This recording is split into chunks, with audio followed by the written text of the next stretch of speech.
Chapter 1. Returning to the Academy. 10 days had passed since the no-life gamers departed Rosenheim, and it was now late March.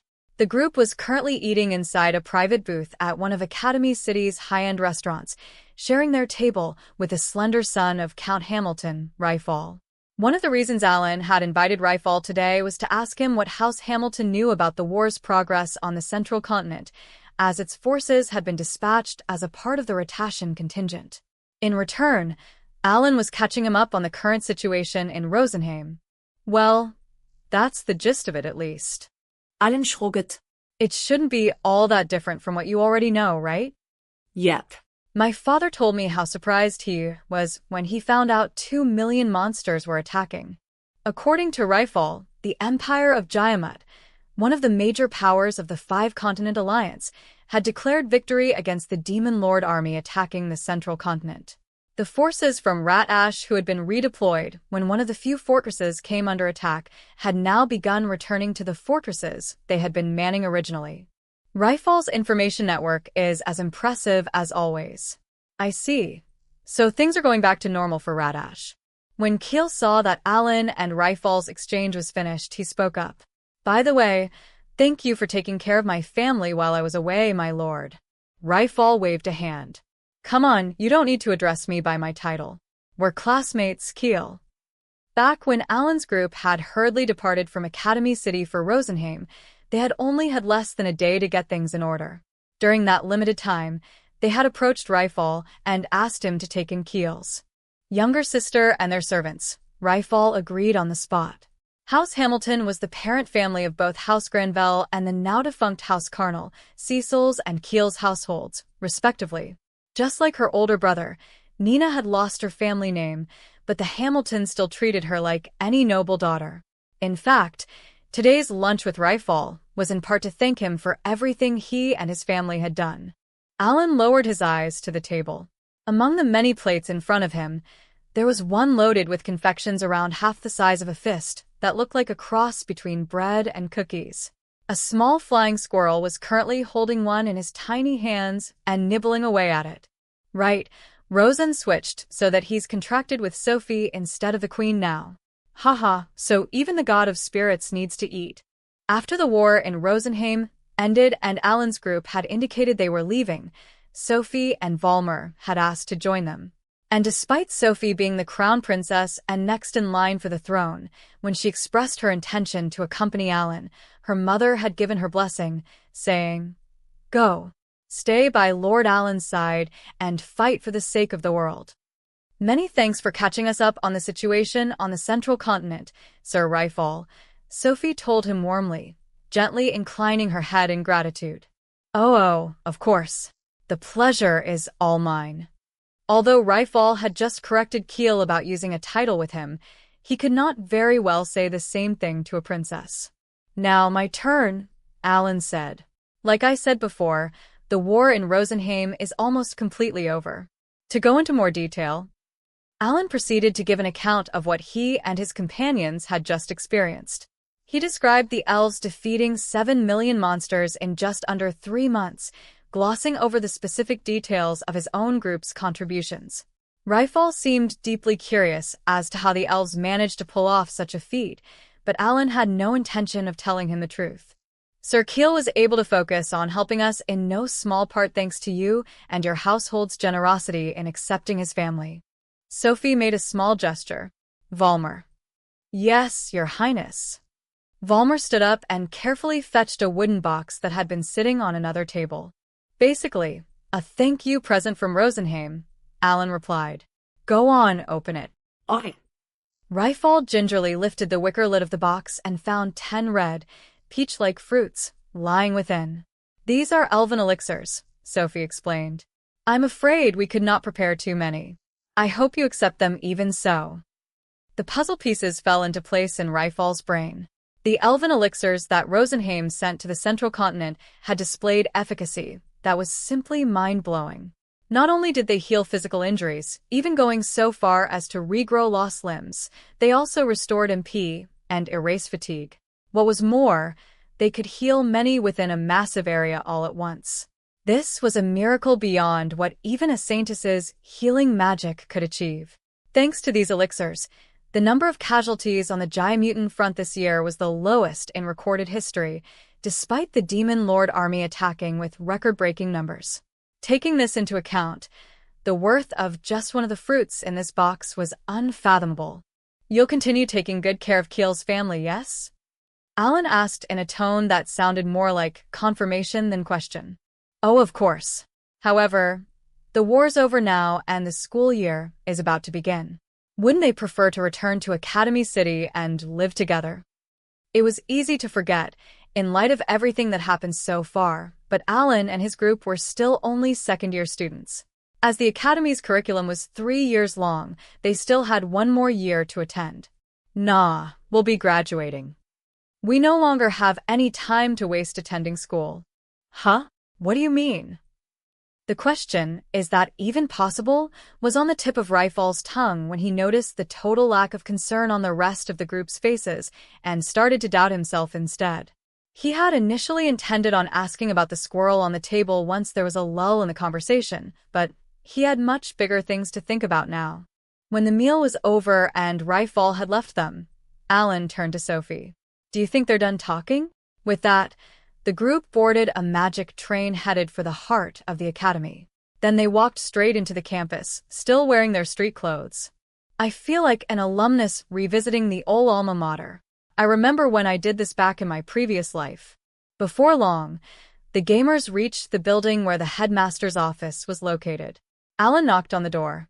A voice that Alan was extremely familiar with but did not belong to the headmaster answered. Come in.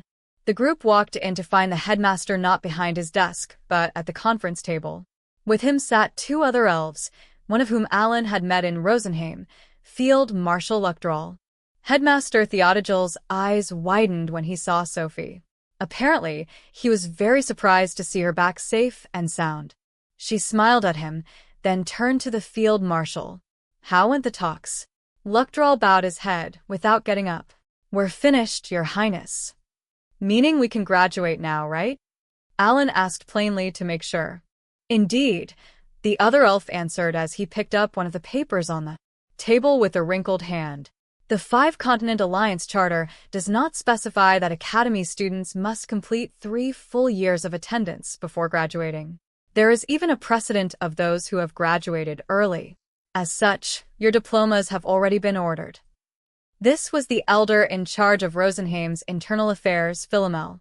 Because he and Luckdrall were already on their way to have an audience with the King of Radash, they had stopped by Academy City to help the gamers sort out their school affairs.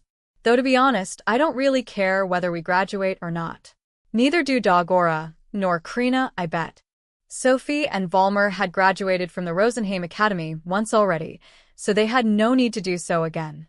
This left Cecil and Keel, whose situations were different from the rest. Cecil was a noble of Radash, and therefore needed to graduate by all means. Keel was not currently a noble, but he was working hard to restore his house someday, so the same went for him. In light of this, before they left Rosenheim, Alan had asked the Elven Queen to help his friends get their diplomas, no matter the method. That request was why Luckdrall and Philomel were now here. Theodogil had not pushed back against it either. Perhaps he thought there was no longer anything for the gamers to learn at the academy. Thank you for the confirmation, Elder. Alan lowered his head in thanks. By the way, how goes your request to meet with our king? To think you can handle politics as well? Philomel smiled at Alan. Of course, we have already sent the official missive, and Radash has no pretext to turn us down. Eventually, it was decided that the no-life gamers would accompany Rosenheim's elder and field marshal to their audience with the King of Radash. According to the response we received, 10 days from now, Luckdrall replied. 10 days, huh? This time frame seemed somehow affected by the official proclamation that Rosenheim made to the world the other day through the 5-Continent Alliance. Namely, it had declared its defeat of the Demon Lord army force attacking the northeast continent, and that Rosenheim was no longer at war. Furthermore, the proclamation detailed that the attacking force had been 7 million strong and included 1 demonic deity, and that by the end of the war, this number, including the demonic deity, had, with help from hero Helmios, been almost thoroughly eradicated. Rosenheim kept one fact to itself, that demonic deity Rezel had been a dark elf. The way the Elven Queen put it, this was a matter between the elves and dark elves. Resolving it would require a lot more than simply winning the war. The Dark Elves currently lived in a reclusive country located on Galiot, the continent to the south of Rosenheim. The Queen was planning on reaching out to set up diplomatic talks with them in the near future. What was it? I want to settle our differences and restore relations with them under my reign? Alan looked at Sophie while recalling the Elven Queen's words. He then turned back to the elves at the table. 10 days it is then. We'll make sure to arrive at the capital by the day before. Cecile poked Alan. You make it sound like we're going somewhere else before that. What are we going to be doing for the next 10 days? Dungeon delving, of course. We can't very well charge into the royal palace with all of you still at LVL. Now, can we? And just what is it that you plan on doing to His Majesty that would require us to level up? That'd depend entirely on him. Oh, right, Headmaster. Can we borrow one of those panels used for the appraisal ceremony? HM? Is there someone you wish to appraise? Theodogil did not know that the gamers had received class upgrades and were now back to being LVL 1. Alan nodded. Yes, sir. May we use one for about an hour? This year's exam should be beginning soon, so you should have a few appraisal stations all set up already, I believe. I don't see why not. Without ado, the headmaster got up and left the room to ask one of the teaching staff to prepare for an appraisal. Gotta properly determine just how our stats are going to develop, after all. That kind of thing can really affect the strategies we'll use. The gamers could have done their appraisals back in Rosenheim, but Alan had decided that they ought to return to Radash as soon as possible. And, because they had only arrived the night before, they were finally getting around to it just now. Before long, the headmaster returned.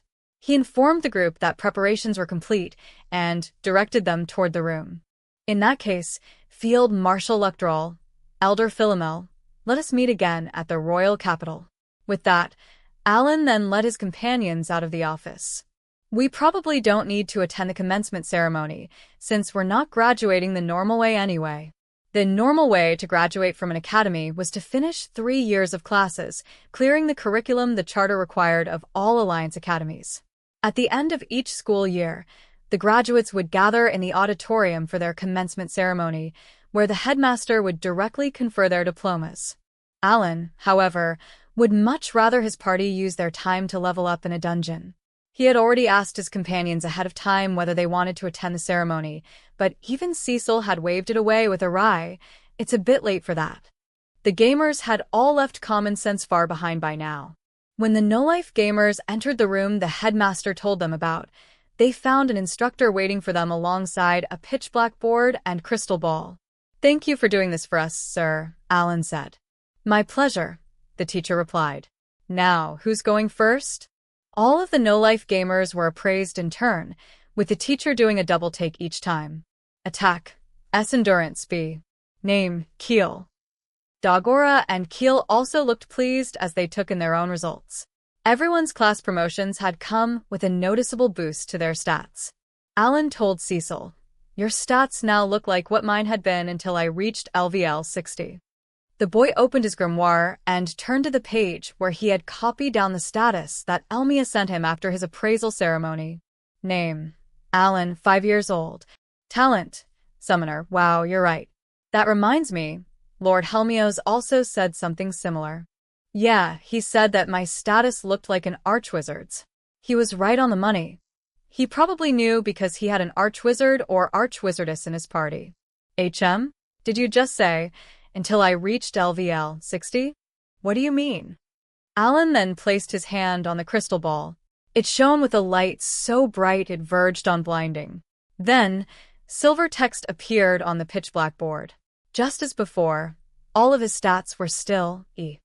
That's because these letters are indicators of how fast someone can grow each stat. Based on the actual stat bonuses I'm getting from leveling up, this is what my status became when I hit LVL 61. "What the hell, man?"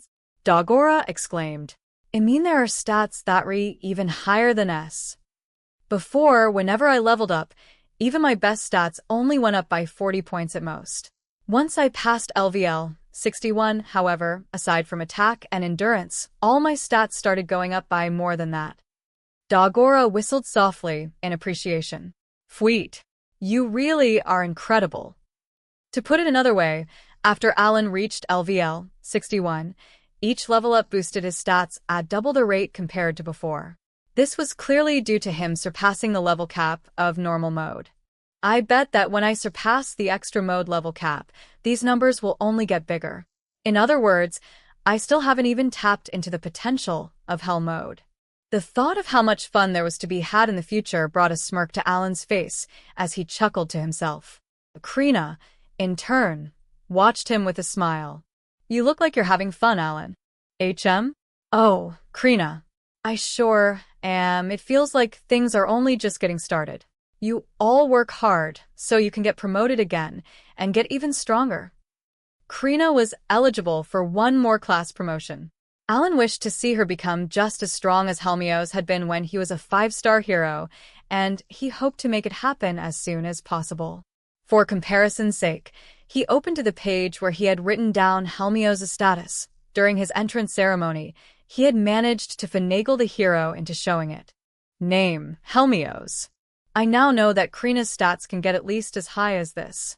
All that's left is to confirm whether someone in normal mode can have a stat surpassing S. So far, Alan had yet to see anyone gain more than 40 points in a stat from leveling up, other than himself after he reached LVL 61, that is. If possible, he wanted to confirm the veracity of this limitation as well. All right, guys, let's head back to our hotel. We'll be heading into the dungeons first thing tomorrow. After having graduated without any issues, the no-life gamers took their first step in the next phase of their lives. 9 days had passed since the no-life gamers cleared up all the red tape for their graduation. They were now inside one of the best hotels in the capital of Radash, an establishment usually reserved for members of royalty or nobility. Every time I see this cityscape, I can't help admiring how much history it has. Alan was standing at a window by himself, looking down at the city illuminated by the rising sun. He had learned from his history class at the academy that Radash had not once moved its capital since the nation's founding. As a result, the buildings here looked somewhat dated, even for a world that bore such great similarities to medieval Europe. In contrast to the Ratashan Academy city, which had been built within the last 50 years, there was no magic train here. Instead, horse-drawn carriages could be seen lumbering in between the streams of pedestrians here and there. After they had wrapped up a dungeon-crawling session the other day, the no-life gamers arrived at the royal capital late the night before. They checked in too. This high-class hotel before meeting back up with Luckdrawl and Philomel. The elves informed them that the audience with the king would take place later that afternoon. Alan left the window to groom himself, then headed down to the lobby on the ground floor. There, he found Keel sitting alone. Good morning. You the first one down. Did he have a bad night's sleep? Keel looked up at Alan. Oh, hey morning. Are we really bringing what we made last night? The previous night, after the gamers briefly met with Luckdrawl and Philomel, they had worked together to create a certain something. It had been for Keel's sake, but apparently Keel himself still had qualms about it. Considering it's King and Vel will be facing, we can never be too careful. I really couldn't care less about nobles after all. Not interested even in the slightest. Seriously, how the hell can someone born a serf have no interest in becoming a noble? Is this because of your memories from your past life? Originally, Keel had come to the academy intent on restoring his household in order to create a place for his younger sister, Nina, and his servants to call home. The reason he had gone along to Rosenheim was to fulfill the requirements set out by the previous king. So, Alan had asked to accompany Luckdrawl and Philomel because he wanted to take this opportunity to bring Keel's achievements on the battlefield to the current king's attention. Krina and Garara, respectively born as serf and commoner, had played make-believe knights throughout their childhood. Even now, they looked up to Sophie, the crown princess of Rosenheim, was doing what she could for the sake of her subjects. And Valmer, one such subject, always put his life on the line to protect her. Even though the no-life gamers were heading in the same direction together as a party, Each member had wildly different backgrounds, social statuses, and aspirations. Alan, Keel, good morning. You two sure are up early. Cecil had come down, looking graceful and elegant in noble attire. I can't very well be late, can I? Keel clutched his stomach. Ugh, I'm so nervous. Speaking of goals, I wonder what Cecil's is. Is it revenge for me, hi? She did make this really dark face sometimes when we were fighting the Demon Lord army. Cecil was absolutely delighted about having become an archwizardess, but this apparently had not been her ultimate goal. Nor did she seem all that obsessed about defending her homeland or helping develop it financially. Those duties belonged to Thomas, Cecil's older brother by 2 years, who is currently employed at the royal palace. He was the one who would be inheriting the household. After a bit of idle chatting between the early birds, Sophie, Valmer, Krina, and Dogora made their way down to the lobby as well. Alan did a quick head count. All right, looks like we're all here, so let's mosey. To the Adventurers Guild we go. There was one thing that the gamers had to do before visiting the king. It only took them a few minutes walking down the main avenue outside the hotel before they reached the Adventurers Guild. They approached one of the counters and told the receptionist that they were there to pick up the items they had won from the auction the other day. The group was then led to a private room and asked to wait there. Eventually, one of the guild staff pushed a cart loaded with something bulky into the room. That's pretty big. Are you sure you're going to be fine? Keel asked worriedly. The actual person in question proceeded to lean over the cart and grab the handle of the item with both hands. He took a deep breath, then lifted the large adamantite shield with a sharp exhale. Looks like you can lift it, Alan observed. You going to be able to use it with your great axe? Dogora nodded slowly. I think I can handle it, though it is pretty heavy. He switched the shield he was holding to his left hand, then grabbed the great axe that had been propped up against the wall with his right. The muscles on both his arms bulged as he strained to hold up both. So it depends on his strength. It should get easier for him once his level's higher. While reviewing his party's fight against the demons and demonic deity in Rosenheim, Alan had identified something they sorely needed. Someone to stand up front and focus on protecting everyone else. In short, a tank. Alan, Keel, and Sophie had ways to buff everyone's endurance, but that was not enough. This had become all the more obvious as the opponents they faced grew stronger and stronger. According to Helmios, inside the Rank S dungeon that awaited them, Rank A monsters were a dime a dozen. During the war in Rosenheim, the no-life gamers had only faced at most 3 Rank A monsters at the same time, and those situations had definitely not been easy to handle. Yet things were going to be even more demanding inside the Rank S dungeon. In light of this, Alan thought he needed to be more intentional about balancing offense and defense in his party. Krina's main weapon was a great sword that she needed 2 hands to wield, making her a pure attacker. That left Dogora to take up the shield, and with it the burden of protecting the rest of the party, even though he could barely lift it up along with his weapon at the moment. Once his stats increased and he gained more levels in shield mastery, he ought to be able to wield it properly. Alan told Dogora reassuringly, "It might be heavy, but you've got this." Dogora replied with a simple, "Do you have any issues with the product?" the guild staff member asked. Alan handed over the stated amount without hesitation. As it had not been all that long ago that everyone received rings that boosted their stats by 1,000, they were still quite low on cash. After discussing the matter, it was agreed that Alan would pay for anything that would bolster the party's fighting potential as a form of initial investment. In exchange, the members of the party were to accommodate each other to the best of their abilities. In the Rank S dungeon, they would very likely be picking up extremely rare weapons, equipment, and items. However, there was no guarantee that what each party member needed would appear at a fair, even rate. And so, the agreement was that they would compromise whenever exceptionally rare items appeared in an effort to keep each other's fighting strength more or less balanced. The guild employee did not look surprised when she accepted the money from Alan, even though the boy had just produced a staggering number of gold coins despite not even being 15 years old yet. She knew full well that this party had already cleared 5 Rank A dungeons. "I confirm that I have received the full amount. Is there anything else that I can help you with? I want to gather as many Rank E, rank D, and rank C magic stones as possible. Can I put in a request now? Good. Let's see how many more I can get on top of the orders I've already got going on in Academy City. Alan had resumed posting magic stone gathering requests when he returned to Radash, since he had expended quite a substantial number of stones and recovery items in the war in Rosenheim. He was not likely to face monsters rank C or lower going forward, so he was utilizing every opportunity he could to buy what he could. And thankfully, the market price doesn't change no matter how crazy I get with my spending, even in a small country like Radash. The biggest exporter of magic stones among the members of the Five-Continent Alliance was Baukis. It had a ton of dungeons, and thus a ton of adventurers constantly bringing magic stones out from those dungeons. Consequently, the market price of magic stones remained very steady globally. On the other end of the spectrum was Rosenheim, the world's greatest importer of magic stones.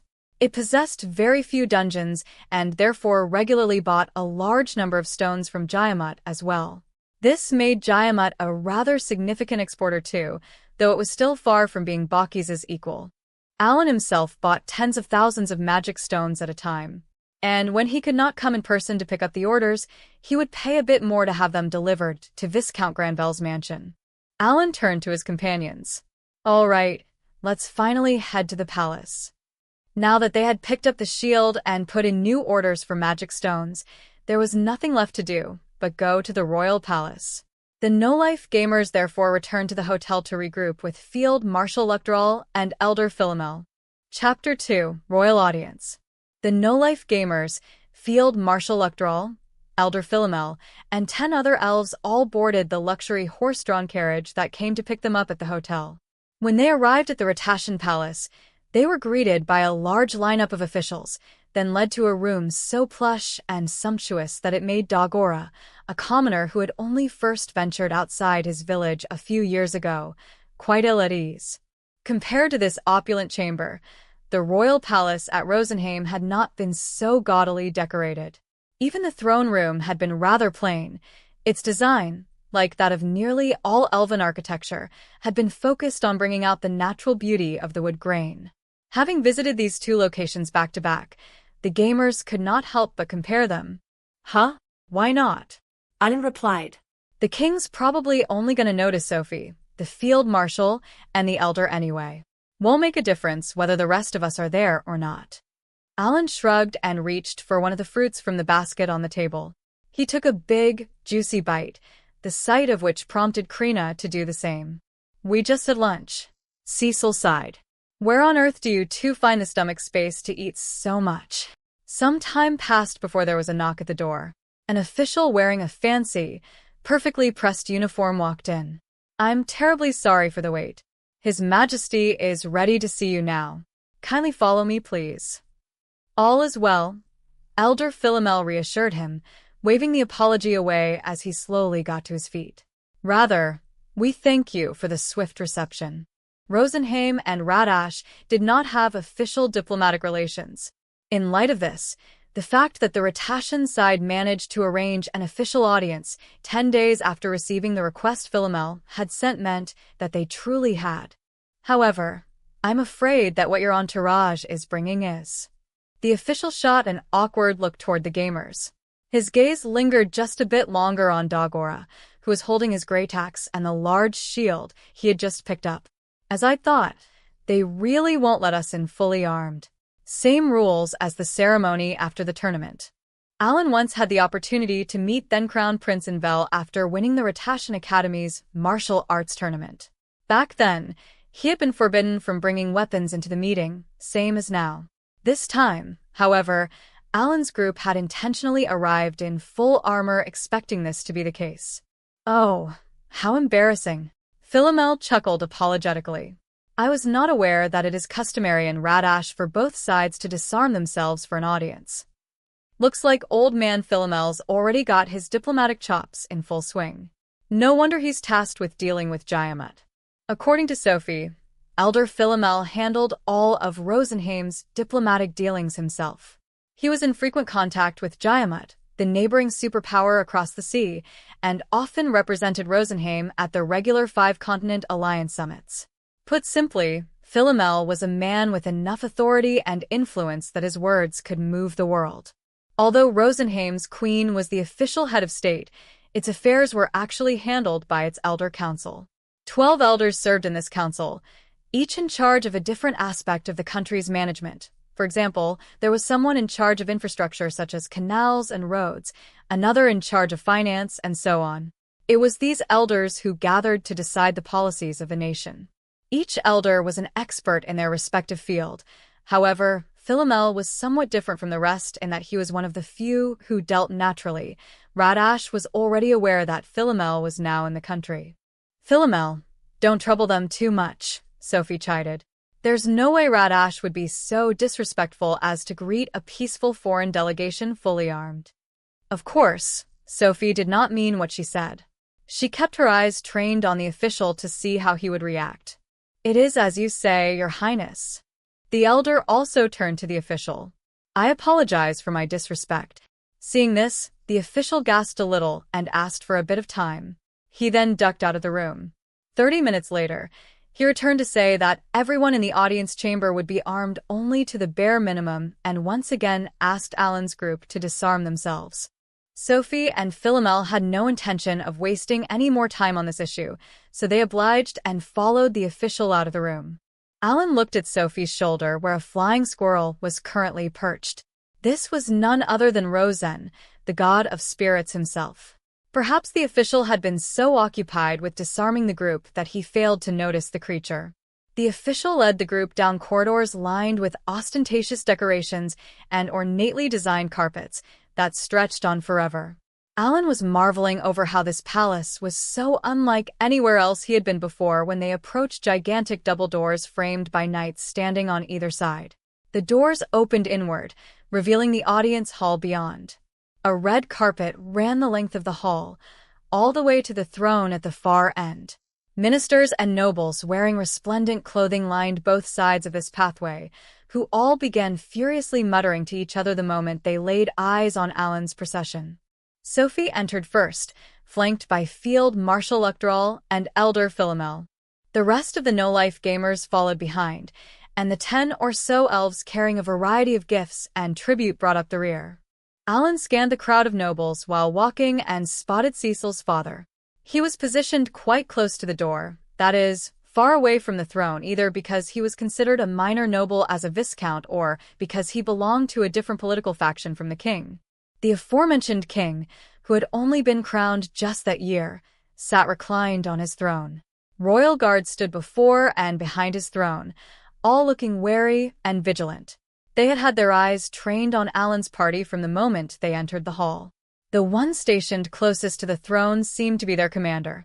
Next to the king sat the queen, and beside those two were others wearing extravagant clothing, likely also members of royalty.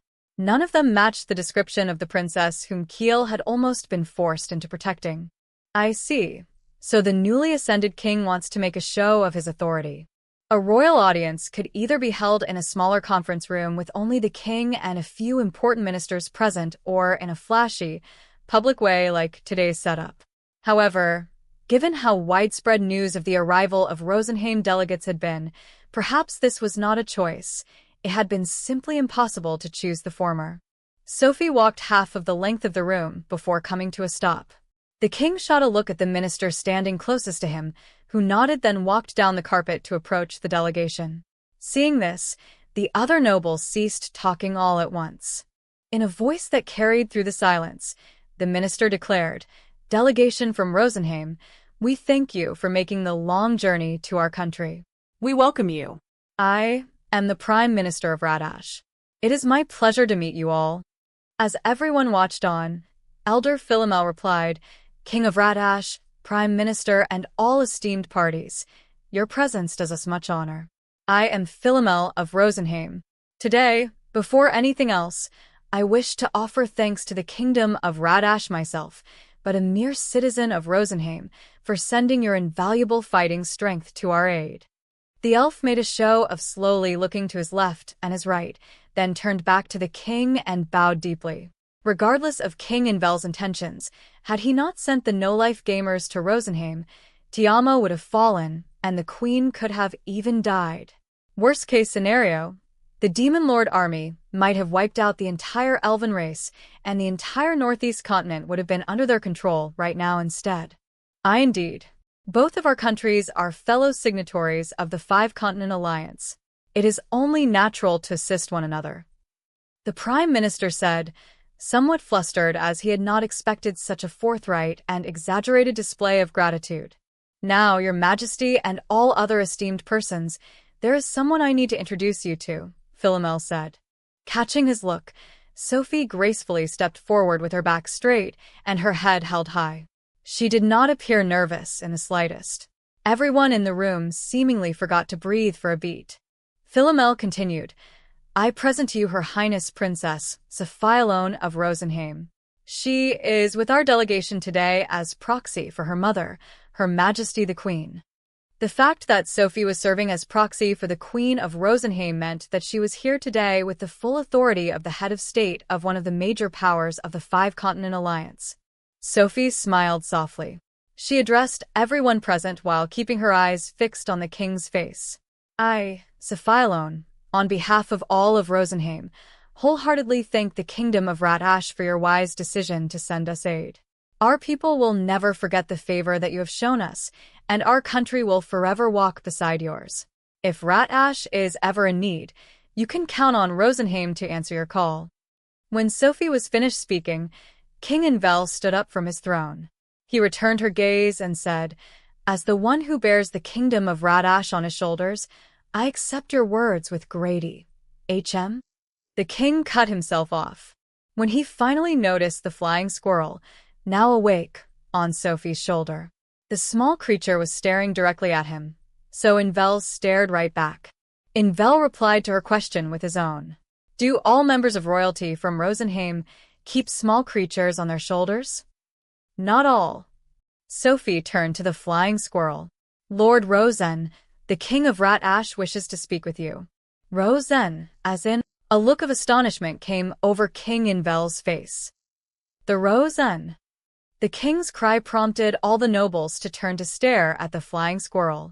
Every one of them, be they graduates of the academy or of the noble college, knew the name of the being that the elves worshipped. A buzz sprang up as they resumed whispering furiously among themselves. Are you crazy? Don't point. What would you do if you were to anger him? As the noise level in the room continued to swell, the flying squirrel on Sophie's shoulder, who was indeed Rosen, the god of spirits, slowly floated up into the air. As he continued rising, first above Sophie's head, then Luckdrol's, the voices in the room died down. When all were silent again, the god of spirits spoke. Children of man, I am Rosen, the god of spirits. I thank you for saving the elves whom I hold close and dear to my heart. The king of Rat-Ash gulped as he stared up at the deity. Even after Rosen returned to Sophie's shoulder, the audience hall remained deathly quiet. Everyone was dumbfounded, including the king. As I hope you can tell from how we have brought Lord Rosen with us, Philomel said, breaking the silence, Rosenheim truly is here to express our gratitude. And of course, we have not come empty-handed. Please accept these. Philomel's request for an audience had mentioned that he and his delegation would be presenting gifts on this occasion. The elder's words served as the signal for elves standing behind Alan's group to step forward with the wooden boxes they had been carrying. Officials who had been standing behind the nobles then hurried forward to receive these boxes from the elves. After the onslaught of millions of monsters and suffering many casualties, I'm afraid we do not have much to offer. And so, we present you with these, our nation's treasured items, elven elixirs. Each box was packed with 10 elven elixirs. Philomel's words sent the nobles abuzz once again. Did you just hear him say millions of monsters? Talk about padding a story. As it turned out, Rat-Ash had yet to finish its own verification of the official proclamations Jayamut and Rosenheim had made. After confirming the contents of the boxes carried over by the official, the Prime Minister said, On behalf of His Majesty, I thank you for the valuable gift. We are glad you are pleased with it. Philomel's facial expression shifted ever so slightly. Now, let us get down to today's main business, shall we? We, on behalf of Rosenheim, sought this audience for 3 purposes: information, a proposal, and a request. The Prime Minister blinked a few times in surprise. 3 purposes. And what would they be? Indeed, 3. The proposal and request I shall leave for later. I shall start with this. Rosenheim is making a personnel appointment in light of the events that transpired during the war with the Demon Lord Army. We are informing you because this is a decision that involves your country. Instead of answering the Prime Minister, Philomel turned to give Sophie a look. She nodded, prompting one of the elves standing at the rear to come forward and hand the elder a rolled-up scroll of parchment. When he unfurled it, the nobles in the room fell silent. He cleared his throat. Hear the words of Her Majesty the Queen, to recognize the heroic achievements of Alan of the Kingdom of Radash in the previous war and to acknowledge how crucial his continued aid to Rosenheim's future will be, we hereby appoint him the position of Grand Strategist.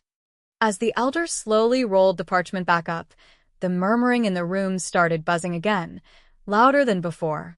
The King of Radash and the Prime Minister exchanged looks. The former nodded, prompting the latter to turn back to the elder and clear his throat. Ahem. Sir Philomel, may we inquire as to the specific nature and status of the position of Grand Strategist in your country? Field Marshal Luctoral stepped forward. As it is a military position, I shall be the one to explain. When he confirmed he had the King's and Prime Minister's attention, he continued, in the military structure of the forces of Rosenheim, the Grand Strategist is second only to the Grand Marshal. This is a position that has the authority to speak to the Grand Marshal on matters of military strategy. On the battlefield, the Grand Strategist also has the authority to give orders to the generals. This position has remained vacant in our forces for a long time, but the need for it has been made apparent in our recent war with the Demon Lord Army, and someone appropriate for the position has appeared. As such, the Elder Council decided to bring this position back. The longer the general went on in his brisk tone, the more the blood drained from the Prime Minister's face. That's preposterous. The position second to the Grand Marshal? That's above the generals, even. How could you give the authority to mobilize your forces to a teenager who is yet to even graduate from the academy? A clarification. This position ranks above Field Marshal. My position, that is. That is how highly we hold his achievements in esteem. The nobles' chattering climbed a decibel. All they could see was a boy who, apart from his black hair, seemed perfectly normal. Sure, he was probably a pretty good fighter, considering that he had been dispatched to help in Rosenheim's war. But if he was that capable, he would have been properly recognized in Radash. Suddenly being appointed to be the second in command of the military for one of the Alliance major powers was absolutely unheard of. Lord Alan's request did have some bearing on this decision, but it was made with the unanimous agreement of the Elder Council and our Queen. We all think this reward commensurate with what Lord Alan has already done for our country. Philomel continued, I am sure your own country will have further opportunities to reward Lord Alan for his future contributions. When you do so, we ask that you remember our military ranks are comparable to your noble ranks. We are sorry for the inconvenience, but know that this is already a foregone decision. That's right. Early bird gets the worm. Alan thought back to when, right before he left Rosenheim, the Queen had approached him and insisted on thanking him for his contribution against the Demon Lord Army. He had replied, please give me a status similar to nobility in Radash. Any would do. The reason for this answer was rooted in the explanation regarding nobility that Viscount Granvelle had given him back when he was looking for ways to restore Kiel's status. According to the Viscount, the nobles of this world were in general given their position as a reward to people for serving their country or making significant contributions. No matter how the person arrived at such circumstances, their investiture had to be sanctioned by a head of state. Furthermore, for the same reason, one person could only be appointed by one country at any given time. And now that I'm technically another country's noble, Radash can't make me one and order me around like how Envel dispatched me to Rosenheim this time. Ha ha ha. It was not clear whether this had been a part of the Queen's considerations, but the end result was that she and the Elder Council had decided together to. Rosenheim did not have a noble structure like Radash had because they believed that everyone was equal before the spirits. However, they did have positions like general and elder for those involved with national self-defense and government, and these were acknowledged by other five-continent alliance nations as being equal to noble ranks. The Queen had told Alan that no particular duties came with the position of Grand Strategist.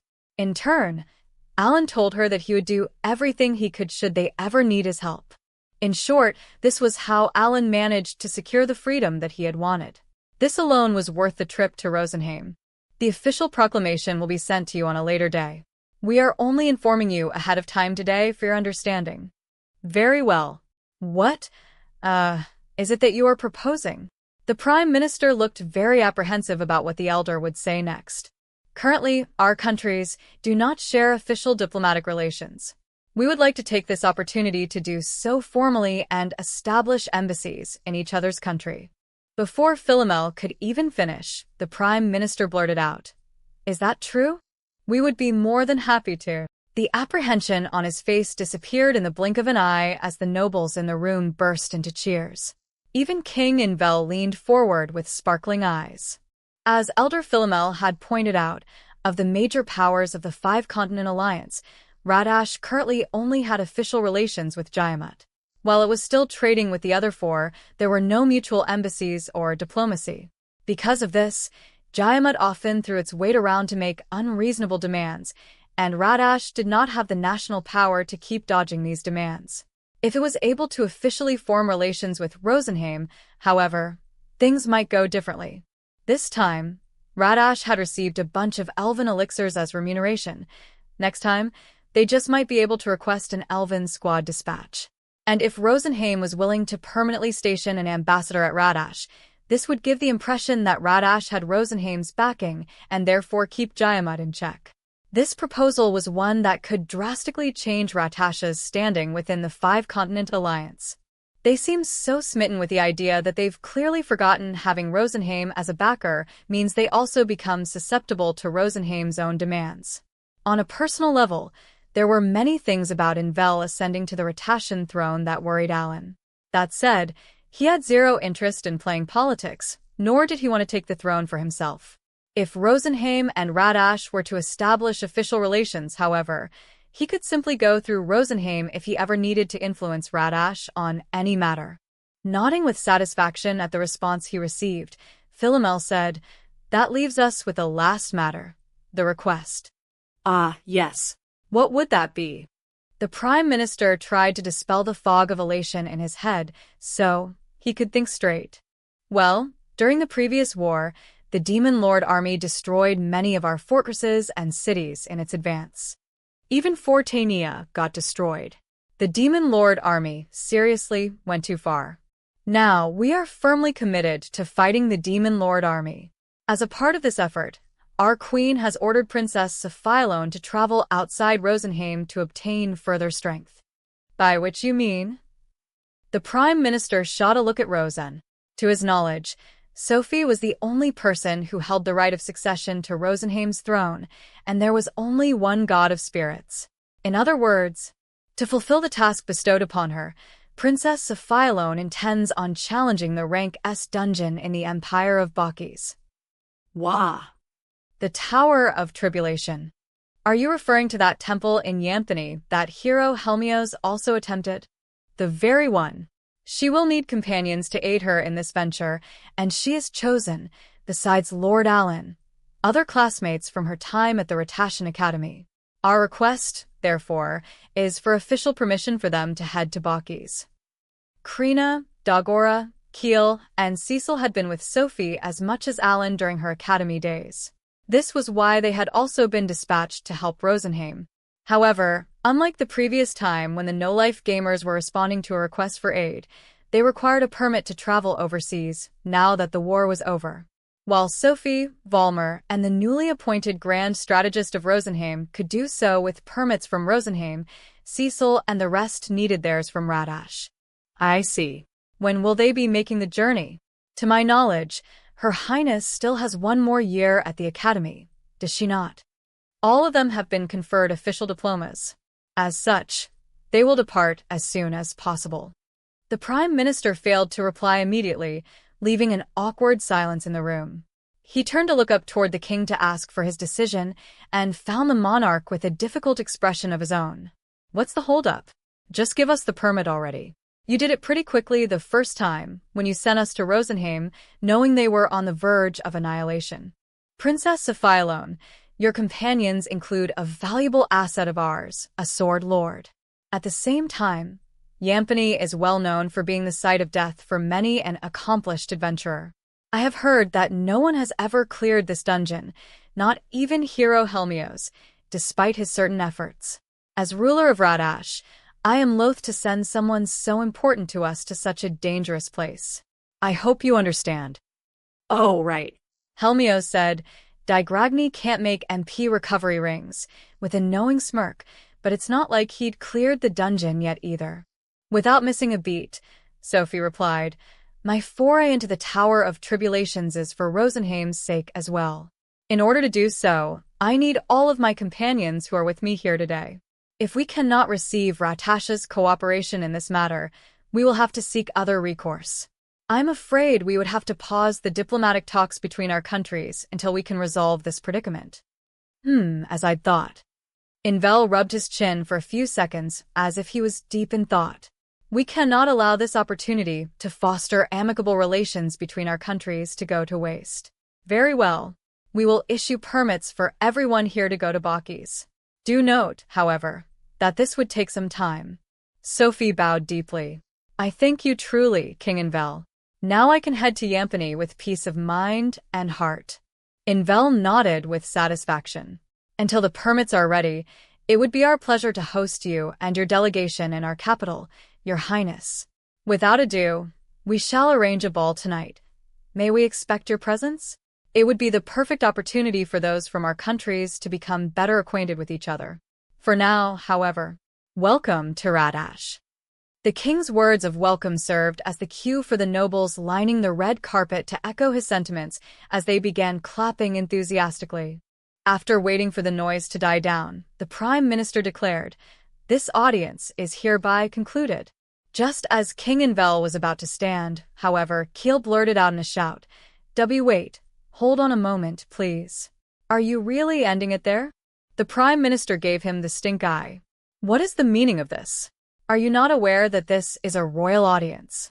So they skipped over talk of Keel's reward. My deepest apologies, Alan said. Keel here raised his voice in indignation because he had been given a promise by the previous king. May he rest in peace, but no mention was made of the matter.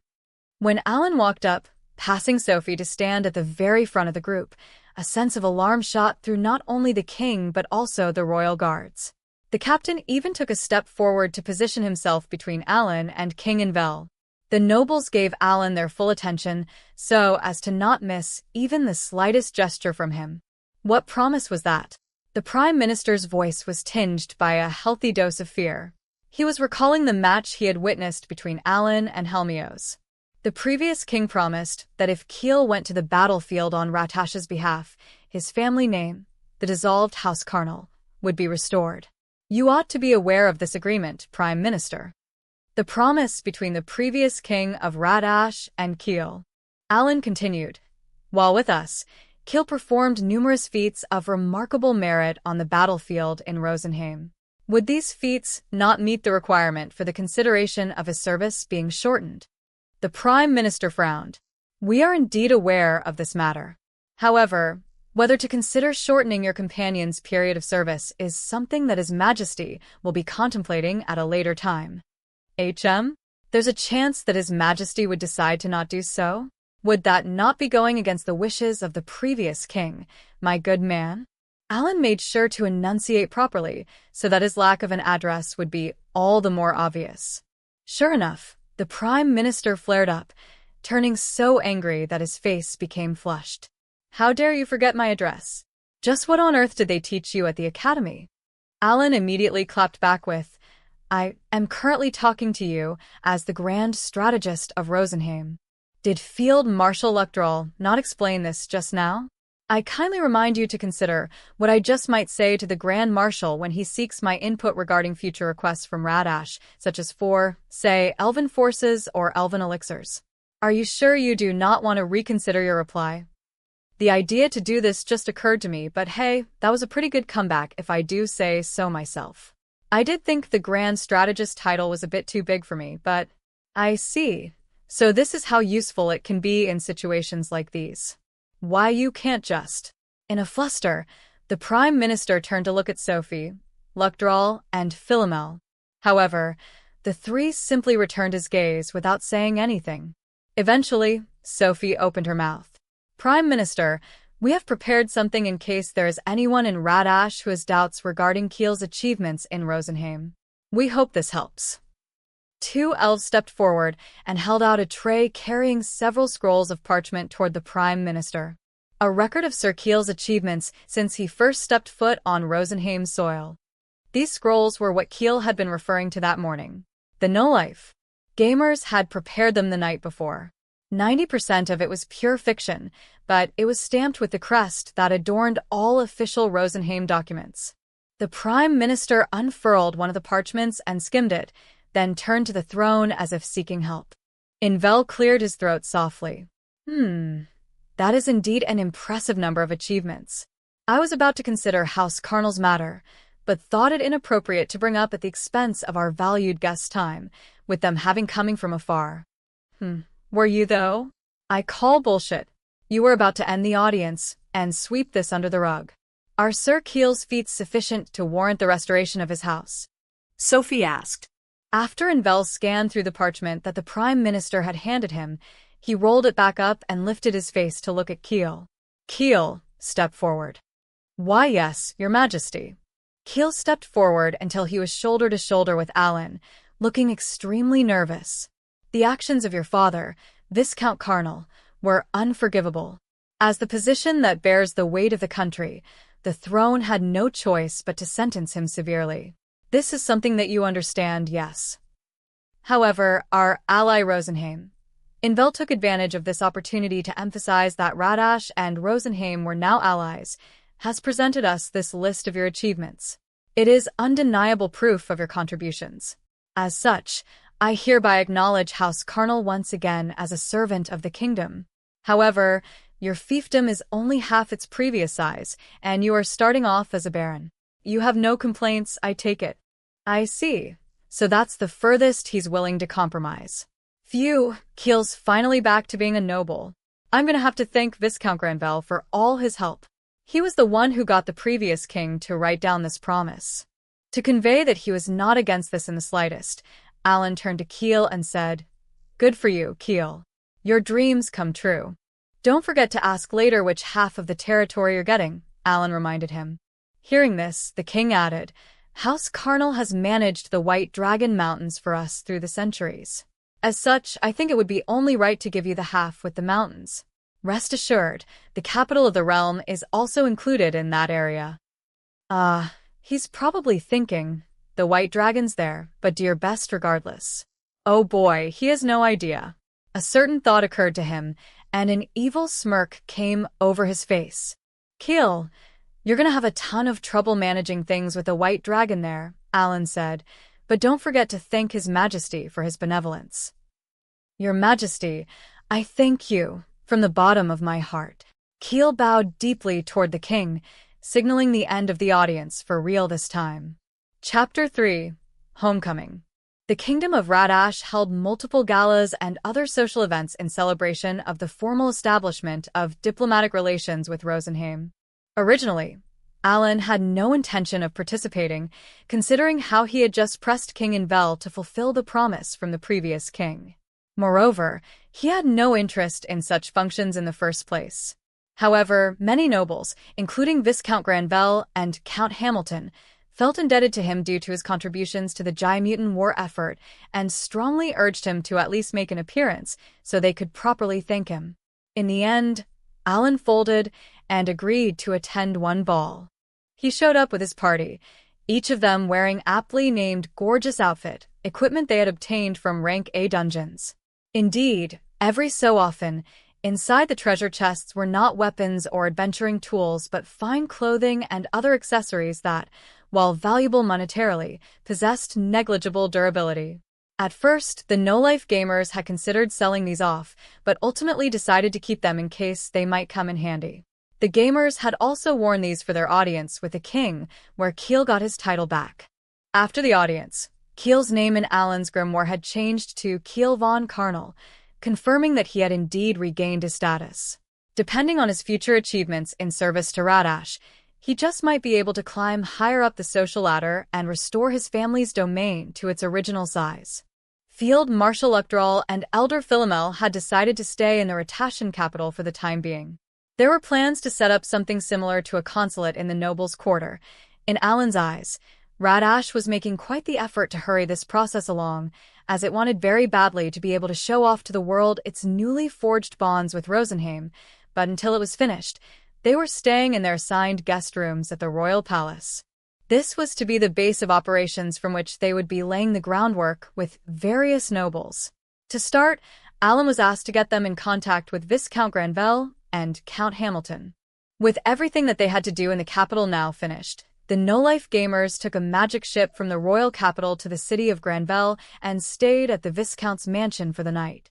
Cecil teared up a little upon reuniting with her mother after not seeing each other for several years. Her father had visited every once in a while she was at the academy, and her brother, Thomas, had not been all that far away, as he had gotten a job at the palace.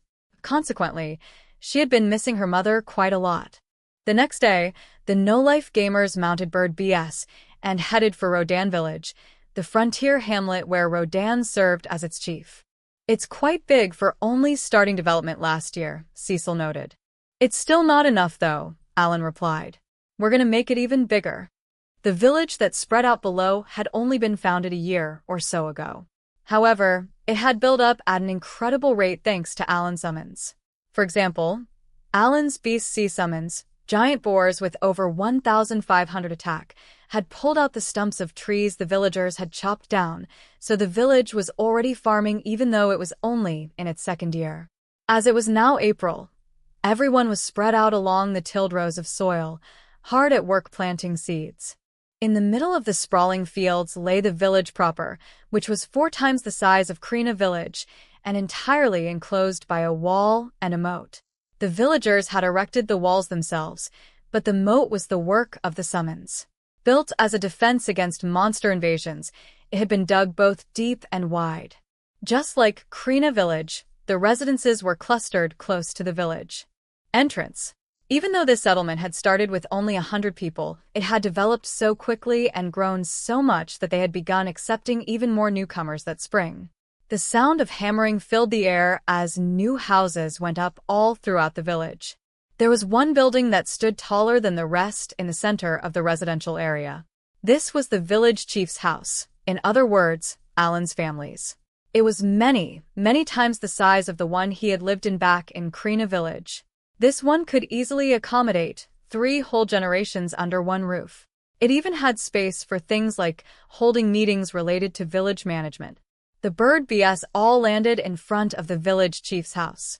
Unlike the locals who had gotten used to seeing the summons over the past year, the recently arrived villagers were so surprised their legs almost gave out beneath them.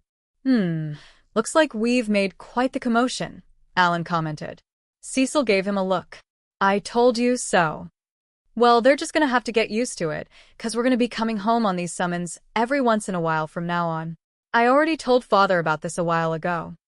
Speak of the devil, Rodan burst out of his front door, growling. What's all the rucku-woe? Is that you, Alan? Alan turned around from bringing down his luggage from his mount. Hi, Father. I'm home. The last time he had seen his father in person was when he became House Granvelle's guest after being a manservant in its service. Just as Cecil had, Alan, too, felt a little emotional after the long absence. And is that Krina and Dogora I see there? Whoa, you brought a whole slew of folks with you. All of the no-life gamers had come along on this homecoming trip.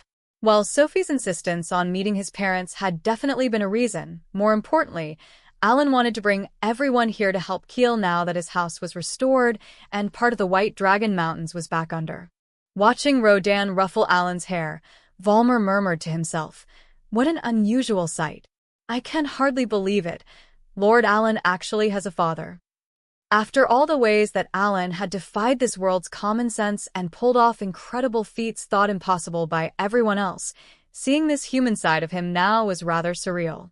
All the houses in the village were built on stilts. Rodan beckoned the group into the house and led them up the stairs. Garara followed him with a bulky sack of meats and vegetables slung over his shoulder as Krina carried a huge cask of fruit wine.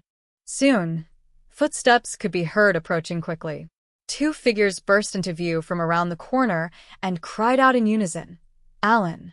Alan managed to set down what he was carrying just in time as his younger siblings tackled him with bear hugs. Mash. "Myella, you two sure have gotten big," he gushed while ruffling their hair affectionately. Mash grunted in response as Myella said cheerily, "We're real big now."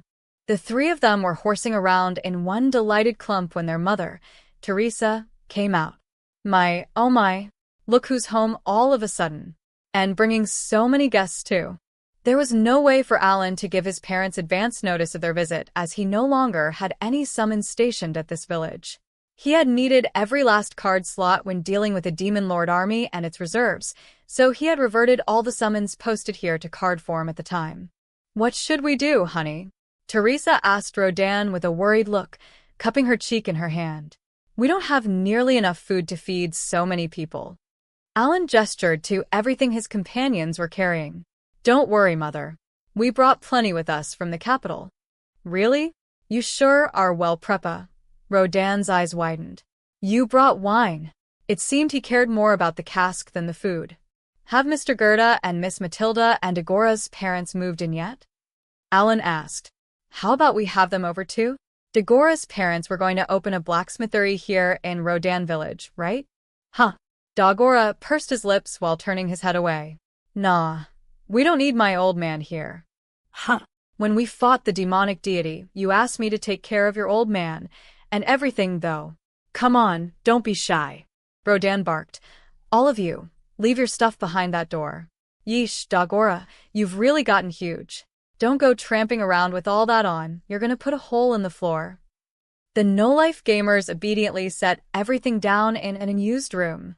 This included Degora's axe and shield, which were so heavy that the flooring had been creaking with every step he took. Dinner began before long.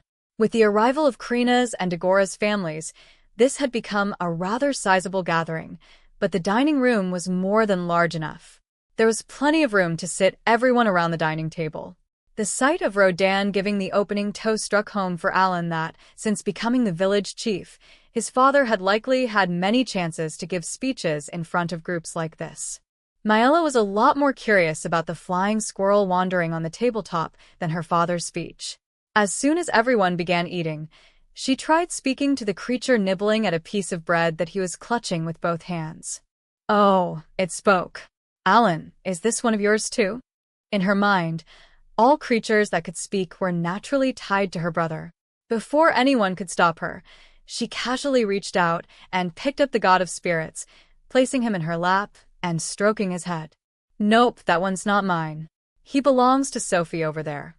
Alan indicated towards Sophie. Cecil's hand stopped in midair as she corrected Alan. He doesn't belong to anyone." "Hold on, Rodan stopped eating as he tried to place Cecil's pale purple hair and willful, slanted red eyes in his mind. Alan had yet to introduce his companions. Right up until dinner began, Alan's group had been hanging out with Mash, Myella, and Lily, Krina's younger sister, in the large room where they would be staying that night. Once Krina's and Degora's parents arrived, the place quickly filled with the commotion of their reunion, with Garara looking somewhat abashed, which ultimately meant there had been no opportunity for introductions until this moment. Alan looked up. "Oh, right, I gotta introduce everyone. Father, that's Cecil." Rodan squinted at the girl, still having trouble remembering. "Have I met her before?" Cecil inclined her head in greeting without standing up. "Yes, sir. We met when I visited Krina village." Clearly misunderstanding something, Teresa said teasingly, What a cute girl you've brought home, Alan. Just what is your relationship with her?" "She might not act like it," Alan replied matter-of-factly, "but she's Lord Granville's daughter." Cecil's hand shot out and grabbed Alan's face in an iron claw hold. Alan yelped in pain as the adults stared with wide eyes.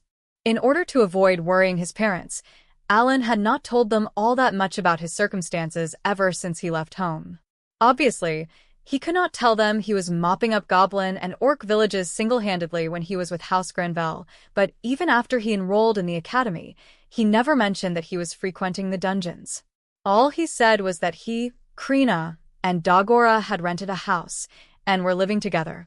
He had not even told them about the other residents. Cecil glared at Alan as if telling him to introduce everyone properly. Ahem. Alan cleared his throat. Cecil took great care of me when I was a manservant at the Granvelle mansion. We then started attending the academy together. She's also been living with Krina and Dagora and me. You were able to become so close with such an esteemed noble by going to school together? Rodan recalled how casually Alan had been speaking with Cecil this whole time. He himself had been born a serf and was not very knowledgeable about what was considered normal in the big city, but considering that his son had managed to climb the social ladder from manservant to guest, he figured that maybe it was the amount of time they spent together that allowed Alan to address a noble so casually. Wait, so are all your companions here also your housemates? He asked. Yep. These are all my close friends. There's one more, but she's in a really faraway place right now. Let me introduce everyone aside from Krina and Dagora. All right. The guy over there with the spiky hair is Keel. He just became the lord of the domain next to ours not long ago. He's a baron. Keel made an annoyed face. You're not wrong, but that's a really half-assed introduction, man. Puffed. Gerda spat out a mouthful of wine. A baron? The domain next to ours. That's Karn, OW. After having given her husband a good punch in the face, Matilda said scoldingly, That's disgusting, hon. What would you have done if you'd gotten wine all over the food? The sight of her mother landing a good one on her father prompted Lily, who had the pugilist talent, to excitedly stand up in her seat and start throwing shadow punches. As he thought about what a waste it was of perfectly good wine he had gone to the trouble of bringing, Alan continued making his introductions. Next is Sophie. She's the princess of a neighboring country. And the guy next to her is Valmar, her royal guard. Because the adults here never had the opportunity to learn any of the kingdom's history, much less Demon Lord history, and had virtually no knowledge of world geography, Alan had decided to go with neighboring country instead of naming Rosenheim. Sophie stood up. My name is Sophialone. Lord Alan's esteemed father and mother, it is an enormous honor to make your acquaintance. She finished off her self-introduction with a warm smile and a deep bow. Valmar stood up as well, but otherwise only inclined his head slightly. In our second year at the academy, she came on exchange from her home country. Alan replied before telling of how their homeroom teacher had assigned his group with taking care of Sophie and how she ended up becoming a part of their group and moving in with them. Gerda whistled softly. Damn, now that's just... Suddenly, he noticed Sophie's and Valmar's ears. Staring a bit too much for comfort, this man who had never stepped foot outside of the Granvelle region murmured, I guess people from our neighboring country have really long ears. Oh, right. Alan started as something occurred to him. Krina's become an honorary baron too. All the parents' heads swiveled to stare at Krina. Hearing her name mentioned, she froze in the middle of taking a big bite out of a leg of meat and looked up with a somewhat goofy, huh. It was customary in Radash to give children with 3-star talents such as Sword Lord, Archwizard, and Saintess the status of Baron when they graduated from the academy. However, this was only meant as an indication of their ability to serve their country, and therefore was not an inheritable title. They were consequently called honorary barons as a way to differentiate them from hereditary barons. Of course, should they achieve feats worthy of it, their title could become hereditary. They could even continue to climb the social ladder to become a viscount, a count, and so on. Sword Lord Dverg was one such example. In recognition of his decades of service, he had been granted the status of Marquis. As Krina had not informed Radash that she had become a Sword King, she ended up graduating from the academy as a Sword Lord. She was therefore given her noble title when Keels was reinstated. Gerda asked his daughter. Wait, this is all talk about what happens after you graduate. Yup. Since we fulfilled the graduation requirements, all of us here have, Alan confirmed before taking out Krina's diploma. He was keeping everyone's in storage and spreading it out for all the parents to see. I'm not lying. I'm just not giving the full story, that's all. I can talk about becoming Rosenheim's grand strategist some other time. Alan intended on leaving summons here at Rodan Village again to resume helping out with its development. With this in mind, he would be taking his time, giving the more time-consuming explanations at a later date through Spirit BS. Rodan studied the diploma with marvel in his eyes. You've really graduated. I'd forgotten, but I guess it's true that if you were still enrolled, you'd be in class right now and not here. Alan turned to his younger brother. Speaking of, Mash, you said last year that you were thinking of attending the academy. How's your studying coming? The boy nodded proudly. Father and I are studying together, and we're doing great. Mash, who was 3 years younger than Alan, had the spear user talent. He was on track to enroll at the academy in 2 years. To that end, Viscount Granville had sent a tutor to Rodan Village. This tutor was teaching Mash, but his primary student was Rodan, who wanted to learn how to read, write, and do basic arithmetic now that he was a village chief. Of course, there were plenty of village chiefs who were illiterate, perhaps due to being born into serfdom and never having had the opportunity or time to receive a proper education, be it either as a child or an adult.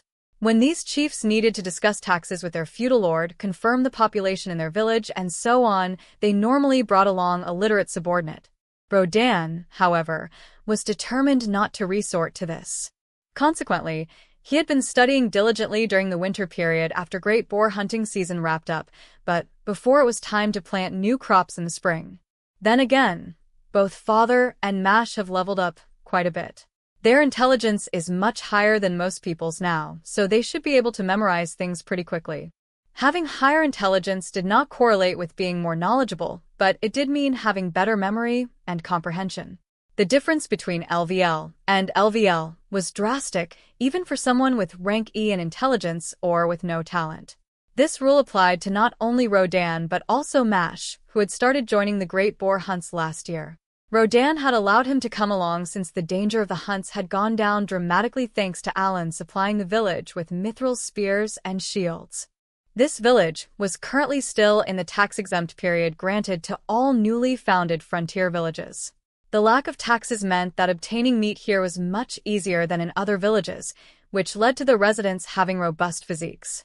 Alan noticed the envious look that his little sister was giving Mash and asked her, "Do you want to go to the academy too, Myella?" The 7-year-old girl nodded enthusiastically. She apparently considered the academy as somewhere fun to go. Teresa gently drew Myella into a hug and stroked her hair. I'm sorry, honey, but only those with talents can go to the academy." She then glared at Alan a little, as if admonishing him for getting Myella's hopes up. "Well, you're in luck," Alan said as he patted his little sister's head gently. "Your big brother just so happens to know someone who can give you a talent." Everyone's attention was now on Alan. Feeling his world rocked yet once again, Rodan asked, "Alan, what?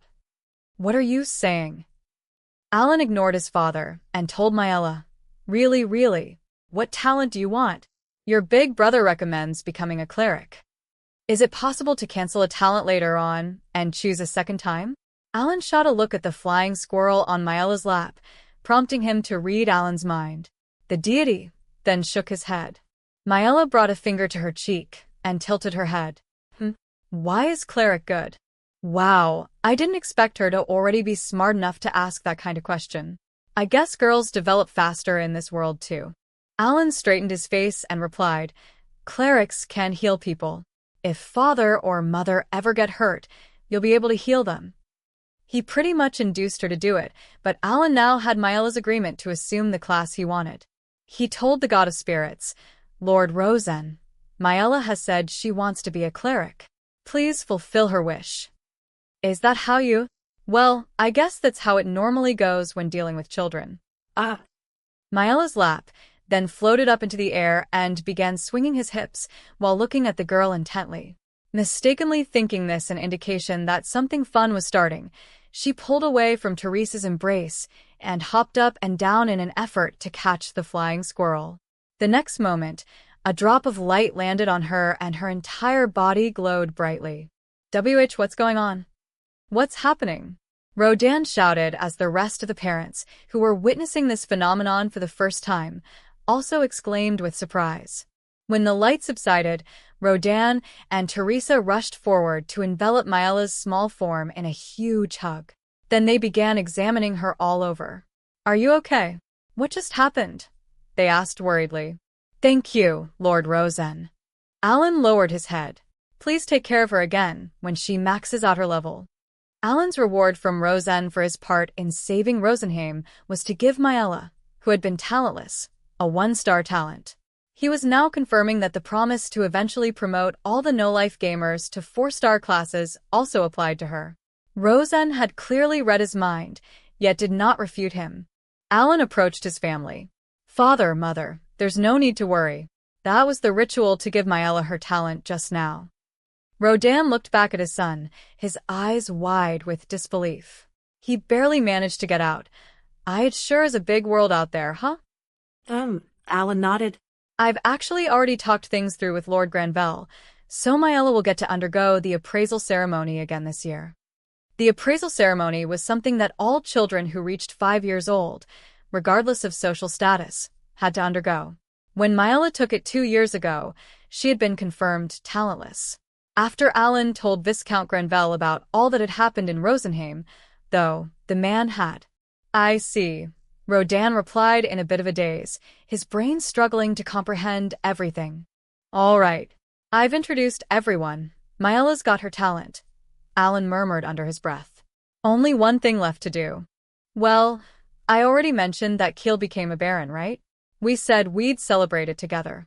And the realm that Kiel's been left in charge of includes the part of the White Dragon Mountains where the White Dragon is nesting right now." Alan gave his father a huge smile. "Yep. "We're gonna go kill it tomorrow." "Are you crazy?" Rodan exclaimed. "Father, Mother, don't worry. I'll be fine. That's what my friends are here for."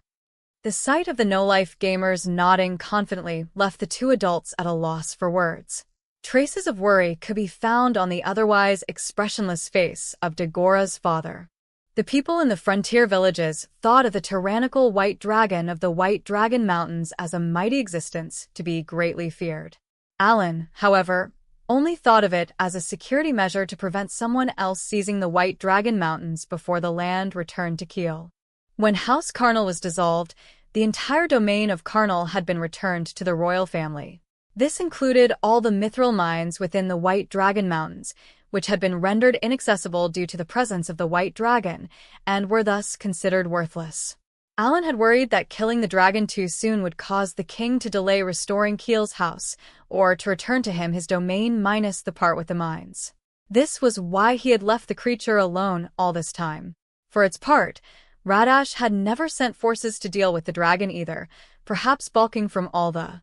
Now, however, Kiel had been properly reinstated as head of House Carnal, and the part of Old Carnal that included the White Dragon Mountains had been officially declared his territory.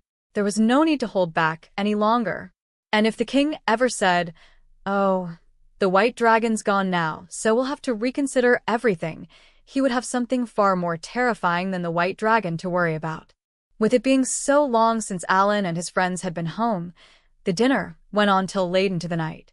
Afterward, Krina and Dagora stayed at their parents' homes while the rest of the no-life gamers settled themselves in their spacious, designated room in Rodan's house. Chapter 4. Fighting the White Dragon. The next morning, Alan was making some blessings of heaven to leave with his family when Dagora came up to him. "Yeah. Did he manage to tell his parents that he's become a knight of House Hamilton?" While they were in the royal capital, the rewards for the no-life gamers had been decided. Kiel had his house and title restored, of course, and Krina was granted the title of honorary baron as she had graduated from the academy. In addition, Cecil had the taxes lowered for the realm of Granville, and Dagora was knighted in service of House Hamilton.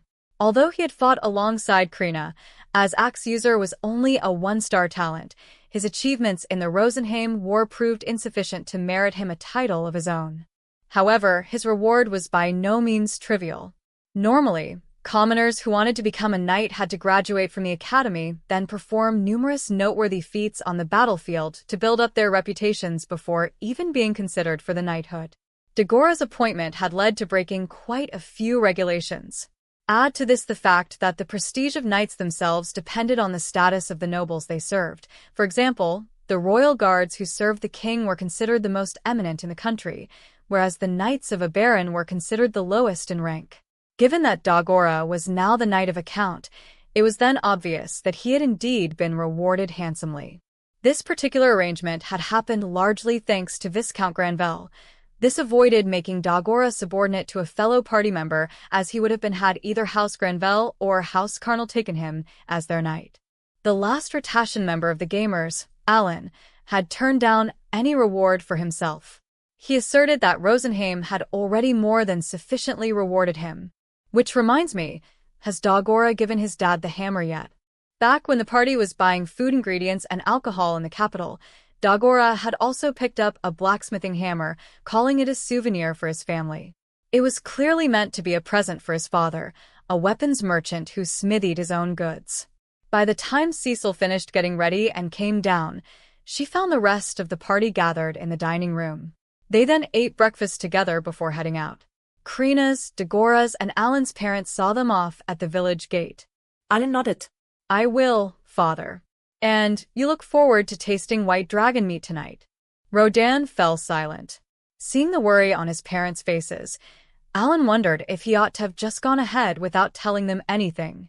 A short distance away from the village gate, the Gamers mounted Beast BS and made their way toward the White Dragon Mountains. As they approached, Alan double-checked his holders. "It's about time I adjust my cards, especially since everyone's back up to LVL now." Name: Alan MP, 3660. Name: Krina Intelligence, 1279. Name: Cecil Granvelle Extra Skill, Petit Meteor. Name: Dagora Name, Kael von Carnell. While Alan had not been able to promote his class like his companions, the rate at which his stats increased had doubled ever since he reached LVL 61. He was currently focusing on raising his class skills to LVL 8, as he had a large stock of rank B magic stones and could therefore freely redistribute his summons without worrying about rationing his stones. A certain number of card slots were currently occupied by Dragon BS and Insect as still in Rosenheim, helping mop up the Demon Lord army's last dregs. The moment Alan had arrived in Rodan village, he had sent out several Spirit BS to wipe out all of the Goblin and Orc villages in the area, ordering them to prioritize saving any hostages they discovered. To that end, he had made all of the Ellies take a few blessings of heaven with them. The summons were still going around at that very moment, tirelessly searching out and eliminating targets. Back when Alan had been a manservant for House Granvelle, he had almost completely rid the realm of goblins and orcs. However, new settlements had sprung up again during his time at the academy. There was no good reason to keep them around, and plenty of reasons to get rid of them, including the threat they posed to the villagers and the fact that they ate the great boars the villagers hunted. Looks like the Spirit BS still need a bit more time, even though they've gone through quite a lot already. Oh hey, maybe after we finish killing the White Dragon, I can have them do some pest control for all of Carnal too. The thoughts continued whirling furiously in Alan's mind as he and his companions approached the peaks of the White Dragon Mountains.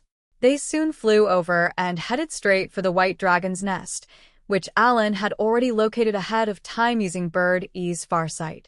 Even now, the summon was hovering hundreds of meters up in the sky, its eyes trained on the dragon.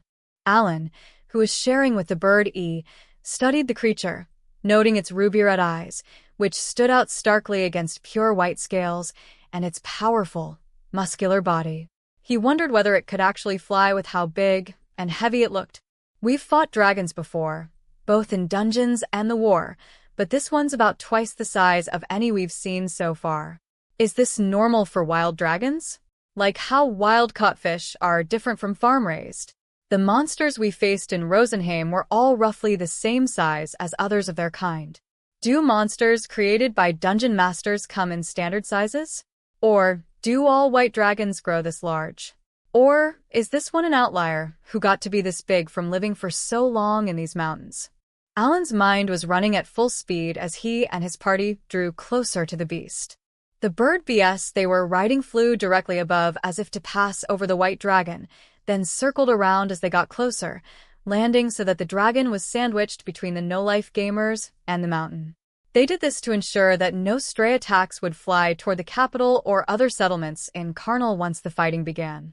When the group was close enough to see the dragon's face with their own eyes, it opened its mouth and said in a low, rumbling voice, "It appears I have some bizarre guests. Who are you?" It apparently found the elephant-sized flying mounts and their riders a mystifying sight. Before Alan could answer, the beast cut in. Is it so strange for a dragon to speak? So it's got incredibly keen eyes and ears. Probably safe to assume that the rest of its senses are just as sharp. You're the daughter of House Granvelle, after all. Or, I guess Keel could do it too. After discussing with Keel who would be going first, Cecil announced in a loud voice, "I am Cecil Granvelle.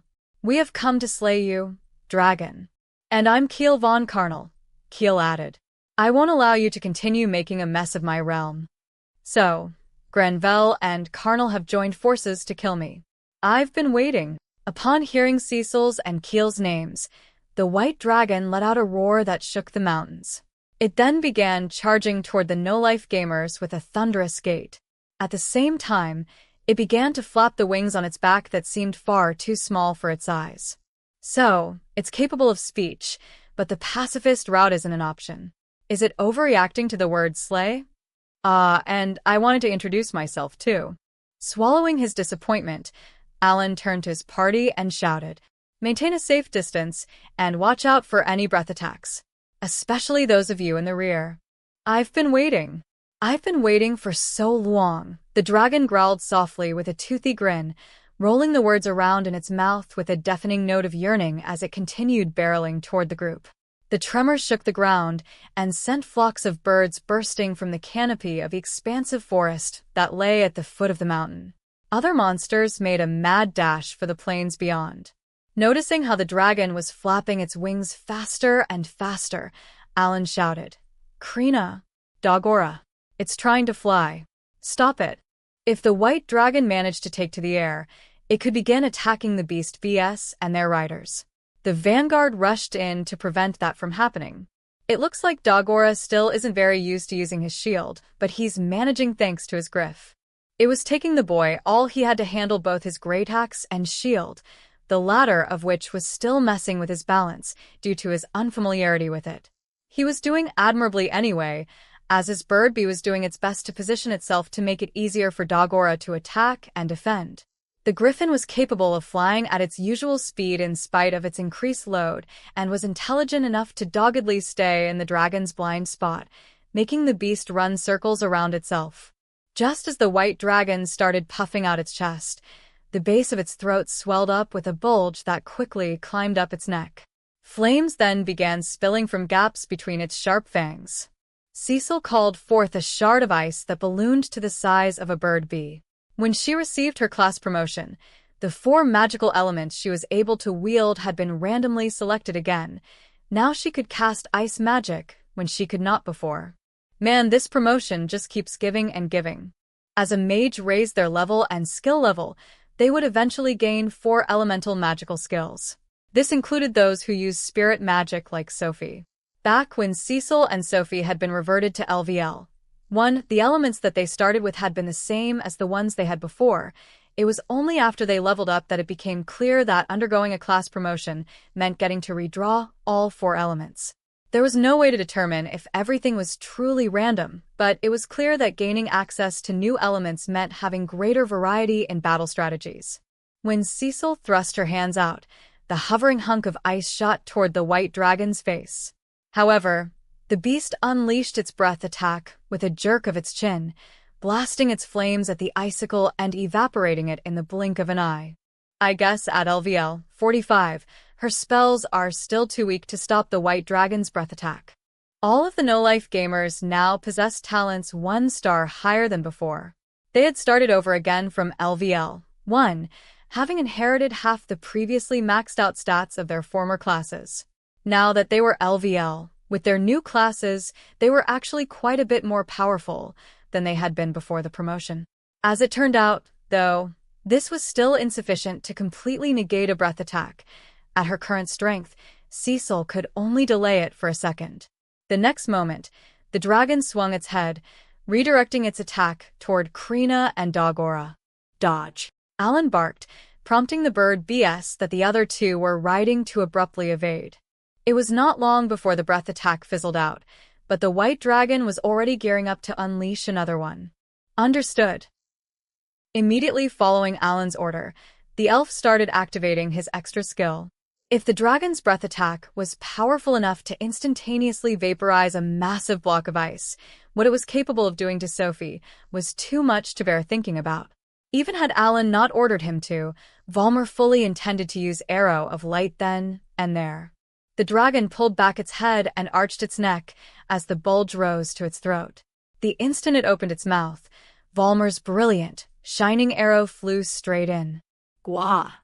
The impact of the arrow jerked the dragon's head and made the beast stumble backward a few steps.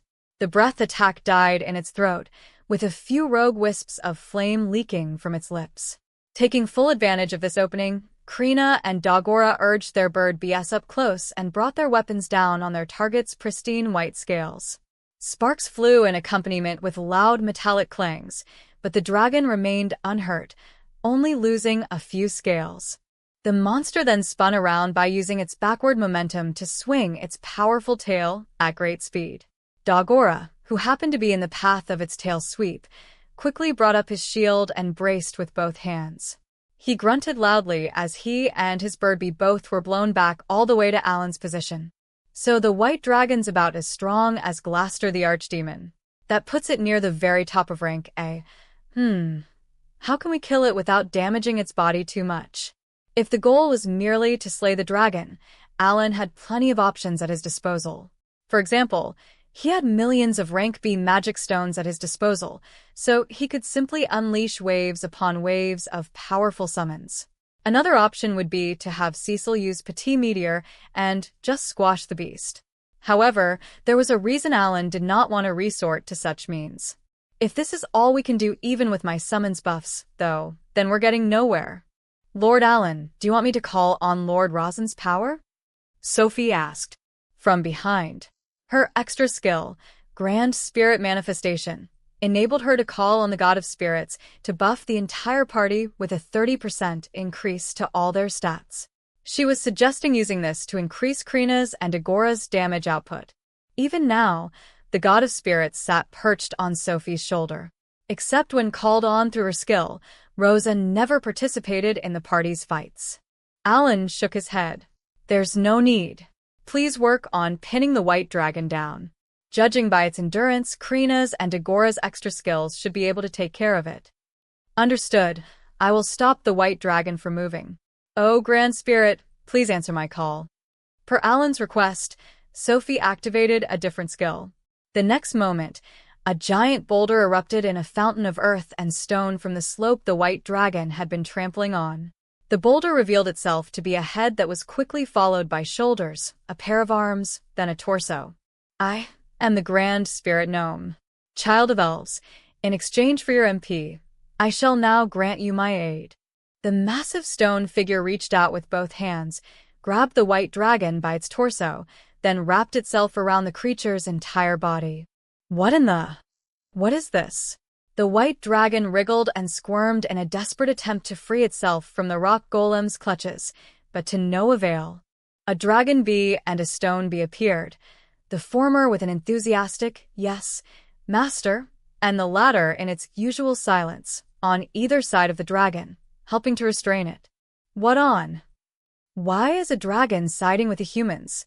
The white dragon cried indignantly. When deputized, Dragon Bee was just as big as the white dragon. The latter froze for a moment as its mind struggled to comprehend what it believed. I guess being too intelligent can be a problem too. The white dragon's mind is prioritizing trying to understand the situation. Dagora's bird bee dashed toward the white dragon. Dagora let go of his shield and grabbed his great axe with both hands, focusing on it with all his heart and soul. Reahaha. Dagora raised a fierce battle cry as he brought his weapon down on the white dragon's neck. Kleawang. The blade crushed a few scales but failed to cut any deeper. Dagora made a chagrined grimace. Didn't work. He hasn't gotten that skill to work ever since the fight with demonic deity Rezul. Dagora had attempted to use heart and soul many times when the party was in the dungeons, but not once had he pulled it off. Suspecting that fighting a powerful opponent was key in activating the skill, Alan had asked him to try it against the white dragon, but the result was plain for all to see. The great beast whipped its head around, its mouth open wide, ready to crush Dagora and his bird bee in one bite. Okay. Like always, a heat haze sprang up around Krina's body as she activated Limit Break. The white dragon quickly turned around to target her, but her mount gracefully dodged the terrifying snap of its jaws. The next moment, Krina leaped from her griff into the air. She then began her descent, free-falling as her sword crackled with even more energy. She was activating another skill. She swung down on the dragon's neck with every shred of strength she possessed. This time, it was blood, not a breath attack, that burst from the white dragon's mouth.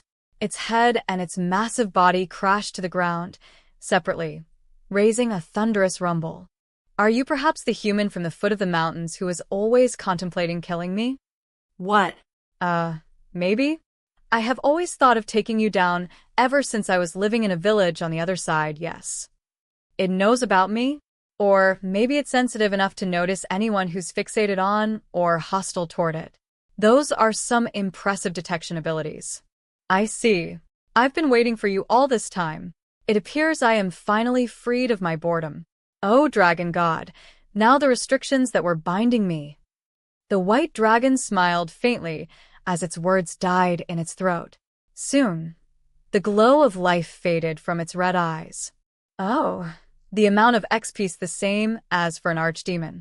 Nice, that got everyone to LVL 52. The no-life gamers earned a massive amount of experience from killing the white dragon.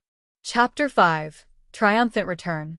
It seemed like the white dragon was saying something pretty meaningful at the end, but I couldn't hear it properly. Oh well. So we did, Alan replied. Well, time to actually get to work. Everyone lend a hand, would you please? It's liquid gold. That's what this is, Keel commented, greedily eyeing the white dragon's corpse as Alan passed out large leather sacks that he had purchased back in the capital. Apparently dragon blood is used in medicines. Welp, since we went to the trouble of killing the white dragon as cleanly as we did, let's make use of everything we can. Cecil's Petit Meteor, Dragon Bee's Hellfire of Fury, and Stone Bee's Reflect and Total Reflect were all very effective in killing monsters, but Alan had opted against these attacks as they would have ended up badly mangling the corpse. The party had struggled a bit more than usual, but it had all been worth it. Everyone, now with leather bags in hand, rushed over to where blood was gushing out from the white dragon's severed neck and tried to catch every last falling drop. When someone's bag was full, they turned around to empty it into the storage page of Alan's grimoire. Quite a lot of blood ended up on the ground, but because everyone moved quickly, the total quantity they secured was still quite impressive. And now we're bringing this back to town, right? How? Cecil asked, indicating the massive carcass. The white dragon's body was about the same size as General Dora's, but the latter weighed significantly less. 4 Dragon BS appeared. After being turned into soldiers by General Dora, they each grabbed one of the headless body's limbs and slowly, but surely took to the sky. As I'd thought, the summons and monsters are able to fly based on something other than the laws of physics. Based on his memories from his previous life, Alan was convinced that his soldier dragon BS wings, despite being 50% bigger than normal, were still nowhere near enough to lift the white dragon's corpse, which ought to weigh several dozen tons. In the same way, Birdbee had no trouble carrying Dagora, even when he was wearing a full set of armor and holding both a great axe and a large shield. The only logical conclusion was that there was something else at play here. That's wild, Keel marveled, looking up. Kudos to them for lifting something so gigantic. There's no time to be impressed. Put this on. Alan retrieved a gorgeous outfit from storage and handed it over. We're gonna head to Carnal City right now and introduce you as the new lord of the realm." Brooking no further protest, Alan forced Keel to put on the dress clothes. The newly appointed Baron only managed a week, seriously, before the rest of his companions joined in to help him get changed, making any resistance impossible. "Of course not," Alan replied dismissively. "There now, Baron Carnal. Your outfit suits you wonderfully. All right, off we go to Carnal City." Keel found himself wondering if anyone had ever gotten such an insincere compliment before. A few hours later, the no-life gamers approached Carnal City on their bird BS, followed by 4 Soldier Doris carrying the White Dragon's body and General Dora with its head. They had made relatively good time, considering the heavy burden they were carrying. "Alan, what are you going to do about all those knights and soldiers down there?" It was just as Cecil pointed out. Knights and armed soldiers had begun manning the city walls as many citizens below pointed up at the sky and scurried about in a panic. I mean, this was bound to cause a bit of a stir, especially since the White Dragon looks basically unharmed. Perhaps it was difficult to see that the White Dragon was headless from the ground. Perhaps because of all the dragon BS that were carrying the White Dragon's corpse, it appeared that a thunder of dragons was attacking Carnal City. Whatever the reason, the city was in a huge uproar. "I did inform Count Hamilton that we would be slaying the White Dragon today. We should be fine," Alan reassured her. After their audience with the king, Alan had introduced Count Hamilton and Viscount Granvelle to Field Marshal Lucdral and Elder Philomel. Among all the topics that they had discussed that day, Alan was asked what he and his party planned on doing next. It was then he shared that they were going to kill the White Dragon and had sought advice on what to do with the body. Count Hamilton had promised he would handle everything. Sure enough, Count Hamilton could now be seen at the head of the cavalry procession streaming out from the city gates. "As expected of a general," Alan replied, ordering all the bird BS to land. The Count looked up at the group with an expression of pure awe. "So, that's the White Dragon. You've actually killed it." "Yes, sir. We did our best not to damage its body too much. It should fetch a pretty hefty sum for the realm's operating funds, right?" That it would. The same time Alan had been working on a way to get Keel's title back, he had also been brainstorming ways to relieve Keel's realm from its dire financial straits. Several years ago, the White Dragon had moved to the Carnal side of the White Dragon Mountains, therefore making it impossible for the realm to continue its mithril mining operation. Carnal, which had enjoyed a stable, prosperous economy for the past century, slid into destitution in no time at all. No one starved to death, as the output of the farms that produced food remained the same, but the sudden loss of mithril to sell meant Carnal could no longer trade with other realms, and this led to the citizens' quality of life plummeting.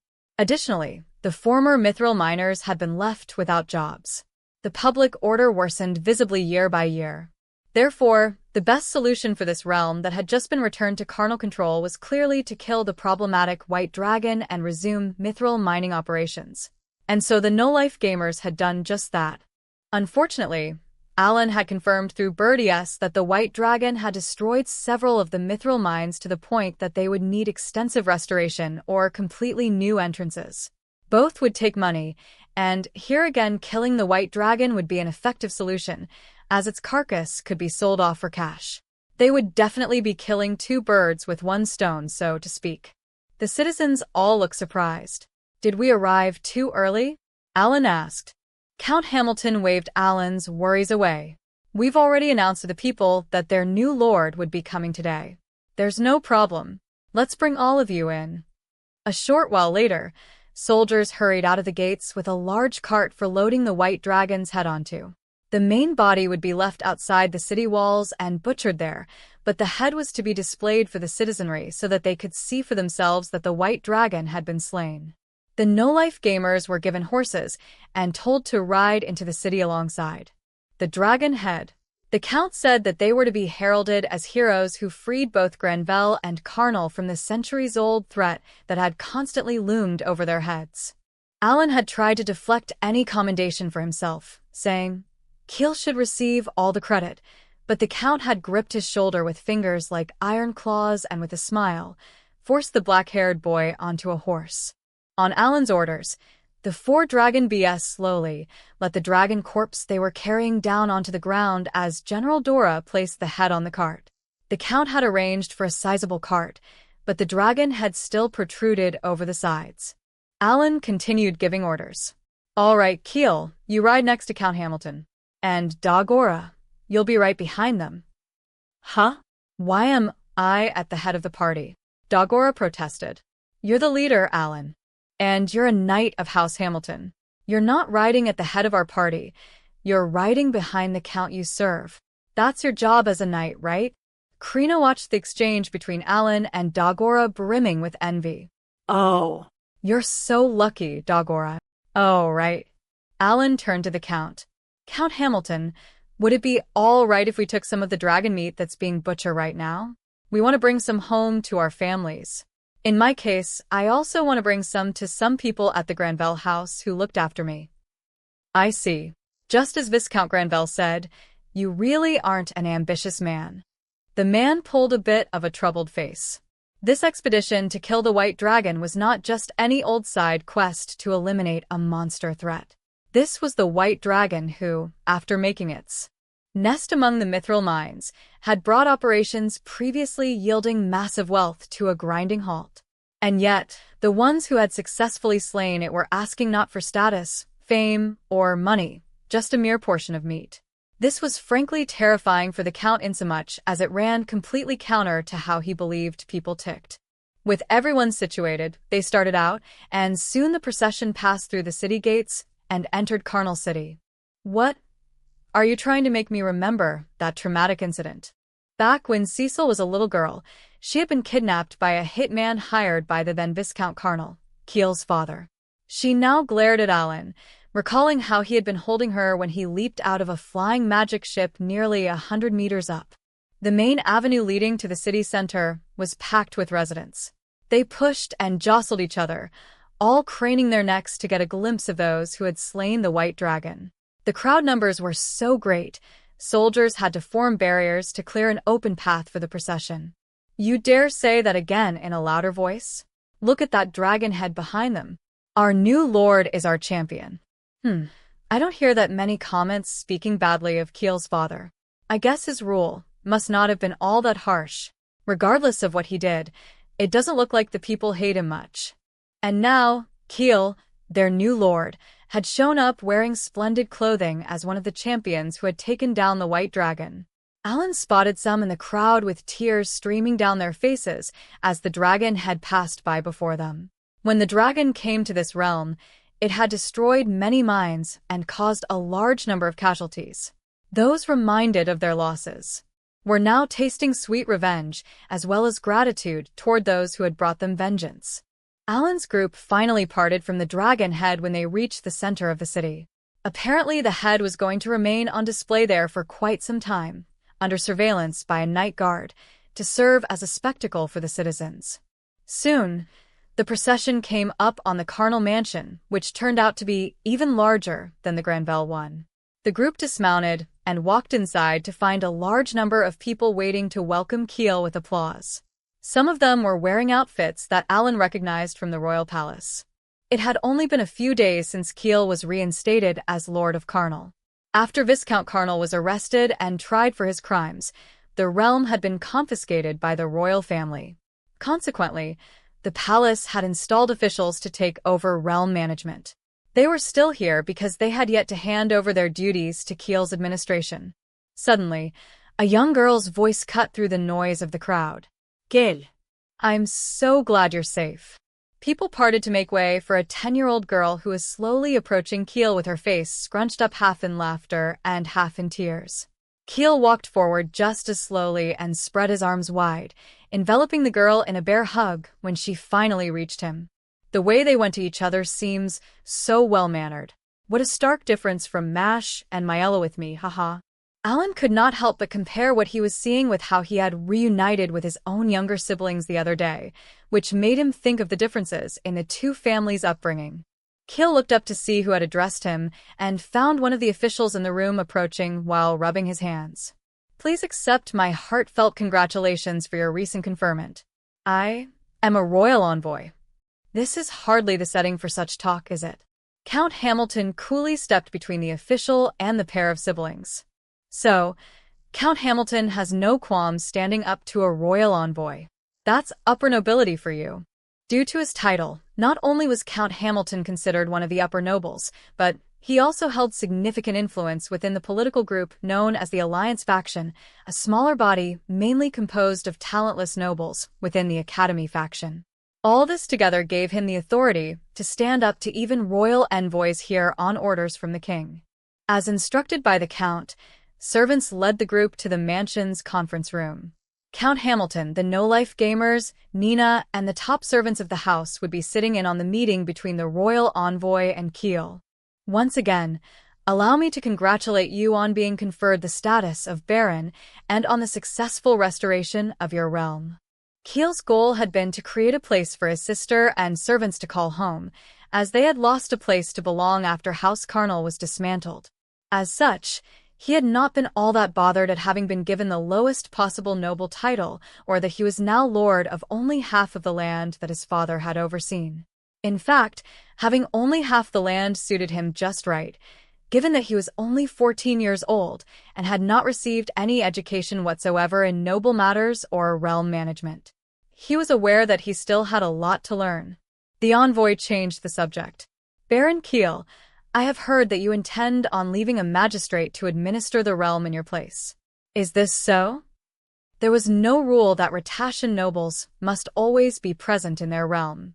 While they were away, they could appoint a magistrate, someone who would manage the domain in their place. Count Hamilton already knew that Kiel would be relying on this system in order to continue traveling with the no-life gamers. Alan had originally planned on asking Viscount Granvelle to find someone for this post, but Count Hamilton, with his wealth of connections, had taken it upon himself to do so. Sure enough, the Count nodded and said, I have already reached out to someone about that. He will be arriving soon. You have been too good to me, my lord. Kiel lowered his head. I thank you from the bottom of my heart. Now, the White Dragon. Here, the envoy changed the subject yet again. Bringing back its head is certainly one way to make an impression upon assuming office. I am sure His Majesty will be greatly pleased to hear the news.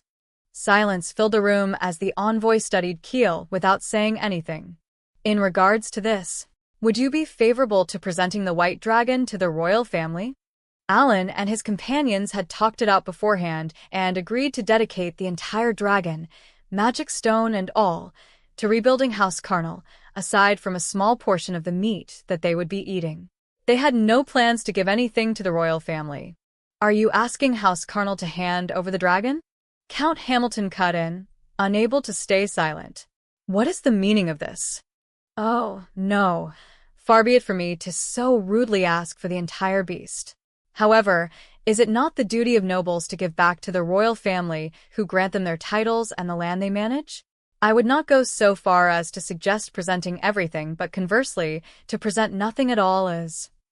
My understanding of the concept of profit is what's left over after costs are subtracted from income.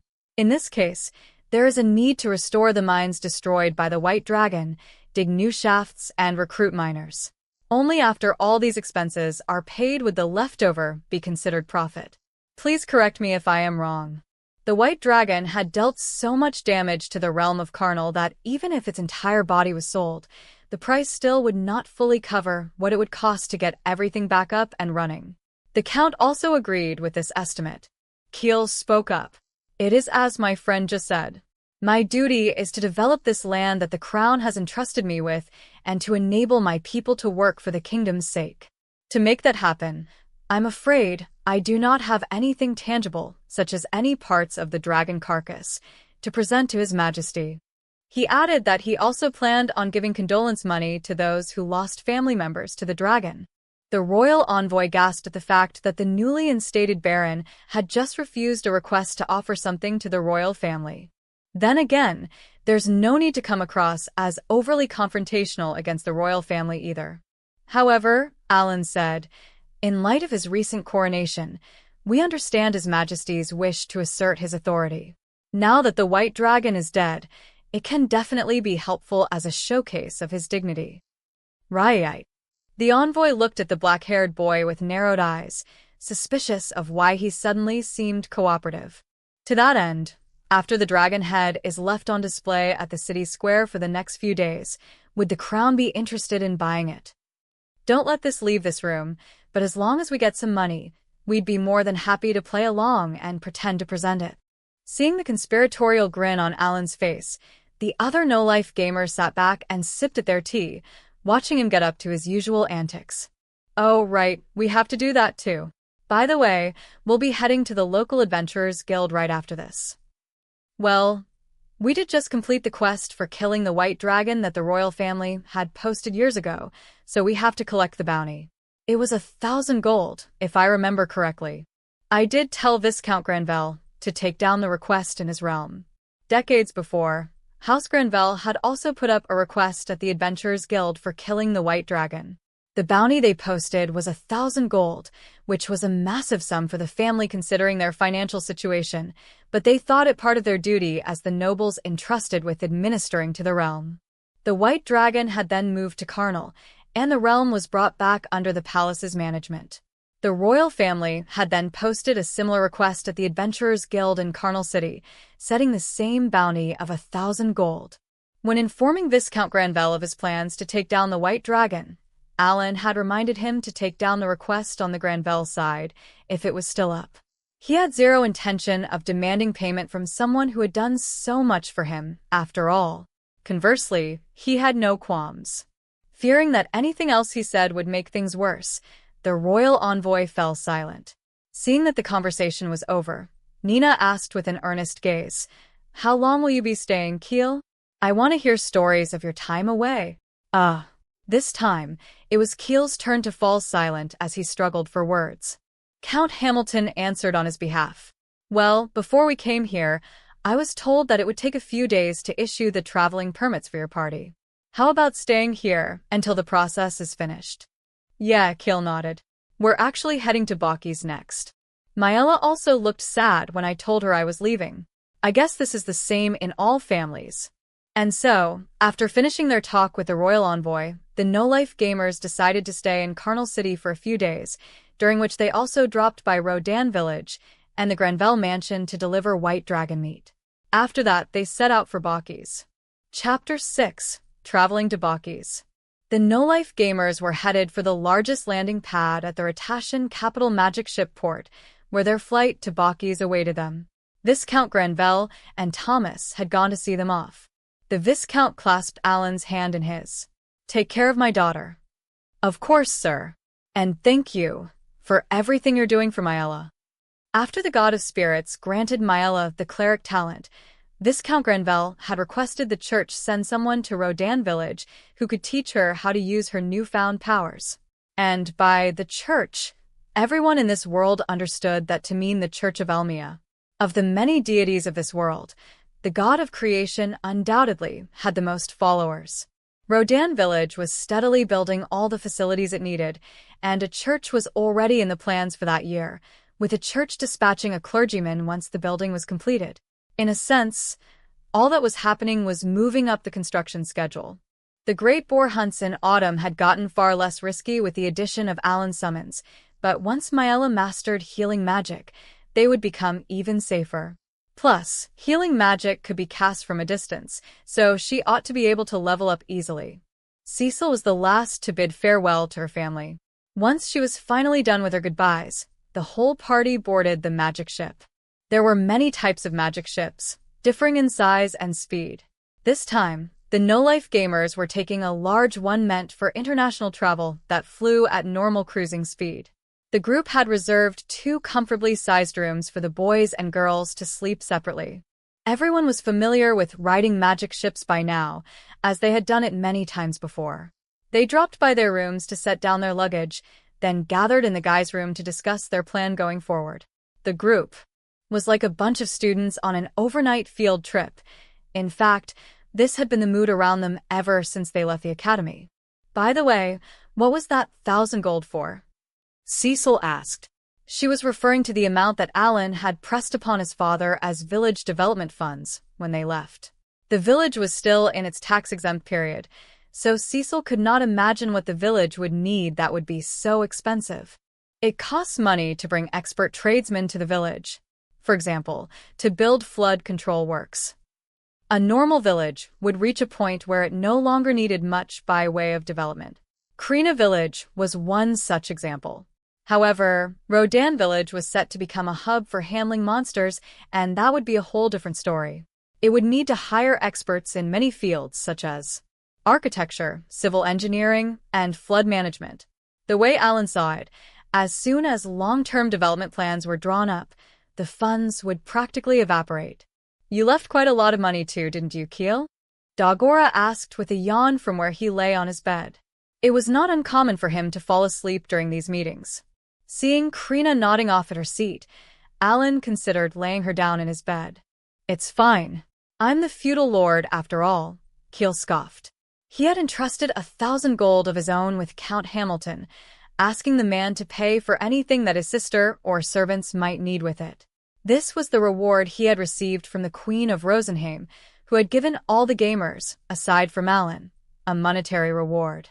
The Rank S dungeon is filled with Rank A monsters, so we'll probably be picking up a whole bunch of valuable equipment that we can just sell off. Alan was not that hung up on money. In his optimistic view, he could always earn more. I suppose that's true, Cecil said as she nodded. On an unrelated note, I wonder how Meruru is doing. Using official Rosenheim channels, Sophie replied, I have reached out to Meruru's academy to formally request for her graduation, as well as to Baukis for permission for her to accompany us. I am sure it will not be long before we receive an answer made in good faith. It was the party's unanimous opinion that they absolutely needed Meruru to clear the Rank S dungeon in Baukis. She was a strong, reliable companion, true, but besides that, she also was the only one who knew much of anything about Baukis or dwarves in general. Everyone was hoping that she would give them the lowdown during their time together in the dungeon. This was why they had submitted a request that her academy let her graduate early like they had, with the assumption that she had also accomplished plenty of feats in the Baukisian effort to repel the Demon Lord army. Citing the same reason, they had also asked Baukis to permit her to accompany them to the Tower of Tribulation.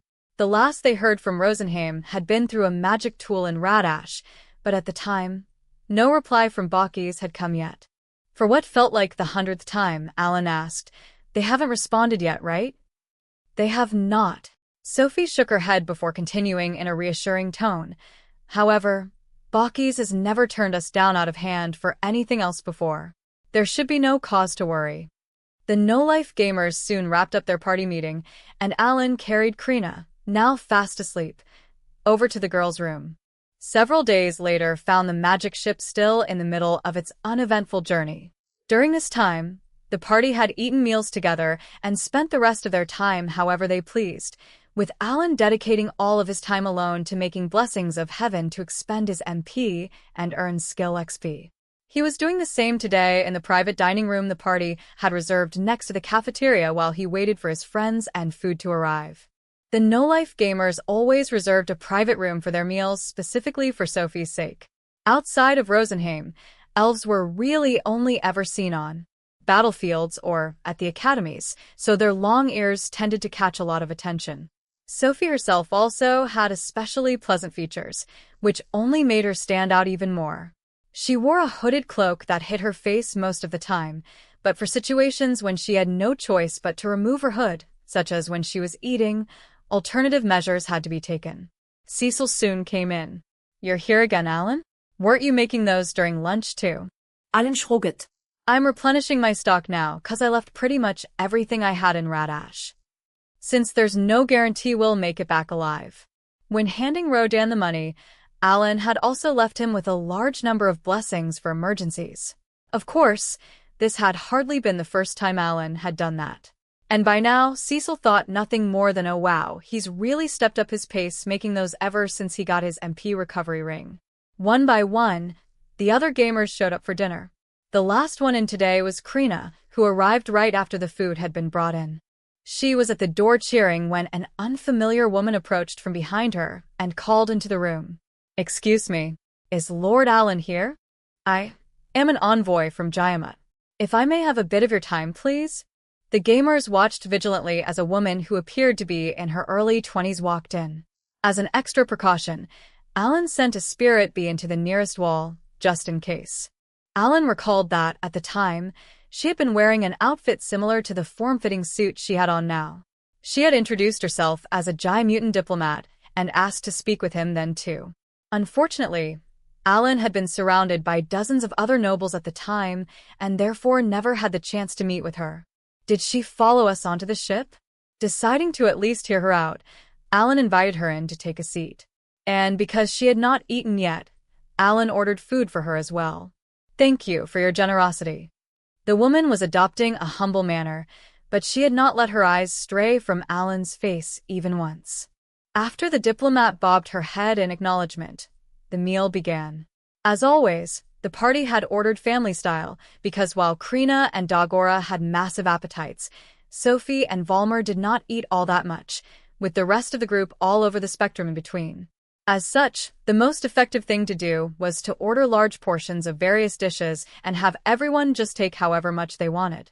The two elves only touched farm-raised meat on rare occasions and never ate monster meat. For example, they did not partake during the Rodan Village White Dragon meat celebratory cookout. "So, what is it that you wanted to talk about?" Alan asked as he slurped a spoonful of soup. "I have been ordered by His Imperial Majesty to escort you to meet with him. This magic ship will be arriving in the capital soon. Since you'll already be in the city, would you please accompany me?" "Yeah, I figured it'd be something like this." "I see. So that's why she waited until now to approach us." In truth, they were not on a direct flight from Rat Ash to Baukis. These two countries did not have any official diplomatic relations. Therefore, travel had to be routed through the capital of Jayamut. The magic ship would be landing there tomorrow. The envoy had apparently been biding her time until this moment. Plans more important than answering a direct summons from the Emperor of Jayamut himself, the lady returned, maintaining firm eye contact. "In the first place, I can't think of anything we've done that would merit earning an audience with the ruler of the greatest nation on the entire continent. We don't deserve it." "And you will not change your answer? Am I correct in understanding that we can always find you at the Ratashan Palace? If we are ever in need of aid, we will be in touch." Wouldn't hurt to keep an open channel with the person who represents the entire central continent in the Five-Continent Alliance. Maybe there are dungeons that can only be accessed from within the Empire's borders. Or maybe legendary weapons. The woman studied Alan for a while in silence, then replied, "Of course. Both you and Lord Helmios have proven to be tough nuts to crack." "Oh, it is too much of an honor to be mentioned in the same sentence as the very man who will save the world." The envoy had nothing more to say. Their conversation ended with Alan turning down an invitation straight from the Emperor of Jayamut. Alan's group disembarked the magic ship at the Jaimutan capital where they stayed the night, then boarded their connecting flight for Baukis the next day. This second magic ship was packed with passengers, evidence of the heavy travel between Baukis and Jayamut. Almost all of the passengers were dwarves, who were generally shorter than 14-year-old Alan, despite clearly being adults with large, scruffy beards and stocky, muscular builds. The no-life gamers were having lunch in a private room next to the cafeteria as usual when the noise outside suddenly swelled to a crescendo. The dwarves on board kept their faces permanently buried in their tankards from sunup to sundown, and since the gamers' room was not soundproofed, all the drunken ruckus outside was perfectly audible. Their commotion grew so loud that Alan could not hear what Cecil was saying, even though she was sitting next to him. "The dwarves do love their alcohol, after all," Sophie replied with a wry smile. "Speaking of, Meruru loved to drink too," Alan pointed out. In this world, the general drinking age was 12 years old. However, Alan firmly maintained from his previous life that real gamers don't drink, and therefore had always refrained. He did not want his concentration and sense of judgment to become muddled. This was the reason there had been no alcohol in the no-life gamers base at the academy during their first year. During their second year, however, the dwarf Meruru joined the party and started living with them. Alan noticed that whenever she walked past liquor stores, she would unconsciously stop and stare longingly. This was the origin of how the base finally started stocking liquor. In barrels, of course, given the ridiculous amount that Meruru drank. And once it became available, Keel and his servants, the eldest few, partook every once in a while as well. Memories of Meruru flitted through Alan's mind as he got up from his seat to look out the window. The desolate land flowing past below indicated that the magic ship had already crossed the ocean between the central continent and the northwest continent. More specifically, it had entered Baukis' airspace and was heading straight for the capital. It was just as Meruru had said. Most of Baukis' land was barren, painting a stark contrast from the lush greenery of Rosenheim. I suppose that's why they put so much effort into developing magic tools. Wait, hold on. A bird that Alan had left stationed back at the White Dragon mountain range had made an incredible discovery. Everyone listen up, Alan said to the whole group. The White Dragon's been reborn. Krina swallowed her mouthful, then tilted her head with a puzzled look. What do you mean? The plan was for Carnal and Granvelle to resume mithril mining now that the White Dragon was gone. Alan had left summons behind to help with this effort by eliminating all hostile monsters in the area. Just now, one of those summons had been flying over a large recess halfway up a peak on the Granvelle side of the mountain range, where it had discovered a juvenile White Dragon. The White Dragon definitely just respawned. Is there always supposed to be a White Dragon in the White Dragon Mountains? Is that a principle of this world? Alan recalled from his previous life that in some RPGs, some enemy bosses in certain areas or dungeons would reappear again and again, no matter how many times they were killed. This phenomenon, commonly called respawning, also occurred in this world. For example, the bosses at the deepest levels of the dungeons in Academy City could be fought once per day. In other words, even if these bosses died one day, they would reappear the next day, either having been resurrected or replaced by a copy. Alan did not know which. 10 days had passed since the no-life gamers slew the White Dragon. The fact that a new White Dragon had appeared in the same area pointed to this being yet another instance of respawning. What are you going to do, Alan? Cecil asked, peering at his face. Did you plan on killing this one too? Pretty much. If a new dragon's just gonna respawn anyway, there's no point killing it again.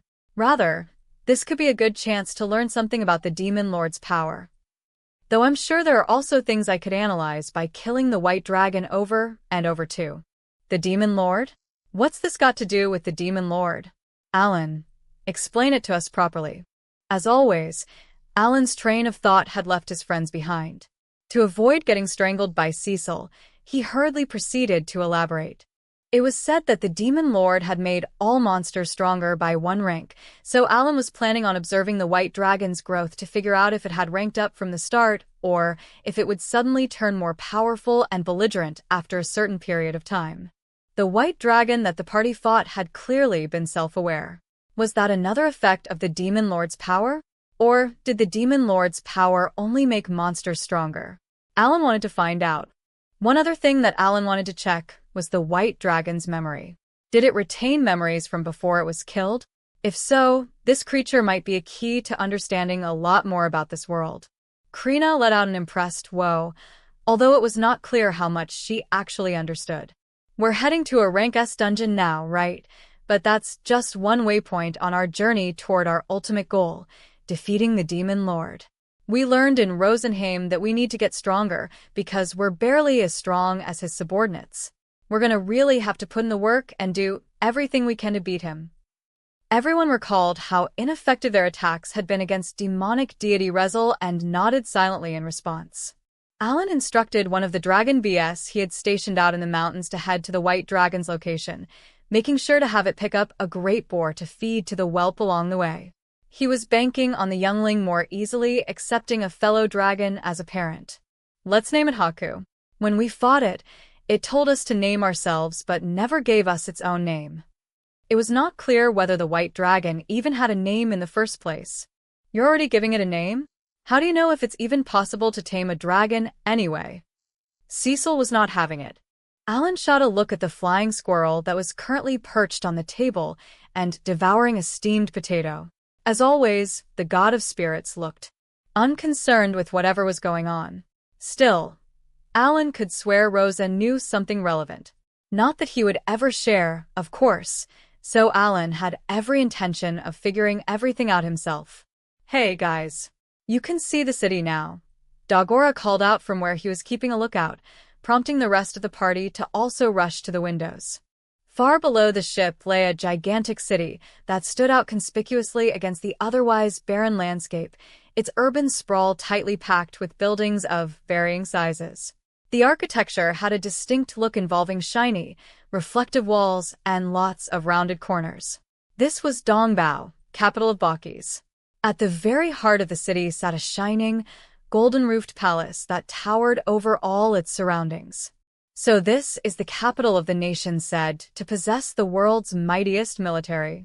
I see a lot of pretty tall buildings, and they're clearly far more technologically advanced than the rest of the world, which has its charm, true, but I did also like Fortania with all its nature throughout its streets. Whoa, so cool.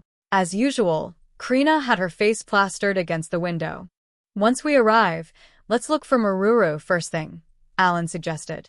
Soon after, the magic ship landed, and the no-life gamers disembarked with the throngs of dwarves. It was almost nighttime, so they actually decided to put off their search for Meruru until the next day, and instead find a place to stay the night.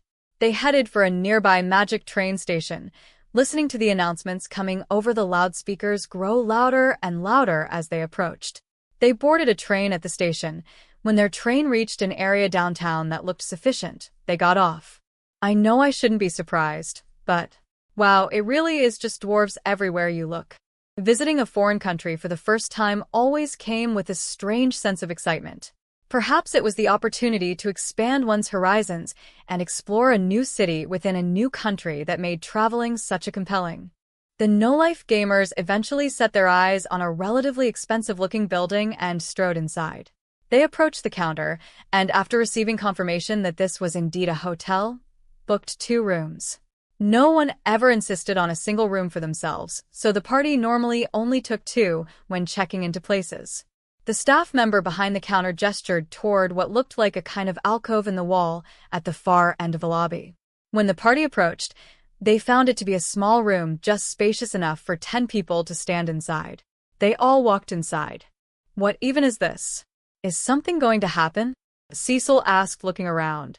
There's probably a panel or something to operate. Alan peered around the room and discovered 2 button-like gems glowing blue that were buried in the wall.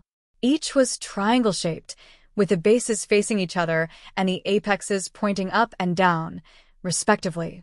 This must be it. So we can't choose the floor. This probably stops on each floor, then. Bwum. The entrance seemed to suddenly collapse, quickly becoming replaced by a featureless wall. The room the gamers were standing inside was rising up. Are you sure this is safe? Garara was feeling somehow apprehensive from the novel experience. It's fine. Interesting, I don't feel the acceleration of going up at all. Riding elevators in his prior life was absent here, strangely enough. The only feedback that he had received was the button lighting up. Eventually, an entrance seemed to come down from above, stopping when the floor outside was exactly level with the floor of the elevator. Alan took a quick peek outside and found a giant 2 on the ground, indicating that this was the second floor. So he stepped back into the room and pressed the up button one more time. Just like before, the room started rising and stopped when it was level with another entrance. There was a large 3 on the floor outside. Garara stared at the number and murmured, "So, we were going up in this thing?" "That's right," Alan nodded. "Travelers tend to have a lot of luggage, so having a magic tool like this probably makes things easier." Without further ado, the no-life gamers retired to their rooms for the night. The next morning, as the party was slowly gathering in the lobby, a group of dwarves walked up to them. One stepped forward to approach Sophie, then bowed respectfully. "I hope you are having a wonderful morning. We are terribly sorry to bother you out of the blue, but would you happen to be Princess Sophialone of Rosenheim?" Oh? "We've got someone else coming up to us now. They're here for Sophie this time, looks like. It is an honor to make your acquaintance. My name is Nikakai, and I am this country's foreign minister. If you are not in a hurry, may I have a bit of your time? We have already made arrangements for a private venue. Perhaps you would be interested in having breakfast together?" Whoa, they sent a minister right off the bat. Well, I guess that makes sense. Sophie is the princess next in line for the throne, after all. I should probably be more surprised at the fact that the government already knows that we're in Baukis and that this is where we're staying. But now that I think about it, they probably already knew from the magic ship manifest, didn't they? Radash had sent Baukis information regarding the no-life gamers' trip, including the date of their arrival. As it happened, the gamers had plenty to discuss with the Baukisian government too, so this opportunity had appeared at the perfect time. We appreciate the offer, Sophie told the minister. However, please wait a moment. We have one more companion who is still coming down. Thank you very much for accepting our invitation, despite the short notice. We shall make the necessary preparations. The minister gave the men behind him a look, and a few nodded in acknowledgement before heading off. The last person down today was Keel. Alan was always the first of the boys to rise, as he greatly valued living efficiently and therefore kept strict sleeping and eating schedules. However, he always made sure not to disturb the others when he went through his morning routine.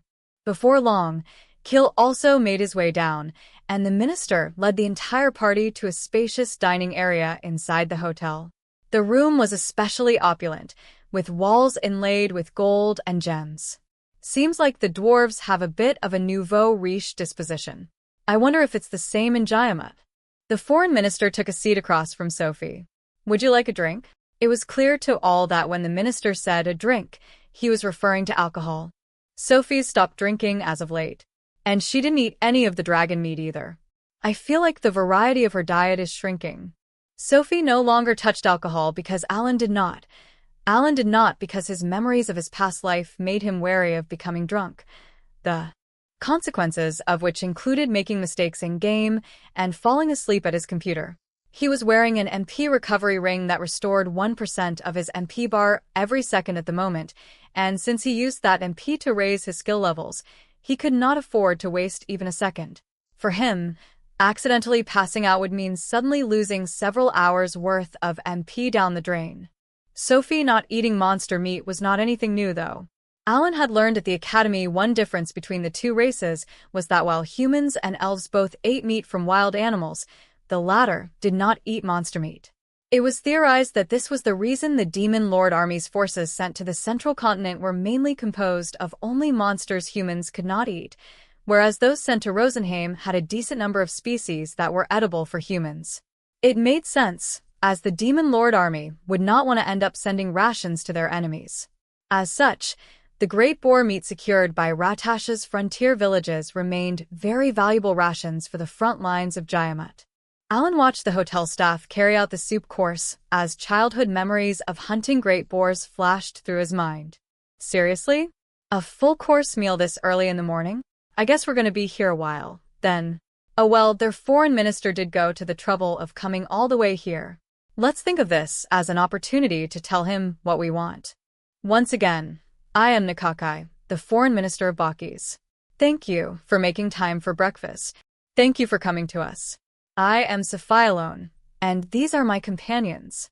Sophie gestured toward the rest of the gamers, who bobbed their heads in greeting. Alan kept quiet about being Rosenheim's grand strategist. It was something that could be easily found out with only a little digging, but he generally disliked flaunting his position and status. He wanted to avoid being involved with things as best he could. Before all else, please allow me to convey our collective gratitude for the valuable elven elixirs your country supplied us. They were an immense help in. Nukakai briefly explained that thanks to the large number of elven elixirs they had received, the Baukisian casualties were at a record low despite the Demon Lord Army sending twice their usual numbers.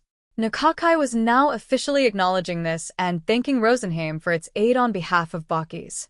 However, the truth was that Rosenheim had not sent any elven elixirs to Baukis.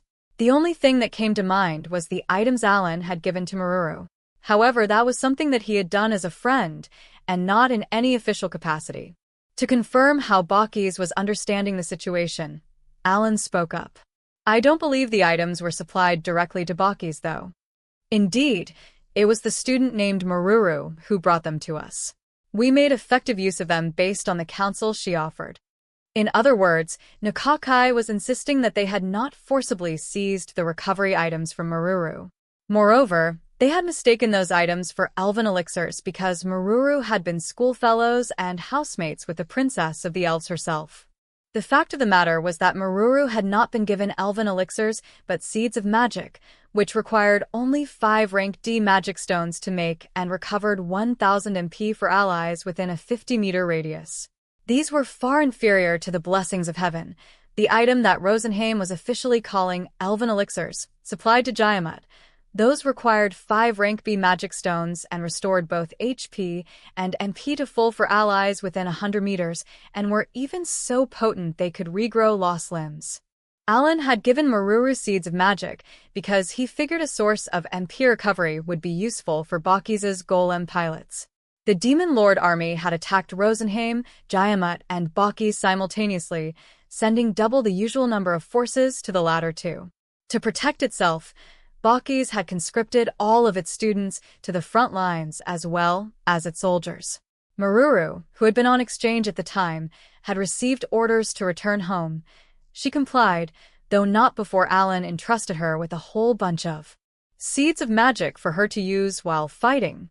He had heard that golem users needed MP not only to use skills but also to move their golems. I see. Alan nodded. We are glad to hear of the many lives that were saved. Now, shall we talk about the future? He was trying to move the conversation along, figuring there was little point in pursuing how the seeds of magic were used. Indeed. Minister Nakakai lifted his teacup and took a sip before continuing. Because Sophie had turned down the offer of a drink, Nakakai decided he would not be drinking either. Princess Sapphilone, we have received word that you plan on attempting the rank S dungeon in the Temple of Yamphany. Is this true? Sophie nodded.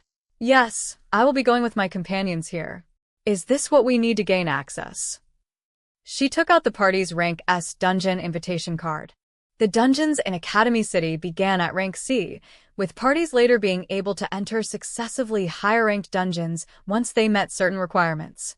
Alan's group had smoothly made their way up the ladder and eventually cleared their 5th rank A dungeon, at which point the executive dungeon system appeared and gave them their invitation.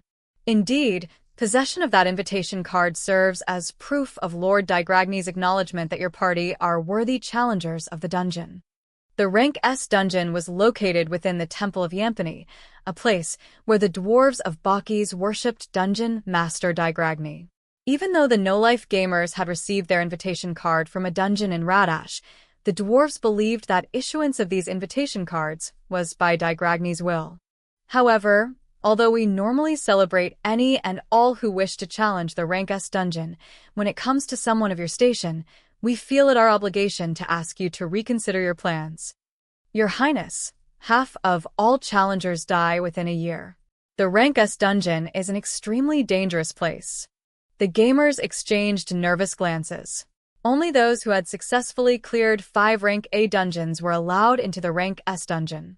The fact that half of these tried-and-tested warriors were dying in less than a year spoke volumes about just how perilous the place truly was. We are fully aware of the risks, Sophie replied.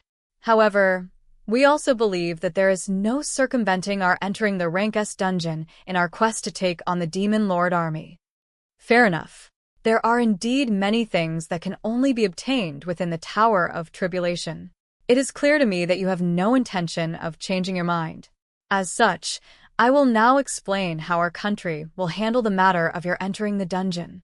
Nakakai explained that Baukis issued permits for entering the rank S dungeon that were separate from the invitation cards. These permits were effective for a year and had to be renewed within a month of expiring. If Sophie's permit was not renewed after a year and there was no record of her ever leaving the country, such as via magic ship, in the following 6 months, Baukis would announce her death to the rest of the world. The country had to resort to such measures because it was often difficult to confirm the deaths of those who died within the dungeon's walls. Sophie listened to all this seriously. The gravity of the Baukisian foreign minister coming in person to tell her in no uncertain terms that this was a dangerous undertaking was not lost on her. The risk of the party wiping in the rank S dungeon was far higher than any other place the gamers had visited thus far. I suppose if one of us survived and made it back to give their account of which of us died, then they wouldn't have to wait half a year. And that is it for the explanation. If you have any specific questions regarding the dungeon itself, please ask one of the clergy in service to Lord Digragni, Nukakai said, wrapping things up. Thank you very much, Sophie replied. Incidentally, would you happen to know what's become of our friend? I believe we sent word conveying our wish for her to join us. In sharp contrast from mere moments ago, Nukakai now seemed to have difficulty expressing his thoughts. The gamers had received word that Baukis had beaten back the Demon Lord army, but they still had no idea what had happened to Meruru specifically. Oh no, Meruru is fine. In fact, she did so well on the battlefield that her academy has agreed to allow her to graduate early.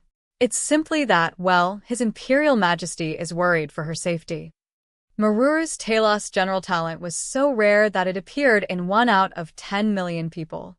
The Baukisian Emperor was reluctant to risk losing someone with such a valuable talent.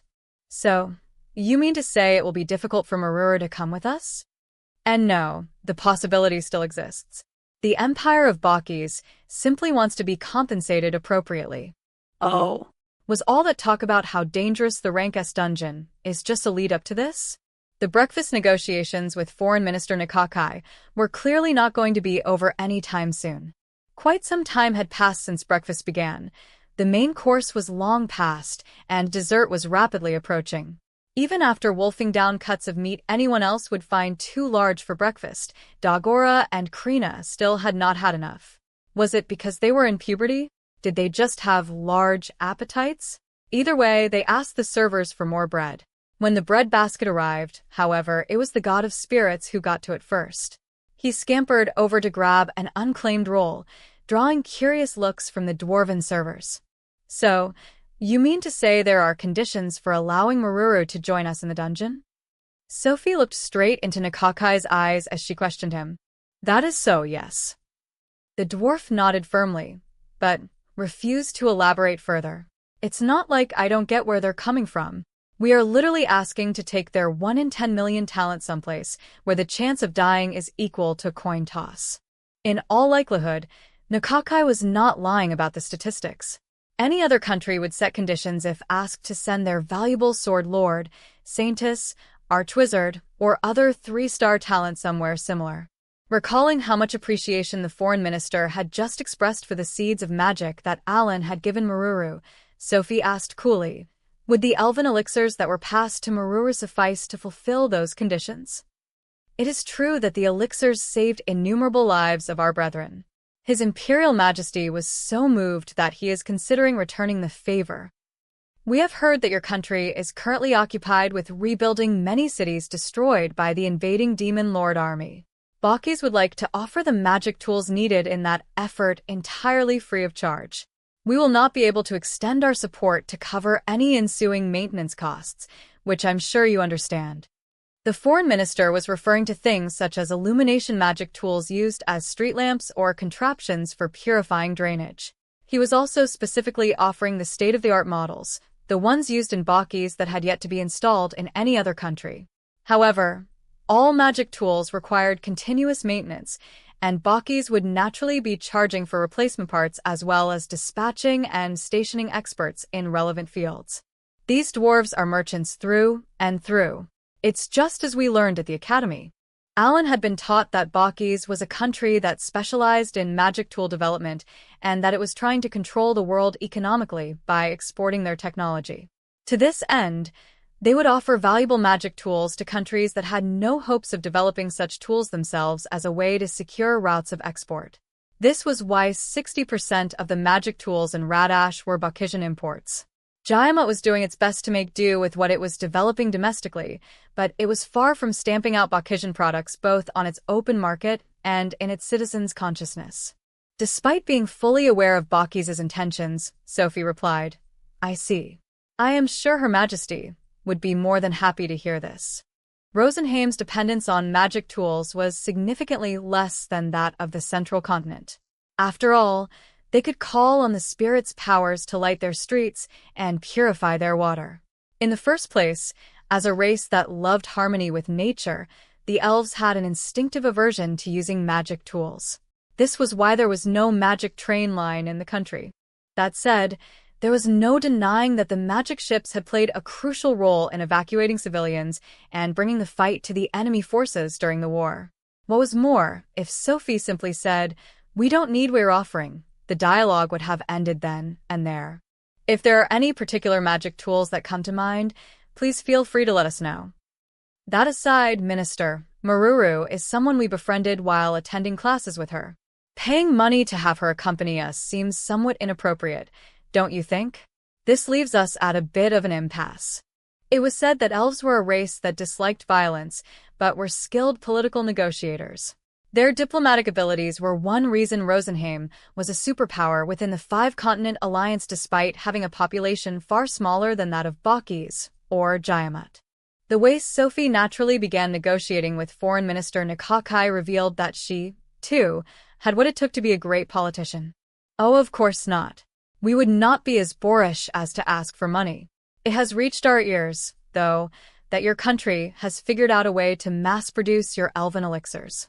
All we want is for you to export some to us.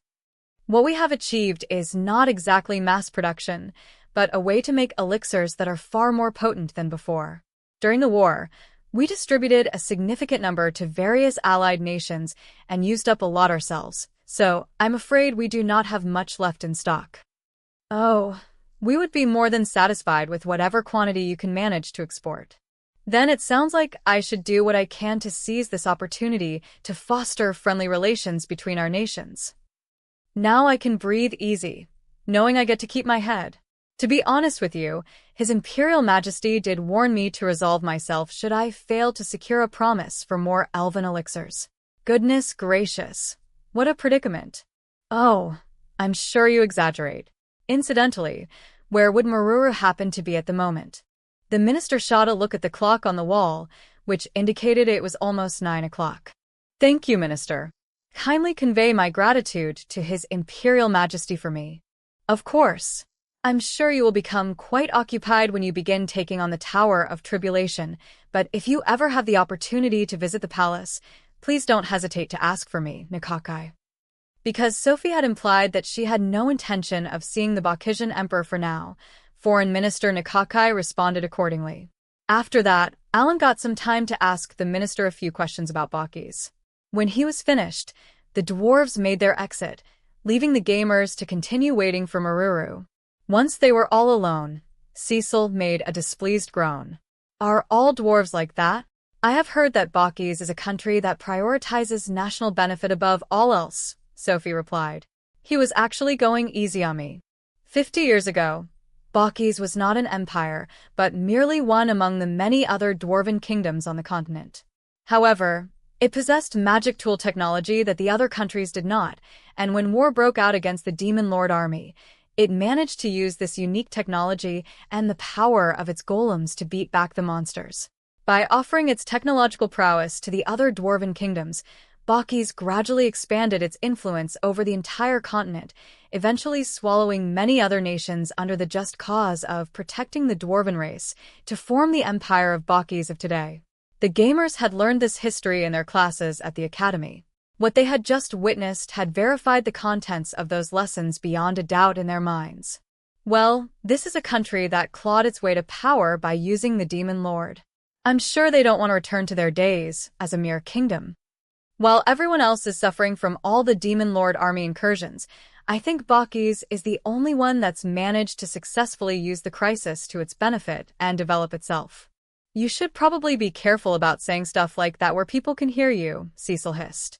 Come on in, Alan called out as the whole party turned around. Framed in the doorway was the nostalgic face of someone who had been living with them at the academy until just a few months ago. Meruru. Krina rushed over and wrapped the dwarven girl in a big hug on behalf of the whole group. Everyone else quickly crowded around with big smiles on their faces to celebrate their reunion. When everyone's emotions had calmed down a bit, each side caught the other up on what had happened in Rosenheim and Baukis. It was so strong. My golem's arm flew off like whoosh, and it was like boom. The other gamers gave their full attention as the diminutive Meruru excitedly swung her arms and legs, telling of how she had fought while riding a golem.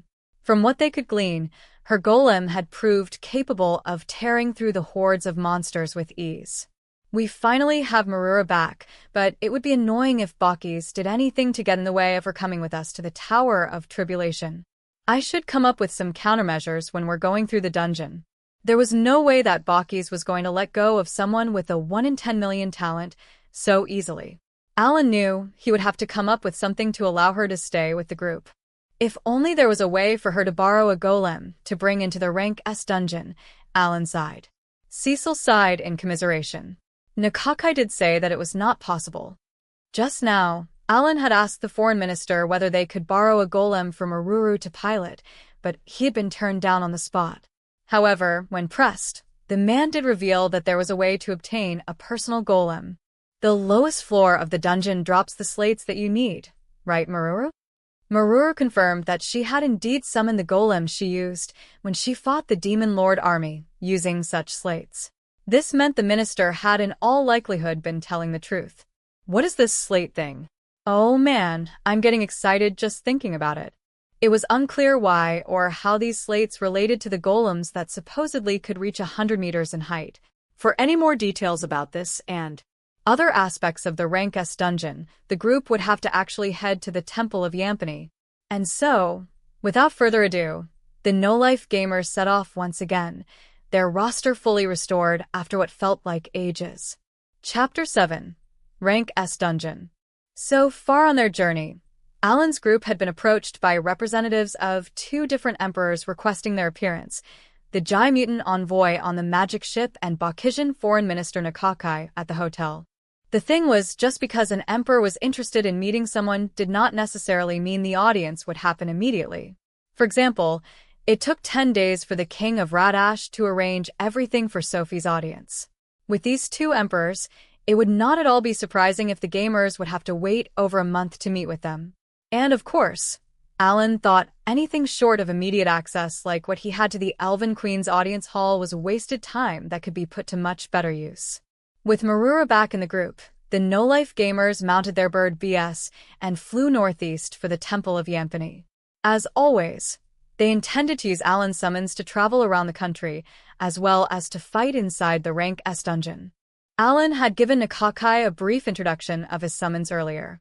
The minister had apparently known close to nothing about Alan's being a summoner, and his reaction was nothing more than, "Oh, yes, I believe I've heard mention of this." He asked Alan to refrain from calling out his summons inside any settlements, but said there should be no issue doing so out in the open. This general lack of alarm was very likely tied to the fact that Baukis had golems in its command. Baukisians were very aware that their country had the strongest military in the world, and they all harbored a deeply rooted belief that it was simply impossible for anyone to be more powerful than a golem. As a change of pace, Alan's co-passenger today was Meruru, not Cecil. "So you've become a noble as well?" he asked her. Yep. I showed am who's boss. Meruru beamed as she recounted tales of the events following her departure from the Ratashan Academy. Back in Radash, Meruru had always seemed somewhat insecure and unsure of herself. Now, however, she could talk about herself while grinning from ear to ear. The war had clearly been a good experience for her, serving as an opportunity to build up both her military achievements and self-esteem. In recognition of her efforts, Meruru had been made an honorary baron, the same rank as Krina. Apparently making those with 3-star talents, such as sword lords and sanuses, honorary nobles when they graduated from the academy was common practice in this world. However, in Meruru's case, she had been given her status due to her military exploits, as she had yet to graduate at the time. There was no worldwide agreement behind this particular practice, but all nations did it anyway to ensure that valuable personnel did not get siphoned away by foreign powers. That's my confirmation that Meruru's class really is 3 stars. However, since she gave some of the seeds of magic away, she hasn't quite maxed out her skill levels yet. Her overall level has reached LVL 60, though, which is great.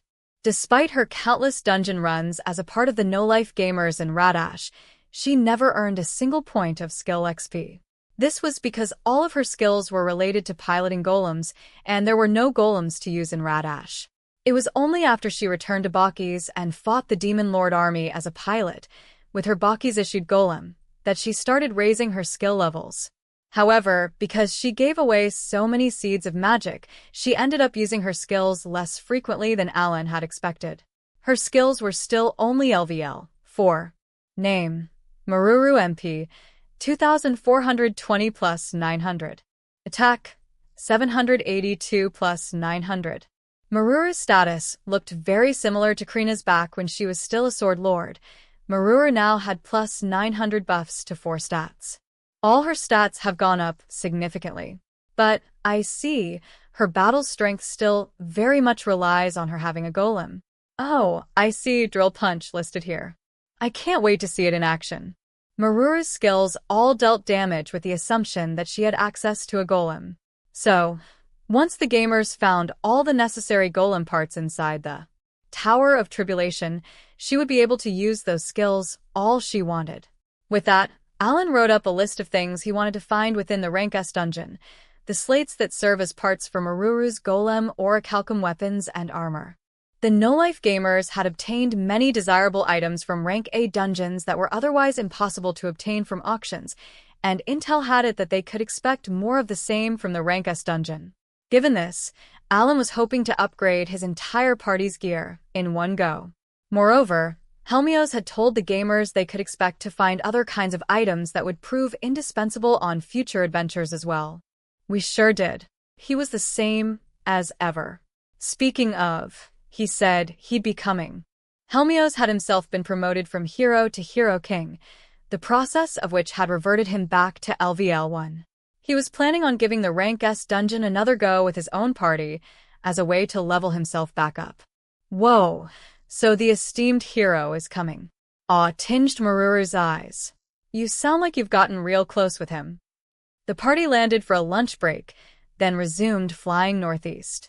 A few hours later, a shape came into view on the horizon that completely broke their sense of distance, like a landscape painting with poorly drawn perspective. This silhouette gradually turned into a mountain-like structure with a base area wider than Dongbao that stood so tall it pierced the clouds. Ahaha, you can't even see the top. I did sorta expect it to be a tower, since the dungeon's name is literally the Tower of Tribulation. That said, it couldn't look any more different from the dungeons back at Academy City. The Academy City dungeons looked like small apartment buildings on the outside, but were actually massive spaces accessed via portals. The way the portals worked was quite complicated, as they sent parties to uniquely generated, isolated dimensions, but the exterior of the buildings looked entirely normal. In contrast, the Tower of Tribulation was so tall that clouds obscured it a certain distance up, making it impossible to gauge the structure's exact height. Where's the Temple of Yampani? I only see the Tower of Tribulation. Contrary to his expectations, Alan failed to see anything resembling a temple near the tower, which stood on its lonesome. He now wondered just where exactly it was the dwarves conducted their worship of Dungeon Master Digragni. The Temple of Yampani is on the first floor of the Tower of Tribulation. Meruru replied in a confident voice. She had firmly believed that she would eventually get to challenge the Rank S dungeon with her friends, and so had done her best to gather information from comrades and superiors during her time on the battlefield. Seriously? Both the temple and the dungeon are in that giant tower. Alan then asked Meruru to share everything she knew. Apparently, this tower that bridged the endless wasteland below with the sky above was more than 10 times the size of the World Tree in Rosenheim. The sight of the tower took the gamers' breath away as they wondered how on earth such a structure came to be. The only one who reacted differently was the God of Spirits. From his usual position on Sophie's shoulder, he gazed at the huge tower with an intense expression.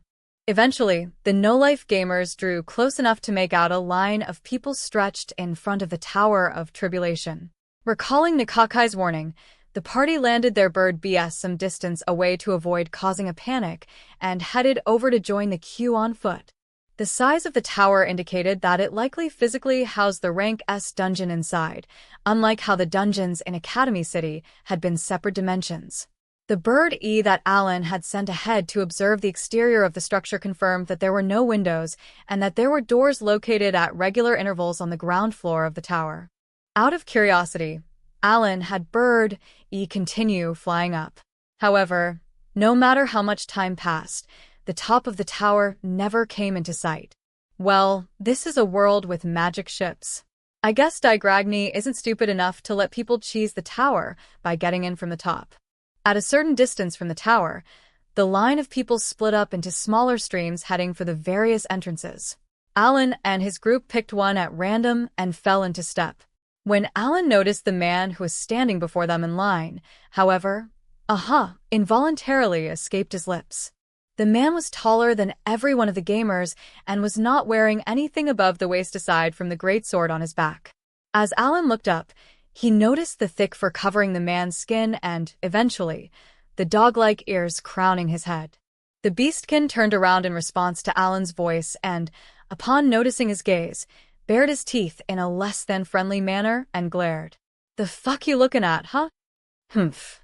After giving Alan a slow once-over from head to toe, the man snorted and turned back.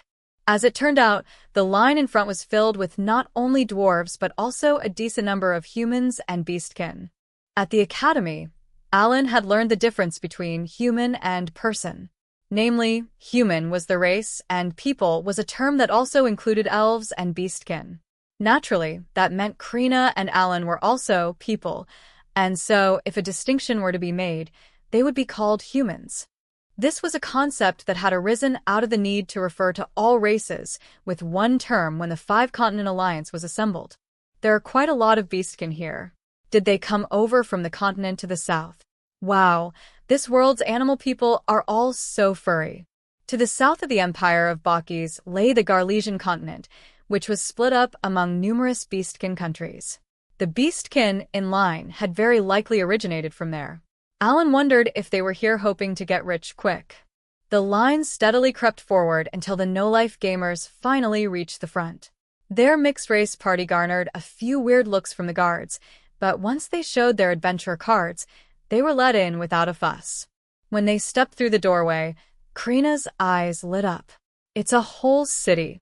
The inside of the tower was so brightly lit that one would never guess that it had no windows. There were buildings packed tightly together, creating a townscape that was undoubtedly a metropolis. This is incredible. You're right, this really is a whole city inside a dungeon, Alan agreed. It was clear that the walls of the city matched the external shape of the tower. The illumination inside was somewhat distinct from actual sunlight, and it became immediately obvious where this light was coming from. Look, it's glowing. Krina pointed toward the heart of the city, her excitement rising another notch. One building towered over the rest of the cityscape, topped by something radiating bright light. Is that the Temple of Yampany? Alan led his companions toward the building, recalling what he had just heard about this rank-S dungeon and A bird appeared above Alan's head and flew up to get a bird's-eye view of the area. Barely half a day earlier, someone very important had told him not to use his summons inside a city, but Alan decided he must have simply heard wrong. It's very spacious in here, but it looks like there is an actual ceiling. That said, this is a massive city. So, if the first floor is the city, does that mean the actual dungeon starts on the second floor? Okay. Bird E is coming up on the temple. The clearance of this floor was so high that Hawkins had more than enough space to leisurely circle the airway up above everyone. The layout of the city was circular, with the structure that was most likely the Temple of Yampany located in the center, and the buildings in concentric circles radiating outward. From high above, this looked quite similar to tree rings. According to Meruru, the Temple of Yampany had existed since the days when Baukis was still a kingdom thousands of years ago. This countryside temple was dedicated to Digragny, the being who controlled the dungeons and oversaw everything related to magic tools. The more the priests prayed, the larger the temple grew until this dungeon appeared all around it. That was how the temple and the dungeon were related, and people claimed that it was Digragny who had made all this happen. Atop the temple was an illumination magic tool. Back when he was a manservant, Alan had seen something similar installed in the Granbell mansion. This one, however, was powerful enough to light up a city that dwarfed even Baukis' capital. Huh. Roused from his thoughts, Alan turned toward her. Well, we arrived earlier than I expected. How about we go to the temple and see what they can tell us about the dungeon? Everyone nodded. They already knew that Alan was not the kind of person to spend time aimlessly wandering around the city. Garara looked over to see what Kil was talking about. Damn, you're right. Is this place seriously a dungeon? Upon overhearing this exchange, Alan had Bird-E look for a train station. It quickly found one close to their current location and confirmed that the tracks did run to the center of the city, passing close to the temple. The group made their way to the station and boarded a train. As they rode the train, Alan gazed out the window at the people going to and fro outside. Why were there so many adventurers outside just now, by the way? Isn't everyone here to explore the dungeon inside the tower? I remember hearing that there are a bunch of other dungeons all around the Tower of Tribulation, Meruru explained. So, a lot of adventurers staying in the city are probably heading for those dungeons instead. The tower was surrounded by countless dungeons ranging from rank C to A. As such, a significant percentage of the adventurers in the tower were actually there for those dungeons instead. This city was almost a whole world unto itself, with a unique community revolving around dungeons, especially the rank S1 in particular. These thoughts were still rattling around inside Alan's mind as the magic train reached the station before the temple. The party got off and hoofed it the rest of the way. The glimpses that they caught in the gaps between the buildings gave them the impression that the temple itself looked very much like a magic tool, a stark contrast to the wooden temple in Rosenheim, where the elves worshipped Rosen. That's one tall-ass building, Garara observed with a bit of a sigh as he stared up. It sure is, Alan agreed as he looked up with him. And the magic tool at the top is very likely what's illuminating the city. The Temple of Yampany turned out to be a pencil-shaped structure that was around the same height as the tallest radio tower in Japan. At its very top, just as Bird-E had spied, was a giant, brightly shining magic tool. The area surrounding the temple was filled with the whir and hum of some power source at work. Many adventurers were busily going into and exiting the temple in a vigorous flow. The no-life gamers joined them to walk inside. Wah! You there, you squirts. This ain't a place for you kids to be. Suddenly, Alan's group found their path blocked by a temple guard at the door. Only those with the right to enter the Rank S dungeon are allowed to pass. Go home. Shoo, shoo. Apparently the guard had jumped to conclusions based on how young the gamers looked. Despite his surprise, though, Alan still had the presence of mind to produce his invitation card. Oh. My deepest apologies. You're so young and already. Now it was the guard's turn to be surprised, but he yielded the way without any more fuss. When they were inside the temple, Cecil huffed a little. How rude, judging us by our looks. I mean, it is the guard's job to keep an eye out and stop people that they think don't belong from getting in. Most adventurers who look our age wouldn't have a license, right? If he just let all of them through, they'd probably die the first day they stepped foot in the Rank S dungeon. Even though Cecil was getting in his face about it, Alan actually did not have any issue with the way the guard had handled the exchange just now. Guards are supposed to stand at doorways. Oh man, I still remember how much trouble it was waiting for the guards to change shifts whenever sneaking in at night. Of course I was. Just now the guard confirmed that only those with a Rank S dungeon invitation card are allowed inside. And look how many adventurers there are here. The world sure is huge. Only now did Cecil take a good look around. The temple was packed with dwarves, humans, and beastkin alike. Back during their days at the academy, their homeroom teacher had told them that Radash no longer had any citizens powerful enough to enter the Rank S dungeon. And yet here there were so many, every last one powerful enough to have earned their right to be here. Would that perhaps be the reception desk? Sophie gestured toward a row of counters. The no-life gamers approached a counter being manned by a dwarf wearing priest-like robes. We're about to give the Rank S dungeon a try, so we want to know more about it. Is this the right line? Of course. The priest suddenly noticed Meruru. Oh, you have a dwarf among you. Good guess. Then again, she's not holding a weapon or wearing any armor. Meruru was not currently holding the spear and shield she had used during her time at the Ratashan Academy. Nope, I don't. I was told to return the one I used when I was in the Navy. The receptionist left his post for a bit, then came back holding what looked like a round black slab. Here it is.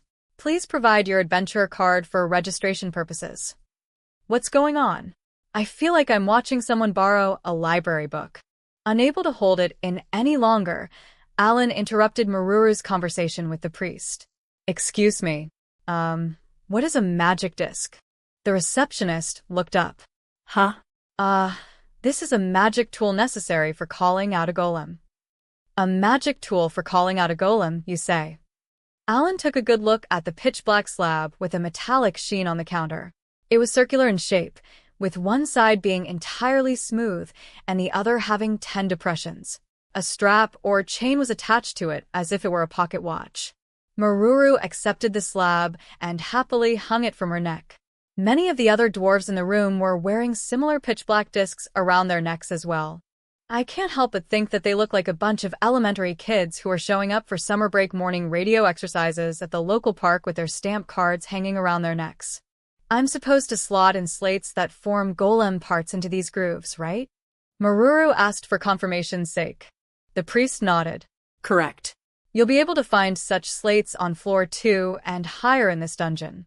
The bosses in the surrounding rank A dungeons also drop them on rare occasions. According to what Alan had heard, golems were ranked on a grading system that indicated their relative power, with a pilot's talent determining which rank they could control. Golem pilot's talents versus golem ranks. I've heard that golems are in grades such as bronze, iron, and mithril grade, Alan said. Can the parts be used for all grades, or are they all distinct? We're asking because Meruru here has the Talos general talent, so... Talos general? Are you sure? The receptionist's eyes flew wide open as he grabbed his counter with both hands and pulled himself forward to study Meruru closely from head to toe. I see. So this is how valuable someone with a 1 in 10 million talent is. I've heard that the more powerful golems can single-handedly kill a dragon. The dwarves in line behind the no-life gamers also started buzzing excitedly. When he regained his composure, the priest cleared his throat and said, "The slates that a golem needs are indeed specific to its grade." Yes. If you slot in a part that isn't the same grade as the others, it will not work. To call forth a golem, you at least need a head, a left arm, a right arm, a torso, and a lower body. That makes a total of 5 parts. There were slates that could grant golems additional abilities, and it was up to the golem pilot to pick and choose according to their preferred fighting style. It was pretty much the luck of the draw, and Alan resigned himself to the fact that they would probably end up drawing parts that they already had. Some choose to keep spares in case their golem is damaged. If you determine that you do not need it, though, you can sell those parts to us here. Needless to say, the majority of adventurers entering this dungeon were not golem pilots, and the Temple of Yampany bought all the slates that they had no use for. The pricing differed depending on part and grade, but most went for more than 100 gold apiece. The priest further explained that golem parts were the only thing that the temple handled. All other drops, such as magic stones obtained by killing monsters or equipment found inside treasure chests, had to be sold at the Adventurers Guild close by the temple. He went on to recommend that the gamers check out the Adventurers Guild should they want even more information. He then reminded them once again of the high death rate in the dungeon and warned them to not overextend themselves. Everyone who walked into this temple had cleared 5 rank A dungeons. Presumably, this meant they had the ability and presence of mind to research a dungeon before stepping foot in it. Thank you for the explanation. There's still something that I want to know. Would you mind? It is not. Lord Digragni makes them himself and bestows them to this temple through us, his priests. You will not find them as drops within the dungeon. I see. Now, you just helped Meruru rent this magic disc. Is it possible to purchase one outright? Of course. Alan intended on having Meruru continue journeying with them in the future. And since she was a golem pilot, she needed a golem of her own. This was a problem that needed to be resolved. I am terribly sorry. Magic discs are considered Baukis' national property. They are generally not for sale. Yeesh, talk about overcharging. That's enough money to buy a magic ship. But I see, this is how Baukis has more than 10,000 golems that it can mobilize all at once. Alan took away several things from his conversation with the priest. First, this temple was under Baukis' management. Second, one of its main roles was to lend magic discs to golem pilots and collect golem parts from the dungeon. After all, even pilots sold them to the temple whenever they picked up parts that they already had. The reason that magic discs were generally only on a lending basis was so the country could demand their return in times of need, such as wartime. To buy one of these discs, one had to fork over 10,000 gold, an amount that could purchase a decent magic ship. There was little point in Alan equating this price with the value of money in his previous life, but he could not help doing so. He understood 1 gold to be worth around 100,000 yen. The receptionist was basically saying that it would cost 1 billion yen to buy a magic disc. 10,000 gold? Understood. Please give me a moment to take it out. Alan positioned his grimoire above the counter, opened it to the storage page, and flipped it over. The next moment, pouches filled with 100 gold coins each.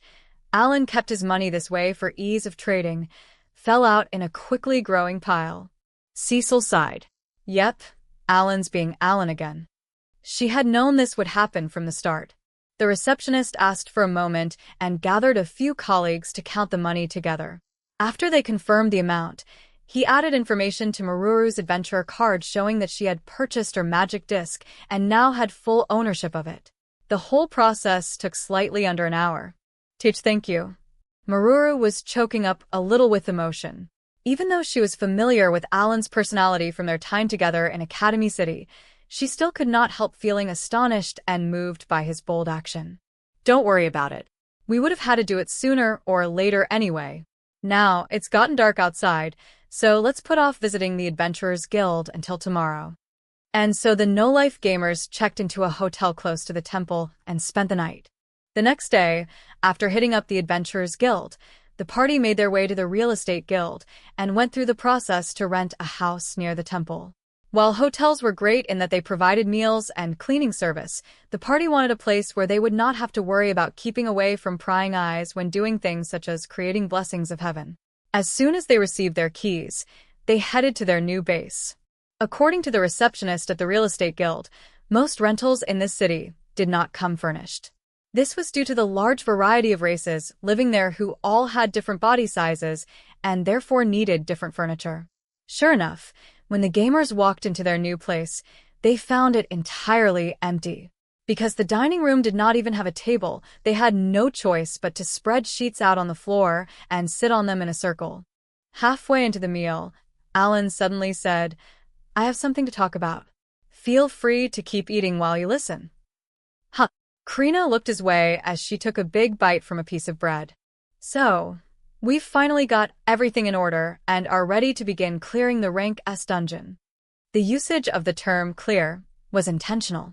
For everyone else in the city, it was common sense that the Tower of Tribulation was to be challenged, not cleared. If half of the people who challenged the dungeon died in their first year, the number of sacrifices necessary to beat it would be astronomical. Alan had used the word challenge when talking to the King of Radash and Foreign Minister Nikakai to avoid making waves. However, he now told his companions that reaching the very end of this Rank S dungeon and defeating the last boss that lay in wait had been his intention from the very start. Yep, Krina's grin conveyed that she would not have it any other way. The serious look on Alan's face caught Dagora and Keel off guard, as they had assumed this was a normal discussion regarding their formation or strategy tomorrow. They did their best to focus.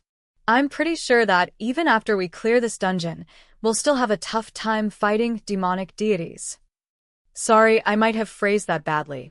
I'm not saying we definitely can't win. Let me use Rezel as an example. The way Alan saw it, their chances of beating Rezel before his transformation, if Helmios had not been around, was around 10%. In short, Rezel was so powerful that we had almost no chance against him. I know it's said that monsters get a lot stronger when you jump a rank, but that was miles above a mere rank A. Not once had Rezel called himself rank S, but his strength was significantly superior to normal demons, who were rank A. So, even if the no-life gamers managed to completely deck themselves out with equipment from the rank S dungeon, Alan did not think they had a guaranteed shot against someone like Rezel. Dagora frowned. Huh? How would you know? We haven't even gotten in yet. Well, Hero Helmios had a 5-star talent and was wearing a full set of gear that he had gathered from this dungeon. Of course, he didn't clear it, but even if he did, it probably wouldn't have made much of a difference. All of you carried over half of your stats from before your class promotion, but that's still nowhere near enough for us to comfortably beat a demonic deity. By my estimation, if everyone in the party maxes out their levels and skill levels and is wearing Orichalcum from head to toe, then we might have a 50% chance of winning. Maybe a little below that. Even so, we still have to go through this dungeon, right? Cecil asked. Adventure?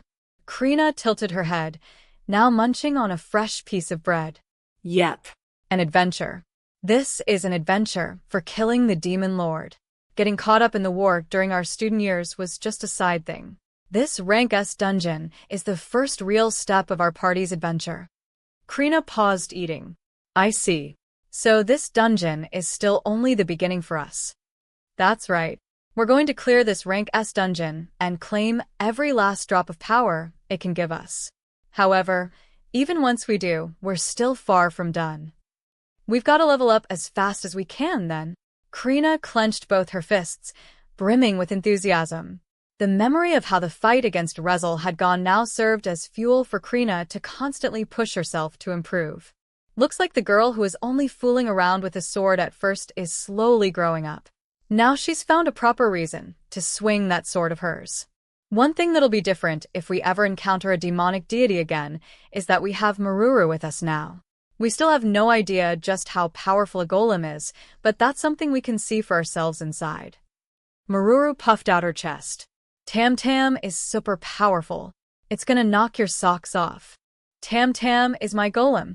I set that as the name when they issued me one during the war. I see. Well, names are important. Tum Tum. Okay, I'll remember it. As a Talos general, Meruru had the ability to pilot mithril-grade golems. The fact that she was not issued one likely meant Baukis had more Talos generals than mithril-grade golems. Although her talent was said to be 1 in 10 million, the Dwarven nation had a population of 200 million. It would not be surprising if there were other Talos generals besides Meruru. It was either that or, because the majority of Baukis' golem army was bronze-grade and iron-grade, they simply did not have enough parts to field all that many mithril-grade golems. We'll prioritize finding parts for Meruru's golem. When that's done, we'll focus on maxing out everyone's levels and skill levels as soon as possible. The bottleneck will probably be the skill levels, so use your skills as often as possible, everyone. By Alan's estimates, it would take more than 3 months to max all the levels for everyone in the party. Based on that, he was planning on sticking around this dungeon for a year. Fingers crossed the Demon Lord army doesn't attack again during that time. I'm pretty sure that won't happen, Cecil. Not after it lost so many troops. In fact, they probably won't show up again for the rest of the year. The Demon Lord army forces that attacked Jayamut and Baukis had been beaten back, meaning that some portion of it had simply retreated. Those that were sent to Rosenheim, however, had been almost entirely wiped out, including both the original 3 million plus the 4 million sent as reinforcements. One more thing, Dagora. You've got to learn how to use your extra skill. Dagora's extra skill, Heart and Soul, was currently the most powerful attack in this party's arsenal.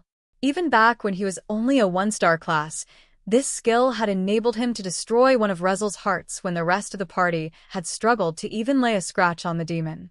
On top of his class promotion, once Dagora found a better weapon, the damage that he would be able to dish out ought to be significantly higher than before. He just might become capable of killing a demonic deity in one strike. Dagora stared at his hands, opening and closing them a few times before finally replying with a simple "will do."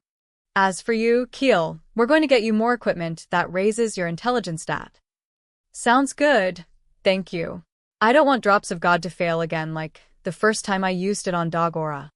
Keel's extra skill, Drops of God, resurrected the dead. It was Alan's theory that the success rate of this skill was dependent on Keel's intelligence. As such, The way to maximize the reliability of the skill was, besides maxing the skill level, to wear equipment that gave the highest possible intelligence buffs. Sophie, one day, you'll become capable of manifesting spirits under your control. Please keep working on your ability to communicate with them in preparation for that day. The next time Sophie underwent a class promotion, she would become a 3-star spirit user, which would give her the ability to call forth spirits into the visible world. However, according to spirit user Gadaluga, the most powerful combatant in Rosenheim, the spirits were fickle and thus very difficult to handle. The relationship between spirit user and spirit was not one of absolute obedience, unlike that between summoner and summon. In fact, spirits were more powerful than spirit users, so it was more accurate to say that it was spirit users who were begging spirits for their aid.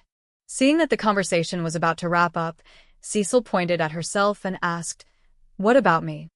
You don't have to do anything special for now. Something may or may not come up later. Either way, just focus on raising your level and skill levels as quickly as possible. We'll prioritize Keel when we see intelligence boosting gear, but once he's got everything, you'll be our next focus. Last comes me. I very much want to reach summoning LVL by the end of this year. After all, there's no telling when war might break out again." The summons at LVL had been incapable of hurting Rezel, and after the demonic deity transformed, he simply pretended they were not even there. "Alan, there's something that I've been wondering for a while. Why are you always so hung up on the demonic deities?" Cecil asked. "Oh, did I not mention this before? I get the impression that killing demonic deities is part of my goal. When I kill a demonic deity, I level up right then and there, no matter how much more XP I need. Based on this, I'm thinking that Elmia wants me to kill more of them." After Rezel died, Alan had received a level-up notification that did not mention the specific amount of XP that he had gained. He had only killed one demonic deity so far, but was quite sure that any successive ones would also level him up, regardless of XP amount. "Did you just casually refer to the god of creation by name?" Cecil stared at Alan in disbelief. Similarly, the rest of his companions also stared at him in shock for a brief moment. Alan, ignoring them, continued, "Conversely, it's almost impossible for me to level up any further the normal way. That leaves me no choice but to prioritize earning skill XP.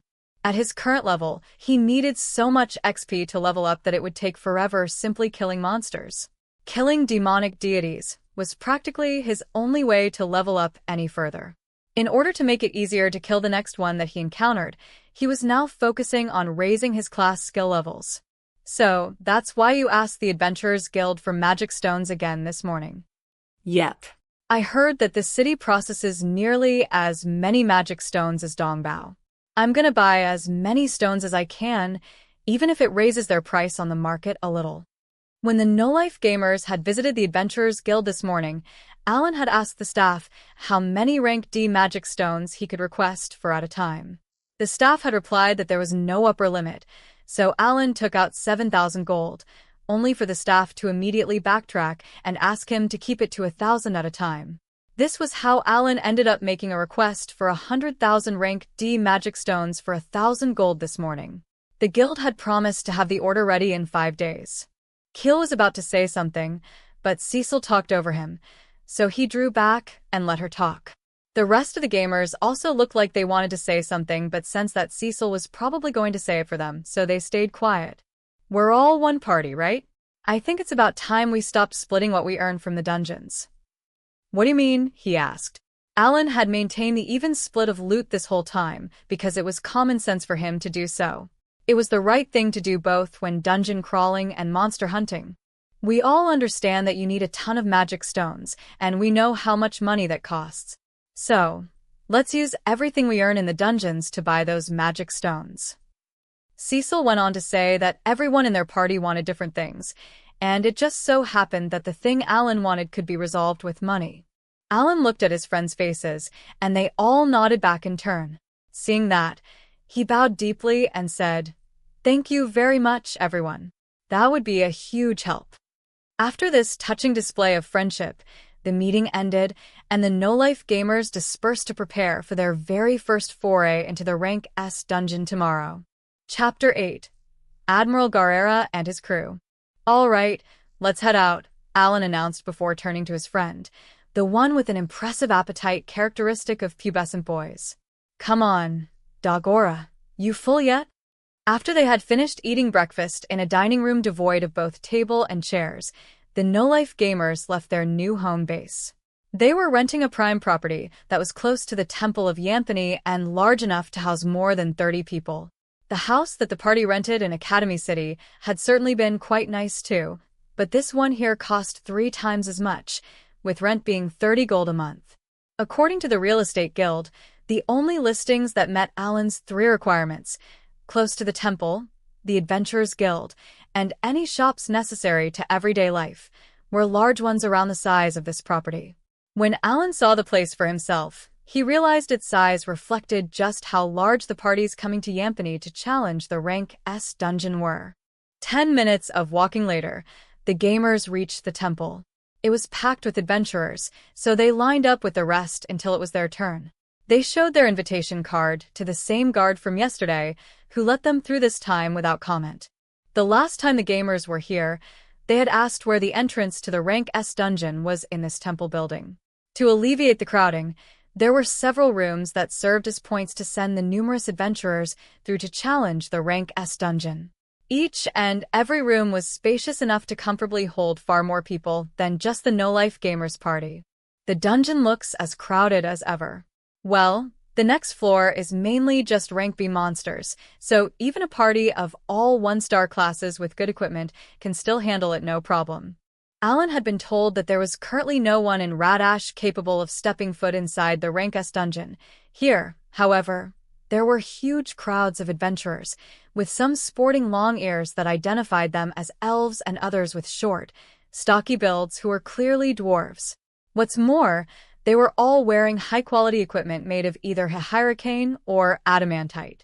Even someone with a 1-star talent, once partied up with some others with 2 or 3-star talents, would have no trouble clearing 5 Rank A dungeons. If a country were to get serious about clearing its dungeons, this would likely be the party composition it would have its adventurers aim for.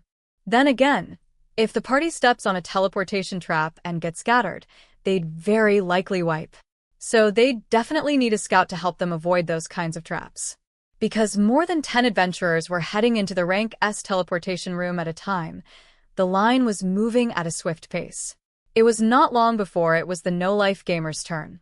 They walked inside to find a familiar cube floating around eye level. Huh, the same cubes? Do they control the dungeons on every continent? They were currently still on the first floor of the Tower of Tribulation. A split second later, the gamers found themselves standing before an expansive grassy plain that stretched far as the eye could see. They were not alone, though. They could spot many groups of adventurers who had likely arrived ahead of them here and there in their vicinity. What the hell? Are we really inside a dungeon right now? Dagora exclaimed. It's just as we heard at the Adventurers Guild. Everyone's on the same server. There were multiple entrances, but everyone gets sent to the same space regardless. In the Academy City dungeons, parties were sent to their own instances when never moving between floors. Alan called these instances servers in his head. In the Tower of Tribulation, however, it was clear that all the adventurers traveling from floor 1 to 2 ended up on the same server. All right, guys, give me a minute to assess our situation. Alan sent out a bird, and had to use Hawkeye. So this is an open plaza, and the other adventurers are being sent to empty spots around here. The plaza was about 1 kilometer in radius, and the adventure parties arriving after the gamers were popping up in random locations here and there. Some of the parties who had arrived earlier had picnic sheets spread out on the ground and were eating or resting. Beyond the plaza was the vast grassland, on the other side of which lay a forest. It's so spacious here, and not surprisingly, I can't see the ceiling. I'm gonna need some more time to confirm exactly how big this floor is. Hawkins used Farsight by activating Bird's Awaken ability, which gave it the ability to perceive all visual information in sight within a 100-kilometer radius, Alan confirmed that they were in a seemingly endless green space expanding out from their current location. Are you serious? This floor looks even wider than the first floor. In fact, it's wider than the tower itself. Alan blurted out his thoughts in surprise, caught off guard by just how much bigger this space was compared to outside. Not only were there grasslands here, the plains were also framed by a luxuriant forest of towering trees. No, that's not right. It's true that this is a massive area, but I see space being warped in places. The same power that prevented Hawkins from reaching the top of the dungeon tower is probably at work here. This is the Rank S dungeon. Huh? Interesting. Alan gathered his companions, who had spread out while he was occupied with his analysis.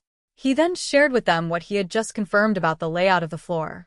When they had stopped by the Adventurers Guild before to put in an order for magic stones, they had asked the staff member for information about Floor 2, and most of the intel they received turned out to be correct. Besides getting a handle on the situation, however, there was one more thing that Alan wanted to confirm. So, that there is what we're looking for, right? Keel pointed at a cube floating in midair. Just that moment, a group of adventurers who had walked up to it just before disappeared. Sensing the group's approach, the cube said, "Greetings, no-life gamers. I am Floor Operating System S201. Do you wish to travel to the next floor? Or do you wish to return to Floor 1? This is also just as we heard. In this dungeon, the cubes that take you to the next floor are pretty close by." Alan recalled Hero Helmios telling him that the cubes for escaping were highly accessible in this dungeon and that therefore, getting out of the dungeon was extremely easy. S201 had indicated that it was capable of sending adventurers both ahead to the next floor and back to a previous floor. This was going to have a major effect on how long it would take to clear this dungeon. As I'd thought, there must not be all that many floors here. It was Floor 4 where Helmios gathered the gear that he equipped his party with, if I remember right. I'm kinda getting the feeling it wouldn't take us all that long to clear this dungeon. Garara chuckled. Rank A dungeons were quite large inside and had complicated paths. Getting through just one floor took a significant amount of time. Based on what the group currently knew, the Rank S dungeon's layout seemed much, much simpler. Nah, I'm sure things aren't that easy. Alan shook his head. But for now, Floor Operation System, please take us to the next floor. Alan's conversation with the cube was cut short by the sudden approach of a group of around 20 dwarves. Sorry, Admiral. It's my head. You made me drink too much last night. Oh ho, so it's my fault. Is it Pepaku? And don't call me Admiral in Teach Dungeon. At the head of the group was a middle-aged dwarf wearing a pirate hat and another dwarf earnestly apologizing to him. The former's voice carried so well that all the other adventurers in the vicinity looked over as well. Meruru's eyes widened. She pointed and blurted out, "Admiral Garara?" Huh. The man in the pirate hat looked over. Well, if it ain't Meruru, what are you doing in a place like this? And, as it turned out, Meruru and this dwarf knew each other. His eyes took on a doubtful glint, however, when he saw her among humans and elves, and he started walking over. He's much more a pirate than an admiral, if you ask me, both in appearance and attitude. What are you saying? Ye know how valuable your talent be, don't ye? Meruru, there's still space in me crew. Wanna join us? Apparently, he was having trouble understanding why Meruru was in a party with humans. Despite Alan's group standing right there, Garara invited her to his party as if it were the most natural thing to do. So, he's an admiral.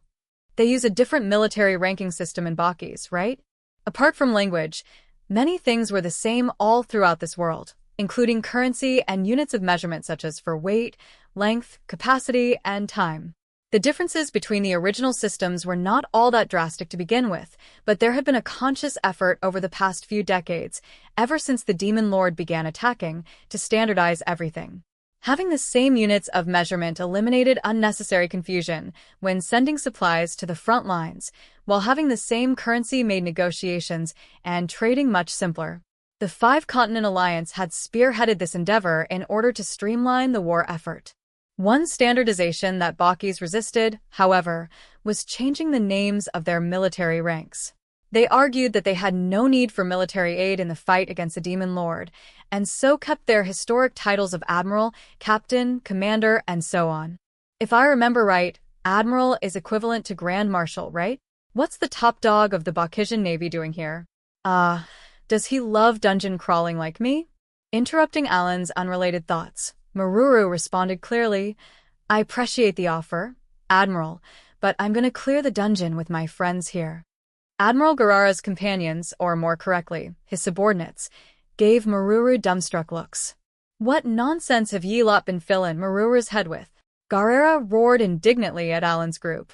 Did ye deceive her just to make her join ye in challengin' this here dungeon? Alan stepped forward. We didn't trick her. And we're serious about clearing this dungeon. What even is this conversation? Did you just talk back, dummy?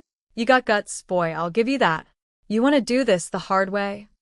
In response to Garara's provocation, Dagora reached for the hilt of the great axe on his back. Seeing this, the dwarves standing behind Garara wordlessly touched the magic discs hanging around their necks. Fwum. The magic discs shone with holographic geometric symbols that almost looked like characters. Oh. Something's showing on the slates slotted into their magic discs. The dwarves' reaction indicated that they had identified Dagora as an enemy. One who was standing farther back even barked, Do you louts even know who we are? Don't know, don't care, Dagora growled. Meruru is our companion. And we don't sell out our companions. He lowered his center of gravity, ready to lunge forward at a moment's notice. I see Dagora's as hot-blooded as ever. What should I do? It'd be a problem if getting into a fight here somehow affects our dungeoneering going forward. Alan was racking his brains on how to resolve the situation when Garara sighed loudly. Don't be risin', toss some brat's provocation, ye lot. He waved his raised hand, indicating that the exchange was over. You're the one who provoked us first. Seeing the dwarves let go of their magic discs, Alan ordered Dagora to let go of his weapon. The other boy studied the situation, then grunted in acknowledgement and slowly complied. So, ye take party leader? Garara asked Alan, likely having figured it out from the boy's words and attitude. Well, if Meruru says she wants to stay why ye, then she can do as she pleases. That said, if ye dare use Meruru as a shield and run away, I will find ye no matter which country ye hide in, and make sure to end your life. Ye hear me? Leaving the threat hanging in the air, Admiral Garara walked past the no-life gamers and headed for the floating cube. The other dwarves followed behind. And I told ye to shut it. Get medals out already. YD, I have ta clear the blasted dungeon right after that god's forsaken war. Curse that greedy pig of an emperor. The Admiral's very audible grumbling was cut short by his subordinates lunging over and clapping their hands over his mouth in a fluster. The air suddenly went quiet as the entire group of dwarves disappeared in the blink of an eye. They had apparently been sent to the next floor. I'm not sure what just happened, but never mind that. I'm more interested in those medals we just saw. So that's what they look like. They were pretty big. Alan had paid extra attention when one of the dwarves took out medals that they then gave to the cube. The medals had been about as large as the magic disc hanging from Meruru's neck. And that's how they're used, I see. Now, about being a shield, I guess it really has to be a shield. What are you mumbling to yourself, Alan? More importantly, what was with those people just now? With the dwarves gone, Cecil unleashed all the anger she had kept bottled up. As the rest of the gamers joined in to express their anger, Alan suddenly shouted out loud, So Meruru was meant to be our tank after all. A tank, Meruru.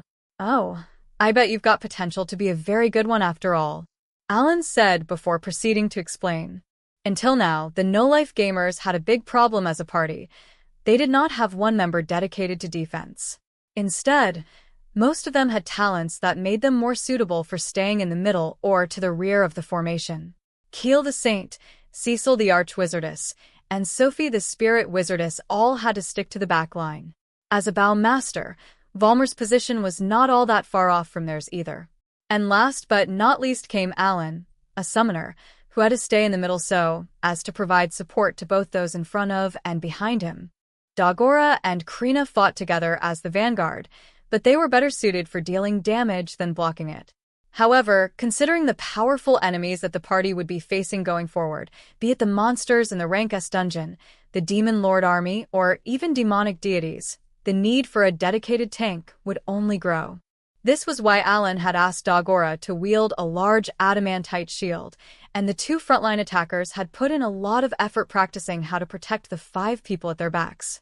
And thinking back on it now, the reason Alan had given Meruru a spear and a shield back at Academy City was to increase the party's defense, even just by a little bit.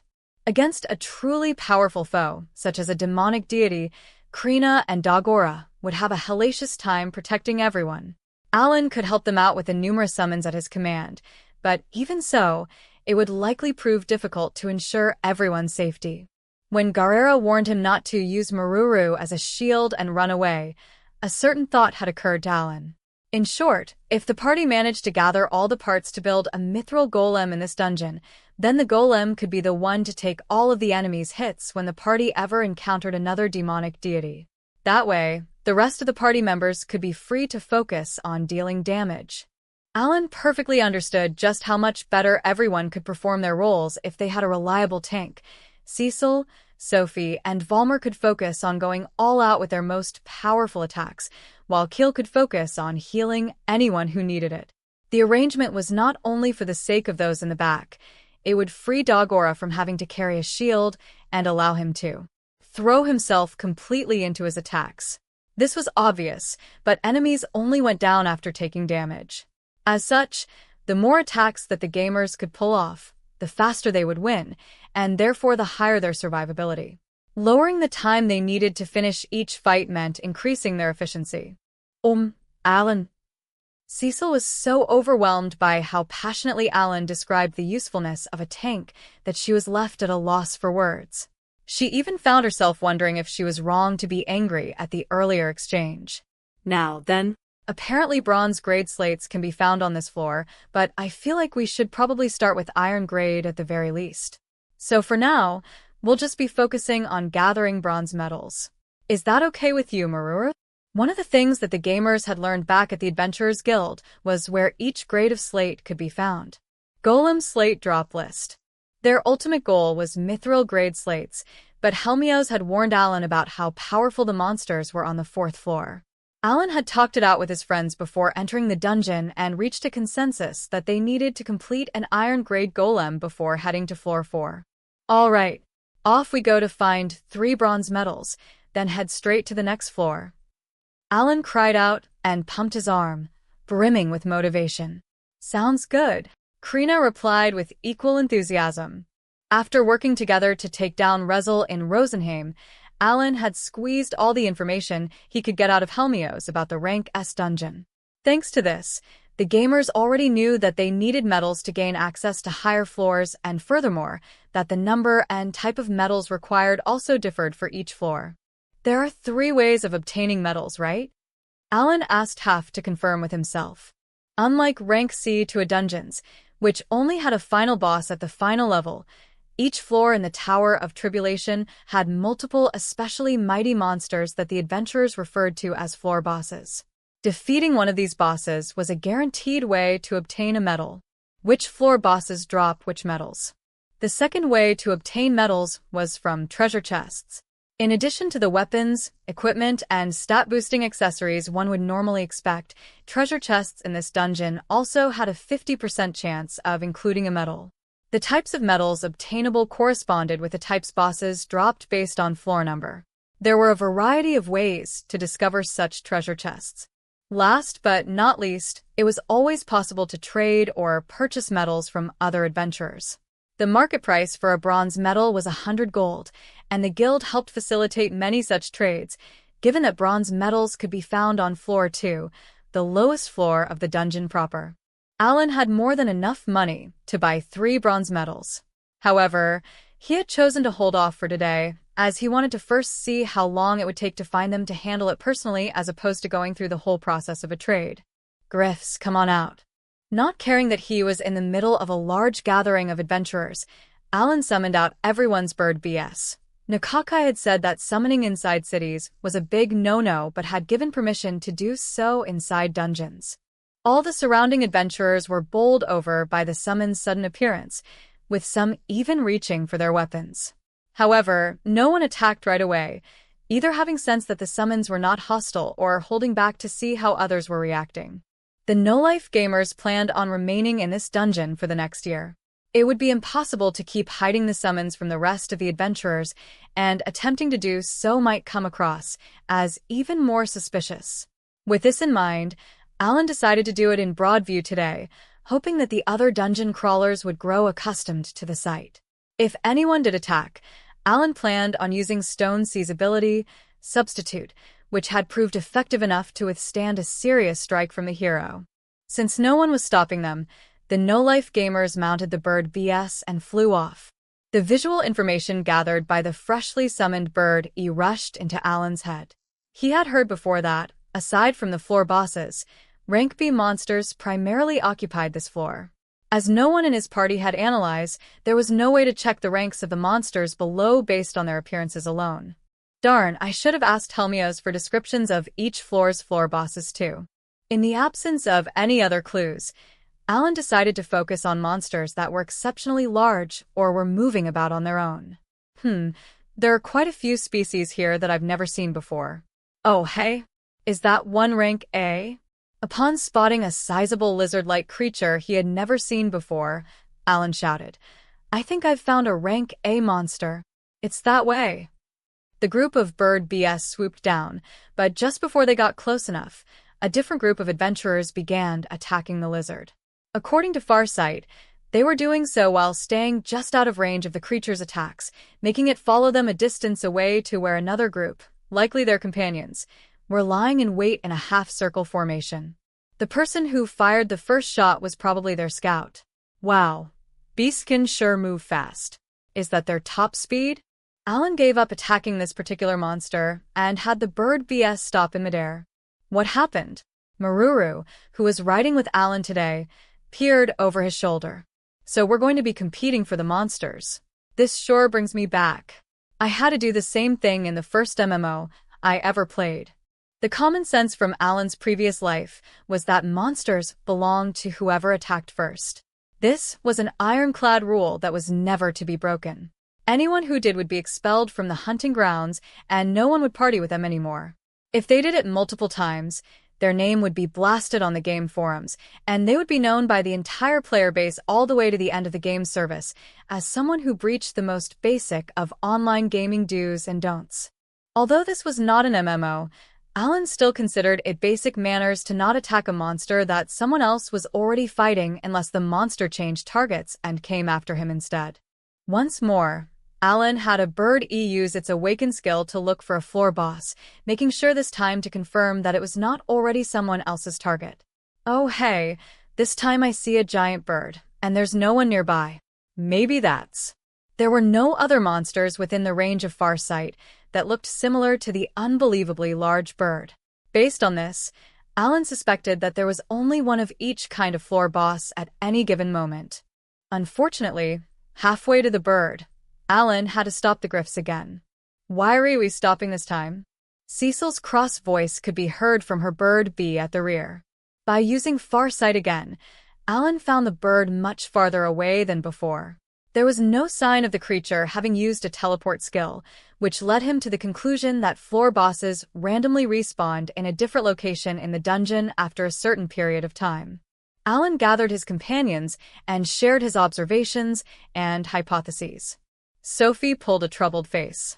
If a floor boss were to suddenly appear next to a group of adventurers, wouldn't it be very dangerous for them? This floor was extremely vast, so the chances of a floor boss reappearing right on top of a group of adventurers were quite unlikely. However, if they were already in the middle of fighting another floor boss or resting, the worst-case scenario just might involve the entire group getting massacred. It certainly wouldn't be pretty, Alan agreed. According to Helmios, these floor bosses are anywhere between rank A and rank S. This feature was likely at least partly responsible for why half of all adventurers who entered this dungeon died in their first year. What are we going to do? Cecil asked. We're not finding anything to fight. Tisk, TSK, what are you saying? Alan wagged his finger. Our hunt has only just begun. We'll still keep going, of course. Now then, are there any other unique-looking mon? Oh, found one. Looks like a red rhino beetle? Stag beetle? Either way, looks like it's gonna make contact with the party soon. We're not gonna lose this time. Alan had spotted a creature that looked like a cross between rhino and stag beetles and was red all over. It was flying in lazy circles some ways up directly in the path of a group of adventurers who did not seem to have noticed it yet. According to Alan's rules, that meant the monster was still up for grabs. Wait, what? Cecil let out a shriek as the bird bee that she was riding accelerated all of a sudden. Despite this, Alan refused to slow down. He was not going to strike out for the third time in a row. The bird BS accelerated even faster, rushing toward the red beetle at breakneck speed. Unfortunately, once they were almost there, the monster changed its flight pattern and started heading for the adventurers of its own accord. No, I refuse to give up. Or so I'd say, but distance-wise, we're probably gonna low. Huh? Just as Alan thought he was going to let his prey slip away again, the group's scout shouted something and the adventurers all promptly turned tail and ran away helter-skelter. From the rear, Cecil shouted to be heard over the wind rushing past. Alan, something doesn't seem right. The no-life gamers had gotten close enough to see the red beetle in much greater detail. It had a large horn on its head, large jaws jutting out from underneath small eyes, and a long, wriggling tongue protruding from a mouth lined with jagged teeth. All of the members of the party being chased were beastkin. Despite having lost all semblance of a formation, they were managing to stay ahead, albeit. Is that monster that strong? I see one of them's got an adamantite greatsword. This isn't some scrubby party with cheap equipment. Suddenly, one of the beastkin, a catkin, tripped and fell flat on her face. The red beetle immediately flew straight for her, making a hair-raising noise that sounded like Kisha. Kisha. Sarah. A wolfkin noticed the catkin falling and, despite hesitating for a split second, rushed back to help her. However, the monster was closer to her than he was. The moment the catkin screamed back at her companion was exactly when the no-life gamers arrived on scene. Krina and Dagora acknowledged his command and, using the momentum from Jet, rushed past the wolfkin and smashed the beetle's face with their weapons. Wah, who are you guys? The wolfkin asked, but there was no time to answer him.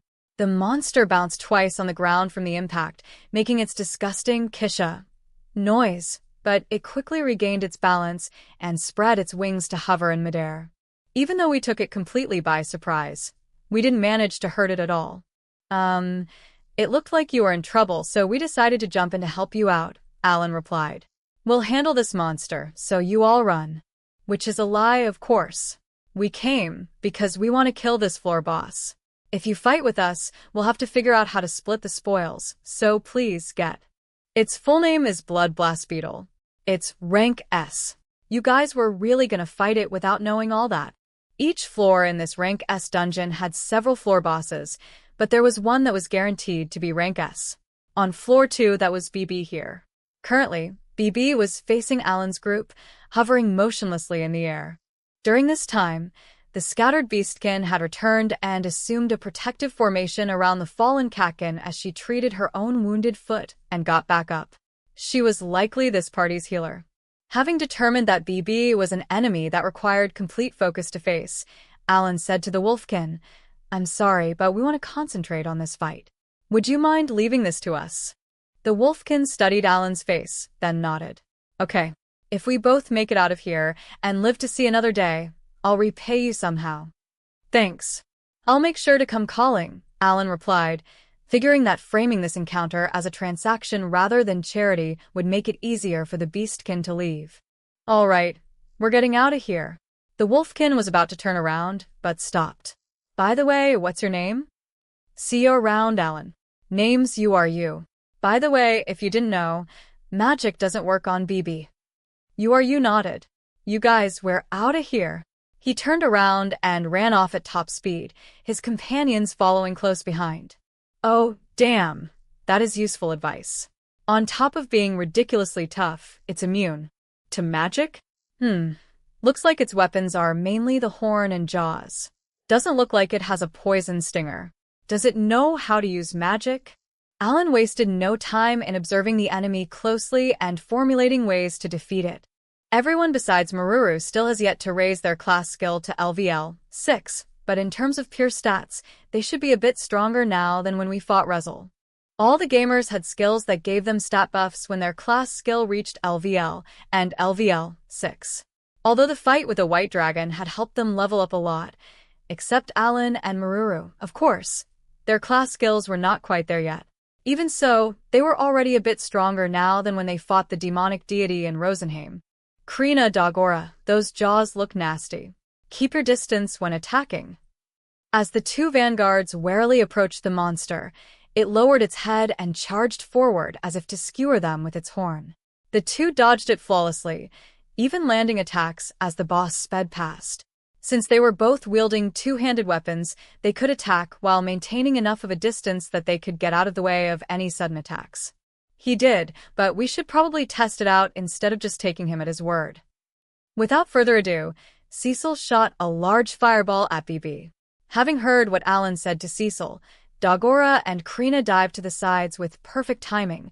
They did not even have to look back, as they had trained how to keep tabs on what was going on in the back lines. Thanks to them, BB could not see the spell until the last second and therefore shot straight into what ended up being a huge kashu. However, when BB re-emerged from the flames, it remained entirely undamaged. Bug-type monsters are supposed to be weak to fire. This confirms that it does have extremely high magical resistance. Guess we'll have to stick with non-magical attacks. Since he now knew that your use advice was indeed true, Alan moved on to the next strategy. This was the same strategy that he had used ever since his academy days. And thanks to participating in the war in Rosenheim, the party now had much better teamwork. Krina and Dagora, be ready to use your extra skills at a moment's notice. Sophie, use the blessing of the god of spirits. Volmer, use your extra skill to destroy one of BB's eyes. Cecil, stop BB from moving by barraging it with spells. Match my timing. First, Sophie activated Blessing of the God of Spirits using all her MP, prompting Rosen to do his hip-swinging dance. Shining bubbles fell on the no-life gamers like rain, raising all their stats by 30%. BB just happened to be retreating at that time. Seeing this, Alan seized the opportunity by summoning several stone ES and making them blow themselves up. As BB got slammed against the ground, a dragon bee appeared and bathed it with hellfire of fury. How's that timing for you? The next moment, BB shot out of the flames and stabbed the Dora with its horn, reducing it to bubbles of light. Take this. Aiming for the moment when the dragon bee was disappearing, Cecil unleashed a giant icicle that slammed into BB. However, once again, the monster only bounced on the ground a few times, but otherwise looked none the worse for wear. It quickly regained its balance and resumed, hovering in midair. MMPH. Volmer used his extra skill, Arrow of Light, but it was deflected by one of the beetle's large jaws. Kisha. BB opened its jaws and mouth wide, revealing its fangs and tongue and making disgusting sounds. It then abruptly charged forward. How about this? A stone bee suddenly appeared in BB's way, holding out its large round shield. At the moment of impact, the summon used Total Reflect, a counter move that dealt 3 times the damage received. Oh. We finally damaged it. The beetle's blood-red carapace now bore visible cracks that leaked purple fluid. Immediately, a heat haze sprang up around Krina's body as she activated Limit Break to follow up with more attacks that made the cracks grow steadily larger and larger. Good work, Krina. Now we're finally getting somewhere. Go for broke. Yep. Krina was about to press her attack when BB suddenly grabbed Dagora with its massive jaws. Dagora struggled as hard as he could, but BB held him fast, shield and all. The beetle closed its jaws, trying to split the boy in half. Oh. Krina, destroy one of the jaws to free Dagora. Using Limit Break and one of her Sword King skills, Krina focused her attacks on one of BB's mandibles. Just in time, the jaw snapped, allowing Dagora to slip free. Apparently, the attack that had worked against Rezel after his transformation was also effective against BB. Seeing Dagora bleeding from both arms, Keel rushed forward to cast healing magic. Things would have been bad if Dagora hadn't been holding that large shield. BB's carapace was now cracked all over, and one of its jaws was completely bent out of shape. Thanks to Dagora holding on, however, Krina had been able to get in several good hits. For some reason, BB headed for Stone B all of a sudden and, ignoring the fact that one of its jaws was bent, clamped them around the summon. The next moment, its body started flashing. Alan caught on to what BB was doing almost immediately. He quickly reverted the summon to card form, but it was too late. BB's giant jaw had already returned to normal and most of the cracks on its carapace were gone. After all the effort we put into whittling down its health. So this monster can't use healing magic, but it does have a way to heal itself. Alan nodded. All right, looks like we don't have a choice. Everyone, yes. Krina lifted her great sword, eagerly awaiting Alan's command. As everyone focused on Alan, waiting to see what strategy he would come up with in the face of this despair-inducing development, he announced in a loud voice, "We're running away." Huh? Oh, very well. It took Cecil a moment to comprehend what someone's gonna get hurt if we continue forcing ourselves to fight this monster. Chapter 9. Gathering Metals. When Alan saw that Blood Blast Beetle, BB, possessed a means to heal itself, he realized the chances of the no-life gamers defeating it here and today were extremely slim, considering how hard it had been for them just to hurt it. Back when he played online games in his previous life, he had defeated many self-healing bosses like this through careful positioning and strategizing. However, he recalled that a single slip-up in positioning often cost him greatly, and in cases where he had no way of interrupting the boss's healing ability, the price of victory often included numerous casualties. The longer it took to make a judgment call on whether to stay or leave, the more danger his companions would be exposed to, and the more recovery items they would end up wasting. This was why Alan had immediately called for a retreat. He considered quick decision-making to be an important duty of a party leader. BB had high endurance and was extremely fast, but the bird vs the no-life gamers were riding had Jet, an awakened ability that boosted their already impressive speed by several-fold. The giant beetle chased them for some time, but once they were far away enough, the monster gave up the pursuit, allowing them all to heave a collective sigh of relief. As everyone caught their breath, Alan called out another bird, E, and had it act as a decoy by leading BB somewhere far away from other adventurers. Even after the no-life gamers resumed searching out and killing floor bosses, he continued to study the red beetle through the eyes of that summon, as he was particularly curious about how far away it could detect its targets from and how long before it would teleport after not making contact with anyone. Thanks to the infamy of this boss among the adventurers, no one actively sought it out, and therefore Alan had no worries of his observations being interrupted. An hour after losing the no-life gamers, Hawkins caught sight of BB disappearing. As expected of a rank S dungeon, throwing something like that at us right off the bat. For the next half a day, the no-life gamers dedicated themselves to killing the other floor bosses. Each one dropped a magic stone and a large bronze medal. The group now had 3 medals in their possession. They had thought they would have come across treasure chests while wandering around, but for some reason, this had not been the case. Even Birdie, whose awakened ability enabled it to scout up to 100 kilometers away in a split second, did not find anything.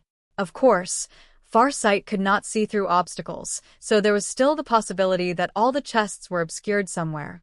This place almost feels like a newly released zone in a game, what with how hard it was to get to fight the floor bosses and the distinct lack of treasure chests. I don't think we'll ever come back to Floor 2 to farm medals again.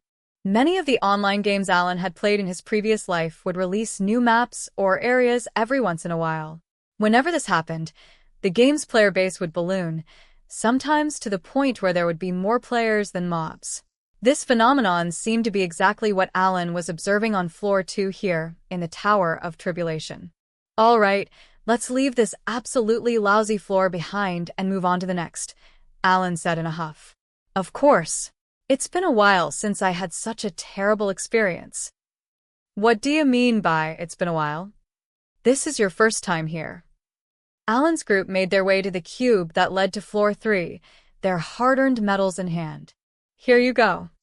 Alan held out 3 bronze medals bearing depictions of a chicken, a lizard, and a third monster.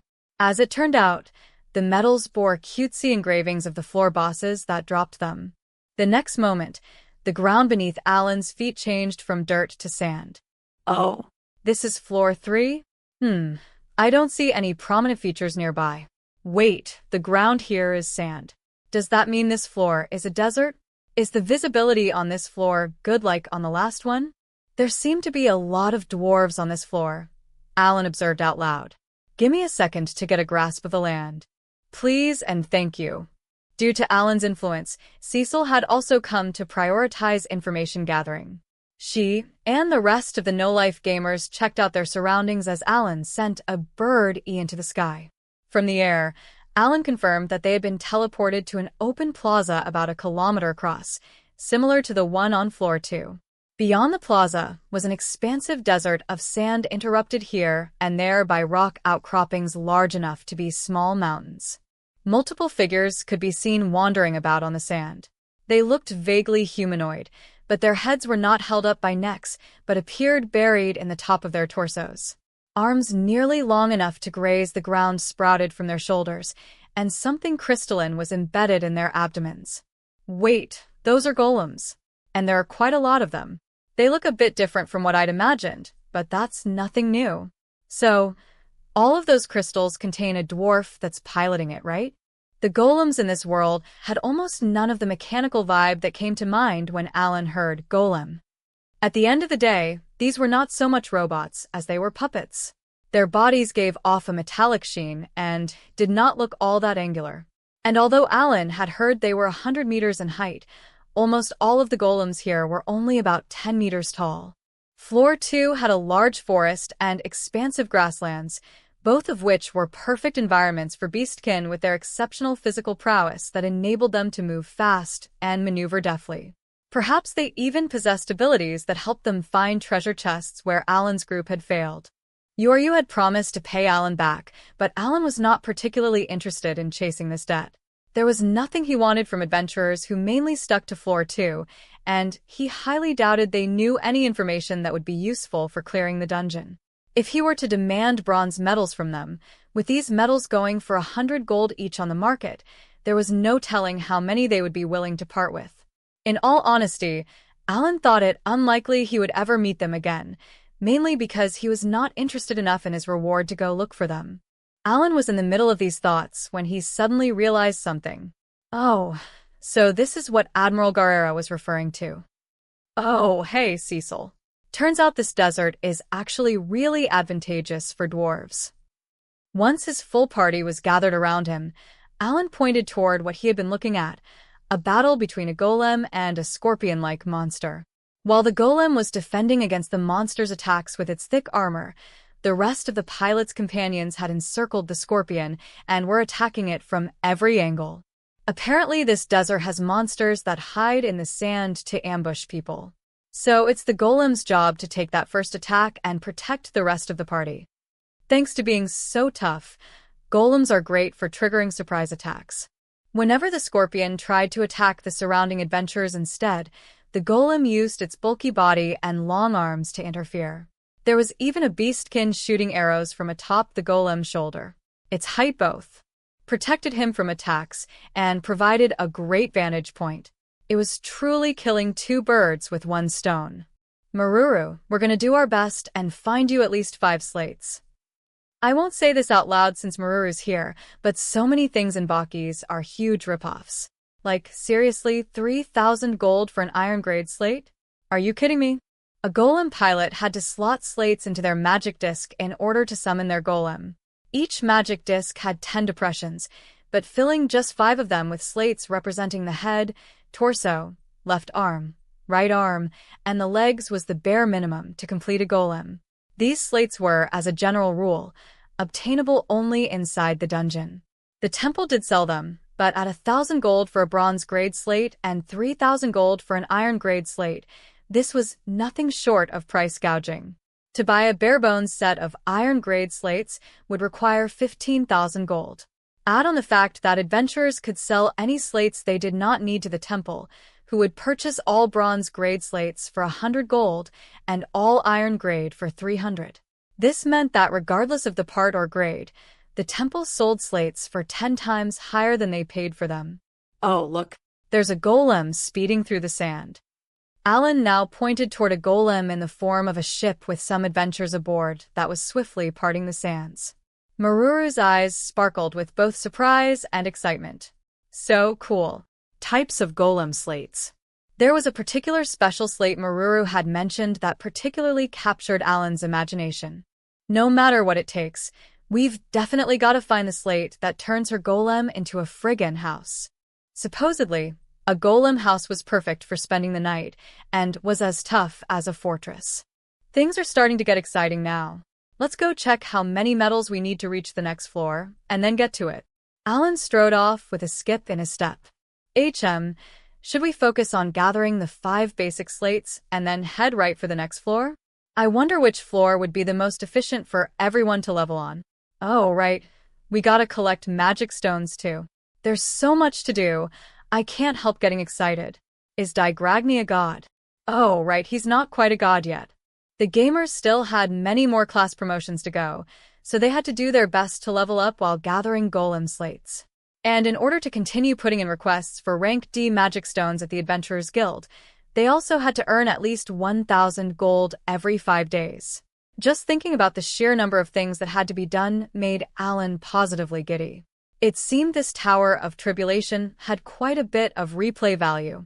Alan gave thanks to Digragny inside his heart as he led his friends in search for the cube. They found it very quickly as, just like on floor 2, it was within the same plaza they had arrived in. Before checking out floor 3, however, Alan wanted to confirm the conditions to reach floor 4. Greetings, no-life gamers. I am Floor Operating System S301. Do you wish to travel to the next floor?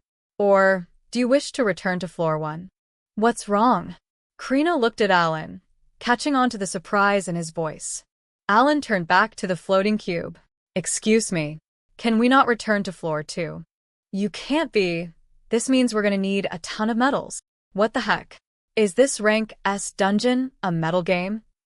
The other gamers finally caught on to what Alan was so surprised about. Every time they climbed a floor, they needed to give metals to the cube. If they returned to floor 1, however, they would need to prepare the same number of metals again to make it back to the last floor they had reached. Well, for now, please tell us what we need to go to the next floor. Damn. We don't have a single metal on us right now. So we're gonna need bronze metals again for floor 4? What is with that requirement? Cecil protested, recalling how the party had spent half an entire day gathering metals just the day before. Does that mean we're going to need more and more metals? The others in the party were dumbfounded at the realization that the higher the floor, the greater the quantity and quality of metals they would need. Here, too, Alan discovered why the rank S dungeon was so difficult to clear. Alan nodded thoughtfully. It sounds like it. We are going to have to consider staying overnight in the dungeon then. So it seems, Sophie agreed, putting a hand on her cheek with a frown. The party had gone to the trouble of renting a house close to the dungeon, but apparently going home to sleep would cost them an unnecessary number of metals. They now looked at the other adventurers resting in the plaza with newfound comprehension, realizing they were probably there precisely because of this feature of the dungeon. There were probably many parties who were camping out for multiple nights at a time.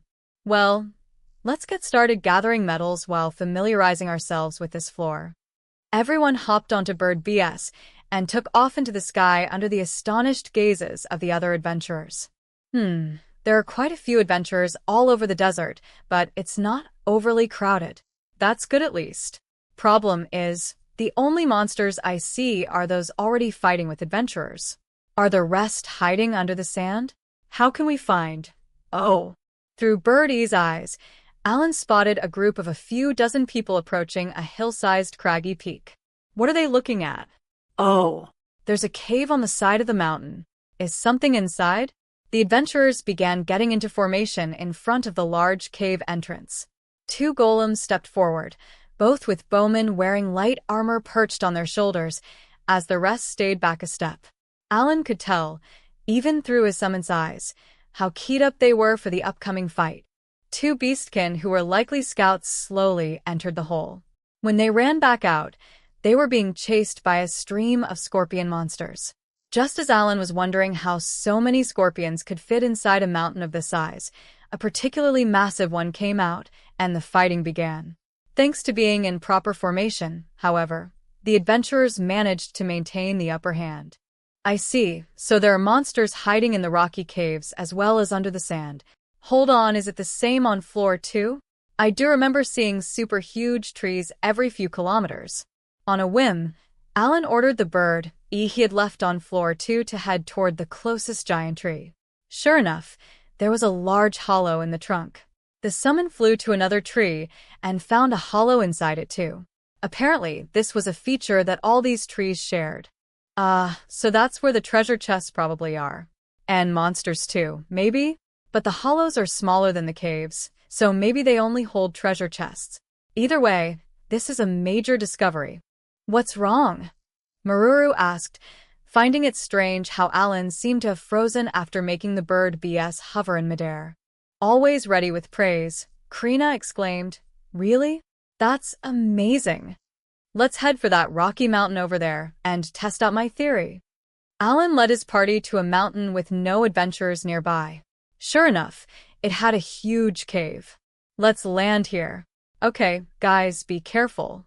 There might be monsters inside." The group got into position with Krina and Garara at the head. When everyone was ready, Alan sent a spirit bee inside. "Huh? There's nothing in here." So these caves can be empty too?" Cecil sounded a bit disappointed. Contrary to the party's expectations, Ellie soon reached the far end of the cave without finding anything. It really was just an empty cave. "Guess there can be duds," Alan shrugged. "Well, let's try another mountain." One round of Farsight alone caught sight of more than 100 mountains in the desert. So, the no-life gamers formed up in front of another mountain and sent a spirit bee inside. But alas, she did not find anything in this one either. Another miss. Now that I know what they're doing, I realize there are a lot of adventurers aiming for these mountains like we are. In fact, there were 2 main ways the other adventurers were handling this floor. One was to explore these mountains. The other was to wander around, hunting the monsters hiding under the sand. Alan determined the second way to be very inefficient for his party, as they did not have a golem with them, so he led the others to their third mountain. This time, when Ellie reached the end, a magic circle made of geometrical shapes arranged like a language suddenly appeared, and scorpion-like monsters surged out from it with hair-raising cries of "Kisha!" "Incoming!" Alan shouted, prompting his companions to brace themselves for battle. The monsters charged out of the cave, and so the no-life gamers dealt with them as previously planned, maintaining formation. Ra! Krina brought her sword down upon the head of the first one, dashing it against the sand and making it burst with a splatter of bodily fluids. Based on the amount of XP given, Alan announced, "It's a rank B monster. Total riffraff." For the no-life gamers, who had already killed millions of monsters during their time in Rosenheim, rank B monsters were not even a threat. The scorpions went down one by one in quick succession. When the giant one thrust its massive pincers forward, Garara blocked them with his shield with a grunt. He lowered his center of gravity and tried to stand firm, but he ended up being pushed back, drawing ruts in the sand with his feet. "That one's probably rank A. Hang in there, Garara. Everyone else, hurry and finish off these trash mobs." Rank A monsters were significantly more powerful than rank BS. In this situation, finishing off the weaker monsters first meant everyone could focus their attacks on the big one and would lead to the party taking less damage overall. "Guys, seriously, please hurry." Garara groaned as he struggled to pin down an opponent 10 times his size. At that moment, another scorpion the same size as the one Garara was dealing with appeared from the cave. "Kisha Ea." Another scorpion, even larger than those, came out next, hissing ferociously. The tally now came to 2 large scorpions and 1 massive one. This one's probably a floor boss. Even so, guys, try not to use your extra skills if you can help it. Oh, but Garara, feel free to use yours anytime. The group had talked it out ahead of time and agreed that, because they were going through a rank S dungeon, they would try to keep their extra skills available as much as possible. Extra skills all had a cooldown time of a full day, and the party still had plenty of fights coming up later that day, possibly even ones with rank S monsters. Garara did not seem to appreciate Alan's last line, though. As Krina rushed over to deal with the second large scorpion, Alan sent a rock bee out to the floor boss. It was taking Krina and Garara all they had merely to keep their opponents occupied. They lacked the strength to end things alone without the usage of their extra skills. Cecil, who had been systematically going through the various elements in her repertoire, announced to the group, "These scorpions are weak to ice magic." Just at that moment, a scorpion that had taken an icicle in its back curled up in blatant agony. Oh. They have an element they're weak to? That's definitely helpful to know. Gotcha, Alan replied. Focus on taking down the one that Krina's dealing with first, if you would. Sophie, can you try using water elemental spirit magic? Just to see if they're weak to water too.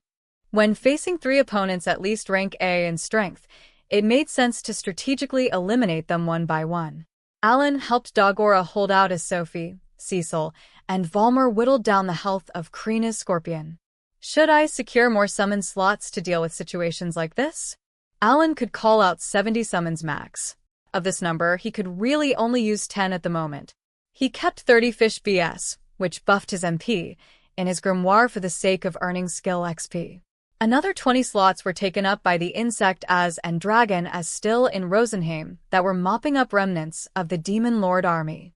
Around 10 slots were split between the Spirit BS that facilitated long-distance information sharing and the Beast BS that were busy helping with Rodan Village's development.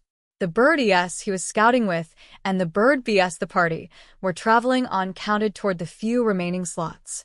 No, me holding back now leads to greater efficiency in the future. Don't give in to temptation, me. Alan had made the conscious choice to not bring out as many summons, hoping that this would become a growth opportunity for his companions. The no-life gamers had cleared numerous dungeons during their time in Academy City and gotten much better at fighting while participating in the war in Rosenheim. Their teamwork was far smoother now than ever before.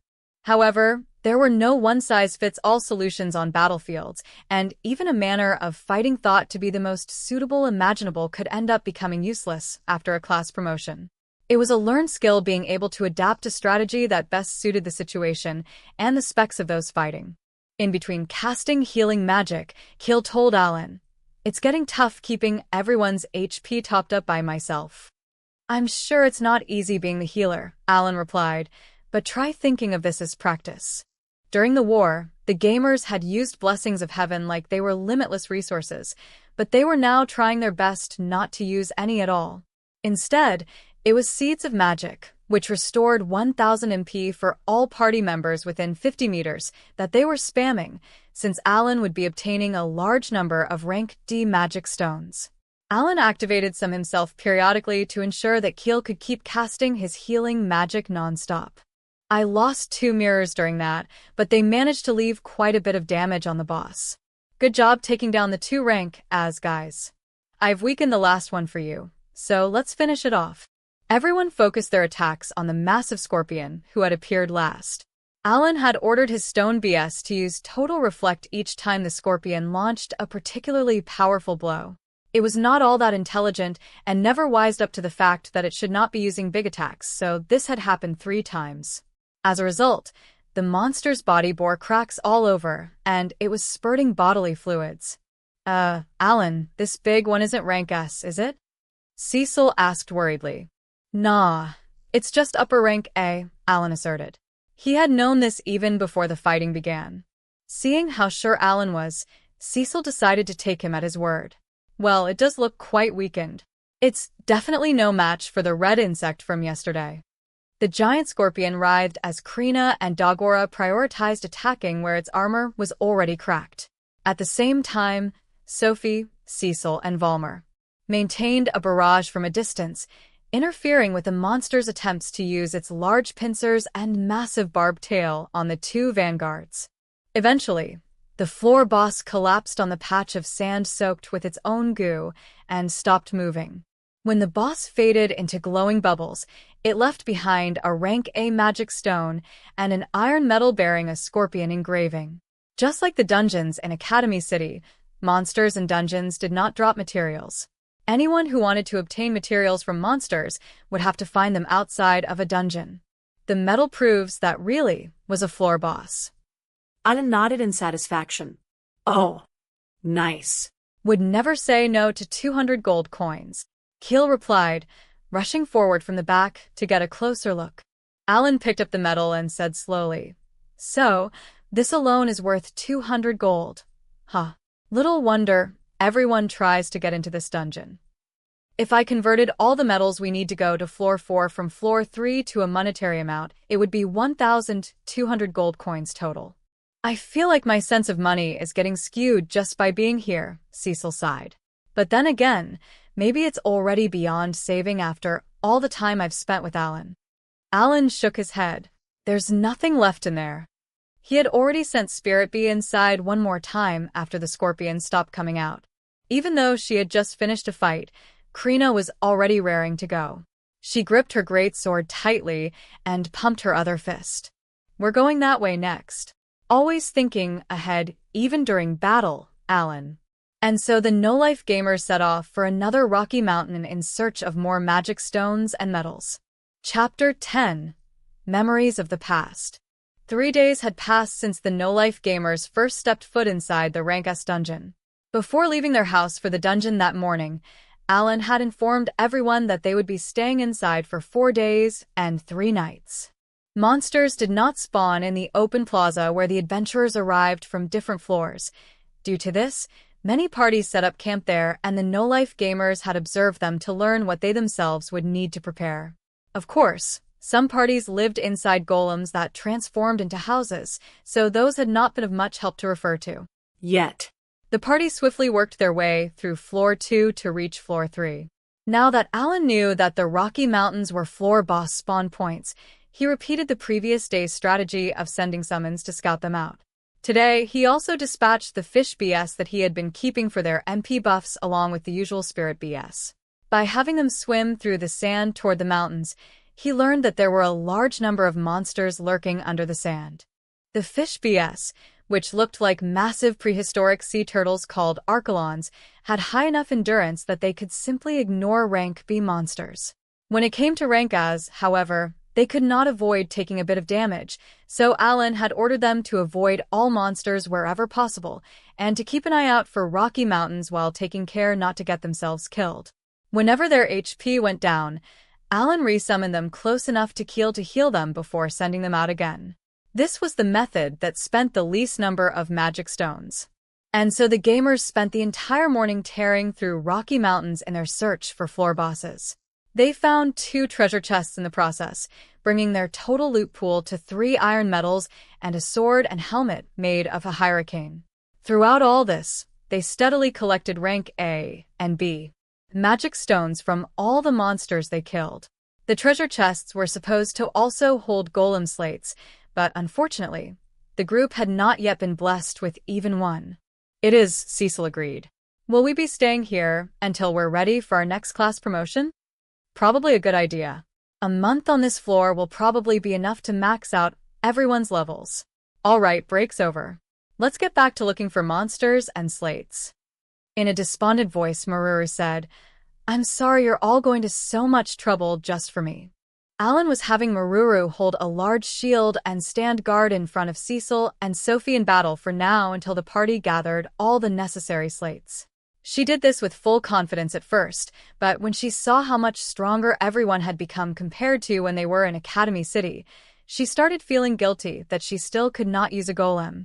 And when the group failed to find even a single slate in the morning, it made her even more uneasy. "Nah, don't worry about it," Alan reassured her. "It's not like it's going to take us months to gather all the slates. We did find 2 chests in half a day. It's probably only a matter of time."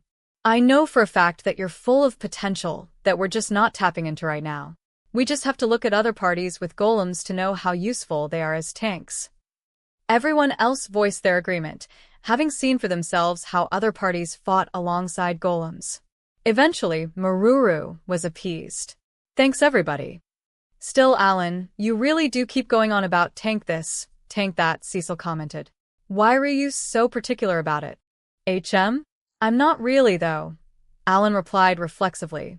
I just, know a little about how it works, that's all. Sophie spoke up as well. Now that you mention it, Cecil, I've thought so too. Sensing everyone's eyes on him, Alan folded. Well, it's not like I'm trying to hide it, but yeah, I used to be a tank in my previous life. So that's why you're so knowledgeable about being one. Cecil recalled how enthusiastically Alan had talked about the importance of this particular role.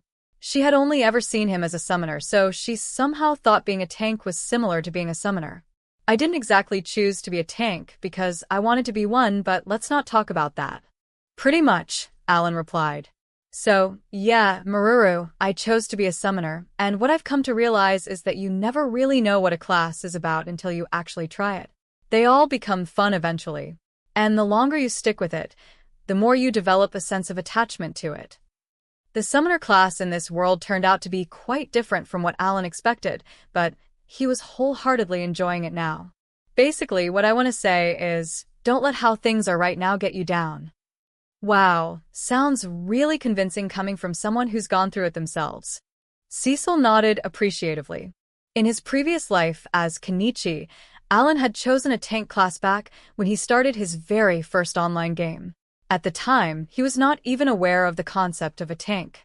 He chose the class simply because it looked strong, and aside from the facts that it had lower attack but higher endurance than other frontline classes and that it came with class skills to protect party members, he had thought nothing more of it.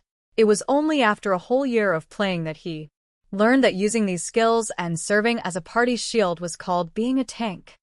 He continued to serve this integral party role until the game's end of service, believing he had done the position justice. That was the first and last game where he mained as a tank. Kenichi's memories of the very first video game he fell in love with had greatly shaped his values and the rest of his life as a gamer. His desire to treasure those memories was a big reason why he had come to this world in search of a fulfilling experience in the first place. That said, Lord Alan, this tank that you're talking about is more of a role, yes? Your class was called something else, was it not? Hold on. Alan. Cecil narrowed her eyes.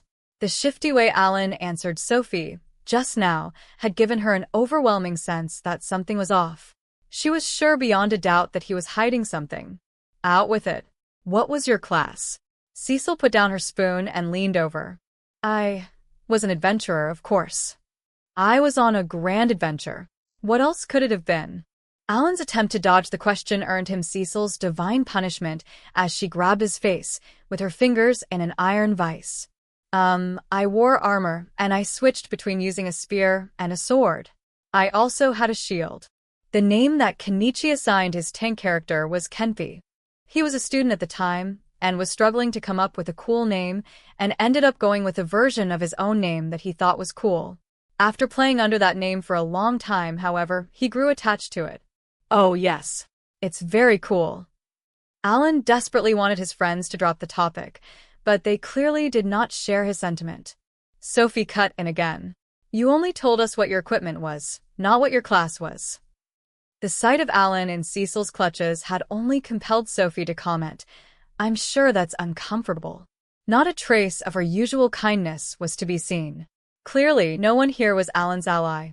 Even though Cecil's iron grip was squeezing with the most force she could muster, everyone was just watching on with grins on their faces.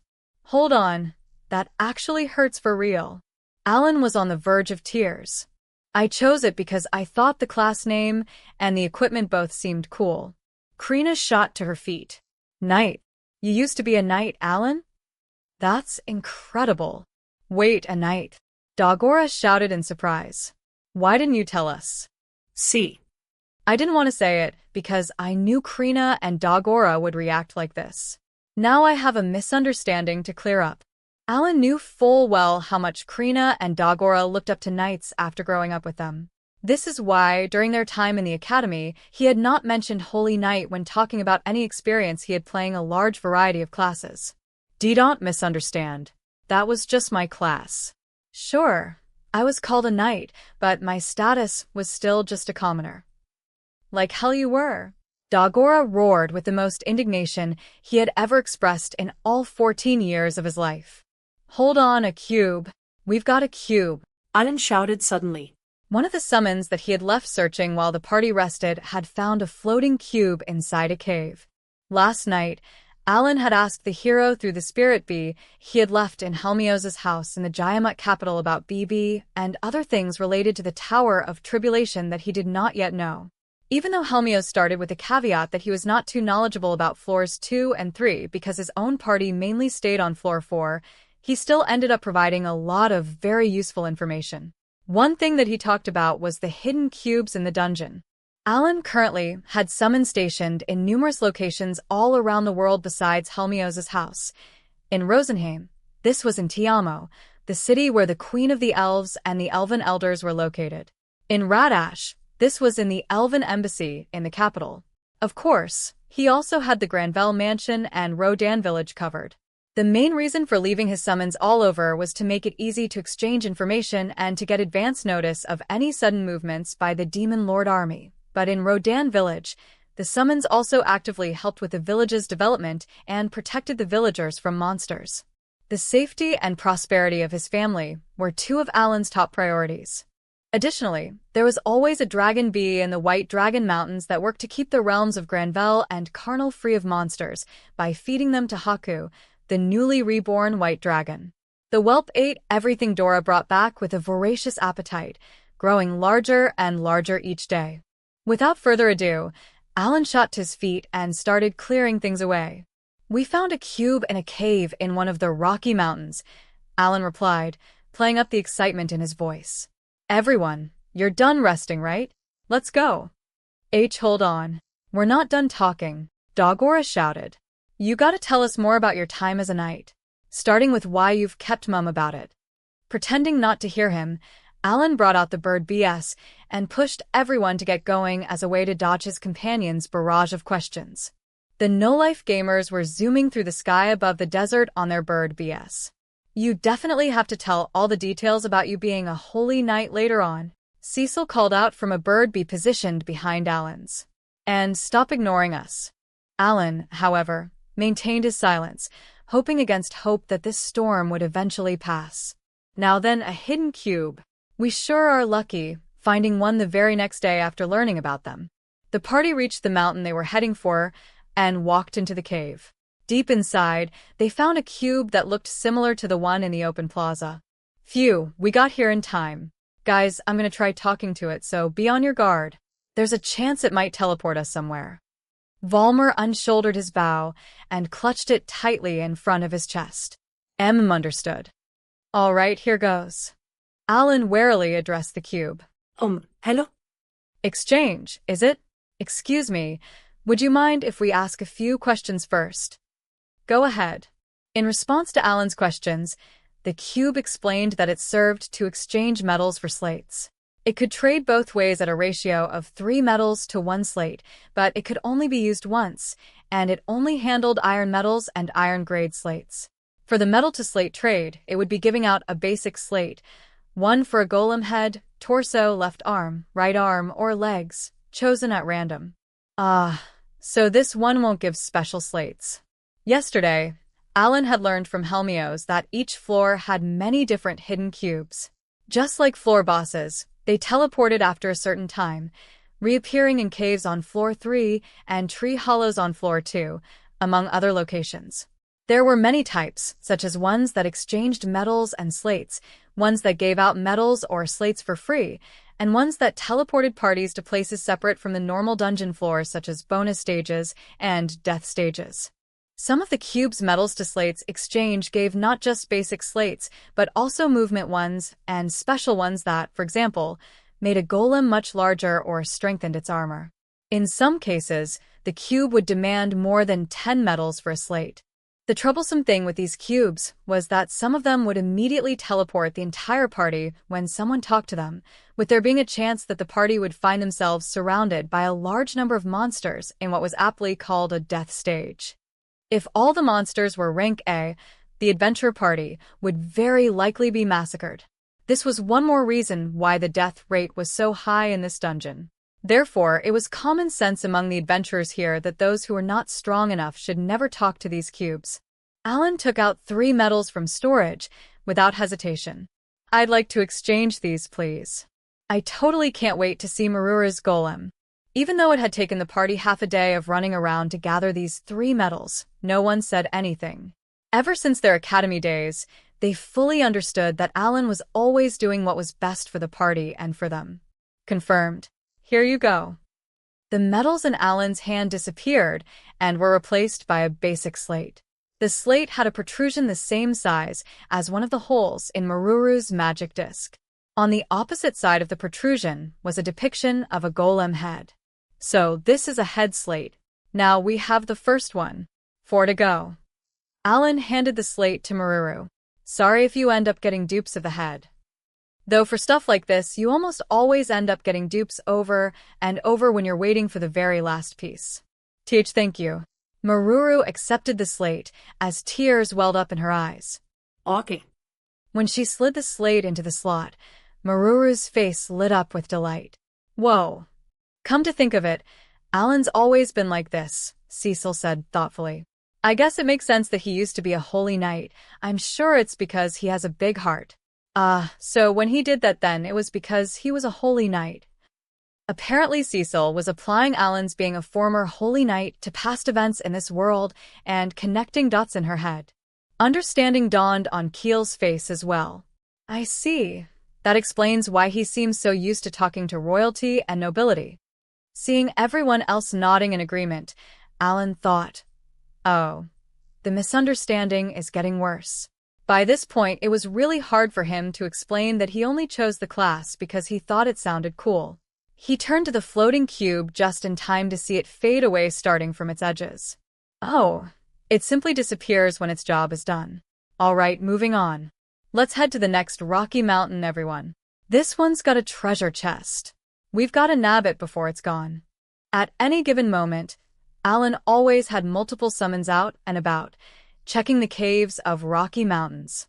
This enabled them to know exactly where to go, giving them a significant advantage over other adventure parties and greatly shortening their time exploring. I knew you were special, Lord Alan. Sophie, the party's cheerleader so to speak, clasped both hands before her chest and appeared deeply moved. The no-life gamers remounted their bird BS. After traveling for a while, one of the visions that Alan was sharing with the summon abruptly changed. What's wrong, Alan? Meruru asked as Alan made all the bird BS stop. No, it's something else. Something's got Genbu. I saw something long, red for a split second. I think it's Scarlet. Let's go check it out. Wait. Scarlet is the rank S boss for this floor, right? Cecil asked incredulously. Are you sure it's safe? It was only yesterday that the no-life gamers had fled from BB, another rank S monster. If we can't handle it, we can just run away again. For now, let's go see what it's like. Come on guys, it's close. It's not like there's a hard rule that says we can't beat rank S monsters. Everyone looked nervous as they set a course for what seemed likely to be a coming fight with a rank S monster. Not too long after, they spotted a towering form that made for quite the eye-catching landmark. Fish B was rather heavy, even among Alan's summons. Despite that, its 10 meters long form was now being lifted that high up by the steely jaws of A. The adventurers below all had their backs to the giant creature as they employed various methods to flee as quickly as possible. Not a single one of them showed any intention of fighting the monster. The monster that the no-life gamers were approaching looked like a worm that measured hundreds of meters in length. All the visible parts of its body were scarlet, and sharp thorns protruded from its body segments. Oh, Genba got done in, Alan commented as a shower of glowing bubbles burst in the monster's mouth and faded away. So that's Scarlet Sandworm, the strongest monster on this floor. It's huge. Good. Now this is exciting. His chest thumped with excitement at the sight of the most massive monster he had ever beheld. We'll have to watch out for the thorns on Scarlet's body, of course, but is its only method of attack its fanged mouth? Hey, Alan, what are you saying? This is way too much for us to handle.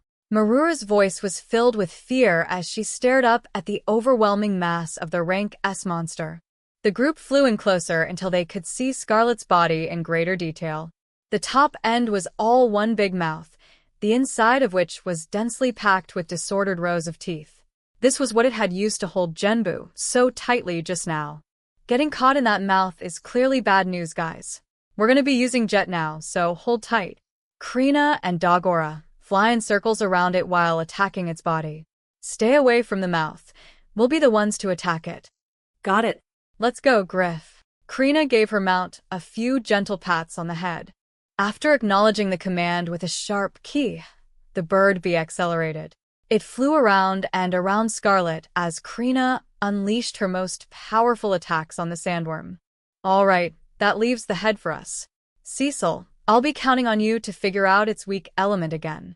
I'll let you know when to use your extra skill. Alan had always stressed that timing was crucial for making the most of extra skills. Alan called back all of the summons that were out investigating Rocky Mountains. Even if they had gone far away, since Alan was sharing with them, he could unsummon them at will.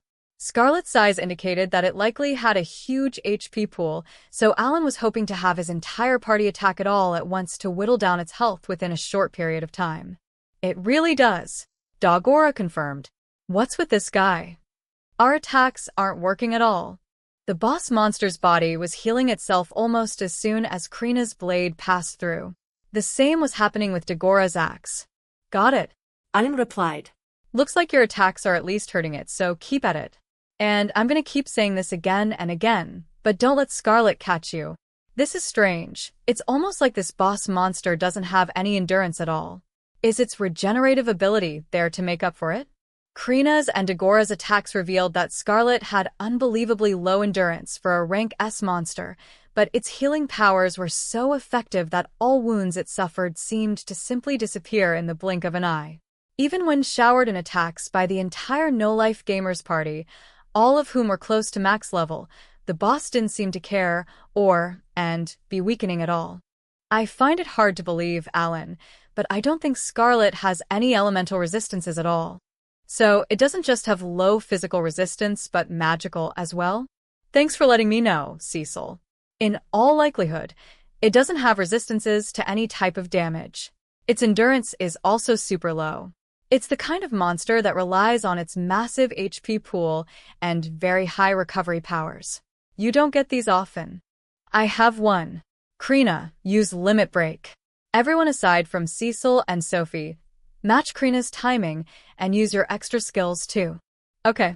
Krina activated Limit Break, then had her mount use Jet to bring her close so she could begin slashing away at the boss, carving away even more blood and flesh than before and drawing out more of the monster's healing fluids. The rest of the no-life gamers promptly joined the fray. Alan also went all out, invoking Spirit BS and Dragon BS and having them use their awakened abilities before quickly changing them out, not caring how many magic stones he burned through. Okay, good. Looks like the pace we're dealing damage to it has finally surpassed how fast Scarlet can heal itself. We're almost there. In this previous life, Alan had fought plenty of enemies that could heal themselves. He had learned that the only way to defeat them was to damage them faster than they could regenerate. Cecil, use Petit Meteor. Crush its head. Very well. As you wish. When the moment seemed right, Alan gave Cecil the green light. A heat haze sprung up around her body as she activated her extra skill. Krina, Dagora, get away. Petit météore incoming. Alan barked out a warning. Dagora also grunted, though half out of frustration at once again failing to activate his own extra skill. The moment the two vanguards fell back, a burning red boulder around 10 meters across appeared in the sky. For some reason, even though this was the inside of a dungeon, the meteor was able to come down without destroying the ceiling. Scarlet had reared itself up like a cobra, allowing the meteor to score a clean hit on its head. The clash of the two gargantuan masses generated a shockwave as meteor fragments and bubbling bodily fluids scattered everywhere. The now headless monster carcass collapsed with a deafening boom, raising a huge cloud of dust and sand. Damn, so it didn't die instantly. That means it might heal itself back up. No, not yet. It isn't entirely dead, Alan corrected. Sophie, please use Blessing of the God of Spirits. On top of buffing the party's stats, the Blessing of the God of Spirits also had the effect of refreshing the cooldown timers of everyone's extra skills. To the no-life gamer's dismay, Scarlet's body spasmed a few times, then the wounds that had covered it suddenly all healed as more bodily fluids spurted everywhere. Scarlet even managed to grow a brand new head. The sight filled Cecil, who had until now had immense confidence in her extra skill after the role it played in the fight with Rezel, with despair. Don't worry, guys. The fight isn't over, Alan called out reassuringly. We've just returned to square one, that's all. About half an hour later, however, Alan admitted, I'm afraid we just don't have the firepower to take Scarlet down. Unlike BB, they could hurt Scarlet. However, it always healed itself faster than the no-life gamers could damage it. Even after the entire party, everyone except Dagora, of course, activated their extra skills again, they failed to fully wipe out the monster's HP. They had continued fighting in the faint hope that the boss's recovery speed might eventually flag, but it never happened. Even now, it stood before them, looking unscathed. In order to kill Scarlet, we need to get stronger. I think that's enough for this attempt. Very well. Pity. Cecil stopped attacking with a regretful face, and the entire party retreated. Scarlet's movement speed was not all that impressive. Once the no-life gamers got far enough away, it gave up pursuing them and dived headfirst into the sand. The no-life gamers' first encounter with the rank S floor boss of Floor 3, Scarlet Sandworm, thus ended with their retreat. Chapter 11. Joining up with the hero's party. Keel shifted uncomfortably under Alan's gaze. Simon, don't glare at me, man. This is good, right? Now we've got all the slates. Good for you, Meruru, Cecil said. Now you can call forth your golem. All right. Meruru nodded awkwardly as the hidden cube next to the party faded away. The no-life gamers were currently in one of the Rocky Mountain caves on Floor 3. During the roughly 20 days that had passed since their fight with Scarlet, they had been hard at work scouring the caves for monsters, treasure chests, and hidden cubes in search of golem slates. Although they had managed to find slates for the head, torso, left arm, and legs earlier on, the right arm slate had continued to elude them until now. No matter how many treasure chests they opened, no matter how often they traded with hidden cubes, they only ever got parts they already had. Alan, who had been the one opening all the chests and talking to all the cubes so far, had started to fret about never pulling the right arm slate. Seeing this, Keel had come forward and said he wanted to give it a try. And the result of him talking to the hidden cube they had just found was the current situation. God frickin' damn it. This always happens. It always takes absolute ages whenever I'm the one trying to gather a full set of something. Even in his previous life, whenever Alan did anything that required luck, such as gathering a full set of armor or upgrading a weapon to max, it always took ages for the conditions to finally line up for him. Apparently, that curse of his was still alive and well in this world. In an attempt to buoy Alan's gloomy mood, Sophie changed the subject. What should we do now? We finally have all the slates, but we can't very well keep Lord Helmios waiting. It was almost the time when the party had agreed to meet up with Helmios. The festivities in Jaiamut celebrating his victory over the Demon Lord army had finished, so he would finally be coming to Yampany. I suppose you're right, Alan said grudgingly. It is almost time for lunch. Let's call it a day for now, and we can check out Meruru's golem the next time we enter the dungeon. Is that okay with you, Meruru? Sure, okay. Thanks a bunch, everybody. Meruru could barely control how happy she was about gathering all the slates she needed in only 20 days. After accepting the last one from Keel and fitting it into her magic disc, she hugged it tightly and burst into tears. Wah, no, don't cry, Keel said in a fluster, trying to assuage her. Geometric shapes floated up from the magic disc in Meruru's embrace, seemingly responding to her heightened emotions. Krina was about to ruin Meruru's touching moment by making it about her appetite, so Alan punished her by kneading her cheeks before he led the party out of the cave and to the open plaza. From there they returned to Floor 1. It had been a while since the no-life gamers last saw Floor 1. Of course, it was not as if they had stayed on Floor 3 the entire time since they fought Scarlet 20 days prior. Because the size of the storage page in Alan's grimoire was limited, the party ended up with a little more gear to carry after every treasure chest they opened. As such, they had to periodically sell off any hurricane and mithril equipment that they were lugging along. Furthermore, Alan had to register a new request at the Adventurers Guild every 5 days to purchase another 100,000 rank D magic stones for 1,000 gold. After that, he also needed time to convert all those magic stones into seeds of magic. Consequently, the party had agreed to stay in the dungeon for 3.5 days out of every 5 days. That meant camping inside for 3 nights and keeping the remaining day and a half for rest outside. Alan sorted through their luggage during this off time and did his trading with the Adventurers Guild. The rest of the party spent their time however they wanted, including helping harvest the seeds of magic from the small indoor farm Alan had set up in his room, heading out into town, just chilling out in their rooms, and so on. Every time they returned to Floor 1, Meruru would insist on drinking that night, so it had become custom for them to hit up a nearby restaurant. Perhaps it was due to having walked around in a desert for 3 days straight, but Meruru gulped down alcohol like it was water every time. The rest of the gamers were convinced by now that dwarves would die if they did not have alcohol. Just in case, Alan did keep bottles of alcohol in his storage. However, Meruru was expected to act as a member of the gamers during her time in the dungeon, and that included abstaining. In Alan's mind, real gamers should know to always stay sober so they could immediately react to the situation, no matter what happened. Phew, we're finally back. Cecil stretched. When she noticed the direction Alan was walking in, however, she asked in a puzzled voice, "Hold on, Alan. Aren't we meeting up with Helmios at the Adventurers Guild?" Alan held up an adamantite bow that was too big to fit in storage.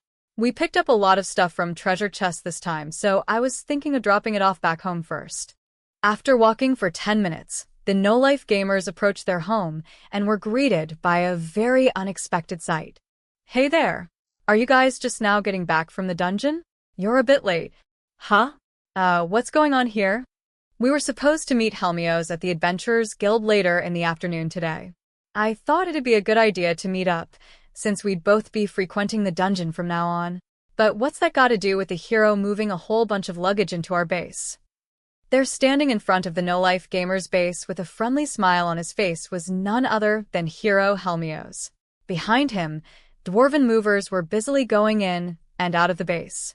There were even a few adventurers with familiar faces among them helping out and giving instructions. Alan recognized these as Helmios' party members. One woman who had been directing all the movers noticed Alan's group and came over. Seeing the dumbfounded expressions on their faces, she asked, "Wait a minute, Helmios. Did you not ask permission for this?" "Ahaha. I thought it'd make for a fun surprise," the hero answered, not looking sorry in the least. When Alan's brain had rebooted after blue screening, he asked, "Are you going to live here too, Mr. Helmios?" Yep. "Well, it's not so much me as it is my party sacred. What do you say?"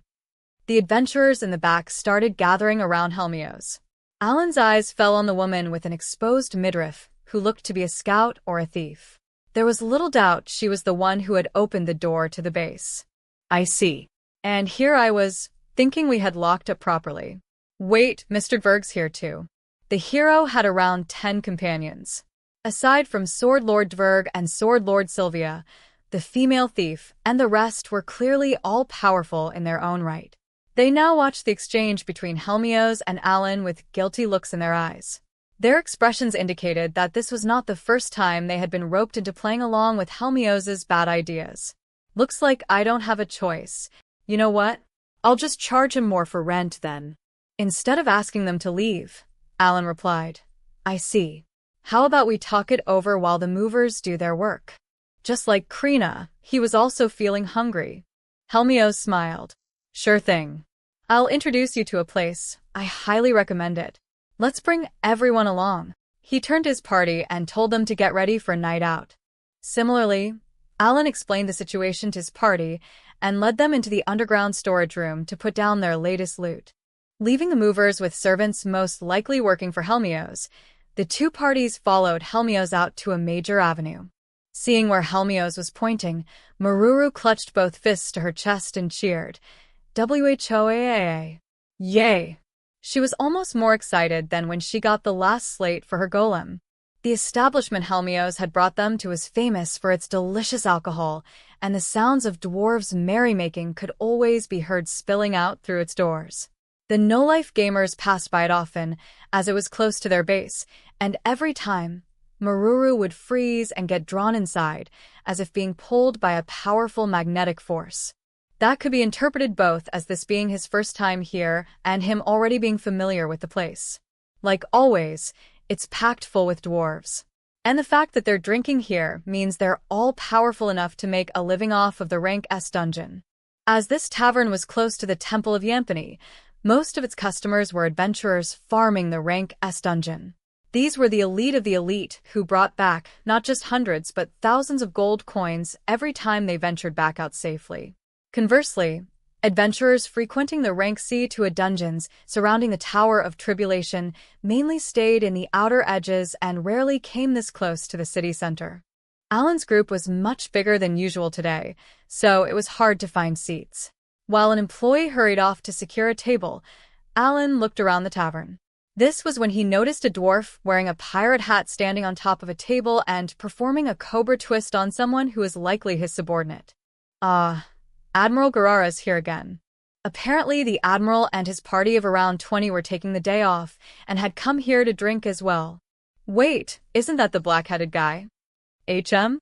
What's going on? Moving only his eyes, Alan spotted a pair of beastkin at a table close to the entrance. Let's. After whispering among themselves, the two paid for their meal and left the pub. Soon after that, the employee from earlier returned and led Alan's group to a table. Only after they sat down did Helmios finally notice Garara's party. Who said that? Hearing his name, Garara turned around, and his eyes lit up. Well, it do be Tich, esteemed champion o' Central Continent high self. Men I be fixin' to give me regards. He jumped down from his table and came over, a wooden tankard in hand and a few subordinates in tow. Yep. Helmios nodded. He comes to this dungeon often too, so we share information sometimes. We also see each other at the 5-Continent Alliance summits. I see. So they have opportunities to see each other outside the context of being adventurers. Alan shot Meruru a look and found her busy rattling off a list of orders to a dwarven waitress. She did not seem to have noticed the Admiral's approach. Even though the first time we saw him, she was all like, "He's my senior officer. He took real good care of me in the Navy." Sitting on the table was Rosen, who had descended from his perch on Sophie's shoulder and was glaring at the menu parchment with his arms crossed, muttering, "Maybe this, and no, maybe this," under his breath. "You're still going to choose Fukumin in the end like you always do, aren't you? We've already got a ton of freshly baked ones in storage." Fukumin was a delicious, chewy steamed bun very popular in Baukis. Rosen had gotten so hooked on them lately that he even made Alan put a whole batch inside storage. When Garara reached Alan's table, he downed the contents of his tankard in one swig and addressed Helmios. "Tich champion o' Tich Central Continent has already returned to the dungeon? Ye sure be workin' hard." Alan was reminded of an episode in his previous life when he had been nursing a glass of oolong tea at a drinking party and thinking about the computer game waiting for him at home when the middle-aged man sitting next to him suddenly began talking his ear off and went on and on. "I can say the same for you, Admiral Garara. Are you already hitting the dungeon?" Aye, yibit. "War's already o'er and all. I've been told it be about time I cleared to damn thing." "I see." The smile on Helmios' face gave way to a serious expression when he heard Garara say the word clear, but it was back to his usual grin in no time. He cast a glance at the Admiral's table. "That explains your group. So Baukis is getting serious about clearing the dungeon." "Pretty much. Looks like Beastkin are too, so I've been warned not to let them get better OS. Try being in me shoes, serving that greedy emperor OR, what by, MMFGH. A few dwarves sitting at the Admiral's table dashed over with incredible speed, covered his mouth, pinned his arms behind his back, and carried him back. Mr. Helmios, how can you tell that Baukis is getting serious? Alan asked. HM? Oh. Everyone at that table over there is a Talos general, except for Admiral Garara, that is. Seriously? So Baukis has gathered all of its strongest assets and is going all in, then. Guess they really are getting serious. During the past 20 days, Alan had asked Meruru about Garara's talent. All 20 dwarves at Garara's table were Talos generals, a talent said to be 1 in 10 million. And leading them all was Garara, the most powerful Golem pilot of Baukis and the country's one and only Talos king. That sounds fun. Brings me back, Alan murmured as memories of his previous life flashed by. Oh, besides Holy Knight, did you also used to be a Golem pilot? Wait, why? MFGH. In an attempt to stop Cecil from saying anything else unnecessary, Alan swiftly clapped a hand over her mouth and smiled politely. Sorry, please ignore what she said. Oh, look, our food has come. Let's eat. Back when Alan was Kenichi, he basically focused solely on leveling his characters efficiently and min-maxed all their stats. However, that did not mean he never tried other playstyles. For example, he had experience playing as a mage character and joining a gathering of only mages to go run a dungeon. They were all basically glass cannons with paper armor trying their best to wipe out the enemies before the enemies got to them. In short, they had formed an utterly unbalanced group on purpose. The term for this was mem-building. When Alan heard that Garara's party was composed of only Golem pilots, he thought it sounded as extreme as mem-building. Of course, Golems could both tank and dish out damage, so this was probably a pretty effective party setup, actually. I was just thinking that a party of nothing but Golem pilots sounds interesting, Alan mused before changing the subject. By the way, what is the composition of your party like, Mr. Helmios? This time, our priority isn't really to clear the dungeon but to level up and gather equipment. So, we'll be sticking to floor 4. Your party is aiming for the clear, right, Alan? That is what we're here for, yes. I guess that means we'll be sharing a base but won't actually meet each other all that much inside the dungeon. Even though Helmios' group had made themselves at home with no prior notice, Alan had no intention of chasing them out. The place was large enough to house around 30 people anyway, so he was thinking he might as well let them stay and make them pay a portion of the rent based on the number of people they had. Naturally, he would also count the servants who had stayed behind to help the movers. In the first place, management of the base was something that was gradually becoming an issue for Alan and his friends. They wanted to focus their attention on the dungeon, but that meant there was no one to take care of the base. And whenever they came out after spending back-to-back days in the dungeon, they wanted to rest, not do chores. Well, I don't see any problem with letting them stay with us as long as we don't talk about my previous life or my class's abilities. So Helmios isn't going to try clearing the dungeon despite how stacked his current party is. Should I try probing a bit more?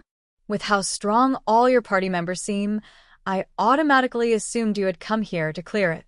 No. This dungeon is hard enough even for a party like mine. I det får den.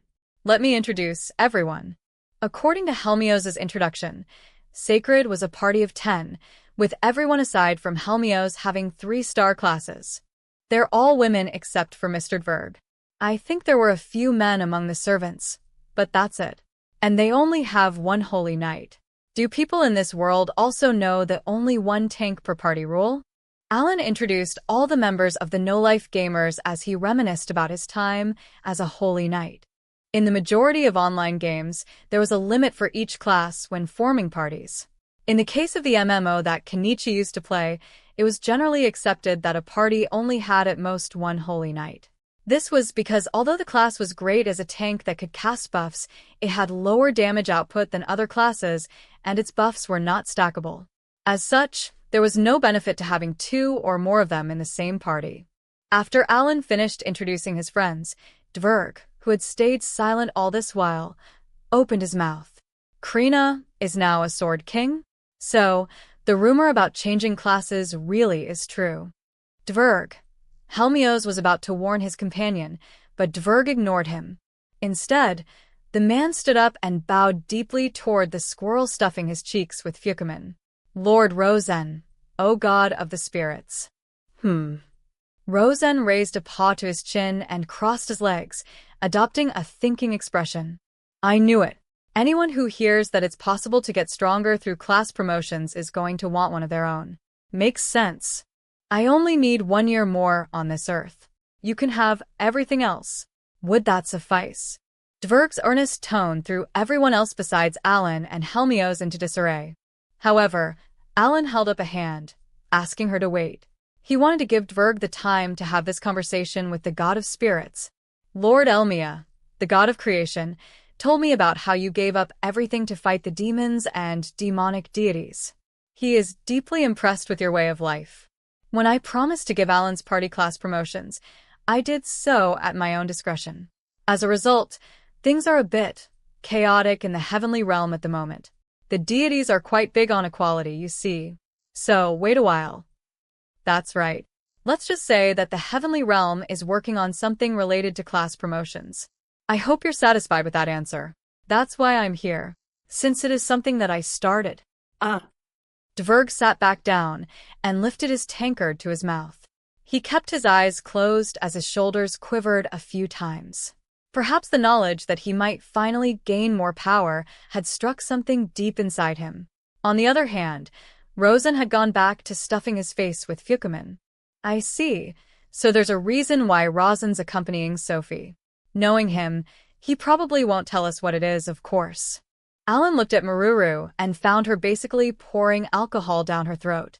Worrying that that was going a bit too far, he was about to admonish her when the door to the tavern banged open. A lion beastkin towering nearly 2 meters high strode in, followed by other beastkin. His mane swayed a little as he swiftly made his way to the center of the establishment. Wait, I recognize the wolf guy behind the lion dude. Isn't he the one we saved from BB on floor 2? His name's you, if I remember correctly. The lion beastkin turned, looked into Alan's eyes, and immediately started Alan maintain their eye contact. What?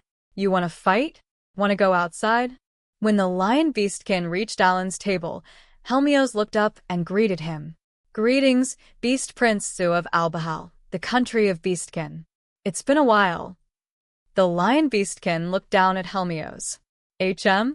The champion of the central continent? I had heard they sent you to the front lines. Is the war over? Oh wow. So this is the prince of the beastkin nation? The alliance was victorious in the war, yes. Is His Majesty the Beast King in good health? Despite the beast prince's haughty attitude, Helmios maintained the smile on his face. Ha. He won't die even if he's killed. He hasn't changed a lick since the time he made you kneel before the Emperor of Jaiamat. Ze gave Helmios one last look, snorted, then turned to Alan. So, you're the one who saved my brethren? I see.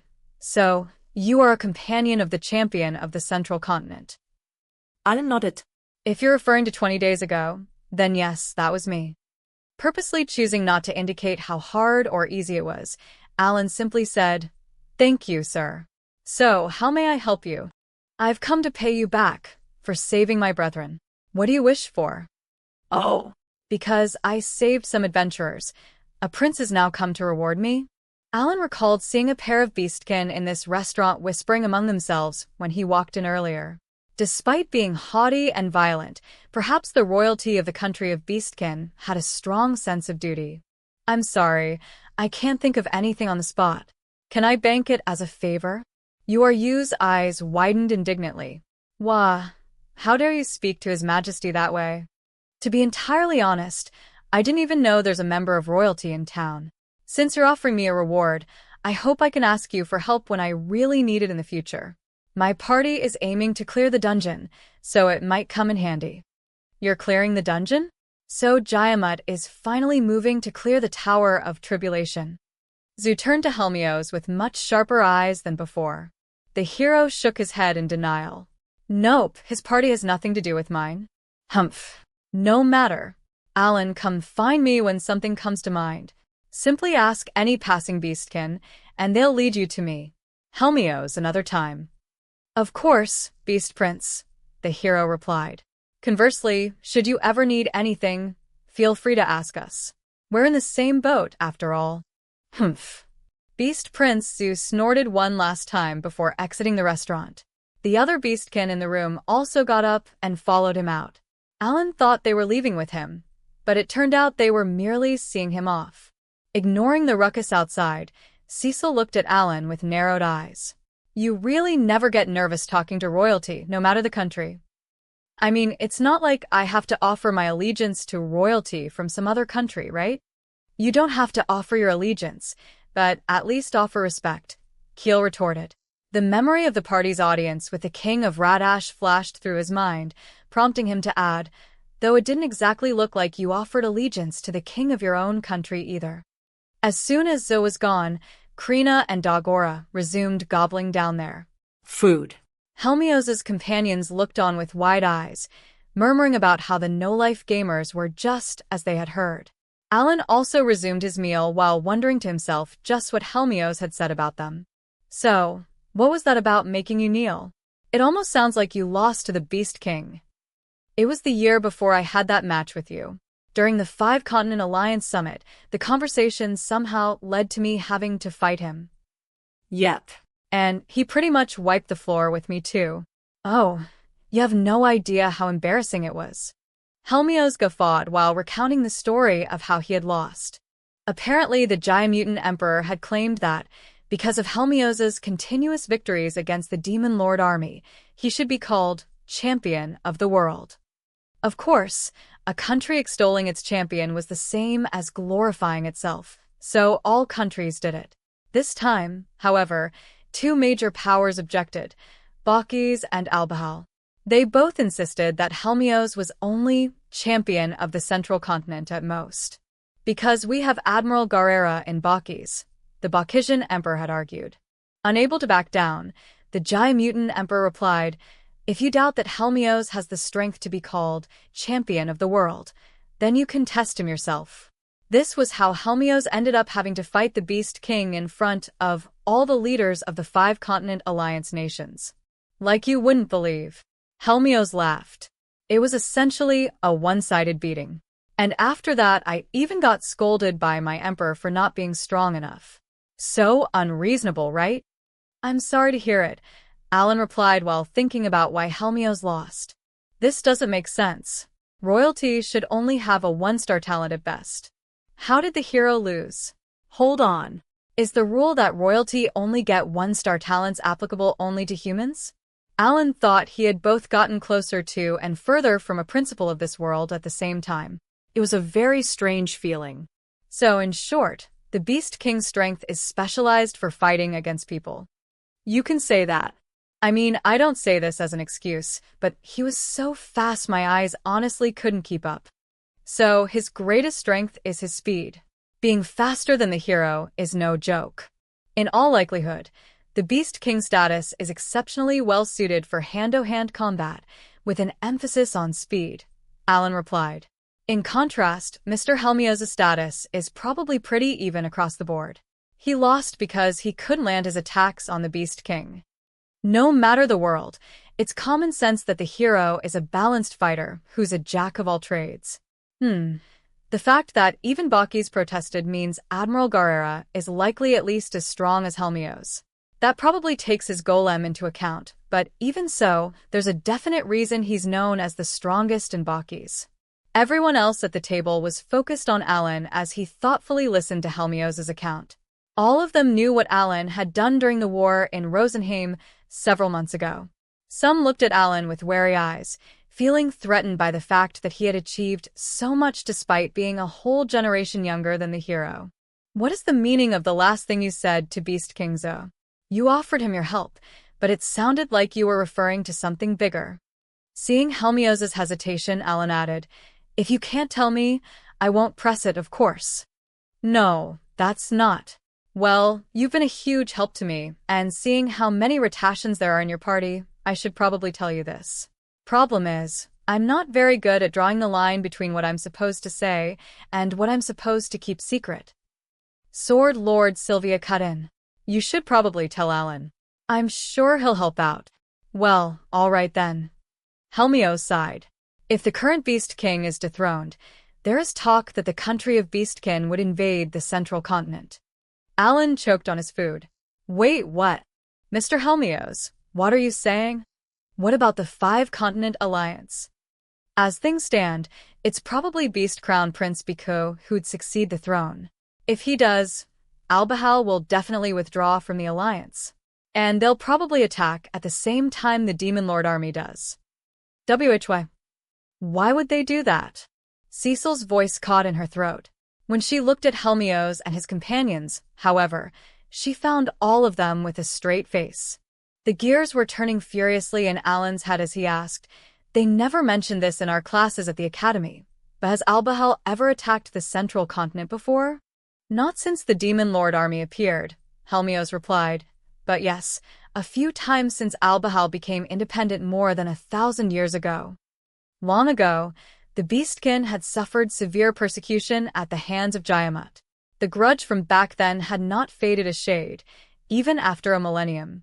The Beastkin were ready to attack at the drop of a hat should their king call for it. Understanding dawned on Alan's face. "That's why you mentioned us being Ratashan." "Huh." Cecil, who did not quite get it yet, frowned. "How's that relevant?" Helmios nodded. "That's right. If the country of Beastkin attacks in earnest, they'll probably eat up the entire southern third of the central continent, especially if they attacked at the same time as the Demon Lord army." "Oh, so that's why Jayamut has allowed small countries like Radash to continue existing right next door." Alan finally got the answer for something that he had been wondering about for years. In all likelihood, for the past 1,000 years, Jayamut has been keeping Radash as a wall to protect its own citizens in case of an invasion by Albahal. The Empire of Jayamut occupied the northern 2/3 of the central continent. The remaining 1/3 in the south was composed of a bunch of small countries that the Beastkin would have to go through first to reach Jayamut, one of which was Radash.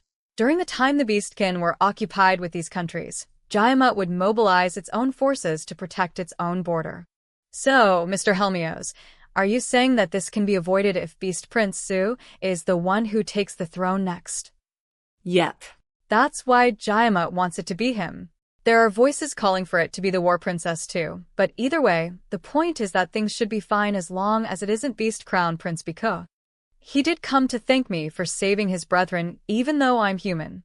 Word is that the youngest child of the current Beast King, the Beast Princess, has an outstanding personality and is gifted in battle.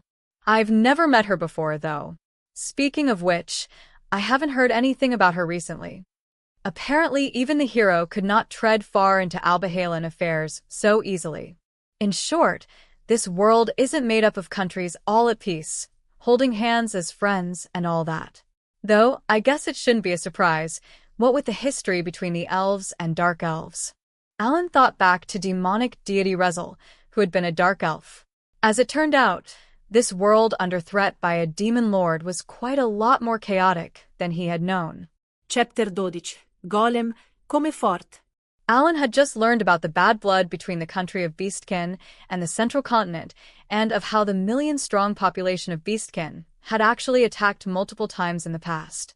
They might have currently been part of the Five-Continent Alliance, but they remained a lurking threat to the central continent. Alan suspected this was why, of the two southern continents, the Demon Lord army had never attacked the one where the Beastkin lived. Naturally, Alan had come to prefer that Beast Prince Su, who seemed open to being on friendly terms with the central continent, become the next Beast King. Alan very much wanted to talk things out with him, given the opportunity, and find a path toward resolution. The way Alan saw it, there was plenty that could be done before the worst-case scenario came to pass. However, if Albahal really became dead set on attacking the southern central continent, then Alan was ready to become a demon lord himself, whatever he had to in order to protect the village and country where his family lived, even if it meant wiping out every last beastkin in existence. When the words, "no matter how much blood is spilled," left his lips, the members of Sacred, who were well aware that his party had killed most of the 10 million monsters in the Demon Lord army, gasped in shock. Helmios, however, merely chuckled. Well, let's make sure it doesn't come to that then. The rest of the dinner with Helmios' group went by without any further mishaps. On their way back home afterward, Helmios asked Alan how frequently the no-life gamers were going into the dungeon. Apparently, he wanted to match his party's schedule to theirs. The new home base had 3 floors, so it was decided that, just like it had been at Academy City, that the second floor would be the guys' floor and the third floor would be for the ladies. However, because Helmios' party bordered on being an outright harem, the third floor did not have enough rooms for everyone. Consequently, some of the girls had to stay on the second floor. As he had said before, Helmios' party would be mainly sticking to floor 4. Their focus would be on raising Helmios' levels and skills while keeping an eye out for valuable weapons and armors.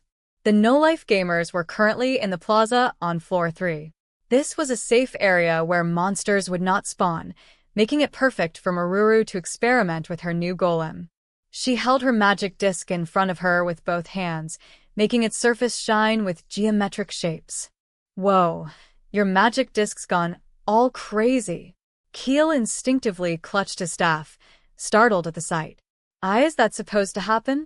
When the glow reached a climax, Meruru took a deep breath and shouted, "Tam Tam, come forth." In response, a giant magic circle appeared above the sand before her, and a massive metallic form measuring 10 meters high leaped out headfirst.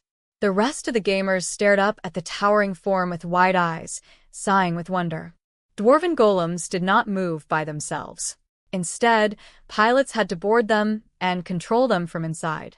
When Meruru held her magic disc up to her golem, a ray of light projected from the crystal in the golem's chest toward Meruru and her disc. The beam lifted them up and sucked them into the crystal. Garara whistled softly. "Wha? How does that even damn, it moved." The golem proceeded to walk and jog around, throwing punches. Once it finished going through all the fundamental motions for fighting monsters, Meruru re-emerged.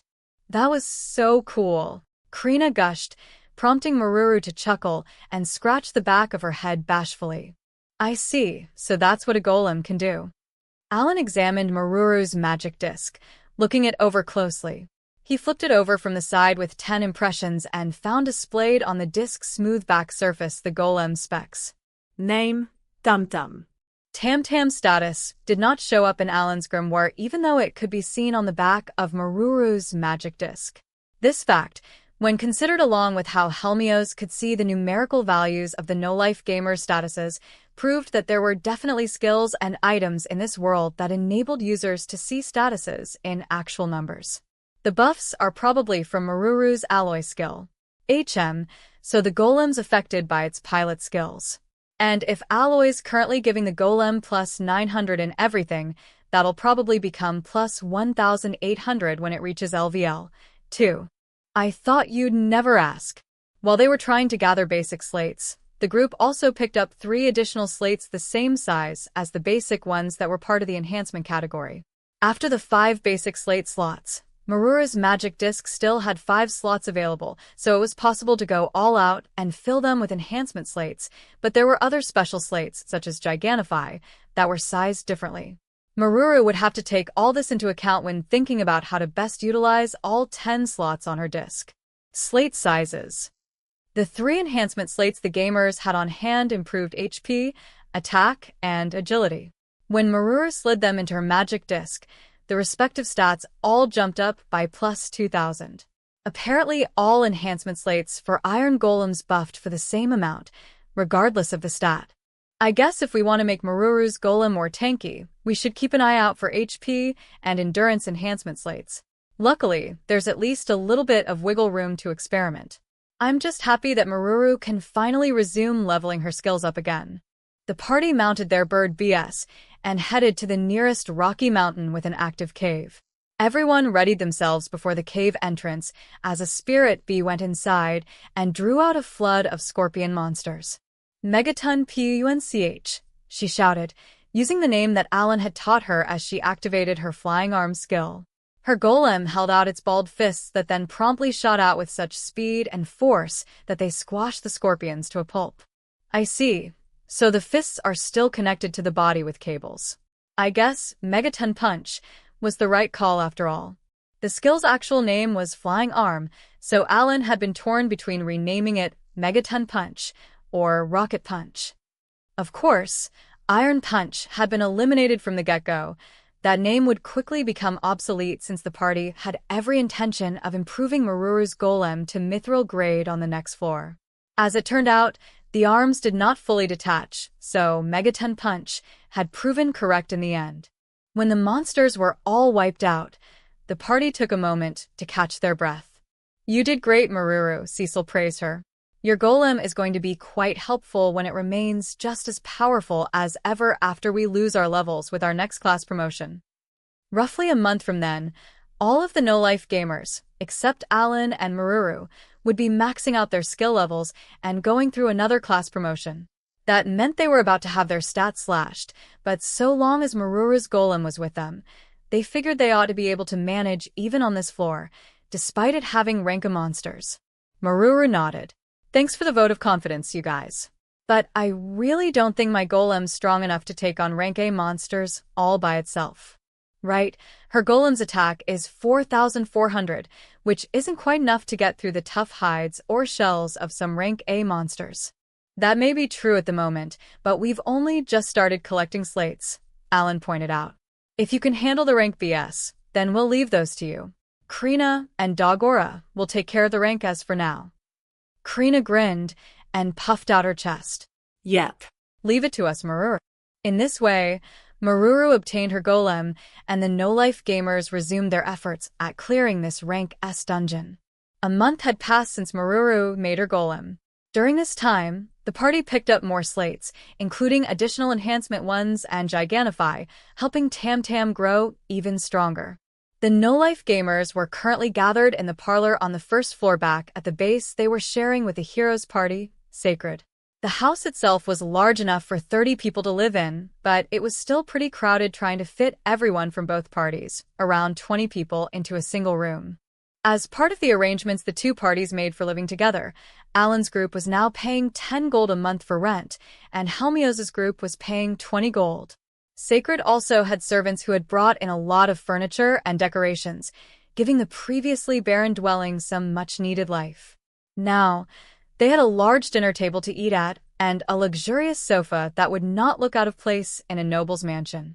Alan was currently sitting on this sofa, sandwiched by Cecil and Rosetta, the Sacred member with the Phantom Thief talent who always wore outfits exposing her midriff. She seemed to have taken a liking to him, given how often she talked to and teased him. "Mr. Helmios, aren't you taking your party into the dungeon today?" Alan asked. "And Ms. Rosetta, there's no need to scrunch up next to me. There's an open seat right over there." "Humph. Who gave you permission to touch me, woman?" "Come on, don't be like that," Helmios replied, sounding hurt. "We're friends, aren't we?" "Yeah, come on, Alan," Rosetta echoed, smirking while placing a hand on the teenager's shoulder. "That's not how you should talk to your elders." Apparently the fact that Alan never got flustered no matter what she did made it that much more fun for her to mess with him. This time, though, was enough to make him sigh. Cecil wordlessly smacked Rosetta's hand off his shoulder, prompting an amused, "Oh," from the woman. She then started pressing her thigh against Alan's instead, pointedly ignoring the dagger shooting out of Cecil's eyes. Rosetta's continued smirking indicated that perhaps she was having fun teasing Cecil too. According to the briefings of how each member joined Helmios's party, Rosetta had been leading a group of burglars operating in the Giamutant capital, but was apprehended by Helmios. She was almost put to death, but was ultimately spared execution on the condition that she joined his party. These days, she would sometimes declare that she was trying to steal his heart whenever she was feeling good after a drink or two. When Alan heard the story, his opinion of Helmios improved a little, impressed by how he managed to secure a rare 3-star talent for his party.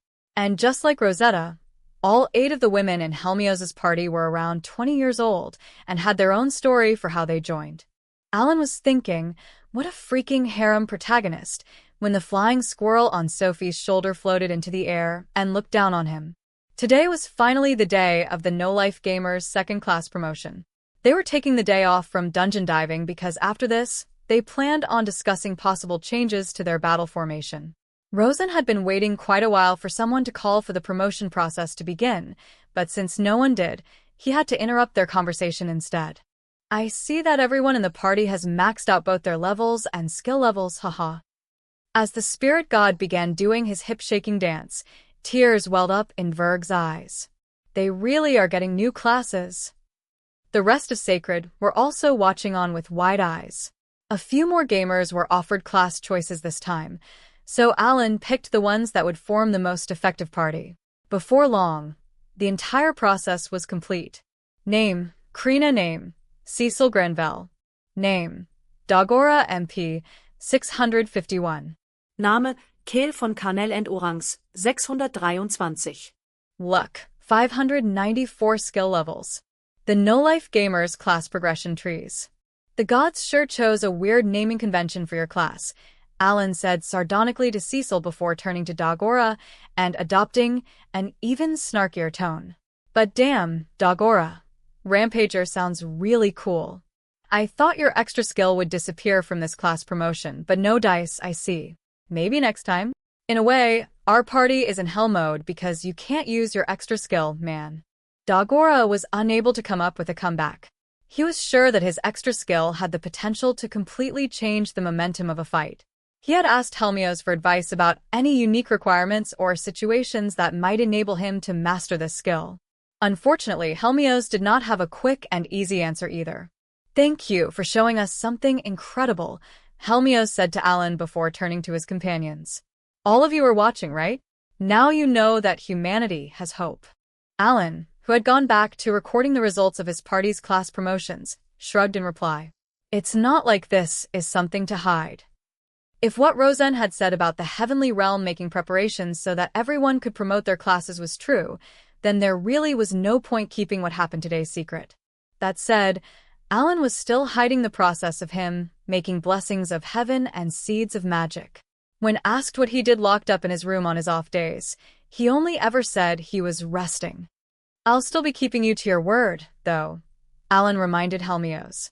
I know, the hero replied wryly. I was going to introduce you to him even if you hadn't let us sit in on it. When Helmios had asked Alan to let Sacred observe when the no-life gamers underwent their class promotions, Alan had agreed in exchange for Helmios introducing him to a blacksmith who could refine and forge Orichalcum. Orichalcum, called Metal of the Gods by some, could be found on floor 4 of the rank S dungeon. However, according to Helmios, it did not appear in the form of weapons or armor, but as metal ore. And in order to forge the metal of the gods, one had to borrow the divine power of Freya, the goddess of fire. This was why Alan had asked to be introduced to the best blacksmith in all of Baukis, a supposedly cantankerous old dwarf. Oh, and Sophie, use this the next time we go to the dungeon. Alan handed her an adamantite bow. He had planned on giving it to her after her class promotion and had thus kept it at the base instead of selling it. Seeing how nervous Sophie was, Volmer asked, Sir Alan, should she not first focus on mastering the usage of her spirits? However, Alan was of a different mind. We don't have much time. Let's have her try it out first. If it doesn't work out, then we'll have her focus solely on the spirits. Manifesting the spirits she was contracted with. However, she had seen Gadaluga, the spirit user in Rosenheim, fighting with a bow during the war. Through Spirit B, Alan had asked Gadaluga if using a bow would clash with the abilities of a spirit user. The man had replied that there should be no issue as long as the spirit user was in tune with their spirits. Consequently, Alan had tasked Sophie with 2 challenges, to learn how to use the bow and to learn how to communicate with her spirits. An adamantite bow was supposed to be powerful enough to kill rank B monsters in one shot, and, with the help of attack rings, still ought to be effective against rank A monsters. Alan had been insistent when convincing her to learn archery, reiterating that it was all to raise the party's damage output. First, let's go back to Rosenheim to find the spirits you want to contract with. Spirit users could not simply manifest spirits on their own. Consequently, Sophie now needed to form contracts with spirits. Luckily, She had already met a few she had taken a liking to the last time she was in Rosenheim. When we come back to Yampany, we'll stick around on floor 3 and level for a month, then finally give floor 4 a go, Alan declared. So those are the no-life gamers, huh? Rosetta murmured, looking on. She felt like she finally understood what Alan had told her a while back about the meaning of his party's name. Their class promotions reverted everyone, aside from Alan and Meruru, back to LVL1. They then traveled to Rosenheim to help Sophie contract with spirits. Afterward, they returned to the Rank S dungeon to spend one more month on floor 3. That was enough to get them to LVL 50, after which they moved up to floor 4 as planned. They had decided to buy the metals that they needed to travel to higher floors from the temple on floor 1. One reason was because Alan had used up most of the metals they found trading with hidden cubes, but the other more important reason was they had the financial leeway to do so. Every time they returned from floor 3, they sold off all their duplicate slates and hurricane equipment, which often came to a total of more than 10,000 gold. In fact, they now had so much money that Alan had begun putting in requests for rank D magic stones as well. Since he was putting up his max limit of 1,000 gold each time he made a request, his stock was increasing at a steady rate. He did not order any rank B magic stones, though, as the party already had plenty after farming them in the dungeon. The no-life gamers were currently back at base, having breakfast before heading back into the dungeon later. No, stop that. We're eating now. Please, settle down. Sophie set down her spoon and reached down to the creature that was rubbing against her leg, lifted it up to her lap, and began trying to calm it. The creature was her contracted juvenile fire spirit. It looked similar to a Japanese giant salamander and was red all over, with a flame-tipped tail that burned fiercely. This flame could not actually catch furniture and clothes on fire, it was really only just for aesthetics. Karina lifted a piece of meat to her mouth. Maybe salamanders hungry too? No, the spirits don't need food. Whenever they need energy, I give them my MP. Our dear spirit god over there eats food like normal, though. When Sophie started tickling the creature and rubbing its stomach, it flopped its legs about and squealed happily as its beady eyes sparkled with delight. According to Gadaluga, spirits had wills of their own, meaning they were not guaranteed to always follow their contracted spirit users' instructions during battle. In order to make it more likely that they obey, spirit users were to keep them materialized for as long as possible and bond with them. The process was supposed to take a long time, but the party was on a tight schedule. Therefore, Alan had instructed Sophie to keep her spirits materialized for as close to 24/7 as possible, even during meals and while sleeping, all the way until she ran out of MP. Salamander was apparently not intelligent enough to understand Sophie's words. At the moment, it mainly only repeated actions that one might expect from a small pet, such as rubbing its face against her, pacing in circles around her, crying out, and so on. It's interesting how the logic behind summoning, calling forth golems, and spirit materialization are all completely different. During his 14 years as a summoner, Alan had never stopped analyzing his class. Now that he had both a golem pilot and a spirit user as party members, he had started analyzing their classes too, and in doing so, he had discovered many places where they differed from summoning. Every time he himself created a new summon, he had to expend MP and magic stones. For example, a dragon bee required more than 3,000 MP and 29 rank B magic stones. In contrast, a golem pilot only needed a magic disc and slates to call forth golems, and could do so repeatedly with no limit. Instead, it cost MP to keep the golem out. Materializing a spirit did not require MP or magic stones. Similarly to golems, keeping a spirit out also cost MP. In Meruru's case, if she fought while using skills, 3,000 MP would not last her even an hour. The situation was similar for spirit users.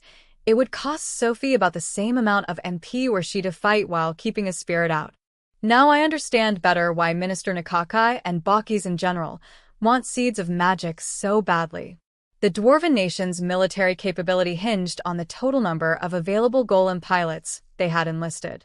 And now they knew about the seeds of magic, which recovered MP much more effectively than any other recovery. Gadaluga had explained that his bow was for when he ran out of MP and could no longer materialize his spirits.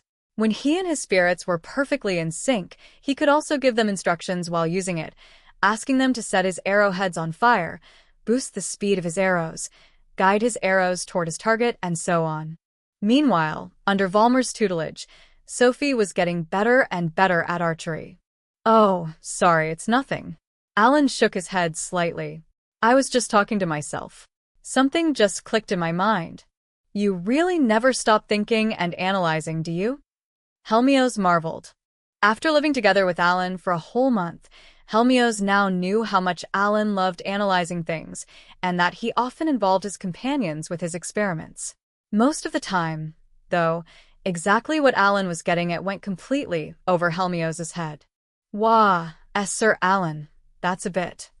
Volmar tried to indicate that this questioning was over the line. However, Alan turned to him instead and asked, "Do you know Volmar? You've been with him for decades now, right?" The fact that Volmar was in Sophie's direct service meant that he must have spent decades living under the same roof as Rosenbach when the flying squirrel spirit was still a mere spirit king. It was clear that Volmar did not know, so Alan turned to Sophie, who answered apologetically, "I am sorry, we don't really probe." Finally, Alan turned to the spirit god himself. "All right, spirit god Rosen, what kind of spirit are you? I can't really tell what element you are." "Wah dash. Sir Alan." Volmar could not believe that Alan had failed to get the hint based on his and Sophie's reactions. Nom. Rosen swallowed the fukumin in his mouth. "I'm actually a wood spirit. The world treated birth me, after all." Ah. "I see. So that's why your skill is a buff skill." "I've always associated the wood element with passive abilities and buffs. Pretty much. Though I'd prefer it if you didn't prod too much further." Ah. By now, almost everyone at the table had stopped eating and was focused on Alan. You can't strategize effectively if you don't understand how things work. That's why this world has been at the Demon Lord's mercy for decades. Alan continued. Finding answers to the why questions is the key to understanding your current situation. That's how you know what to prepare against. The Sword Lord closed his eyes pensively. "I see," he said, internalizing what Alan said. Why are the deities enabling class promotions now when they had never done so before? The more I think about this, the more it doesn't make sense. If the deities simply handed out class promotions, there would be no need to fear the Demon Lord. So, why didn't they do this earlier? When he first showed up, even? And I highly doubt the idea never occurred to them before I brought it up. Being promoted from a 1-star class to a 2-star class was a very significant boost in stats. Promoting 10,000 troops would greatly raise the possibility of defeating the Demon Lord army. As such, it seemed very strange to Alan that the deities were scrambling to introduce the class promotion system only now. His memories from his past life whispered to him that the process would very likely be gated by some sort of quest, but still, he felt things were not adding up. Noticing Alan's look, Rosen shrugged. "Now that's a thought, right? How strange." Ah. So he won't tell. Maybe he actually doesn't know. Or he can't say. In any case, our priority right now is for Sophie to build a rapport with her spirits. Alan's mind continued racing as he looked at the juvenile fire spirit clinging to Sophie. Chapter 13. The Power of a Spirit. Today, the no-life gamers were going to step foot on floor 4 for the first time. As they approached the Temple of Yampany, the guard wordlessly looked at Sophie and the red salamander that she was cradling. Every once in a while, it would move its hands about and fuss a little. The first time Sophie tried to enter with salamander in her arms, the guard had stopped her, asking what it was and whether she was trying to bring a monster into the temple. This was the same guard who had stopped them the first time here due to how young they looked. He was doing his job properly by being careful about whom he let inside the temple. Even when Sophie explained that it was a spirit, he continued eyeing her suspiciously and refused to budge. Seeing this, Volmar stepped up and brought his face so close to the guards it seemed they might kiss, growling, "Are we to take this as an indication of the Empire of Baukis' rejection of the spirits?" As the personal attendant of Sophie, the princess whom all the elves expected to succeed the throne, his standing was quite high in Rosenheim. That day, upon being informed of what had happened, the Queen of Rosenheim sent Baukis a letter through official channels asking for proper treatment of the spirits. Furthermore, she said she would raise the issue of treatment of spirits at the next Five-Continent Alliance Summit. Thanks to this, the Guard did not give the no-life gamers any more trouble about Salamander. Since all this was for the purpose of eventually fighting the Demon Lord, Alan was not above relying on a little political browbeating. After paying the floor operating system the needed metals, the party arrived on floor 4. Is this it? Alan knelt down.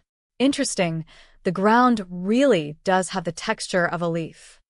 The ground on floor 4 was green with lines that looked like leaf veins. The gamers took a few steps and found it somewhat springy under their feet. However, it showed no signs of tearing no matter how much force they exerted, indicating that even if it was a leaf, it was a very thick one. All this matches up with what Helmios said. Okay, Hawkins, come on out. Give me a view from the sky. As Helmios' party, Sacred, operated mainly on floor 4, he had had a lot of information to share with Alan. Now Alan sent out a bird, to confirm some of the intel for himself. From up high, Alan could see that his party was currently standing on top of a massive lotus pad. The wider view offered by Farsight revealed that this floor was like an expansive sea with lotus pads dotting its surface. Adventurers and monsters could be found doing whatever on top of these pads. Alan announced to the party, "It's just as Mr. Helmios described. Though it doesn't make much difference to us if it's sand or water, since we'll be riding our griffs regardless." "That's true, I suppose." Cecil nodded. "Should we also check to see if that cube will say what Mr. Helmios told us?" Because Alan kept calling the dungeon operation systems cubes, the rest of his party had also taken to referring to them as such. The gamers approached the nearby cube to ask for the conditions for progressing to the next floor. So this is what Helmios was talking about. Up until now, the dungeon cubes had never shown any sort of discernment regarding the engravings on the backs of the medals when receiving them.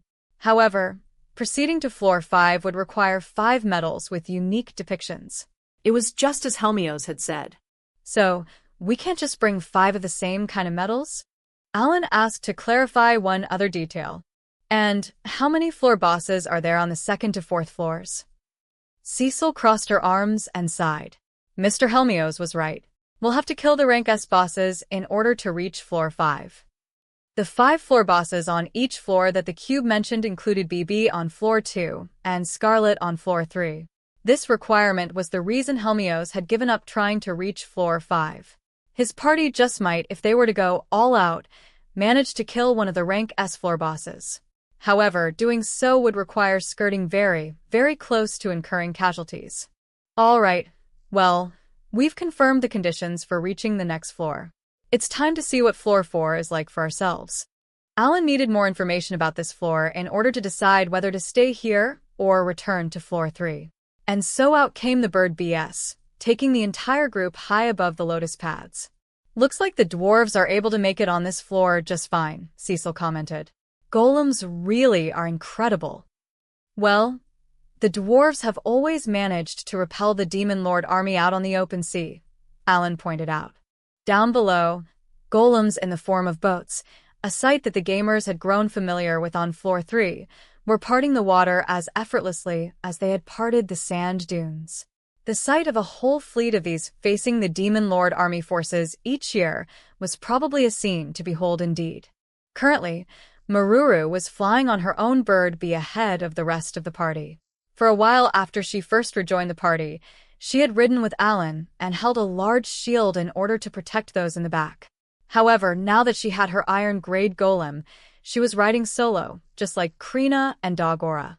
Her golem was massive enough to act as a shield just standing up front, so she was working in tandem with the vanguard to add more variety to their battle tactics. To no one's surprise, Cecil had simply said, "Well, if Merura's not sitting here," before reclaiming her place behind Alan as if it were only natural. While the back line consisted of her, Keel, Sophie, and Valmer, it was not ideal for her to ride with Keel, as the party would lose both its mage and healer if anything happened to their mount, and there was no way Sophie and Valmer would ride separately. Staying with Alan in the middle of the formation also gave Cecil the most freedom in terms of coordinating her attacks with other party members. The bird scouting ahead spotted 3 monsters that looked like a cross between newts and dragons resting on top of a floating leaf. "There are monsters this way," Alan shouted loud enough for his whole party to hear. Helmios also said that this floor has a lot of aquatic monsters and that nearly everything on this floor is rank A.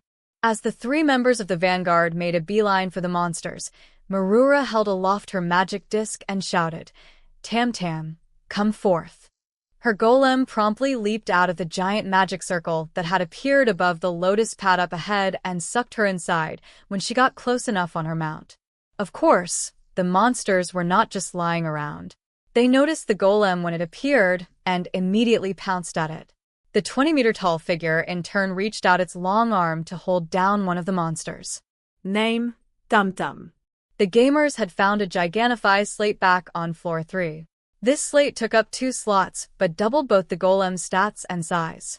In addition, because Meruru had maxed out her skill levels, her golem now had the endurance to hold even rank A monsters at bay. Although Krina's and Dagora's attack was still higher when they wielded their weapons, Tam Tam had way more endurance than anyone else in the party, and was therefore filling its role as tank very well. Unfortunately, there were downsides, as maintaining a gigantified golem cost double the amount of MP. While Meruru's golem kept the monsters occupied, Krina and Dagora moved in. Cecil and Valmer assisted them with long-range attacks, taking the monsters out one after another. "Hell yeah, you're the last one." Dagora charged toward the remaining monster. Suddenly, Sophie cried out, her voice filled with alarm. "Huh. No, please, W." She lost consciousness mid-sentence, collapsing against the neck of the bird bee she was riding. P. Princess Sophielani. Valmer reached forward to grab his charge, so she would not fall off. "Dagora, dodge it. Incoming from behind you," Alan also shouted in a fluster. However, it was too late. A giant ball of flames shot forward from the back of the party's formation, heading straight for the monster that Dagora was about to attack. HYOWCH. This was, of course, Salamander. It rushed ahead, dragging along the superheated air around it, and instantly reduced Dagora's bird bee to bubbles of light. The boy leaped off in a hurry, but unfortunately was not fast enough to avoid getting his rear end burned. The spirit grazed Tam Tam's arm before it reduced the final monster to nothing but cinders. It went on to burn a hole in the lotus pad and vaporize the water underneath, causing a large burst of steam to shoot up through the hole. When Sophie regained consciousness, she immediately began apologizing profusely, tears at the corner of her eyes. "I'm so sorry, everyone. I went and did it again." Alan's group peered down at the expanding hole in the lotus pad and the violently churning water it revealed. Through the billow clouds of steam, they caught brief glances here and there of what truly looked like hell. Thankfully, Dagora had managed to get out of the way of the attack from Salamander, the juvenile fire spirit. His behind, however, ended up completely roasted. Upon landing on the giant leaf, he writhed around in agony, clutching his butt. "Hey man, you okay?" Kill leaped down onto the leaf and rushed over to. "The hell do you think?" Dagora retorted. "How many times has this been? And why is it me every time? Here you go, extra underwear. This is the last pair. If they get ruined too, we'll have to go buy more." Alan took out a pair of boxers and handed it over. Sophie also landed on the leaf and bowed profusely. "I'm so sorry. I'm so sorry." "Huh? Oh, nah, it's fine." Dagora turned away with a red face, bent over. Sophie said, "Be but," and was about to continue, but Dagora insisted. "Seriously, it's fine," while desperately raising and lowering his boxers to hide the lower half of his body. During this time, Alan checked up on Sophie's status in his grimoire. Her MP's gone to 0, and she lost half her HP. Absolutely nuts. Salamander appeared from the surface of the water that, though no longer bubbling, was still giving off steam. After evaporating the excess water off its skin, it glided through the air and into Sophie's embrace. Unable to comprehend from her obvious body language that she was dejected and on the verge of tears, It looked up at her with its beady eyes and wagged its tail vigorously, as if begging to be praised. With the scene of chaos from just now still fresh in her mind, Sophie had to summon all her patience to manage the words, "Teach, thank you, Salamander." How many times does this make? I think Dagora's but might be nearing its limit. But wow, when Salamander takes Sophie's HP too, the power of its attack is incredible. Alan began analyzing what had just happened while watching Dagora, who had gone off a distance to change, from the corner of his eye. The spirits of this world expended their contracted spirit users' MP to use their abilities. In other words, the power they wielded depended on how much MP they used. This was similar in principle to Cecil's extra skill. What was different, however, was that it was up to the spirit to decide how much MP it would use. This time, Salamander had managed its impressive attack because it had taken all of Sophie's MP and even half her HP. Anyone who underestimated a juvenile spirit could very well get burned, or worse. Sophie, I've said this many times, but being impatient doesn't help, Rosen chided in a gentle voice. Spirits listen closely to their users' voices. Salamander picked up on the unease in your tone. There we go again. Our dear spirit god's preferential advice giving. Even though spirit god Rosen never answered any of Alan's questions, he had started proactively offering Sophie advice after she became a spirit user. Ever since the start of the fight, Sophie had been trying to give Salamander orders. However, it had remained glued to her side, seemingly unresponsive. When she started getting impatient, she unconsciously put too much force in her voice, and the spirit responded accordingly. If things remain this way, maybe we should put off Sophie's next class promotion for a while, Alan mused out loud. That's actually a good idea, Rosen agreed. Remember, this was all caused by a juvenile spirit. An adult spirit could kill Dagora here. Now that would be a problem. So the next tier up is called adult spirit. All spirits were born as nascent spirits. They then gradually evolved into adult spirits, grand spirits, spirit kings, and spirit gods. Although the elves called him the god of spirits, Rosen was actually just one spirit god among countless others. The next time Sophie would promote her class, she would gain the ability to materialize adult spirits. However, if she was having this much trouble handling juvenile spirits, things might become even more dire were she to deal with adult spirits.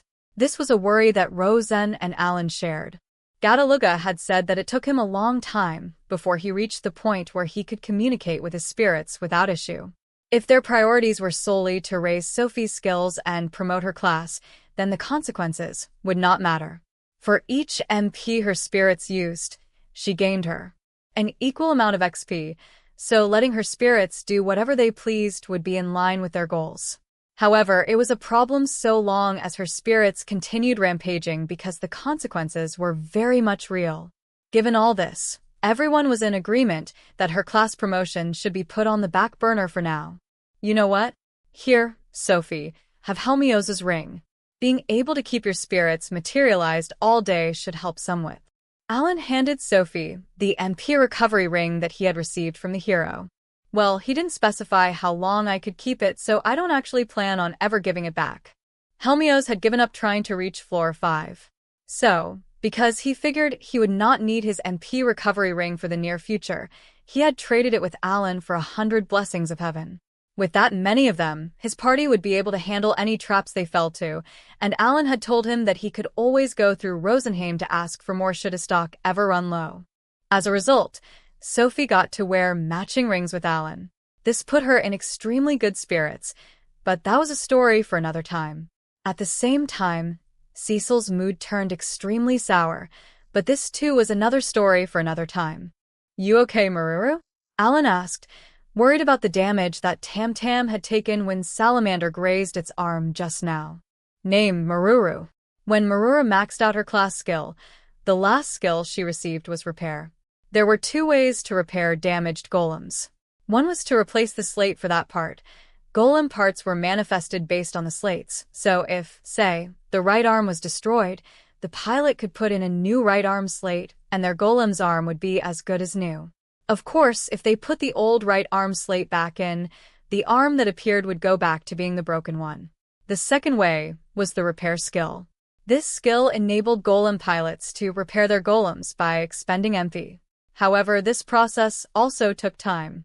The only way to instantly repair a part was to swap out the slate. This time, the gamers were in no hurry, so Meruru could make do using her skill. Hold on, I see a treasure chest. Garara, who had moved toward the center. Alan sighed with apprehension. I keep telling you, it can be a monster. Please stop opening them yourself. Whenever Keel saw a treasure chest, he simply could not bear not opening it. However, there were monsters in these dungeons that took on the appearance of treasure chests. In fact, the gamers had encountered them before specifically. These were rank A monsters called abyss boxes. Garara must have been thinking the same thing as Alan, as he promptly opened the chest himself. What does this do? Garara picked up the ring inside the chest and brought it back to where Alan and the rest were. Alan put the ring on and opened his grimoire to check his status. Nice, we got a good one right off the bat. This gives plus 3,000 intelligence. Hooray for rings. Very good luck for our very first day. This is a good floor. The rank S boss here is apparently really dangerous, but I still think this floor is better than floor 3, at least in terms of loot and XP. So far, the gamers had only ever found rings that gave plus 1,000 buffs. This was their first time obtaining one the next tier up. And since 2 rings could be equipped on each hand, there was a lot of room for upgrades. No way am I taking it. Keel made a big X with his arms and, using just his eyes, indicated toward the person behind Alan. Catching on to what Keel was so afraid of, Alan cleared his throat. Ahem. This ring is going to Cecil. He turned around and found Cecil standing right there. Are you sure? Thank you. She grinned brightly as she accepted the ring. Well, considering our current situation, I suppose it makes more sense giving it to Cecil first to raise her damage output. Hopefully, we'll eventually find enough rings for everyone. And while we look for those, we'll also have to keep an eye out for Orichalcum on this floor. And so the no-life gamers began their foray into floor 4, while keeping the plethora of goals they had to achieve in the backs of their minds. Chapter 14. Searching for Orichalcum. Come on, let me tag in already. Garara called out impatiently. I'm the one who asked him. Okay. With visible effort, Krina brought herself to relent and stepped back. Sword Lord Dverg watched their exchange without saying anything, holding a mithril practice greatsword. They were standing in the yard of the house that Sacred and the no-life gamers were renting. As expected of a property large enough to house 30 people, the yard was rather spacious. Even after Helmios' servants finished hanging up the 20 adventurers' laundry, there was more than enough space to practice. Alan's group would stay inside the dungeon for 3.5 days before they came out for 1.5 days to rest. Garara used the free time he had to practice swings in the yard. When Krina saw him doing this, she joined him, and the two started having matches every once in a while. This made Alan wonder if his party really needed a rest period, but Keel and Meruru were insistent upon it. Alan himself needed time to create seeds of magic, and as a result, they kept their current schedule. When Garara headed out to the yard on one of their days off, he found Dverg there, already practicing. Making the most of the opportunity, Garara asked to practice with him. Dverg agreed, without missing a beat. After that, Garara, Krina, and Dverg took to training together in the yard. When Alan learned of this, he went to thank Dverg, but the man simply replied that it was not a problem. Alan wondered just what it was that Dverg saw through his remaining good eye. Today, as always, the 3 of them were training hard in the yard with their respective weapons in hand. Alan gazed at them from a table off in the corner, surreptitiously adding Musclehead Trio to their profiles in his head. One of Helmios' servants brought over a tray of teacups to Alan's table and began setting them out. Helmios, the one who had asked for the tea, and Sophie were sitting there with Alan. Thank you. Sophie smiled at the servant, who in turn lowered her head courteously and retreated. Helmios lifted his cup and took a sip, then asked, So, how are you guys finding floor 4? We're done leveling, so we're focusing on raising everyone's skills now, Alan replied. Speaking of, there's something I wanted to ask you. The no-life gamers had already been at Floor 4 for a month now. Their efforts at gathering equipment and items were going smoothly, but they had yet to get their hands on a very important something in particular. Alan was about to ask about it, when suddenly, the small, light blue dolphin with a white belly in Sophie's arms started thrashing about as it tried to drink from her cup. This was the juvenile water spirit that she had contracted with. She was keeping Kelpie out now, partly because she had already gotten relatively used to handling Salamander, and partly because messing up with Salamander meant Dogora burning his buns. As she generally could only keep one spirit out at a given moment, she had swapped them out. The name Kelpie brought an aquatic horse creature to Alan's mind, but the Kelpies of this world looked different from the monsters in the games that he knew so well. This was fine and all, but every time Alan heard the name Kelpie, it also reminded him of Kenpie, the nickname that he had assigned his character in his very first MMO. He would never share this with the others, but regardless, chills still danced down his back whenever Sophie called out to her spirit. Well, we can't find any Orichalcum, like at all. Were you lying? Sure, the no-life gamers had only been on Floor 4 for a month, but they had covered a lot more ground than other adventurers as they were always flying on bird BS.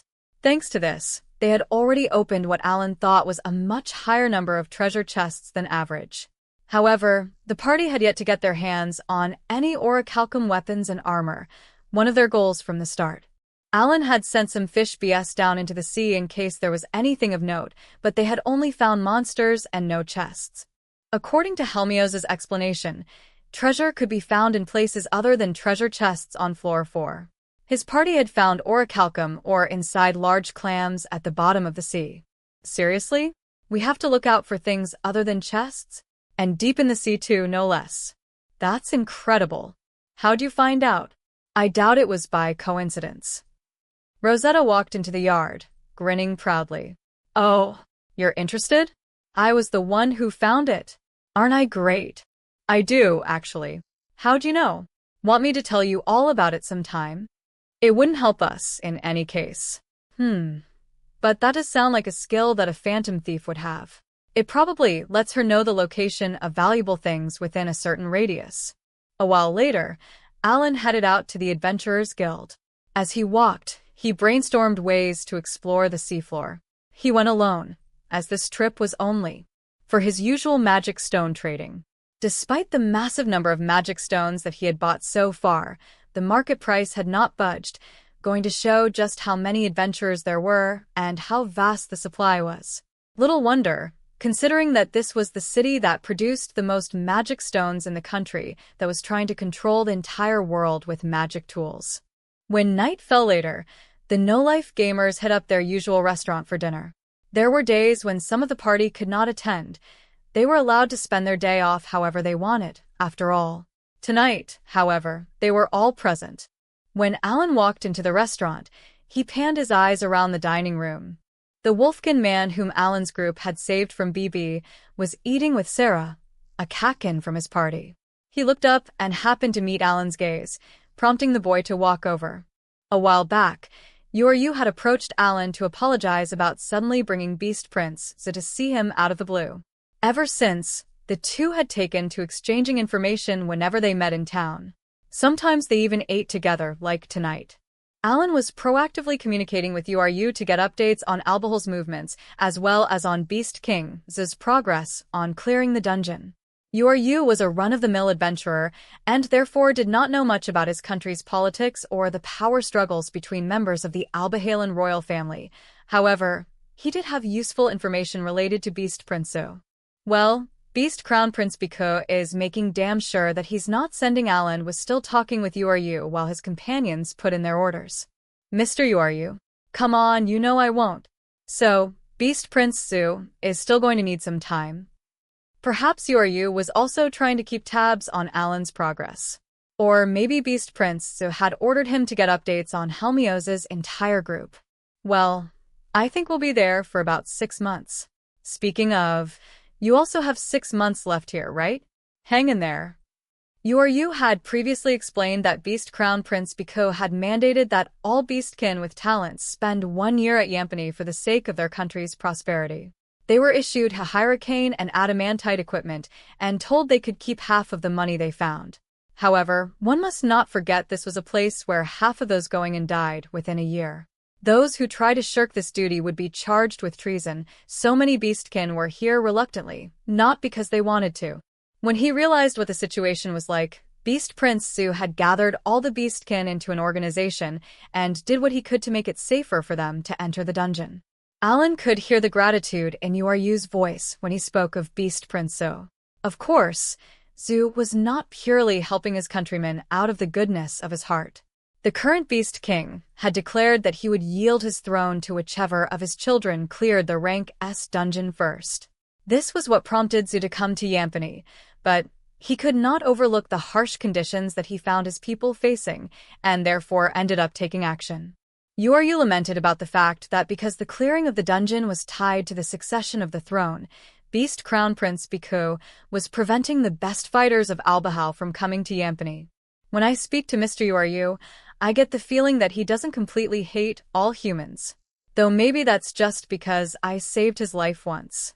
Alan had heard that the Beastkin resented and hated the Central Continent and the humans who lived there for the persecution that they had received in the past. However, he did not feel this hostility from Yu. When he was at the academy, he was taught that beastkin, just like elves and dwarves, were equally people. The academy treated all the other races as equals to humans, and its curriculum did not particularly discriminate against them. I've always wondered, why are you here at this death trap, Alan? It's not like your king gave you an order, right?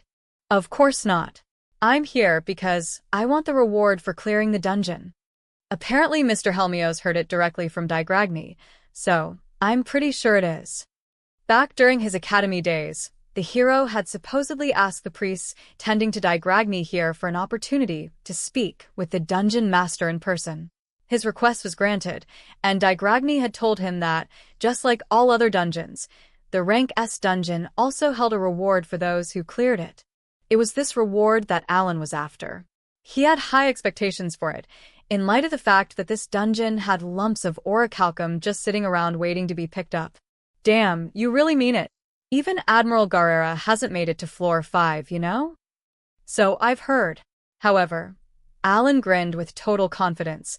There's no dungeon that my party has ever failed to clear. Now then. Today's goal is to find us some Orichalcum, Alan declared. And we're supposed to look inside the clams that Lord Helmios described, yes? Cecil asked for confirmation's sake. Alan nodded, then the entire party mounted their bird BS and took to the sky. Because they had done this so many times now, the other adventurers were no longer surprised whenever it happened, now thinking nothing more of it beyond strange abilities some people have. The plan was to get Krina and Dogora some Orichalcum weapons first. As they were major damage dealers, upgrading their weapons should make it easier for the party to kill whatever they encountered, floor bosses included. So the party was going to focus on gathering Orichalcum until everyone had upgraded weapons, then return to hunting the monsters and treasure chests on top of the lotus paths. Without ado, Alan summoned 50 fish BS in the water and sent the Archelons scattering in all directions. Do your best, Junbus. If you find a big clam, destroy it and check inside for Orichalcum. During his time here in Yampani, Alan had learned a few things about the dungeon. First, according to Yu, this dungeon was expanding by the day. This included floor 1, meaning that the city on floor 1 was also growing. This was the reason that all the buildings were arranged in concentric rings centered around the Temple of Yampani. Second, this dungeon was not static. The leaf that Salamander had burned through the other time had either healed or been replaced. The gamers therefore had no qualms about breaking clams, knowing that they would be back to normal the next day. Now that I know, I see so many places that I want to check out, Alan murmured. Are you going to? Cecil was sitting behind Alan, sharing the same bird bee as him. The water was so clear that it was possible to see the seafloor from the surface, but it actually went all the way down to around 100 meters. According to Helmios, it was the Tridacna clams, more commonly known as just giant clams, that held treasure. Besides these clams, however, the seafloor was also dotted with what looked like crab holes and sunken ships. These points of interest likely held items too, but Alan hardened his heart and resolved to only look for the clams. Half a day passed, during which time the fish BS destroyed hundreds, if not thousands, of giant clams. However, not one of them revealed the golden glow of the metal of the gods. Even now, the summons were out searching, swimming swiftly past all the monsters in the water. I guess Orichalcum isn't common enough to be found in a day or two. Maybe I should change up how I do things. We're not having much luck. You think I should ask Ms. Rosetta for help? Alan asked. Cecil, however, did not answer. She was clearly quite unenthusiastic about being in the older woman's favor. One of the fish BS that Alan was shared with had discovered a clam several meters across and tried biting down on it. Fish B's bite was powerful enough to pulverize any random rock lying around or kill rank B monsters in one snap. Consequently, the attack had made short work of all the other clams so far. This one, however, did not break. Determining that this unique and seemingly indestructible clam was a winner, Alan called back all the fish BS as he and his party made their way over. Down there? Cecil asked when the party stopped right above where the indestructible clam lay. Alan nodded. Yep. How should we handle this? Elise, can you bring it up? Several fish BS who arrived earlier, so Alan decided to bring the whole thing up. Just as he sent several spirit BS into the water. However, the bird E that had been circling above spotted a large school approaching. Behind Alan, Cecil gripped her staff as the rest of the party promptly readied themselves for battle.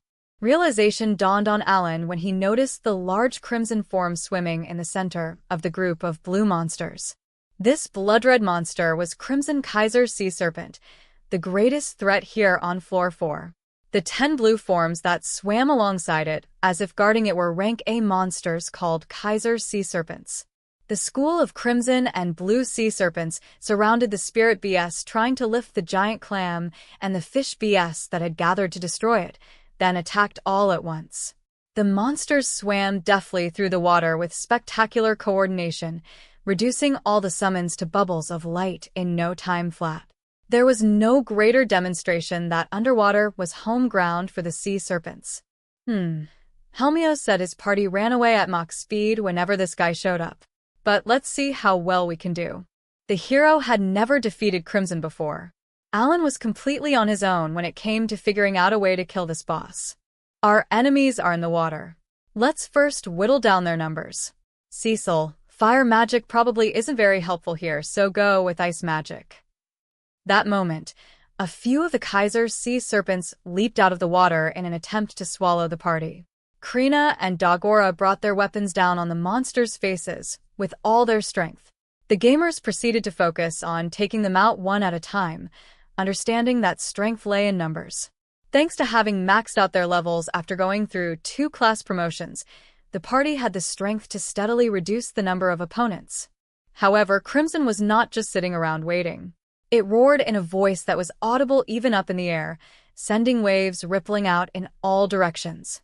Just as Alan's group took their distance by climbing higher, the same number of Kaiser sea serpents they had just killed appeared seemingly out of nowhere.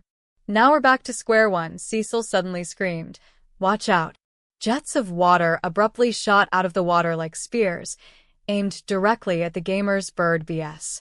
Apparently, the sea serpents could use water magic to launch long-distance attacks. The water jets reached hundreds of meters high, but could only go straight and therefore could be easily dodged. However, because all the Kaiser sea serpents were shooting off jets at the same time, it was difficult for the party to get close enough to make their own attacks. Damn it! Should we retreat now and sneak back later to grab the clam? The party's current goal was not to kill the Kaiser sea serpents, so they had no reason to continue this seemingly endless fight. It made sense to leave the area for now, wait until the floor boss was gone, and then come back to retrieve the giant clam. Princess. One of the water spears had made a clean hit on the flank of Sophie and Valmer's bird bee, throwing it off balance. It managed to recover, but Sophie's leg had gotten hurt.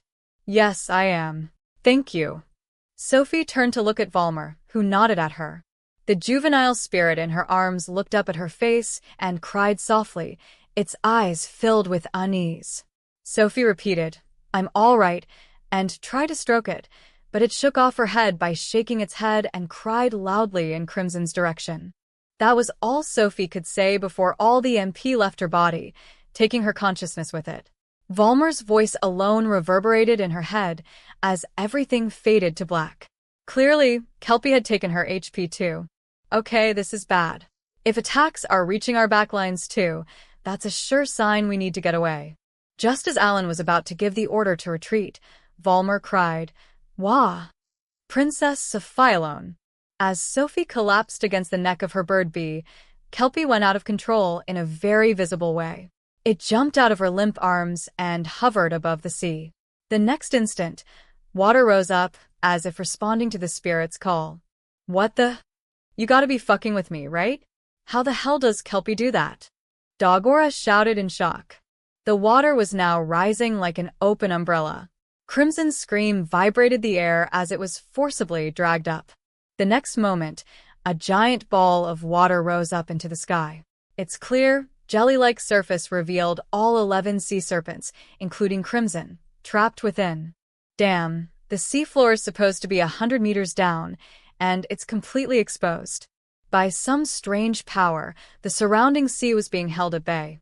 Consequently, there was now a giant, gaping hole in the sea, with the exposed seafloor entirely bare. Haha, so even you can feel surprised, Alan, Rosen chortled. Alan turned around, his eyes wide. Juvenile spirits can be this powerful. Doesn't matter if they're juvenile, Rosen explained, grinning. All spirits are familiars of the gods. Kelpie is undoubtedly a familiar of the goddess of water, Aqua, one of the 4 elemental deities. When it's given all of its contractors MP and half of her HP, something like this is a piece of cake. Ah, I see. Water is a powerful element too. Whoa, the sphere's gonna be destroyed soon. The sea serpents had been slamming against the water ball from the inside this whole time. As a result, cracks were beginning to appear on its surface. There was no time to do any more observation or analysis. 3 spirit BS dived into the empty hole and lifted the massive clam. As soon as they came up, Alan's group began to retreat, making sure to protect the spirit BS. The moment they were a certain distance away from the water ball, they heard a resounding crash that indicated the ball had either been destroyed or dispelled by Kelpie. All the monsters who had been held up in the air slammed against the seafloor, along with tons of water. The no-life gamers left the area behind as fast as they could, not so much as sparing a glance backward. A lot had happened, but they had successfully obtained a massive clam. Once they had gotten far enough away, they stopped on top of a random lotus pad with their prize. They waited a while, confirming that there were no sea serpents pursuing them. Keel pressed his face close to the wavy mouth of the clam in an effort to peer inside, but it was shut tight. Let's open it up. Let me at it. Dagora jabbed both his hands into the gap and started pulling both sides apart with all his strength. HNNNG. The shell that had withstood the fish BS attacks now slowly but surely parted, revealing a peek of what the party had been desperately seeking. Hoo-hea! The rest of the no-life gamers, including Alan, exclaimed in unison. Rara!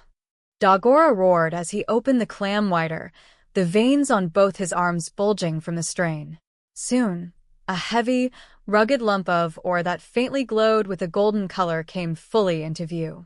The boy sat down heavily, sweating all over, as everyone came over to pat him on the back.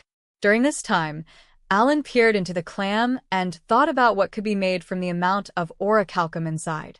Our priorities for Orichalcum equipment are weapons and armor for Krina and Dagora first, then a large shield for Dagora. This much Orichalcum is only enough to make one of those items. In that case, I already know what I should choose.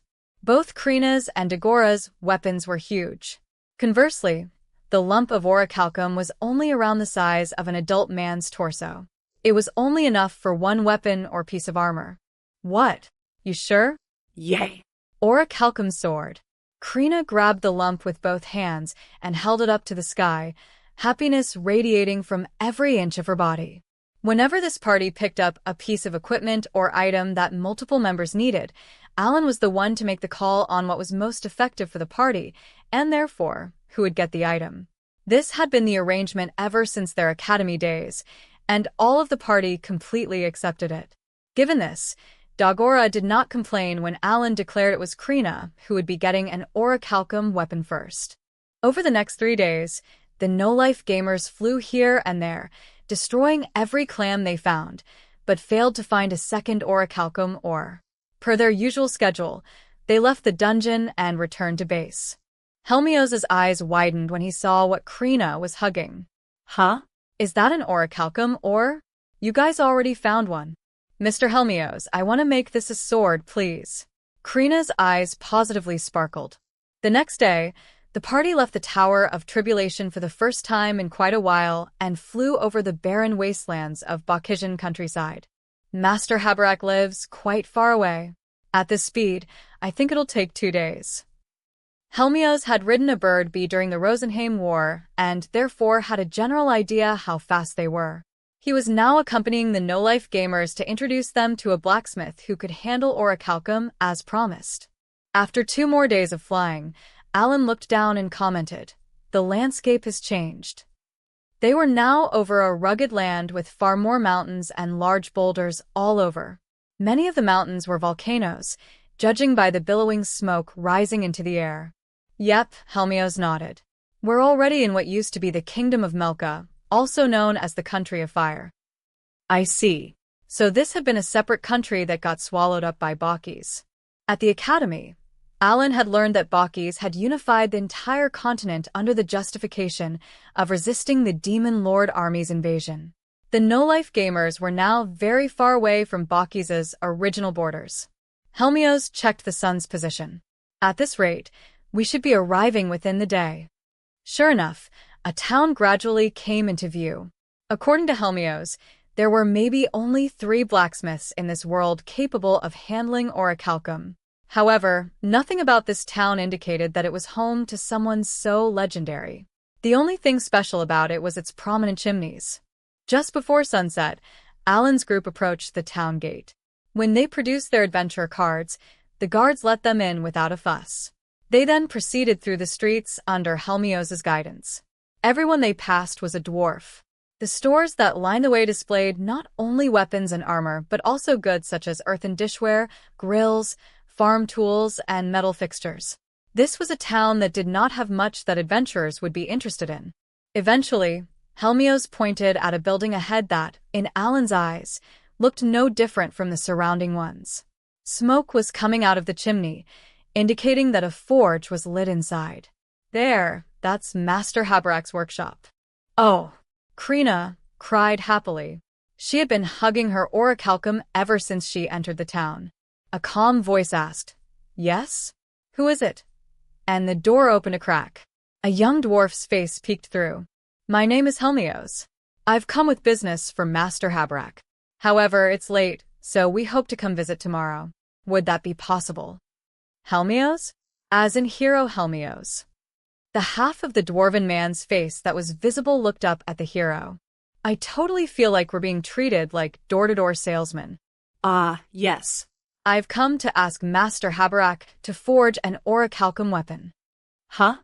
Can you help check with Master Habarak, please? When I saw him last, he invited me to come again, at any time."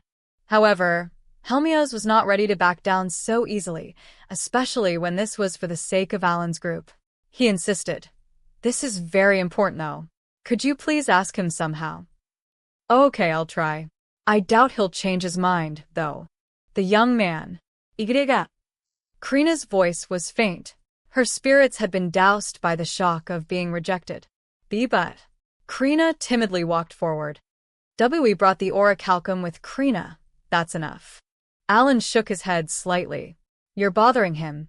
Only after being admonished by Alan did Krina finally pull back. "Okay." I'm sorry. That moment, a voice roared from inside the house. "Shut up out there already." The young man turned around in a fluster. "I'm very sorry, master.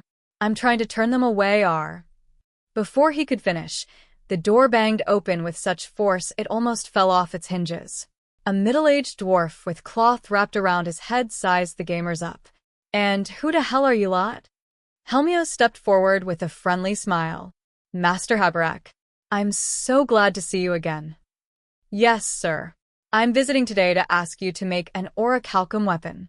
The veins on Habarak's forehead bulged so prominently they seemed on the verge of popping. "You? Where did you find that?" Seeing the change in the dwarf's attitude, Alan answered on Krina's behalf. "In the dungeon, sir." Habarak's hands shot out and grabbed Alan by the collar. The dwarf was shorter, but his arms were thicker than Alan's legs. He had no problem lifting the boy up. "Master Habarak, what is the matter?" Helmios exclaimed in alarm. "What did he do that displeased you?" He grabbed the blacksmith's arms in an attempt to free Alan. Ignoring Helmios, Habarak glared at Alan with bloodshot eyes and roared, "It's all because you lot keep going on about Digragni this, Digragni that. Who even is he? Lady Freya is so furious, she's not letting me forge Orichalcum anymore." The gamers took a step forward, but Alan lifted a hand to stop them. Still being held up by his collar, he asked calmly, "Can you tell us more?" It's all you adventurers' fault. Blast it all." The dwarf shoved Alan away, then crumpled to his knees, grinding his hands and head into the ground. However, the blacksmith merely pounded the ground with his fists, his hunched back shaking. "Lady Freya, I'm so sorry. Please don't be angry." I'm so sorry. "I'm so sore."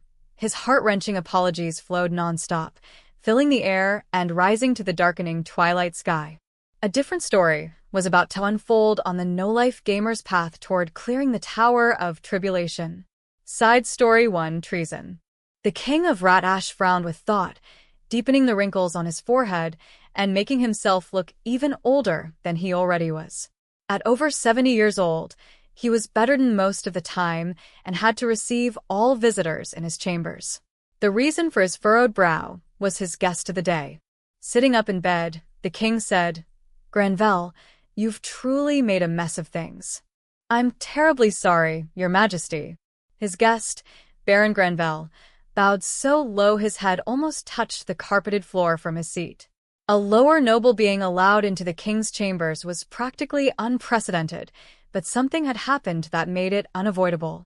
Everything had begun when the Minister of Justice at the time announced he would be resigning, and the king recommended a particular noble to take up the seat.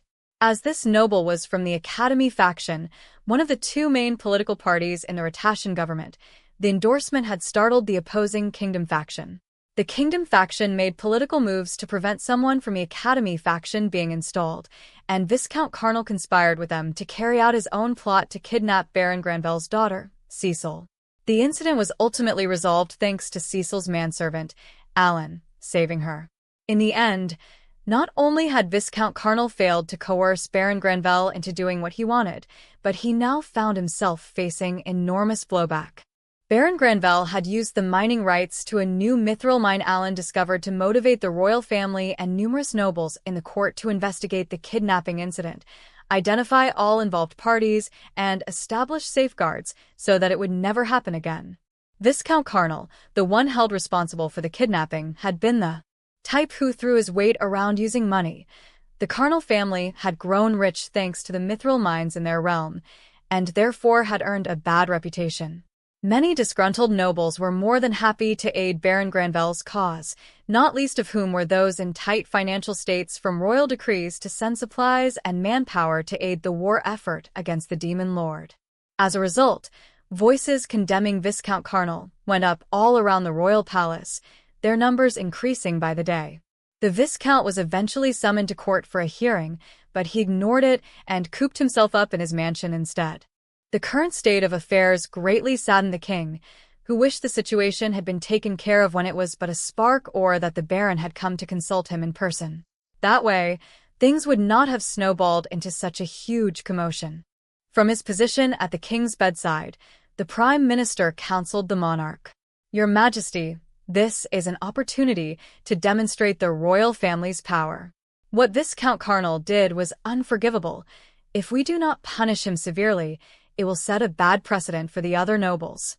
Our investigations have revealed that the Viscount had invested a significant amount of money in the Crown Prince. If you do not act, it may well cost you your dignity." When the Prime Minister mentioned the Crown Prince, a dejected look came over the king's face.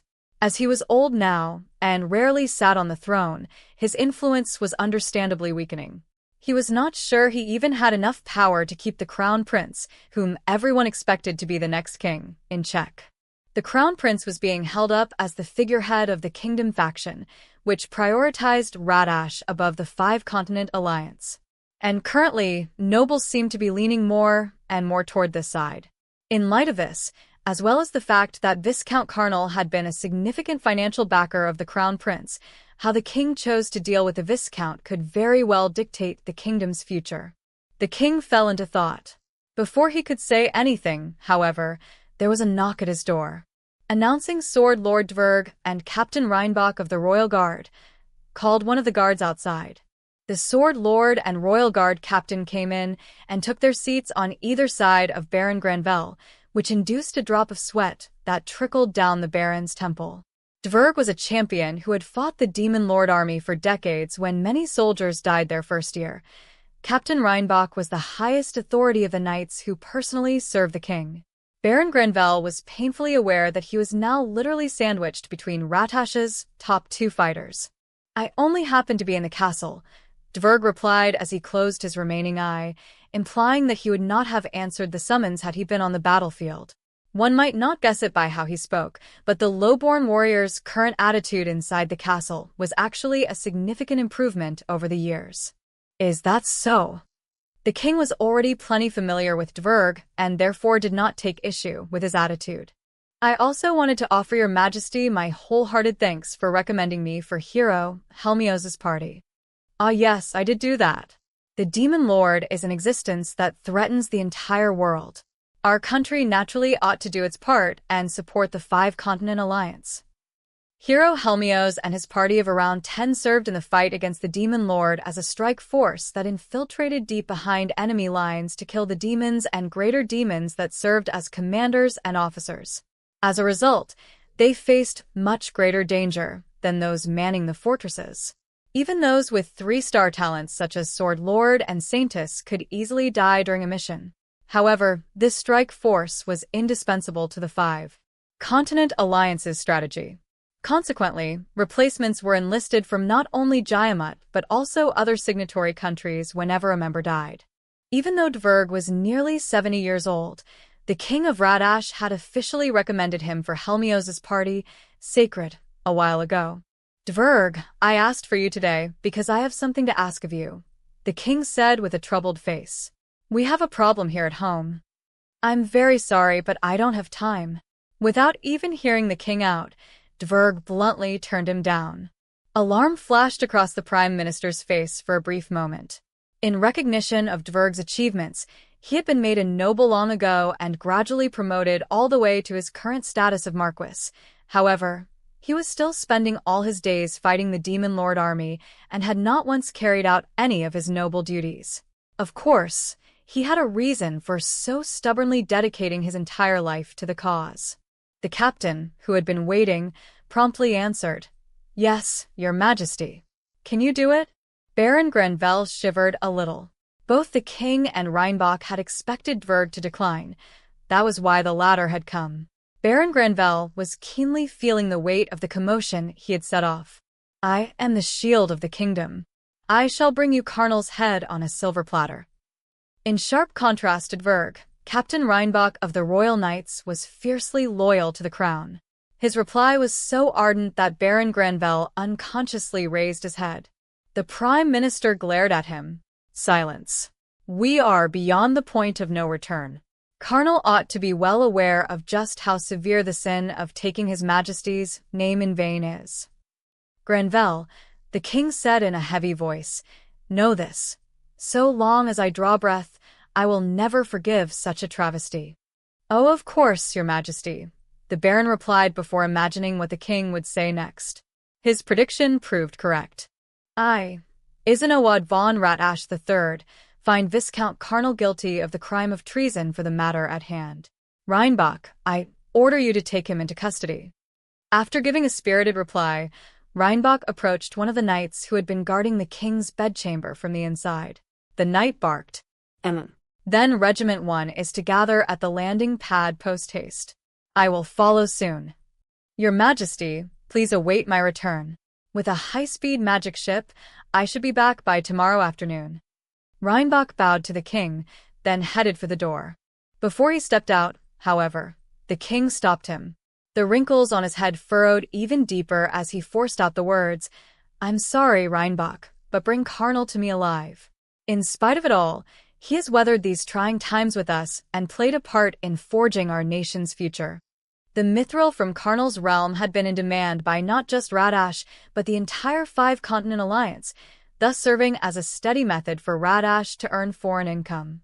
It was not an exaggeration to say that Karnal's mithril had been a linchpin in maintaining the kingdom's stability. Though what the Viscount had done was unforgivable, the king still wanted to show him some clemency, whatever he could do. That was for someone who was to be purged for treason. Viscount Karnal faced his butler in a dark room with curtains fully drawn on the top floor of his mansion. My lord, perhaps you really should consider heading to the royal palace. The butler was once again voicing advice that he had given many times by now. Fool. What would be the point after all this time? Viscount Karnal shouted before peering outside through the gap between the curtains. Several rolls of parchment lay at Karnal's feet, all of them bearing the royal seal. These were summons from the royal court. Viscount Karnal had conspired with a royal envoy to use the king's name to trick Baron Granvelle into signing a contract. It did not take a genius to realize that, now that his entire plot was exposed, he was in for an extremely heavy sentence. Continuously ignoring royal summons was not helping matters either. Just the thought of the accumulative weight of his sins made him tremble in terror. That said, there was a reason he was staying put inside his realm. This reason came in the form of a letter that he had clutched in his hands. Enough. His Highness the Crown Prince said that he would bail me out when the time comes. The letter in his hands had been delivered by someone who identified themselves as an envoy from the Crown Prince. The only thing written was stay at home. This gave the Viscount hope that he could not get go of. The Crown Prince had not abandoned him. So long as he continued ignoring the royal summons, he would be saved. The knocks at the door sounded unnaturally loud in this room shrouded almost purely in shadow. The Viscount whirled around to face the door. I'm very sorry, my lord. An unscheduled magic ship is heading for the city. It will be arriving soon. It was a magic tool that functioned like a spyglass. The Viscount snatched it from the servant and stuck it through a small gap in the curtains where a bit of the setting sun was still shining through. When he looked to the sky, he confirmed there was indeed a giant magic ship heading for the city. A certain something on the side of the ship made him unconsciously pull back. Indeed, the magic ship was bearing the royal crest of the Kingdom of Radash.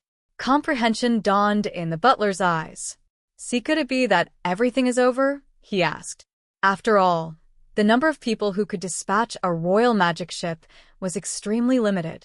What are you implying? His Highness the Crown Prince will. Viscount Karnal's voice trailed off. He could not bring himself to continue. Even though the Viscount knew he was merely deluding himself, he had no choice but to believe in the lie he was given. If he finished his thought out loud, he felt he would be forced to face reality. Why did the Crown Prince not write his name on this letter? Am I being used to buy time so he can erase all evidence implicating himself? All the bad thoughts that the Viscount had been suppressing so far flooded his head as he looked at the magic ship through the spyglass again, his eyes now begging to spot some salvation. The ship eventually hovered right over the open plaza in the center of Karnal City. After the ship adjusted its positioning, its lower hatch slowly opened. The moment his servant asked, "What is happening, my lord?" the Viscount witnessed numerous figures appearing in the open hatch. The setting sun reflected off their suits of armor, identifying them as knights. What is he's coming down? Kreia Ash. One knight holding a shield nearly as tall as himself had jumped out of the magic ship and plummeted more than 100 meters, all while wearing armor that weighed over 100 kilograms. He landed on a water feature in the middle of the plaza and pulverized it with a resounding boom. Water burst out in a stream that soared higher than all the surrounding buildings. The people who happened to be in the plaza froze with shock for a moment, then ran away in a panic. The other knights in the magic ship looked down at the now empty plaza, then also jumped down one by one. Crea Ash. By the time the full regiment of 1,000 knights had landed, every last stone in the plaza's pavement had been shattered. These knights were all members of the Royal Guard, an elite chivalric order with strict requirements. Knights could only apply to join the Royal Guard if they had at least a 2-star talent and after serving at a fortress on the Jaimun front for 10 years minimum. In other words, everyone present was at least as strong as Captain Zenov. The knight with a large shield, Captain Reinbach, shouted to his men, "Remember that we, the greatest knight order in the Kingdom of Radash, are here to exercise His Majesty's royal authority. Knights of the Royal Guard, go and seize Viscount Carnal for his crimes of treason against the crown." The rest of the knights shouted through their helmets, "SIR, yes, SIR," and began marching down the streets. Viscount Carnal, having watched everything unfold through his spyglass, screamed at his servant, "Hurry! Tell them to shut the gates. Now!" The man rushed out in a hurry. Soon, the Viscount's knights closed the mansion's solid iron gates and bolted them shut. After watching them secure everything from his window, the Viscount heaved a sigh of relief that they had managed before the Royal Guard's arrival. He then began racking his brains for what to do next. Boom. A dozen or so Royal Guards charged through the Viscount's mansion's gates, blowing them away, bolt and all. Carnal threw open his window and shrieked at his own knights deployed in the yard. "Shoot them now!" Unable to disobey a direct order, Carnal's knights loosed their bows at the dozens of Royal Guards closing in on them. All of their arrows bounced harmlessly off their opponent's armor despite the fact that they were using mithril arrowheads. The Royal Guards ambled into the compound as if they were on a leisurely stroll. One of the Viscount's knights pointed up at the window to the Viscount's room. "He's in there, sir." Captain Reinbach looked up and nodded to confirm. He then coolly proceeded through the gap in the Viscount's knights' formation that his subordinates had opened up. "Huh? Oh, all right." Viscount Carnal came back to his senses and stepped back from the window. He was about to leave the room when several figures appeared in the doorway, blocking his way. Unconsciously backing away when the window behind him smashed open, the Royal Knights somehow began pouring in, despite this being the 5th floor. "Viscount Carnal, you are under arrest for treason. Come with us without resisting, and we will not hurt you." Left with no choice but to surrender, the Viscount raised both hands and knelt on the ground. Looks like we'll be able to wrap everything up before sunset," Captain Reinbach murmured as he came into the room, walking past the Viscount being hauled off and looking through the now drafty window at the painted sky. At last, Viscount Carnal was apprehended, and the House Granville affair finally came to an end. Side story 2, Rosetta the Phantom Thief. Among the members of Hero Helmios's party was a woman with the Phantom Thief talent, Rosetta. This is the story of how she and Helmios met. Long ago, Rosetta had been the leader of Rosetta's Ring, a close-knit crew of around 10 burglars who went around stealing from nobles and major merchants. On this particular night, they had once again infiltrated a noble's mansion and were stripping it of anything valuable they came across. A young man named Abel called out to his leader with a voice full of satisfaction as he tightened the neck of the bag in his hand. This bag was a magic tool with a storage capacity hundreds of times larger than normal bags its size that could hold anything able to fit through its mouth. With that, the gang left the treasure room and made their way down a hallway that was lined with carpet, so expensive a commoner could work their whole life without ever seeing anything comparable, much less walking on one. They then went through a section adjoining a garden, making their way to the back door they had infiltrated from, when a portly man wearing sleepwear suddenly appeared around the corner. The man, who was none other than the owner of the house on his way back from the toilet, rubbed his bleary eyes and peered at Rosetta's group. "Huh? Who are you?" His eyes widened with realization. Then he shouted, "Our robbers. Men, we're being robbed." Rosetta's Ring smashed the windows and leaped down into the mansion's garden. They made a mad dash for the mansion gates in the dark of night, their feet flying over the manicured lawn as the shouts of servants went up throughout the compound. An alarm sounded, and magic tools came to life in the windows, illuminating the garden. Thankfully, Rosetta's group reached the gates first. Or so they thought. Criminals, he promptly swung his sword at Abel, who had been the one running at the very front. Suddenly finding himself under attack, Abel froze up and instinctively brought his arms up protectively. However, he was wearing no protective gear. The knight's sword was going to slice through his arms too. The knight thought his sword had cut through one of the robbers, but instead, he felt himself lose his balance and start to fall. He thrust both hands out to prop himself up in the nick of time. For some reason, Rosetta now had his sword. When he looked up in a daze, the robbers were already through the gates. HM? Oh. Of course. I mean, you're the one holding all the loot. Come on, hand it over. Seriously? Abel smiled wryly as Rosetta snatched the magic bag from his hands. I can't get over it. This bag is super useful. It's just perfect for what we do. House. By the way, Rosetta, what do you think about moving on to another town? There really aren't any joints left for us to hit up here. You're right. Rosetta broke into a cheeky grin. How about we head to the imperial capital next? After Rosetta's ring hopped around some of the major cities within Jaiamut, word about them had spread, putting all nearby settlements on guard. Naturally, that made it hard for them to find new targets. This was why they had taken to choosing smaller towns like this particular one, but they were nearing their limits under such restrictions. Their only remaining option was to head for the imperial capital, where the most goods and wealth gathered in this nation. Seeing the confident look on Rosetta's face, Abel hooped. Hell yeah. In that case, let's celebrate our last night here. You're on fire tonight, Abel.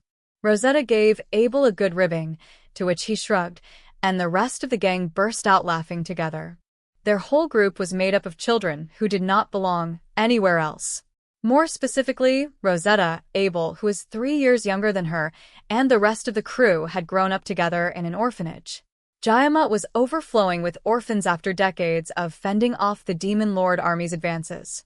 For as far back as she could remember, Rosetta's home had been an orphanage run by a church, her parents were nuns, and Abel and the other kids were her siblings.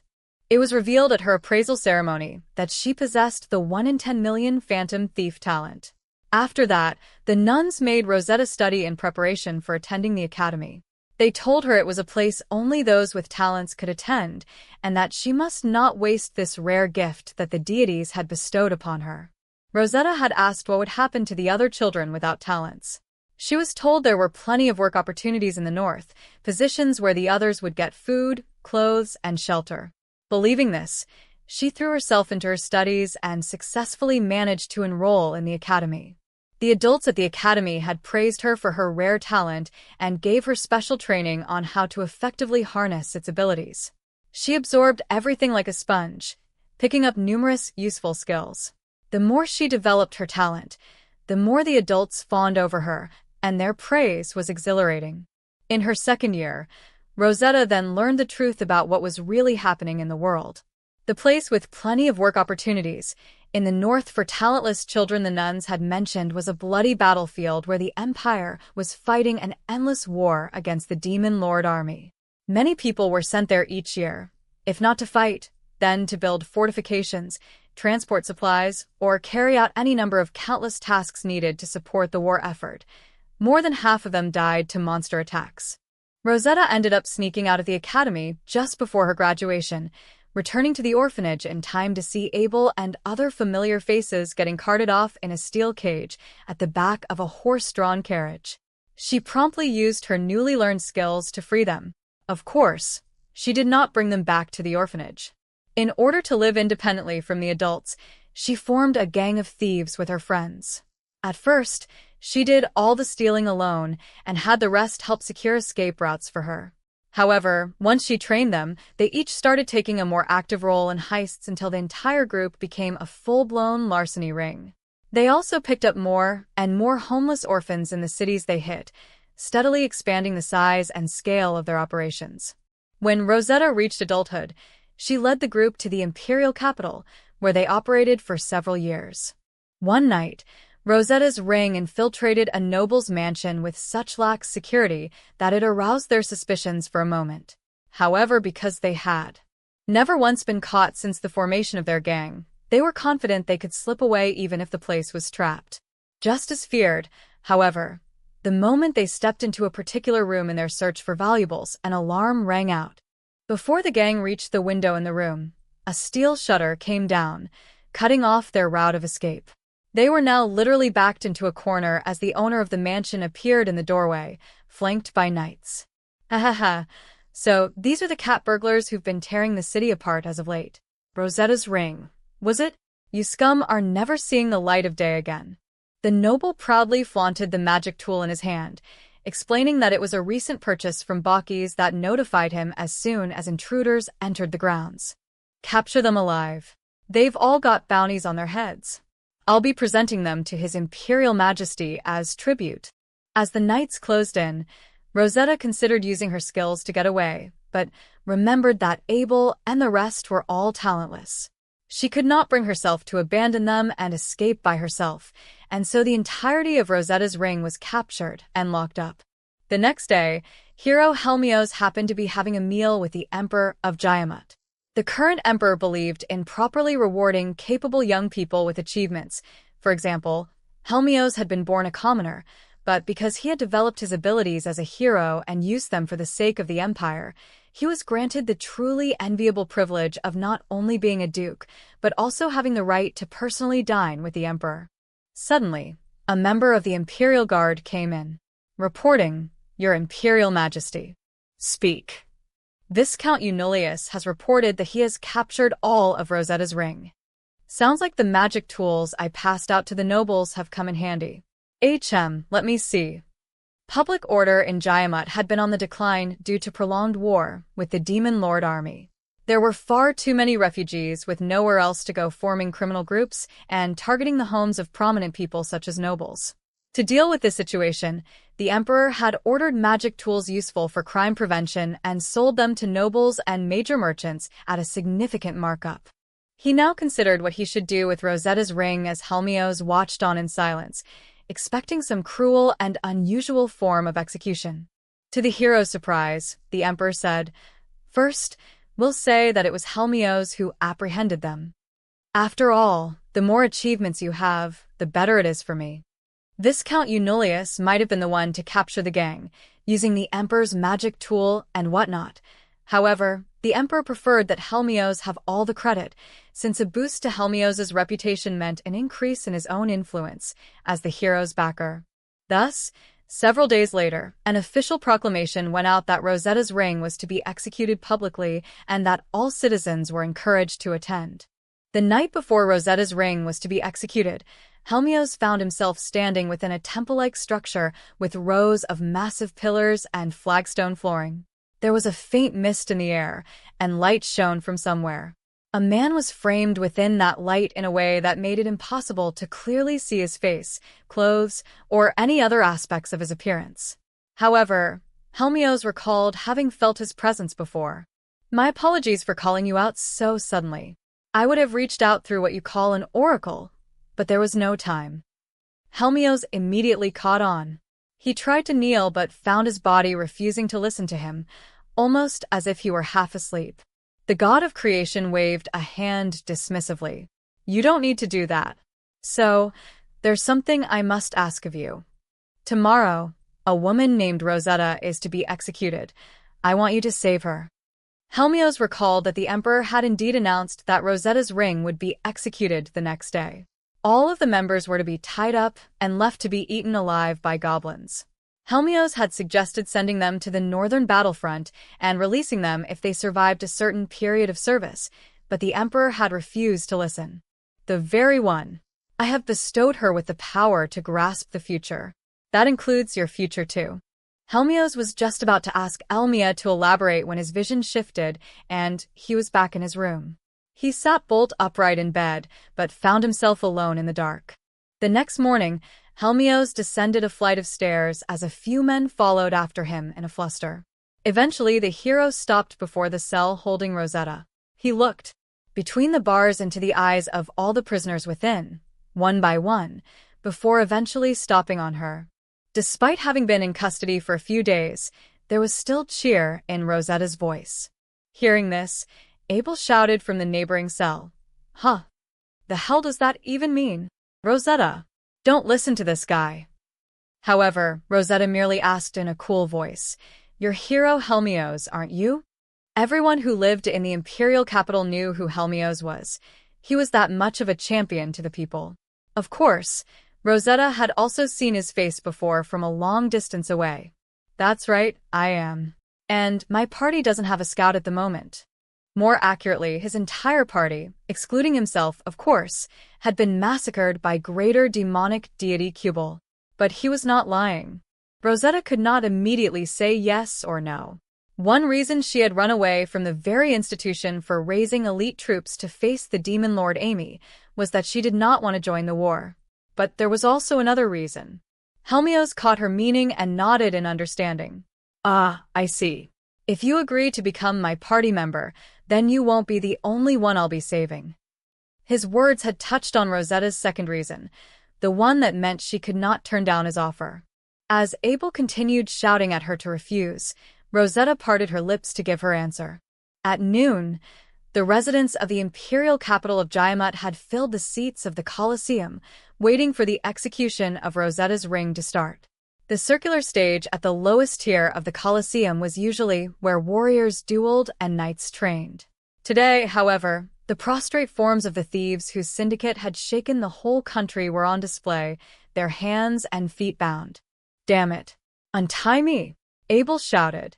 Despite being trussed up, he still tried to kick the guard who had thrown them onto the stage like mere baggage. The guard easily dodged the swipe, retaliating with a kick to Abel's stomach with all his strength. "Worry about yourself. You're all gonna be eaten by goblins anyways." The guard spat at her, looking down at the pair as if they were hot garbage. When all of Rosetta's ring were on stage, the executioner began reading out their charges into a voice-amplifying magic tool. The audience listened to the reverberating words and filled the air with jeers and verbal abuse of their own. Eventually, the executioner finished and rolled up his scroll. The bars sealing the doorways that lined the bottom tier of the stands were raised, and goblins crawled out from the darkness beyond. They made a beeline for the struggling bandits. "Jaya, Jaya!" One goblin strutted over to Rosetta, licking its lips, clearly in high spirits.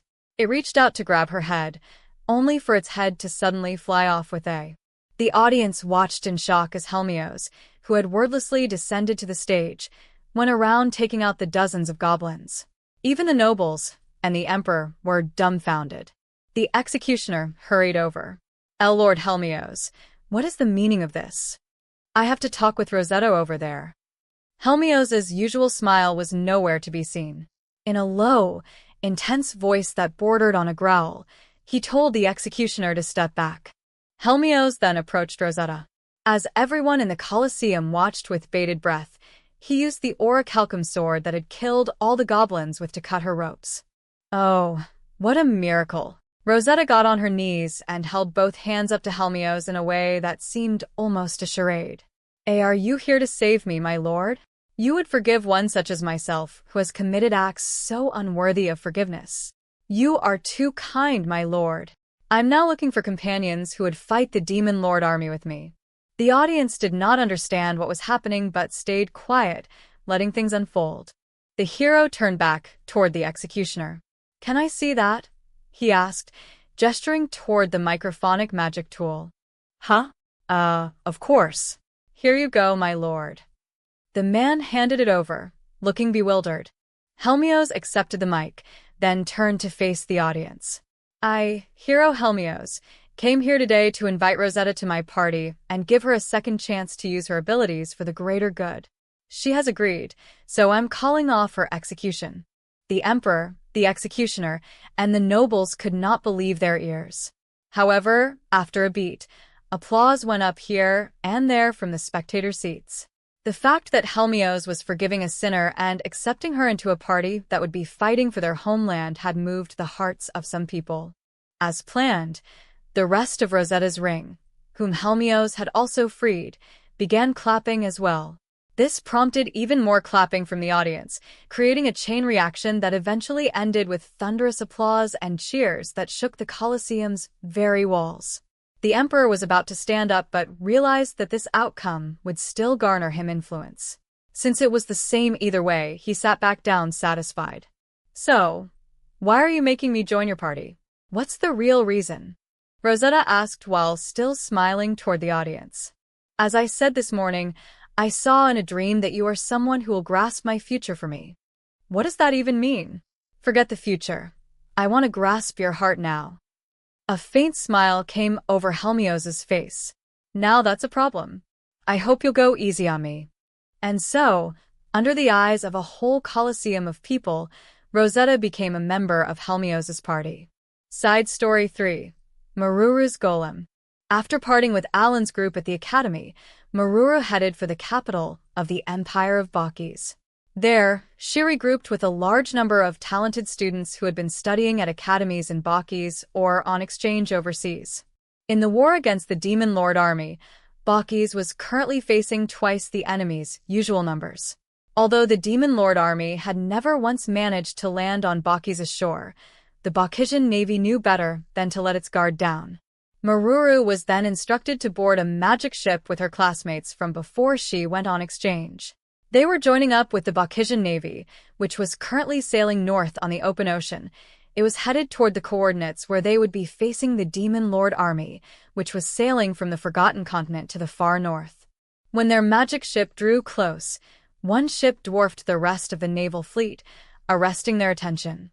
This was the flagship of the Baukisian navy that also operated as its headquarters. Meruru and her fellow students disembarked onto the deck of the massive ship, where their stats and talents were checked. They were then made to line up along the deck. Admiral Garara arrived with subordinates in tow to question each of the students about their readings. However, when it was Meruru's turn, the Admiral's expression changed. The other students looked equally bewildered for a moment until they remembered that Meruru was still a second-year student. At the academy, students were only permitted to ride golems and practice using them for battle in their third year, pretty much right before graduation at that. After all, actually calling forth a golem and piloting it were not all that difficult. Guess there'd be no help in it. There's still a few days till we reach base. I'll teach ye. Huh. Meruru. Ye. Ave the Talos general talent. You'll be a leader one day. Think this war as a learning opportunity. And so it was decided that Meruru would be getting a crash course on golem piloting right here on the ship. Pepaku, one of the Admiral's men, interrupted while making a troubled face. Sorry, Admiral, but we're almost at Lamchaka Strait. There was still a lot to confirm and work out before the Navy was to make contact with the Demon Lord army. Garara sighed. Unlike Pepaku, he thought there was still enough time, as there were still a few days until the actual fighting would begin. Aren't we nearly done talkin' strategy? Pepaku, ye help out then. And be serious when talkin' with the lass there. The northbound fleet eventually reached Lamchaka Strait, the point where the central continent and the Baukisian continent were closest. The water there was shallow, and sheer cliffs loomed over both sides of the strait. The Navy could fight here without worry of the Demon Lord army surrounding them. However, the continental plate fell off just south of the strait, making the ocean there incredibly deep. If the Demon Lord army managed to break through their lines, the Baukisians would be forced to fight not only by air, sea, and land, but deep underwater as well. Furthermore, Dongbao, the capital of Baukis, was located close to the northern edge of the continent and right next to a canal. If the Lamchaka Strait were breached, the imperial capital could easily come under attack. Knowing this, Baukis had built a massive fortress at the strait, Base Lamchaka, which was constantly manned by 100,000 troops. I'll be working your arses off. Brace yourselves. Aye, Admiral. As Meruru's ship continued making its way to Base Lamchaka, Admiral Garara was personally instructing the specially selected students with especially promising futures. The Empire of Baukis had gathered thousands of talented students for this clash with the Demon Lord army, and these 10 were the cream of the crop. Meruru was here because she possessed a 1 in 10 million talent. The others were all the top scorers at their respective academies. One of the aims of this elite squad was to provide them field experience and instruction from the most distinguished teacher available. Ye me, ye lot. We haven't got time. Especially ye Meruru, since ye ain't got experience riding a golem. So, I'm gonna beat it into your flesh bags. Pepaku, ye be in charge o' helpin' Meruru with our golem. The students looked nervous but managed to reply, Admiral, in unison. Admiral Garara was the chief commander of the entire Baukisian navy.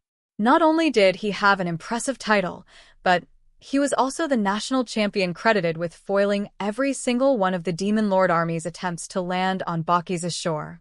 Being able to receive personal instruction from him was the greatest motivator for these elite students. And off to the side, Pepaku and Meruru were about to begin their own one-on-one lesson. First, make sure that all the slates I handed you are firmly fitted into your magic disc, Pepaku said. Meruru obediently checked the disc hanging around her neck. Yes, sir. They're all in. When she received the magic disc earlier, she had already confirmed that it had all the necessary slates slotted in. However, thorough checks were a crucial part of being a golem pilot. For example, not realizing a slate was loose could prove fatal in the thick of battle, and even worse, could lead to allies dying too. It can be anything you want. Just make sure to steer clear of any names of the gods or Baukisian emperors. It was impossible to change the name of one's golem afterward. With this in mind, golem pilots chose their golems' names very carefully. The names of deities and past emperors were off-limits, so many went with the names of powerful monsters, other famous historic champions, or world-renowned treasures. The one that Meruru chose, however, was a bit different. The tam-tam was a rare species of tree that could survive even in Baukis' dry and arid climate, producing large and sweet fruit. Choosing tam-tam as a name was the equivalent of choosing melon or watermelon in Alan's past world. Needless to say, almost no other golem pilots named their golems anything like it, so Pepaku's comment just naturally came out. The tam-tam fruit meant a lot to Meruru, who was born and raised in the port city of Heratana, close to Dongbao. Her father provided maintenance for the ships that came in. One day, he had gone to the market to buy a tam-tam sapling, then came home and planted it in the family's yard. This type of tree grew very slowly and required a lot of care. What was more, the fruit from their tree ended up not being all that sweet and was more watery than the produce on sale at the market. Meruru grasped her magic disc while recalling how dearly her father cared for the tree, despite her brothers complaining about how mediocre the fruit tasted. With a bright flash, the name, Tam-Tam, registered to Meruru's magic disc. Now lift your hands and shout, "Come forth, Tam-Tam." You don't have to make a cool pose this first time. Focus only on summoning your golem. Yes, sir. Come fort, Tam-Tam. A magic circle appeared before Meruru, and from it arose a 10-meter-tall golem. I'm sure you already know this, but while your golem is out, you'll gradually lose MP, even if you're not doing anything. Meruru could actually feel the sensation of MP leaving her body. She nodded. "'Kay, let's have you try and ride this thing then. I'll teach you how to pilot it and use your skills. Hold up a hand toward your golem's crystal." "Yes, sir." "Ja." "Wait, double-o." When Meruru thrust her hand out toward the large crystal embedded within her golem's chest, it glowed and shot a beam of light in her direction. The next thing she knew, she was floating in midair and being sucked toward the golem. She was so surprised she started flailing about. Once inside the crystal, she floated about as if she were underwater, but had no problems breathing. "How's it feel? Try moving your hands and legs slowly. The magic disc should respond." "Okay, and move." "Whoa, my view." When Meruru willed one hand to move, the magic disc hanging around her neck flickered, and the sea and sky abruptly filled her vision. Through the power of the magic disc, she was now seeing what Tam-Tam was seeing. When she moved her right hand, the magic disc relayed her intention, and her golem also moved its right hand. She looked at the arm that had just moved, her heart overflowing with emotion. After this, she learned a few simple movements as well as how to use her skills, then got to work practicing them. Pepeku had a calm voice and was good at teaching. He had a good sense for when to give her time to rest, and broke up the humdrum of the lesson with interesting tidbits every now and then.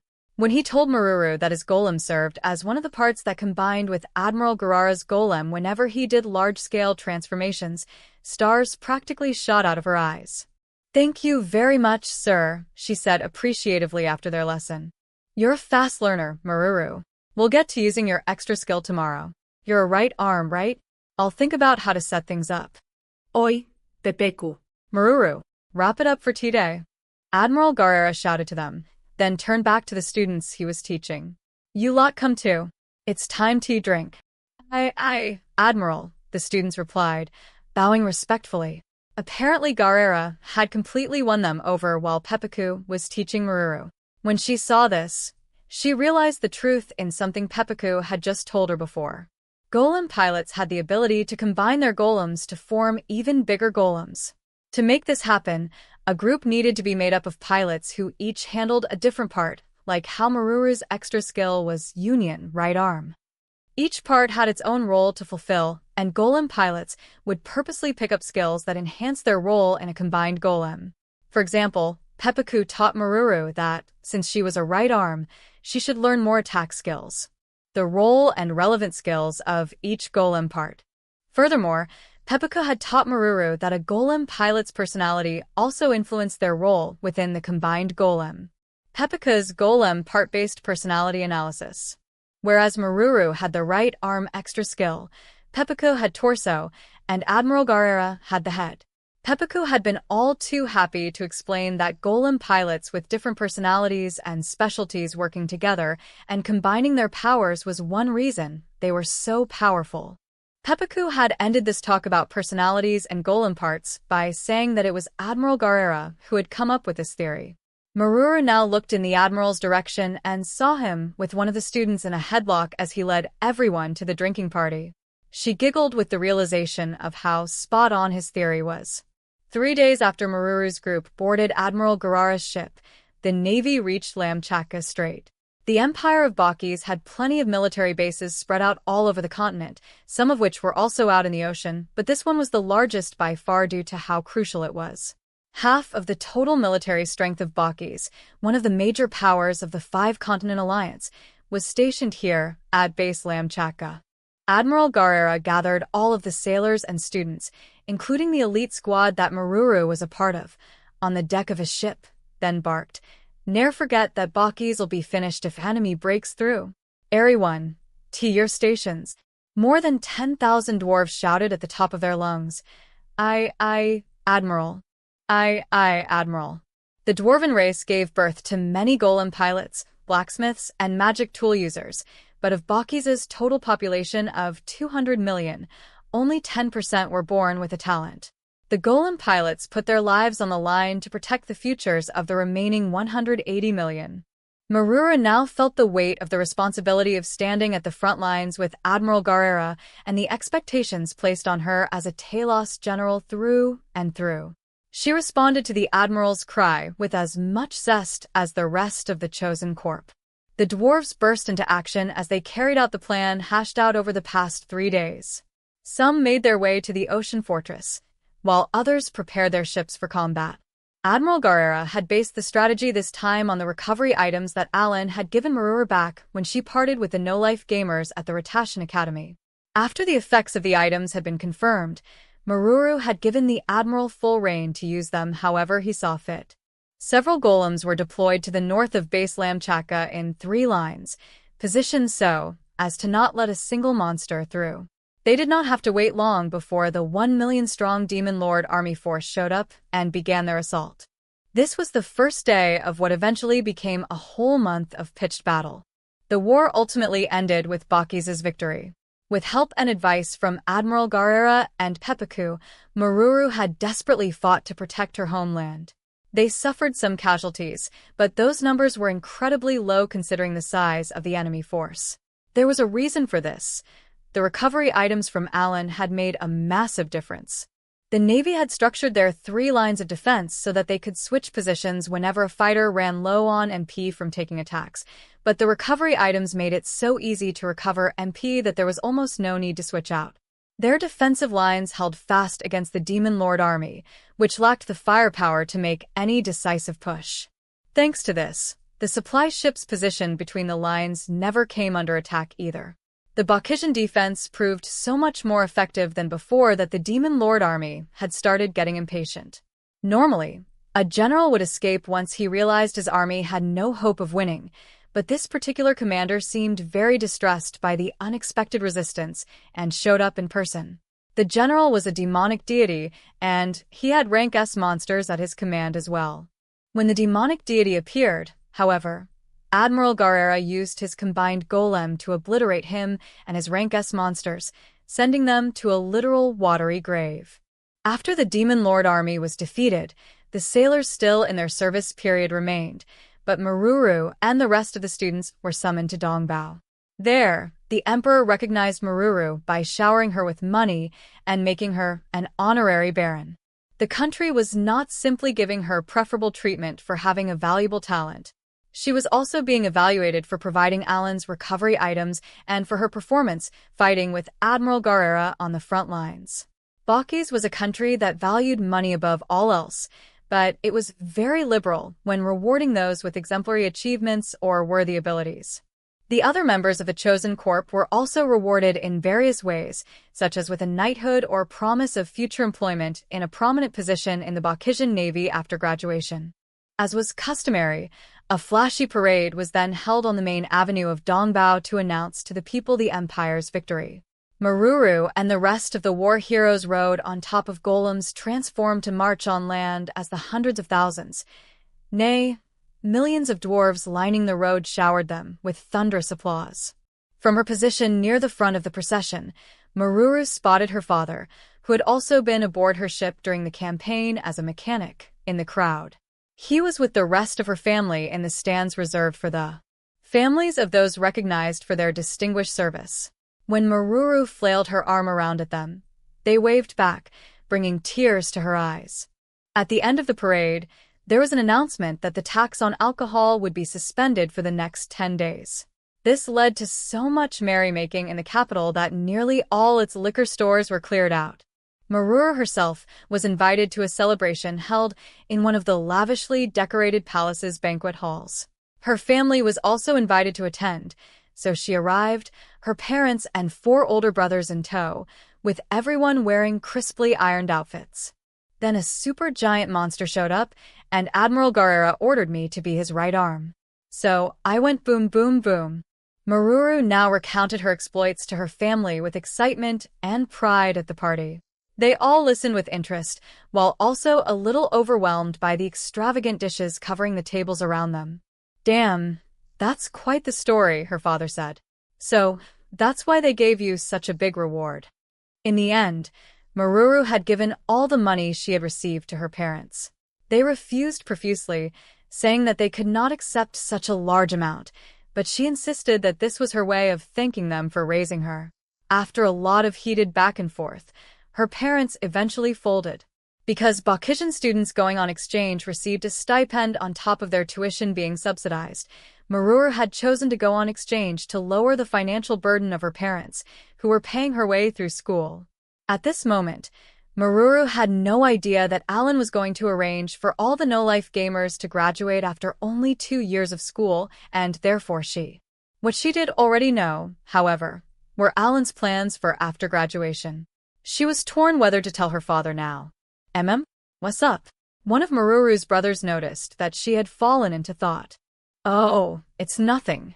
Meruru was still mulling when a rough voice called for her from a distance away. "Ahoy, Meruru!" Admiral Garara was standing on top of the tables laden with food and making his way toward Meruru, dragging Pepaku along in a cobra twist headlock. The nobles could not believe their eyes, but no one tried to stop him. This was pretty much how the Admiral always acted whenever he got drunk. He had done the same even on the group's way back to Dongbao. "Sorry, I have to talk with him." Meruru excused herself to her family before heading over. "What is it, Admiral?" "You like this?" Word just came in. Rosenheim beat back their own bunch of Demon Lord army forces.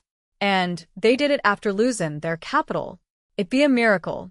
I sure want to know how they pulled it off. I ain't no liar. Word is, 'twas an overwhelming victory. The elves ain't half bad.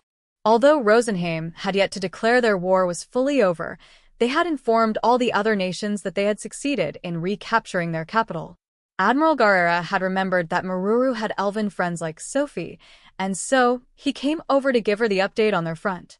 Meruru recalled the sight of 1,000,000 monsters at Lamchaka Strait. Hearing that the elves had beaten back twice that number, she could not hide her surprise. You look like you're thinking about something. Here, I'll lend you Pepaku. The Admiral roughly tousled Maruru's hair, as if telling her to get whatever was off her chest, so she could fully enjoy the party. Finally freed from his drunken superior, Pepaku turned to Meruru and asked her kindly, "What's the matter? Do you want to talk about it?" Okay. Actually, I'm not sure if I should tell my family what I'll be doing after graduation. I'm actually thinking of going to the Rank S dungeon with the friends I made in Radash. What? You did mention your group managed to clear all the necessary Rank A dungeons during your time at the academy. Is that them? Pepaku had already asked Meruru about her time in Radash and was surprised to learn that she had joined a party that had helped her clear 5 Rank A dungeons within a single year. Meruru nodded. Yep. And I haven't been able to bring myself to tell my parents yet. Well, I think it's entirely up to you whether to tell them or not. It's my turn to be honest with you. I actually joined Stinger without telling my parents either. Stinger was the party that Admiral Garara led back when he was an adventurer. They were famous for clearing all the dungeons in Baukis in the blink of an eye, and for showing up to save settlements under monster attack, no matter the rank of the threat. And because Pepaku's home village was close to a Rank A dungeon, the party had stayed in town for a while. At the time, I already knew that I had the Talos general talent just like you. So, I thought they might accept me in their party. I got a punch to the face instead. The Admiral was like, "What's a brat jumping into danger for?" He said, "Doesn't matter how great your talent be. You're just a brat, and ye joinin' will worry your parents." But I didn't give up. I enrolled at an academy and did everything I could to get stronger. And after I graduated, I went to the Admiral and asked to join his party again. Turns out he still remembered me. He went, "Looks like you won't take no for an answer," and finally accepted me. And you're saying that you didn't tell your parents you got in right away? Meruru understood that Pepaku recounting his story was his way of answering her question. That's right, because they would have worried. In the end, I only told them when Garara became the Admiral of the Baukisian Navy. The Empire of Baukis could not simply leave Garara to his own devices, not when he was the one and only Talos king in their country. With the intensity of the Demon Lord army's assault increasing every year, Garara was eventually persuaded by the ministers to accept the promotion to Admiral. It was only then that Pepaku revealed to his parents that he was in Garara's party. In the end, his parents had already figured it out by the time he told them, though. In short, Pepaku was making the point that if his parents could deduce that he was in Stinger, he was sure Meruru's parents and brothers also could make out what she was worrying about.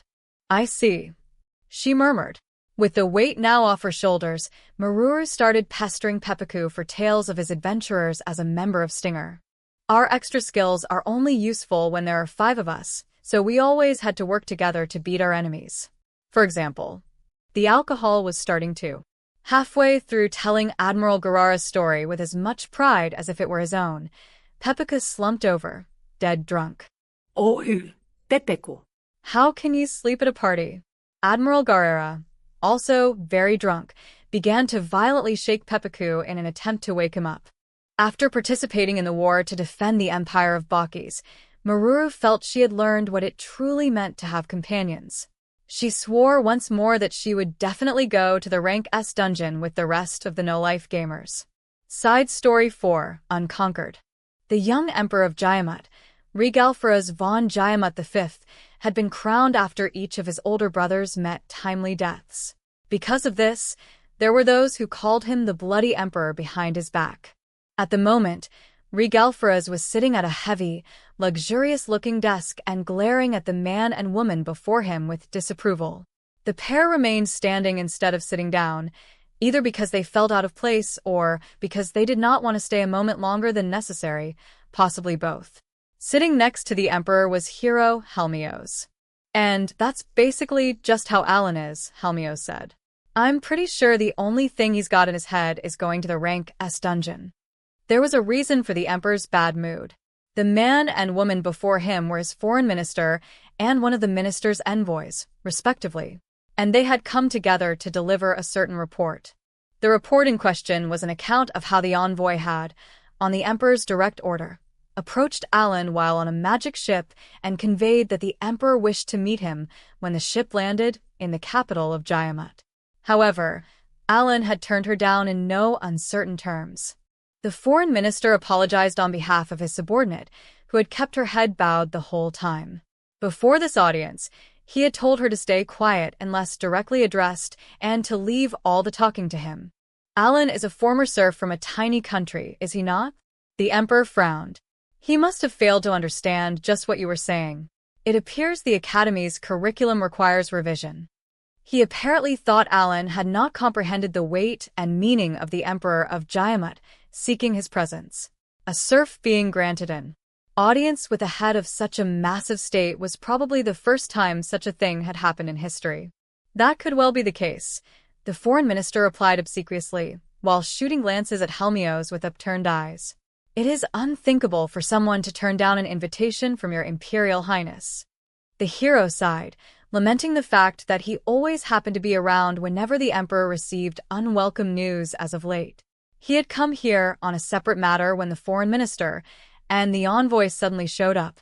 "I'll ask Alan what he thinks," Helmios offered, despite already having a general sense of Alan's attitude toward royalty after spending time with him in Rosenheim. Logically speaking, there was no way that Alan, who had enrolled in the Academy with the highest entrance exam score of all time, would fail to grasp what a summons from an emperor meant. However, saying so at this moment would only prolong the conversation with no real benefit, so he chose to wrap things up while leaving the matter vague. The foreign minister breathed a small sigh of relief and promptly led his subordinate out of the room. "People seem to have forgotten how to show respect lately," Regalfraz growled. He was not stupid. He knew that his ministers and nobles were purposely putting off bringing him bad news until Helmios visited. The two turned their eyes to the door. When the Emperor granted permission to enter, the royal guard outside let two men in. One was an old man wearing expensive-looking clothing who did not look like a noble or government official. The other was a large middle-aged man who had a certain rough air to him, like an adventurer. The old man walked over leisurely and took the seat in front of him and Helmios. "What did I say? No respect," the Emperor said, prompting a wry but non-committal smile from Helmios. "Nothing. Now, Guild Master General Maccarin. The reason for today's summoning is Alan, the man at the very top of the Adventurers Guild hierarchy." Maccarin nodded. "Are you referring to the young man who managed to wound hero Helmios? That young man is said to be responsible for saving Rosenheim from a demon lord army force of several million. Is that even possible?" The country of elves had made an official announcement giving hero Helmios much of the credit for their victory in the war that just ended. However, the Emperor had heard from Helmios how Alan had been involved. Assuming it was true, the Emperor wanted to know what abilities the boy had and how he had pulled it off. "Helmios told me what Alan has done on the battlefield.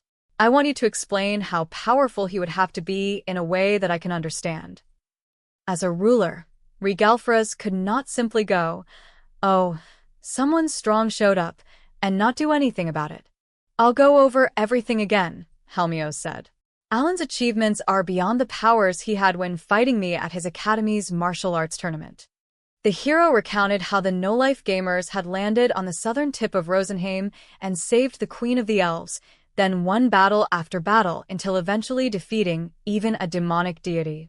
He let Guildmaster General Maccarin know everything he personally witnessed, as well as what he had.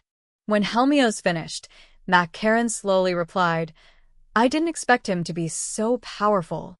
If everything you said is true, It means Alan and his party killed millions of monsters all by themselves. It was near the end of autumn last year when Guildmaster General Maccarin heard a student named Alan had managed to wound hero Helmios during a martial arts tournament at the Ratashan Academy. That's what it means, yes. The Emperor nodded. Is that possible? Maccarin turned to the hero. Helmios, could you pull it off? See? Curse the Ratashan King for trying to pull one over the world's eyes. I can't wait for the next 5-continent alliance summit. Emperor Regalfra spat, making no effort to hide his displeasure. One of the articles of the 5-continent alliance charter required signatory countries to announce whenever someone with a talent of 3 or more stars was found within their citizenry. The fact that Helmios and his 10 3-star talented party members could not achieve what Alan's party supposedly had with even fewer members spoke volumes about just how powerful Alan should be. Not reporting this to the Alliance was a clear violation of the Charter. The Jaya-Mutant Emperor was happy with the status quo, where a hero born in Jayamut went around racking up miraculous feats. Someone from another country playing hero all over the place and hogging the spotlight was something the Emperor very much wanted to deal with, even more so if that person refused his summons, therefore undermining his authority as an emperor. Emperor Regalfraz was looking forward to tearing the newly crowned King Invel of Radash apart at the next 5-continent alliance summit. Helmios. The Guildmaster General turned to the hero. If you were to fight Alan now, how would it turn out? He was pretty strong during our fight with the demonic deity, but I believe I'm still much more powerful than him. Alan had yet to level up his summoning skill since his time in the academy. And since he was dedicating summons to helping his allies and the elves, his damage output was now even lower than when he fought Helmios. As I thought. Maccarin nodded. It seems this Alan fellow's ability, summoning, is specialized for supporting other people. Helmios nodded, recalling the elven soldiers who told him they felt more powerful than usual when fighting during the war. The reason Alan had brought Helmios along for the fight with Rezel was because the boy fully understood his own strengths and weaknesses and had determined that he could not win in a one-on-one with the demonic deity. I see. Still, are you saying that he managed to repel a force of several millions with his party's help alone? A certain country did splurge in hiring elven squads, effectively funding Rosenheim with large amounts of money. Thanks to this, they have all the best equipment that money can buy. Their soldiers are also powerful enough to fight rank B monsters one-on-one. Now, add all this with the buffs that Alan supposedly cast on them, and you can see what actually happened. Maccarin's point was that the money that Rosenheim received in turn for lending other countries' elven healers had enabled them to outfit all their troops with mithril equipment. If the number of soldiers and monsters was around the same, then chances of the elves losing were low. Even more so if they were fighting defensive battles from behind fortresses that gave them even more of an edge. Of course, the Demon Lord army had sent 3 million at the start, twice the size of the elven army. The elves did end up managing to beat them back, so the Guildmaster General's interpretation of Helmios' account was that this result was not due solely to Alan's summons, but that the buffed soldiers themselves surely played a huge role. Did Jayamut not also receive a large number of elven elixirs? Perhaps the elves who could make these recovery items were also buffed, significantly increasing their production rate. I could see that happening. That would explain the elves giving Alan a title as grandiose, as Grand Strategist. Securing him means being able to make as many recovery items as they want. The news that Rosenheim had installed Alan as Grand Strategist had reached Jayamut as well. The Emperor, being unable to imagine it was Alan himself making the so-called elven elixirs, felt Guildmaster General Maccarin's words made sense. No, there is more. This Alan is currently at the rank S dungeon in Baukis. Helmios will be joining him there soon. With the war barely over, I sure envy the young. And as for their energy, Maccarin said with a laugh. I've heard that the Tower of Tribulation has never been cleared before. Exactly how difficult is it to do so? There is a limit to how strong even the greatest heroes and champions can get. Many such champions who reach their limits have dashed themselves against the tower. This world had a leveling system, which meant everyone had a level cap. Those who reach this cap all invariably turn to the rank S dungeon in search of Orichalcum weapons and equipment. However, no one has cleared it yet, the Emperor asked again to clarify. Maccarin nodded. Indeed. A while back, the rank S adventurer Basque, also known as the King of Shura, also gave up when he reached the final floor. And if we're talking way back in the past, the champion Estelle did the same. Clearing the dungeon were two very different things. To prove his point, Guildmaster General Maccarin even brought up a champion from thousands of years in the past. There were historic records, far before the birth of the Demon Lord, of champions who met tragic fates challenging the rank S dungeon's last level. According to one account, one person who came back out alive had said, "That floor is Dungeon Master Digragni's playground. It's no place for a mortal to step foot in." This Alan character will learn the meaning of the term Unconquered the hard way. The man in the highest position of the entire Adventurers Guild confirmed with full certainty that the rank S dungeon, the Tower of Tribulation, was insurmountable. Side Story 5. Pelomas' Contract. Pelomas was Alan's childhood friend with a merchant talent who was currently attending a commercial school in the Ratashan capital. Previously, he had taken Alan's advice and established a trading company named Pelomas Whaling Company. At the moment, his company was headquartered in Granvelle City and mainly did business going between Granvelle City and the capital. One morning, a government official came to Pelomas out of the blue and asked him to immediately head to the royal palace for a contract. His summons was very sudden, but the official was merely a messenger and did not know much else himself. However, he did seem especially anxious, almost as if this contract might decide the future of the kingdom of Radash. Without ado, Pelomas hurried to the palace along with Raven, Milsai, and Rita. These three were former adventurers who had been active in and around Granvelle City, but found themselves practically out of work due to Alan annihilating the area's monster population. Pelomas had then approached them with an introduction from Alan, who was acquainted with them. Raven went, "I suppose this is better than working in the mithril mines," and agreed. And so they were now all working for Pelomas Whaling Company. When Pelomas and the others arrived, they were taken to a parlor and given a change of clothes. Their guide asked Raven to remain there rather than join the others at the contract signing. Raven had a rough appearance, and there was a chance of him offending the other party. Eventually, Pelomas found himself in a heavily ornamented room. There was a table in the middle with chairs lining all four sides. Viscount Granvelle and a man with very sparse hair, who was the Minister of Commerce, sat on one side. Pelomas was already acquainted with Viscount Granvelle thanks to Alan. In fact, the Viscount was the source of much of Pelomas Whaling Company's business. Pelomas offered him a respectful greeting. The seat between the Viscount and the minister lay unoccupied. The minister indicated that Pelomas was to sit there. Taking his seat, Pelomas still did not know a single detail regarding the all-important contract. "Hey, are you going to be okay, boss?" Rita asked while shifting uncomfortably in her expensive outfit. She and Milsai were both uneasy thinking about how out of place they were in this extravagant room and, indeed, within the atmosphere of the entire palace. Silence, the commerce minister thundered, the veins on his temple bulging. "Remember where you are." It was Pelomas's first time meeting this nearly balding man, and he felt cowed by the number of subordinates standing behind the minister as well as by all the documents spread out on the table before them.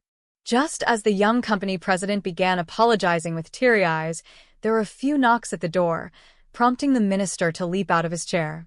Seeing Viscount Granvelle also slowly getting to his feet, Pelomas gleaned that whoever it was required that he stand to greet them, and so followed suit. The door opened, and several knights marched through. One of them said, "This way, my lord," before yielding the way to allow an elderly elf and his entourage through. The Minister of Commerce gestured toward the empty seats on the other side of the table. "Welcome, welcome. Thank you for your willingness to discuss terms of the contract so soon." "Ha ha ha," the old elf chuckled. It turned out this was Elder Philomel, the member of the Elder Council in charge of foreign affairs.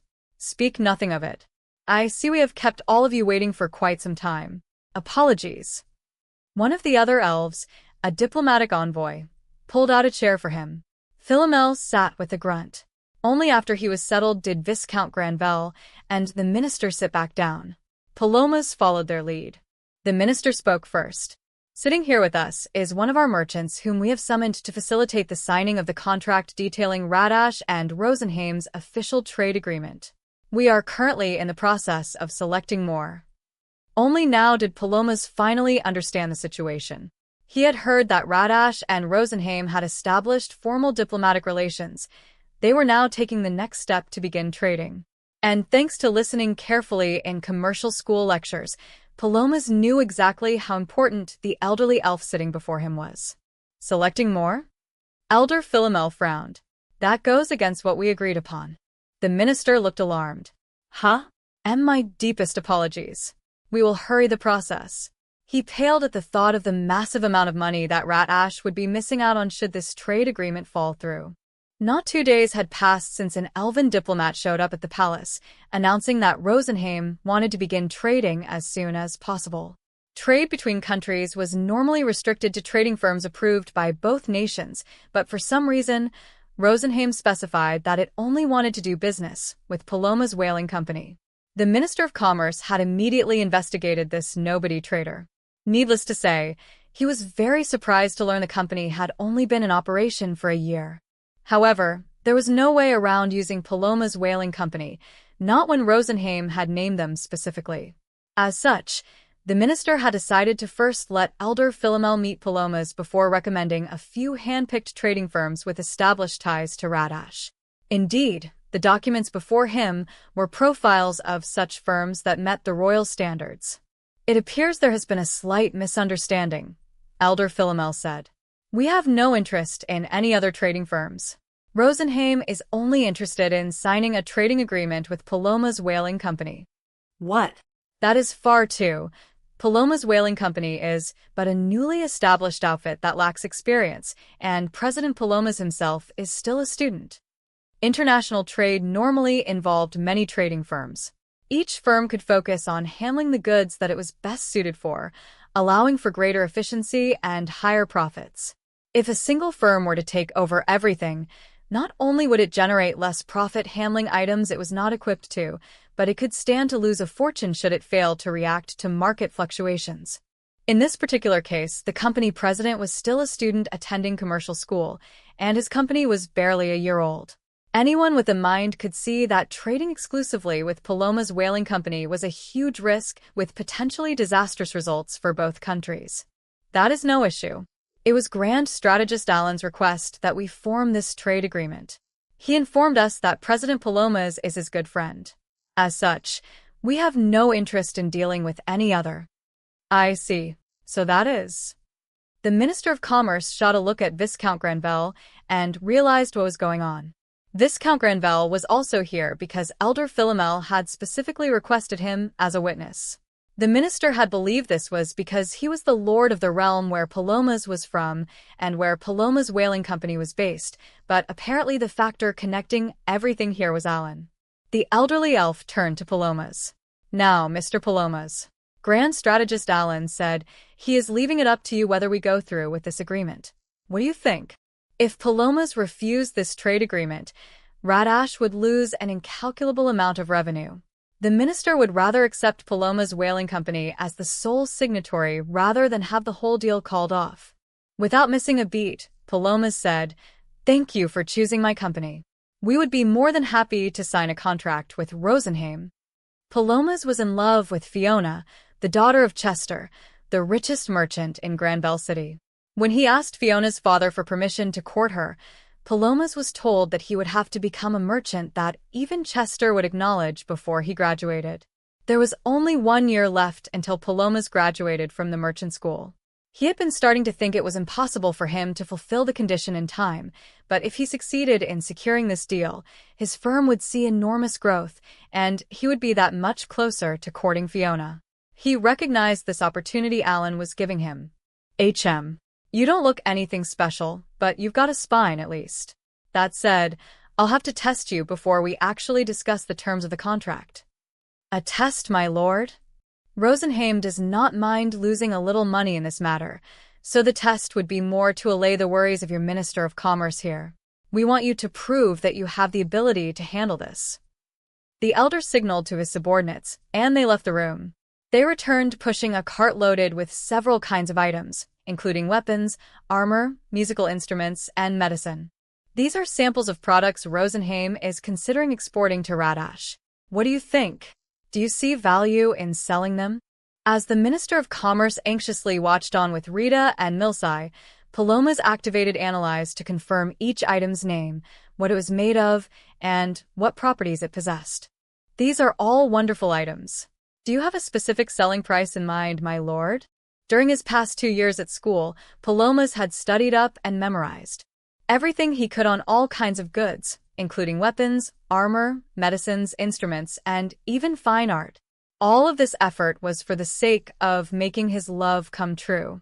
Philomel accepted a document from his subordinate and read from it. This flute, for example, was made by one of Rosenheim's prized craftsmen. We wish to sell it for 10 gold.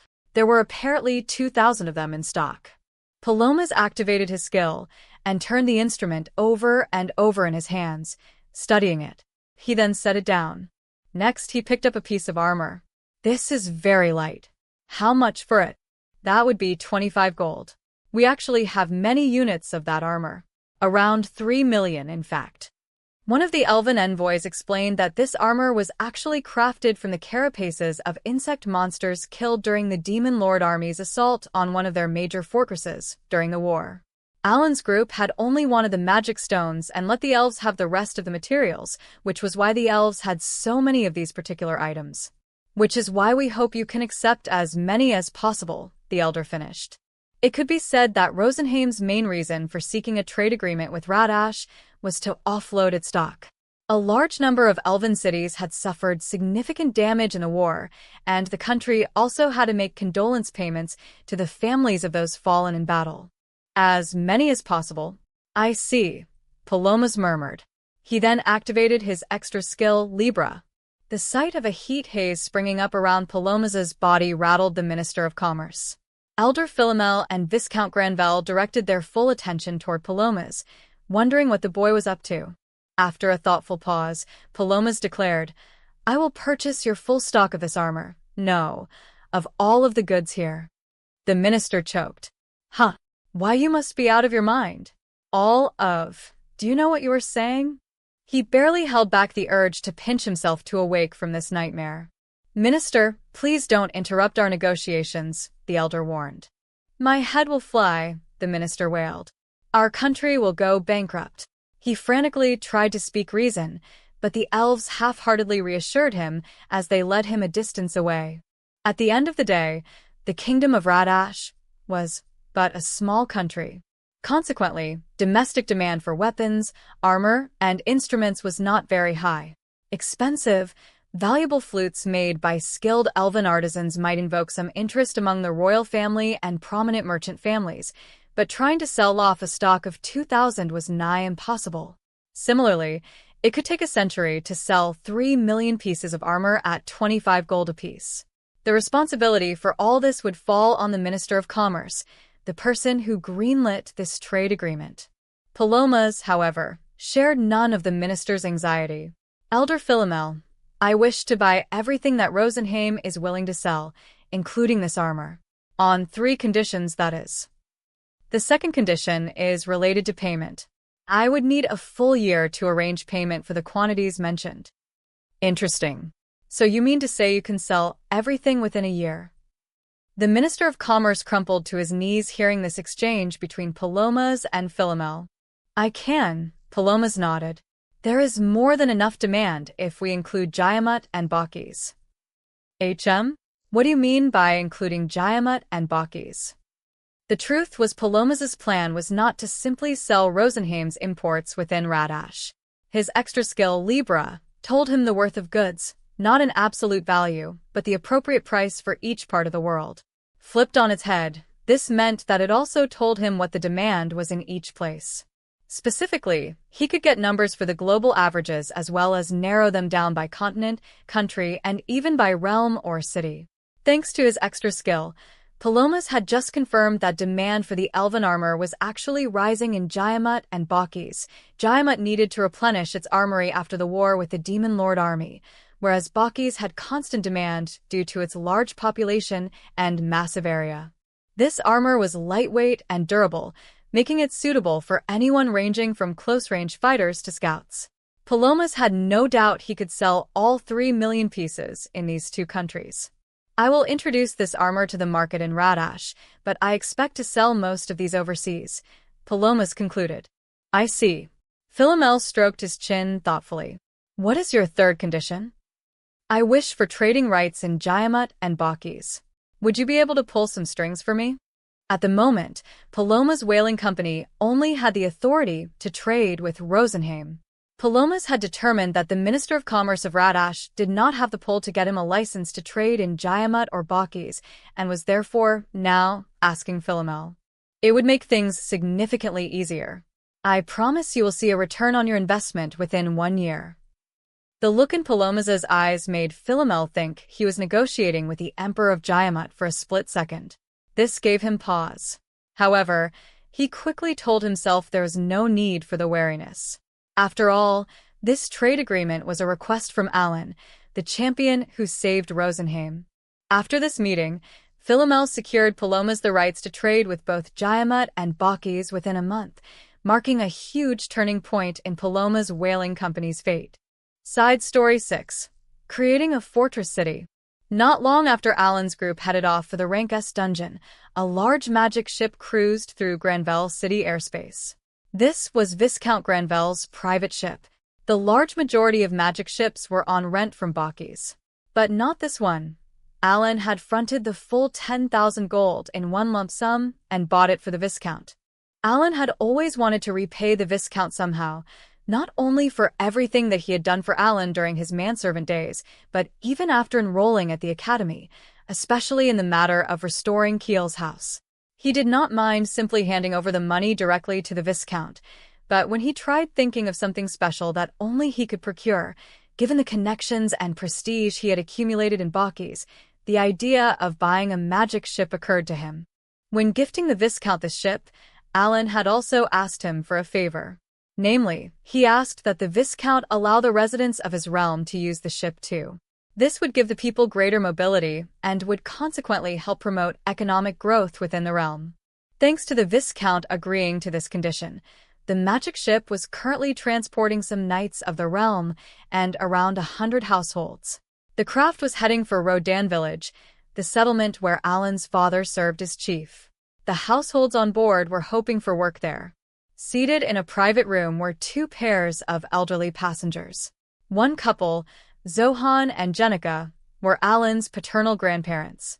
It is true, I assure you, the spirit bee, who was sitting with them, replied. His efforts saved an entire country. My, oh my, what a wonderful child our Rodan has raised. Is our grandson, of course, Lady Jenica. Lord Alan is more incredible than words can express. Teresa's parents were also in the room. However, this was their first experience riding a magic ship. They were so astonished that they had been pressed up against the window this whole time. These 4 elders, all serfs by birth, had left their lands to their children so they could make this voyage. Quite some time ago, Alan had paid for anyone among his extended family who wished to become commoners. My, oh my, I do believe the village has come into view. My, it's so large. Jenica, who had moved to a window of her own, exclaimed at the sight. This prompted Zohan to do the same. You're right, dear. Is this really a frontier village? It seems far too massive. The pair had a good aerial view of the entirety of Rodan village. The wooden fence that served as its perimeter marked out an area more than 4 times that of Krina village, which they had stopped by earlier. Surrounding the fence was a wide moat. The drawbridge was currently up, giving the village near-perfect protection from the monsters outside. When the magic ship's shadow fell over the village, those aboard looking down could see that the moat was currently empty. Many people and boar-like beasts were inside, still working to expand it. Both Zohan and Jenica watched the construction work taking place down below with disbelieving looks. Alan held his family's happiness above all else. During the war in Rosenheim, He had seen the destruction wrought upon the citizens' lives when the Demon Lord army got serious. To protect his family in case he ever died in battle, Alan had set in motion plans to turn Rodan Village into a fortress city capable of withstanding the onslaught of millions of monsters. His Beast Sea summons were doing most of the heavy lifting when it came to expanding the moat, but they were not good with the finer details. Alan needed villagers to help with fortifying the city during the months when there was no great boar hunting. However, if they were to do so, then there would be no one to tend the fields. And so Alan had consulted Viscount Granvelle and received permission to bring 100 households to Rodan Village to do the farming. Recruitment details posted in Granvelle City. The rate of employment was low in this world. Naturally, a large number of people applied for the opportunity. In the end, a lottery had to be held to decide who was accepted. The winners were now peering down at Rodan Village from the magic ship. Damn, impressive. So this is Rodan Village, where we can earn a gold a month working. It's a lot bigger than I thought. Can you even call this a village? It's more of a city, isn't it? Are they really going to give us a place to live and food for a while? The great boars that would be hunted during the fall season never showed up in the vicinity of Granvelle City, so they had been described to the immigrants as merely beasts that mess up the farmers' fields. During the hunting itself, weapons and armor would be provided, and apprentice knights would even come along, so the level of danger was no longer all that high. Once one person joined in the hunt, word of the benefits of doing so would spread, and the number of immigrants applying would shoot up the next time onward. Furthermore, keeping the period of employment to a year and constantly swapping out people was proving effective in raising the average level of the citizens in the realm. Those who returned to the city would have a much easier time finding new employment. When the magic ship landed on the landing pad in Rodan Village, knights showed up to courteously escort Alan's grandparents. The knights also led the newly arrived villagers to the open square in the center of the village. There, they found Rodan, the chief of the village, waiting for them. The one leading the knights, Vice Captain Lebrand, greeted Rodan. "Village chief, I hope you are well. Here is the new batch of those who would be working here." "Welcome, Vice Captain Lebrand. Thank you for coming all this way." Rodan bowed respectfully. "We are currently preparing the usual welcoming feast. Please rest up in the meantime." The residential area for the new immigrants was located close to the village square. "I see. There are plenty of foodstuffs and alcohol loaded on the ship. Feel free to use them for the feast." Night fell, and the welcoming party for the new residents and the escorting knights began. A huge bonfire had been set up in the middle of the village square. "Everyone, thank you for making the long journey to our village. I am Rodan, the village chief here. This is your welcoming party. I hope you enjoy yourselves." When Rodan finished giving his speech in his best village chief voice, the feast kicked off in earnest. The meat being served was all fresh monster meat that Alan had his summons carry from the White Dragon Mountains. Particularly attention-drawing was the 5-meter-tall rank B lizard-like monster that had been butchered and brought in. "Maella, dear, you're saying this meat was also brought in by one of Alan's summons?" Jenica asked, gently stroking her granddaughter's head. "Yep," Maella answered, her eyes sparkling. "It was like Thythias big, and when the summon let it down it was like, boom." She spread her arms, trying her best to reenact the scene of a dragon bee bringing in a monster carcass in its mouth. The old woman found herself wondering when was the last time she had been able to fill her stomach with as much meat as she wanted. Close by, Zohan and Rodan were having a father and son moment. Rodan had founded Krina Village 5 years before Alan was born, meaning it had been 20 years since these two last saw each other. "Look at you, being a proper village chief and all." Zohan thought back to when his son left at 15, saying that he wanted his own field. He had been a rascal who much rather preferred swinging his spear and playing pranks on others than helping out with farm work. "I can't believe it myself either. Though I suppose compared to Alan, I'm still no different from everyone else. Word of boar hunter Rodan reached even our village, you know? It made me happy. Pops. Everything that had happened in the 20 years since Rodan. Beats me," Rodan shrugged. "He's gone to a different country. Maybe he'll be back after becoming a champion." "A champion?" Now that's something to look forward to. Zohan hoped he would get to meet Alan one day. In any case, you don't have to work the fields anymore, Pops, Mom. You can take it easy now and live however you want. This house had more than enough space to accommodate both Rodan's and Teresa's parents. However, you went and became a big shot after becoming village chief, huh? You rascal. Of course I'll help out. How can I not after coming all the way here? His father's grin prompted Rodan to sigh as he remembered this was just what his father's personality was. And so, with the arrival of the new villagers and Alan's grandparents, Rodan Village continued seeing even more growth than before. Side Story 7. The Land of Spirits. Alan's group had left Baukis and returned to Rosenheim.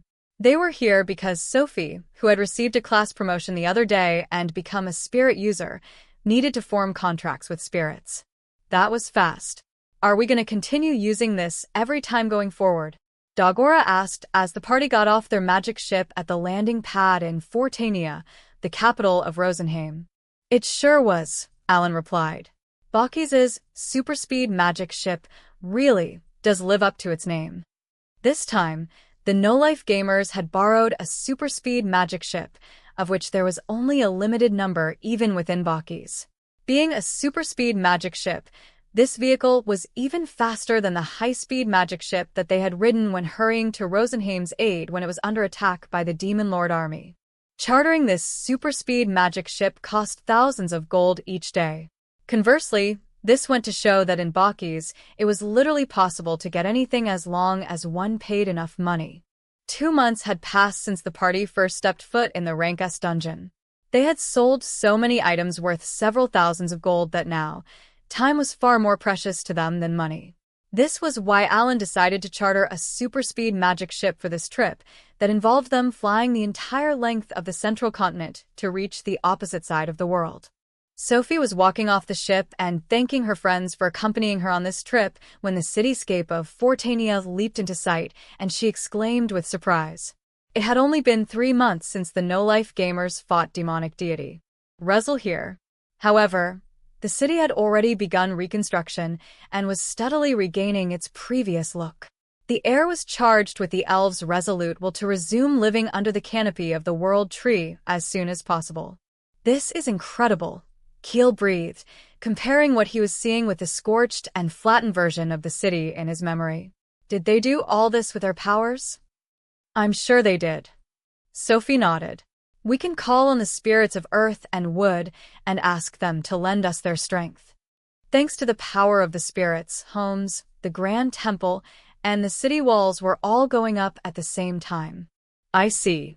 When the restoration after the battle settles down a bit more, I might ask for help with my plan to fortify Rodan Village, Alan murmured. A smile came over Sophie's face. We would be more than happy to help. Alan had seen many cities and settlements overrun by the Demon Lord army and razed to the ground. He was currently working on fortifying Rodan Village, where his family lived, to prevent the same outcome there even if the Demon Lord army attacked. Sophie turned to the flying squirrel nestled at her chest. Lord Rosen, please show us the way. You got it, haha. You want to start with fire, right? We'll be heading to the mountains then. This way. Under the spirit god's guidance, the party flew for a full day. The world was illuminated by the gentle light of the moon when they finally reached a giant mountain range. The barely visible, billowing clouds of smoke and the deep, red glow of surging magma flowing below made it clear this was a volcanic range. A bird sent out to inspect one of the volcanic craters caught sight of a glowing red being within.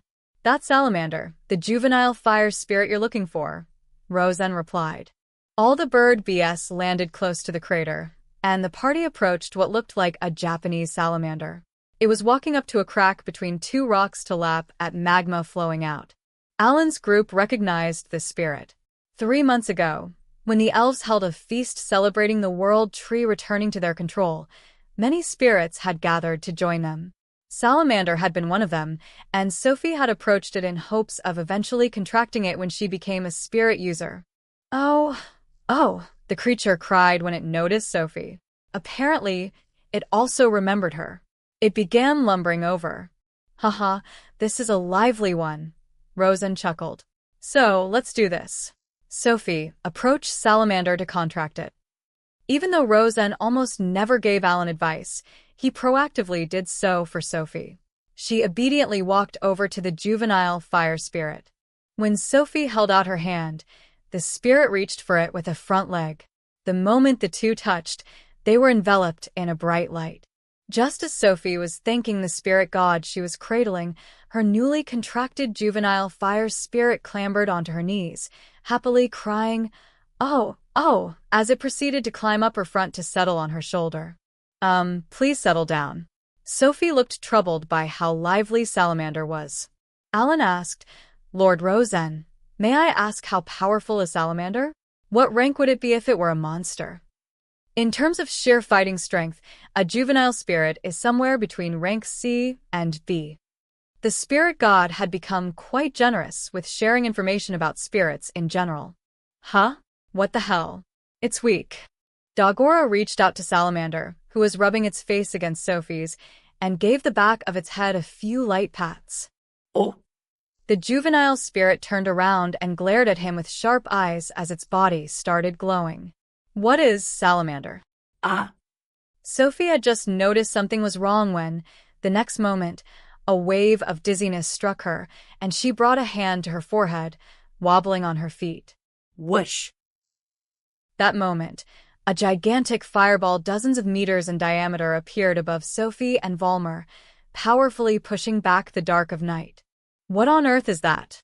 Cecil exclaimed, shocked at the size of the attack.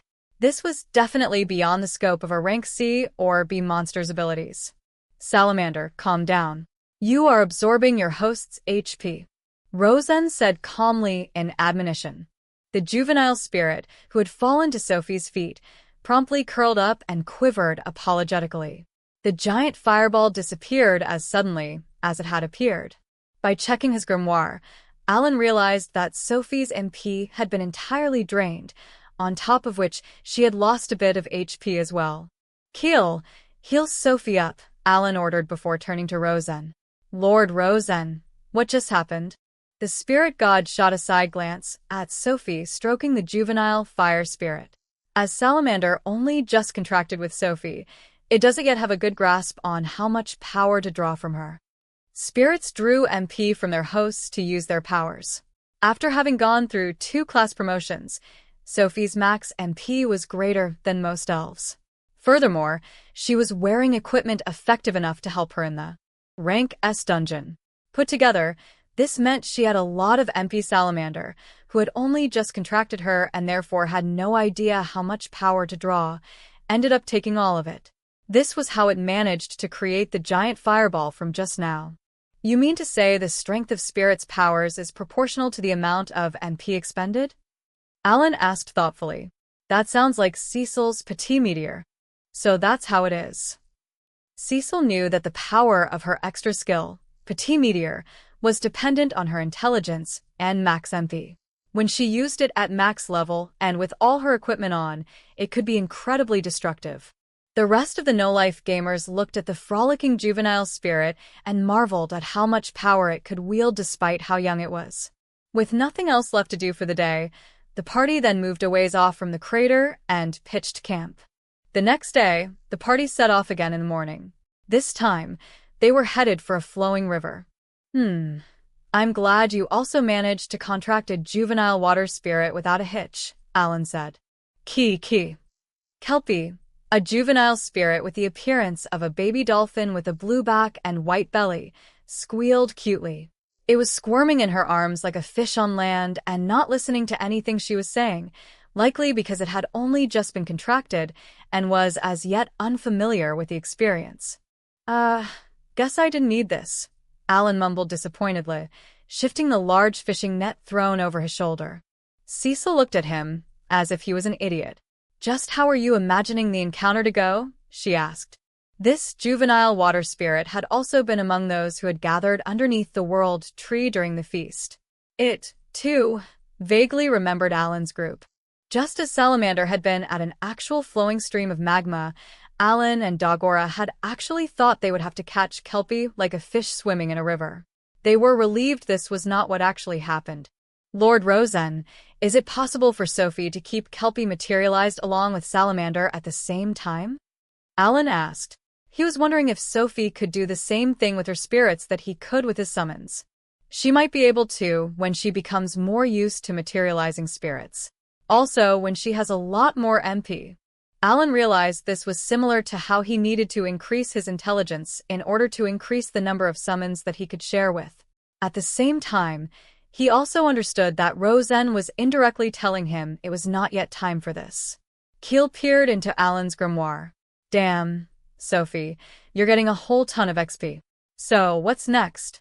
Wind, right? Every second that Kelpie was materialized, Sophie was losing MP and therefore earning skill XP. It felt like her class skill had reached LVL merely yesterday when today she was already at LVL 4. Her skills had also shot from LVL to LVL in no time at all. I see. Keeping a spirit materialized gives her skill XP.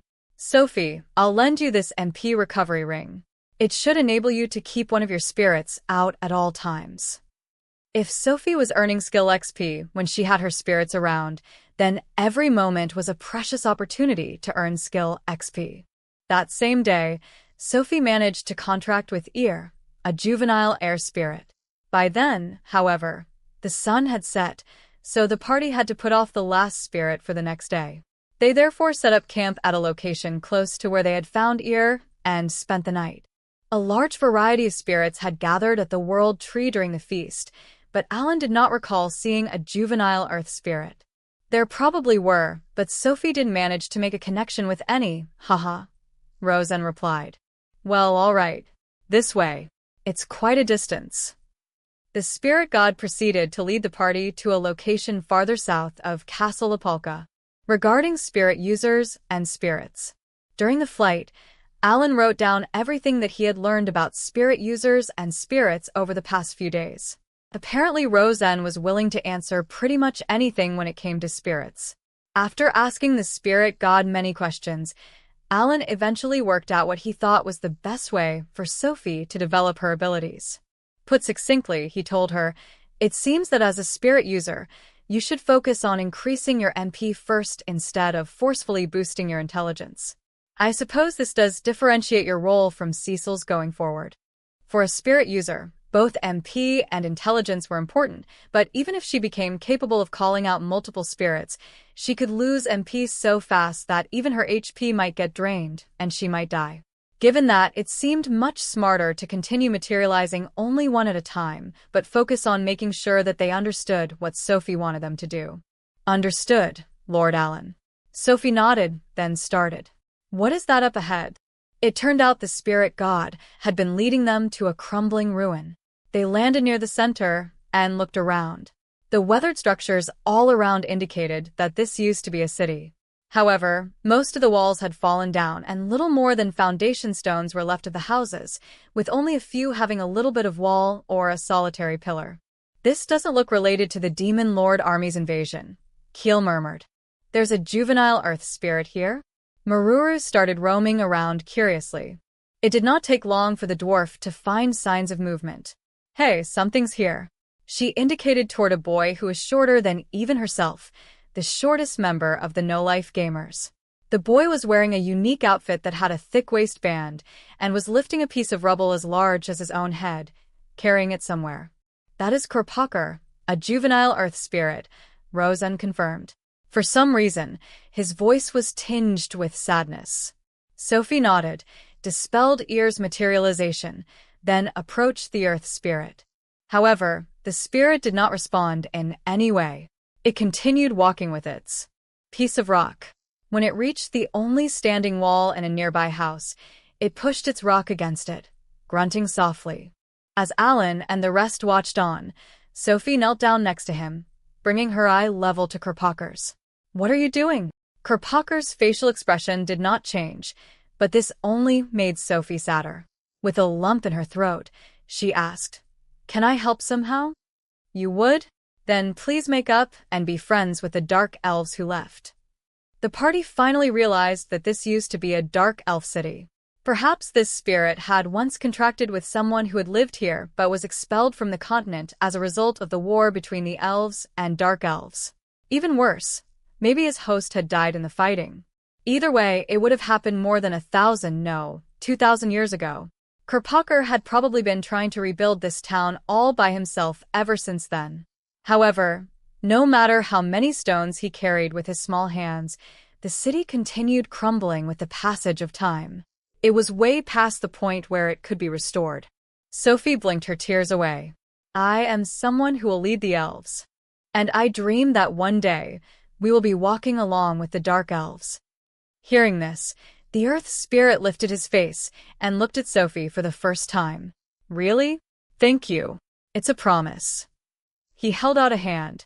His facial expression remained unchanged still, but Sophie thought his aura had gotten a little bit brighter. He gave her a hand. As the princess of the elves, I swear to fulfill my promise with you. When Sophie touched Kerpacher's tiny hand, the pair was enveloped in light and the contract was established. Finally, Sophie had successfully contracted with 4 juvenile spirits and was ready to challenge the rank S dungeon. On this day, she gained a strong motivation besides clearing the Tower of Tribulation. Bonus short stories. The spirit's expression of gratitude. The no-life gamers had the day off, meaning Sacred, who were matching their schedule, did as well. On such days, the atmosphere around the dinner table was more relaxed than usual. 3 of Sophie's contracted spirits were currently gathered at one corner of the table. As they were not materialized at the moment, no one could see them or hear them. Kelpie, the dolphin-like juvenile water spirit, sounded down. Yesterday, it had used up all of Sophie's MP once again in the rank S dungeon. Come on, you don't have to be so down. You just lost control, right? This half-naked boy with spiky hair and a rough manner of speech was Ear, Sophie's juvenile air spirit. Despite his appearance as a mischievous 3-year-old, he was doing his best to cheer Kelpie up. Controlling the amount of MP is hard. Kerpacher, a juvenile earth spirit who looked like a 3-year-old boy wearing an exotic outfit, was calmly trying to convince Kelpie to stop blaming itself. Ear adopted a thoughtful pose and looked up at Salamander, the juvenile fire spirit in Sophie's lap with the appearance of a red Japanese giant salamander. Looks like Salamander and Kelpie are having a harder time than us too. Unlike Ear and Kerpacher, who had grasped how to control the amount of MP they took from Sophie rather quickly, Salamander and Kelpie were still struggling. Lord Rosen said it's a matter of affinity, Kerpacher replied. He said spirits that look like beasts are more powerful, but have to work harder with control. If he says so. Ear made a non-committal face. Either way, I do feel bad we're causing Sophie so much trouble. Do you think we can thank her? Yeah, something that'd make her happy. Since she chose to contract us and bring us out to see the world and all. These 4 spirits had lived for centuries to millennia, but they had never had the opportunity to leave Rosenheim. Consequently, Ear was considering giving Sophie something to express their gratitude for her showing them the rest of the world. Now, what would make Sophie happy? Unfortunately, Ear was not familiar with Sophie's likes and dislikes, as she mainly only stayed at the dungeon or at home. Oh, looks like they're getting ready to go somewhere. Kerpacher realized many in the dining room were making preparations for heading out. Apparently Meruru was going to head downtown with a few members of Sacred, including Rosetta. They were very likely going to come home extremely drunk. Keel was going to drop by the church, while Helmios was going to bring the rest of his companions to the Adventurers Guild. Dagora and Krina would be training with Dverg in the yard as usual. After everyone with a destination in mind stood up and left the room, Alan and the remaining no-life gamers climbed the stairs to the 2nd floor of the house. Ear made an exasperated noise. Come on, Sophie isn't going out? She's going to help with that weird work again. As it turned out, Sophie was going to use her precious day off to help Alan create more recovery items. The way Alan saw it, he could never have too many blessings of heaven or seeds of magic, so he spent every spare moment he had making them. Cecil and Sophie often accompanied him on their days off. Of course, that meant Valmer would too, just so he could stay around and make sure Sophie did not overwork herself. The 3 spirits infiltrated Alan's room without a second thought. Just as Ear had suspected, Alan, Cecil, Sophie and Valmer were indeed busy creating blessings of heaven. So they'll be here the whole day. Korpaker looked downcast. How can we find out what Sophie wants? Key? Key. Suddenly, Kelpie seemed to have an epiphany and started talking with Salamander, who was snuggled in Sophie's lap. Oh.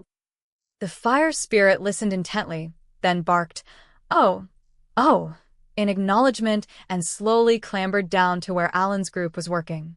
Everyone watched as it crawled forward and suddenly gobbled up one of the freshly made blessings of heaven. Both of them found themselves at a loss for words as the fire spirit swallowed more blessings as if they were delicious snacks. Salamander, you shouldn't do that, Sophie said scoldingly and tried to pick her spirit up, but it started vigorously flailing around. Seeing her troubled expression, Alan suggested, Sophie, maybe Salamander is bored staying put the whole day. How about taking it out for a walk and getting some fresh air? He did not seem angry at all about the blessings of heaven that got eaten. Good. That went well. Ear cried, clenching his fists. Good job, Salamander. You want me to go this way, Salamander? Sophie made sure she was holding Salamander gently, yet firmly, as she started walking in the direction it was indicating. The three other spirits followed close behind, floating in midair and waiting to see how things unfolded. Eventually, the group reached the largest market in the Tower of Tribulation. Oh. Salamander leaned forward eagerly when Sophie walked by a greengrocer's stall. Salamander, no. Sophie chided, holding him back. You can't eat that. Looks like she's not very interested in food after all, Ear observed. She doesn't eat all that much at home either. Key. Sophie did not seem all that interested at the butcher's either. A short while later, she came upon a corner stall selling antiques such as pots. Because the fire spirit started flailing again in front of a pot made of dirt, Sophie had to admonish it once more. Behind her, the other spirits noted with disappointment that nothing here caught her interest and proceeded to tell Salamander the next place to direct her toward. This isn't food, Salamander. It is pretty, though. This time, Sophie was at a stall where handmade accessories such as necklaces were laid out on a large cloth on the ground. The dwarven granny, who was likely the owner, moved from the back, where she was sitting with her back against a wall, to a seat in front of the goods, shooting glances at Sophie. Without thinking, Sophie knelt down to get a closer look at the accessories. She and Salamander stared with sparkles in their eyes. Young miss, whatcha think? I'll make it cheap for you, the granny said in a friendly voice, determining from Sophie's appearance and manner of speech that she likely had a lot of money. Oh, I'm very sorry. I actually don't have any money on me today, Sophie apologized and regretfully left the stall behind. She had not brought her wallet, as she thought she was only going for a walk. Unfortunately, Korpaker then realized something. We don't have money, though. What should we do? In the human world, money was needed to get things. Stealing was out of the question, as the spirits knew that it would make Sophie sad. Ha ha ha, Ear chuckled. Just in case something like this would happen. Tajda. Sure enough, there was a gold coin on Ear's open palm. Korpaker's emotions rarely showed on his face, but his surprise was clear to see in his reaction. Apparently, Ear had snatched a gold coin that had been lying unattended on the table in Alan's room. The juvenile heir spirit truly lived up to his reputation as a prankster. Share your MP with me so I can buy this thing. Korpaker and Kelpie poured their MP into Ear, who abruptly materialized in a dark corner of the marketplace. He hurried to the stall where Sophie had stopped and looked intently at the products on sale. When the granny noticed him, she said kindly, "Hello there, sweetie. What are you doing here?" She did not expect him to buy anything, as he only looked around 3 years old. I came to buy something. Ear did not have much time, so he kept his answer brief and promptly held out his gold coin. The accessories here did not give stat buffs and were mere glass products. They were far from being worth a gold coin. Oh, did the young miss just now send you? This was the one she seemed to take a shine to. Sophie had been looking at a necklace with a large glass bead. She clearly looked like someone with prestige and money, so it did make sense that she sent a servant to buy what had caught her eye.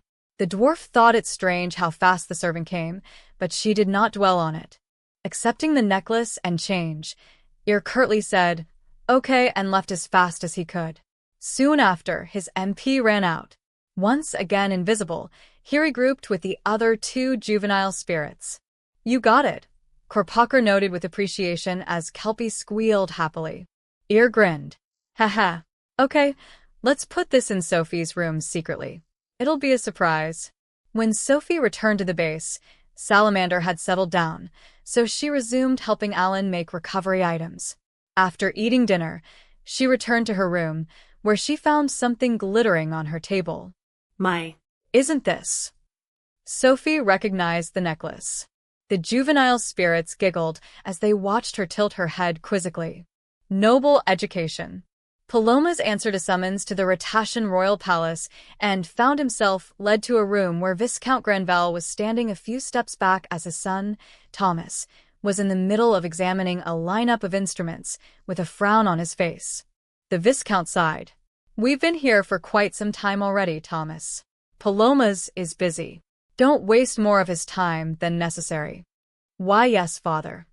Thomas adopted an even more serious face as he continued trying to choose an instrument. "Oh, it's fine." Pelomas waved his hands in a fluster. "I have plenty of time. Please take as long as you need." Pelomas did actually have several appointments scheduled after this, but Viscount Granvelle was the lord of his hometown's realm and also was the backer for Pelomas' whaling company. He was willing to make some exceptions for the Viscount, but there was a limit to what he could do. After Rosenheim and Radash officially forged diplomatic ties and signed a trade agreement, the only trading firm given the authority to facilitate that trade, Pelomas' whaling company, started expanding in scale at a dizzying pace. Weapons, armor, and other goods sourced from Rosenheim were not only flowing into Radash, but also going through Radash to Jayamut and Baukis. Naturally, the trading company's name exploded in recognition as a result, and nobles hoping to do business with the company sharply rose in number. It could even be said that all the nobles of the country had flocked to the royal capital in order to approach Pelomas, who was still attending commerce school. What they wanted most were elven musical instruments, which had been introduced to Radash along with weapons, home furnishings, and other goods when trade with Rosenheim began. These instruments bore some similarities to Ratatian ones in their shape and the way they were played, but their sound was very distinct. Lately, all the nobles had become swept up in a race to learn them and considered mastery a newly added part of general noble education. It was not uncommon at all to see them pitting their skills against each other's in competitive performances.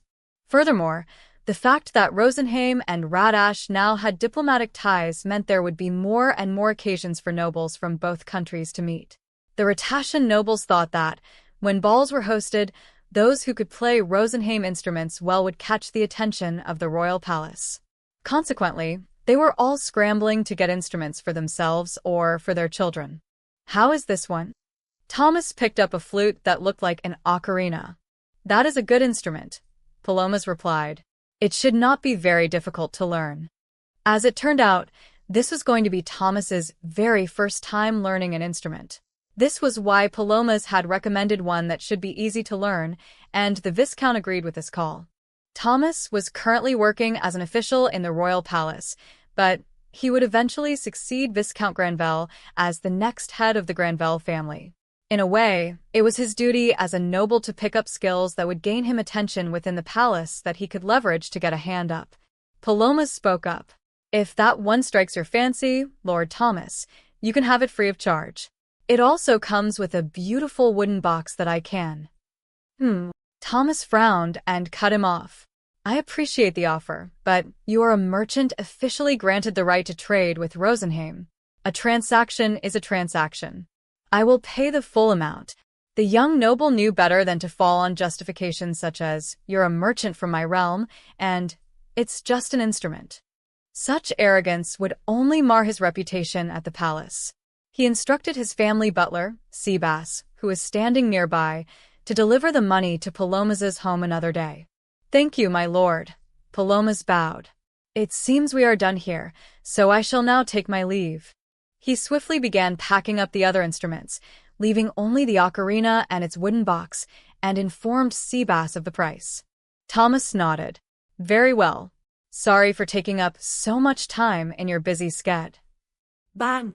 Suddenly, the door slammed open with almost enough force to tear it from its hinges. A girl with blonde hair curled on both sides of her head rushed in, carrying glaives propped on her shoulders. This girl in her early teens was none other than Leilana, Princess of Radash. At her back was Captain Reinbach of the Royal Guard, who was both her bodyguard and fighting instructor. Leilana and Thomas had met in Nobles College. After dancing together at a ball, Leilana took a liking to Thomas and started chasing him around the place. It was not long ago that she personally named him her tutor. Then this year, her elder brother, then crowned Prince Invel, assumed the throne. This gave her much more authority than before. She had always been someone who, when encountering a situation that did not go the way she wanted, would forcefully make them get as close as possible, but now, there was no longer anyone who could refuse her. Given that Thomas was in line to be the next head of House Granvelle, faint rumors were beginning to circulate within the palace that Viscount Granvelle was purposely trying to get his son closer to Princess Leilana in order to increase his own influence. Of course, the princess had no idea this was happening. Having successfully found whom she was looking for, Princess Leilana smiled brightly. Ah, there you are. Thomas, you're coming to practice too. Reinbach is with us today, so it'll be a good session. Wait, what's all this? She approached the table that Thomas was standing at and picked up one of the remaining ocarinas. This was an instrument foreign to Radash, so she knew nothing about it except that it was a flute. She peered curiously into the hole that was meant to be blown into. Thomas tried to take back the instrument out of fear that Leilana's rough handling would break it, but all he got was the princess's fist in his gut. On behalf of his groaning son, Viscount Granvelle explained, Your Highness, these are highly valuable instruments from Rosenheim. From Rosenheim, you say? Leilana lifted the instrument to her mouth and tried blowing into it a few times, but she could not produce a good sound. Foi. The princess pursed her lips. I can't do it. Thomas, you show me how to do it. She thrust the ocarina forward. The princess glared at him in return. What? You're too big now to do what I tell you to. Oh, never, Your Highness. Please allow me to play it. Thomas accepted the instrument and, with a red face, brought his lips to the same opening that Leilana's had touched mere moments ago and tried blowing into it a few times. Never mind. We have practice now. You're coming with me. Oh. I seem to remember a thin, lanky boy also in the room. With a straight face, Viscount Granvelle said, If you are referring to the merchant, he has already left for his next appointment.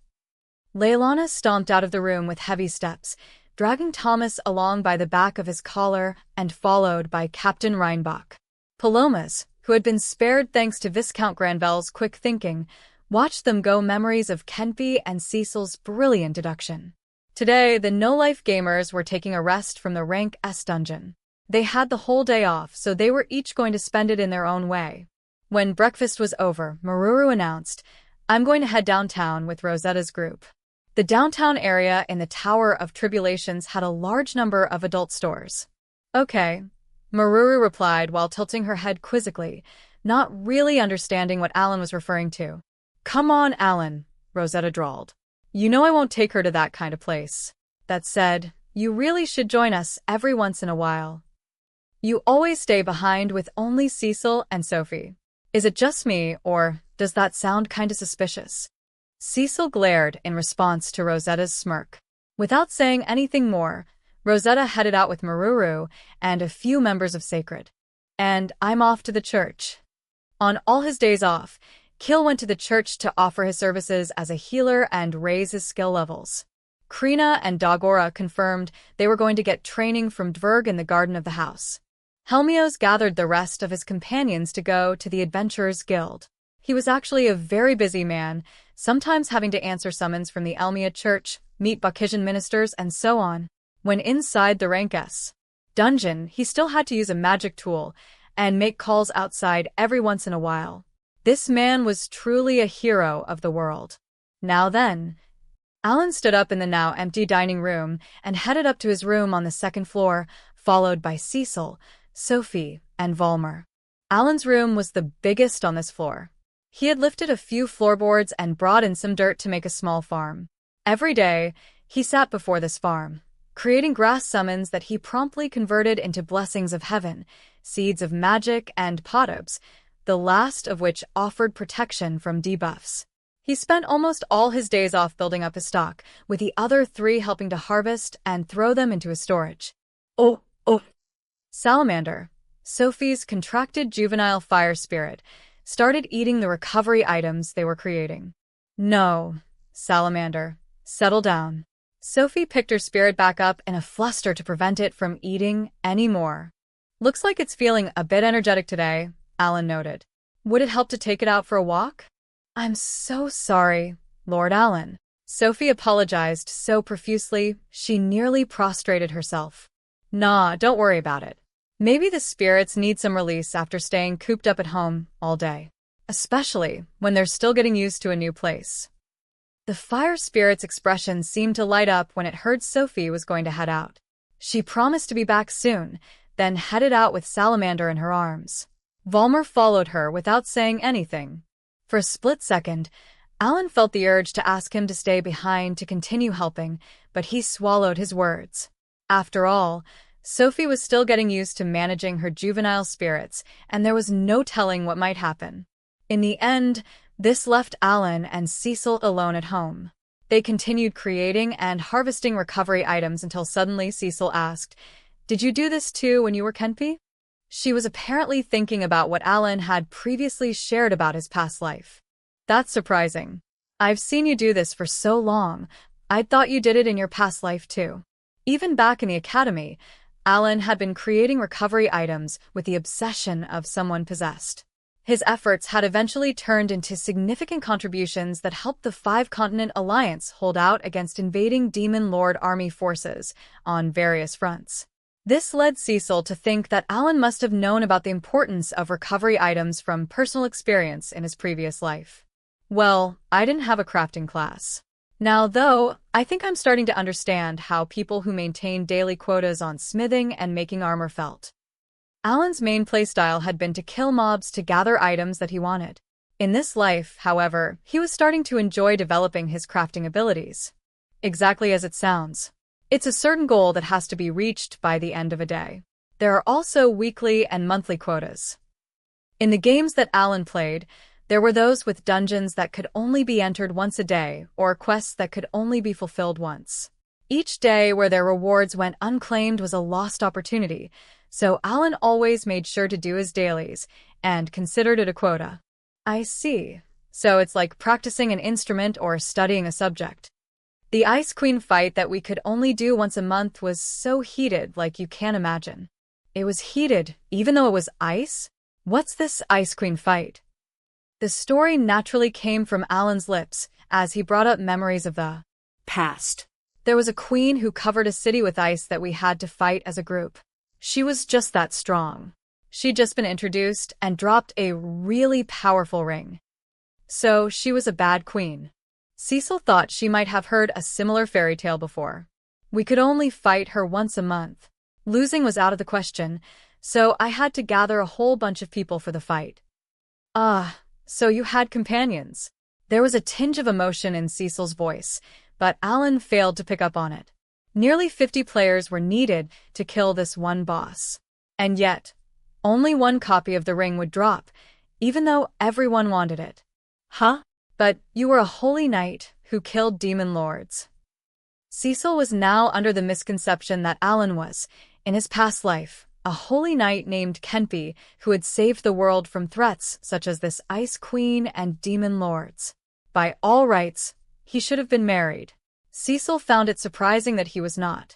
Of course, Cecil's understanding of Alan's account was fundamentally mistaken. He was actually talking about online games that he had played. In some of these games, players could indeed buy a private house and get married with other players, but the way these features worked was very different than in real life. Those differences were a large part of why Alan remained single throughout. Well, Alan? Details. The introduction of the Ice Queen's ring actually led to a lot of scamming. Only parties filled with extremely experienced players had a chance at killing the Ice Queen and getting her ring. Compounded by the fact that she could only be fought once a month, there was only a very limited number of those rings around. Consequently, unscrupulous players started getting creative in their attempts to get their hands on one. Some simply bought it with money, but others did not hesitate to kill and seize it given the opportunity. In my past world, we had a custom of giving the other person a ring when getting engaged with or marrying them. In this world, it was also customary for lovers to gift each other trinkets and accessories. However, as Alan proceeded to explain, back in his world, there were such things as engagement rings and wedding rings that held extra meaning as visible representations of the relationship between two people. Knowing this, quite a few male players who wanted the ring came up with the idea of playing with female avatars to beguile those who had won. Lo and behold, there were actually a few cases of players losing their ring this way. When I heard that one of my friends also fell victim to this scam, I simply couldn't bring myself to consider getting a wedding anymore. Nah, I didn't fall for it. I was keeping a distance from it all and waiting until everything calmed down. In short, Alan's strategy was to wait for new content to come out first, be it a new boss, dungeon, item, or something else, before going back and enjoying the previous release. You don't have to lie to me. I see, so that's part of why you don't like talking about your life as Kenphi. Cecil nodded knowingly, as if she had just made a brilliant deduction. Don't worry. There are bad women here too, but I'll protect you. Cecil nodded again, assuringly, this time, as Alan gave her a puzzled look.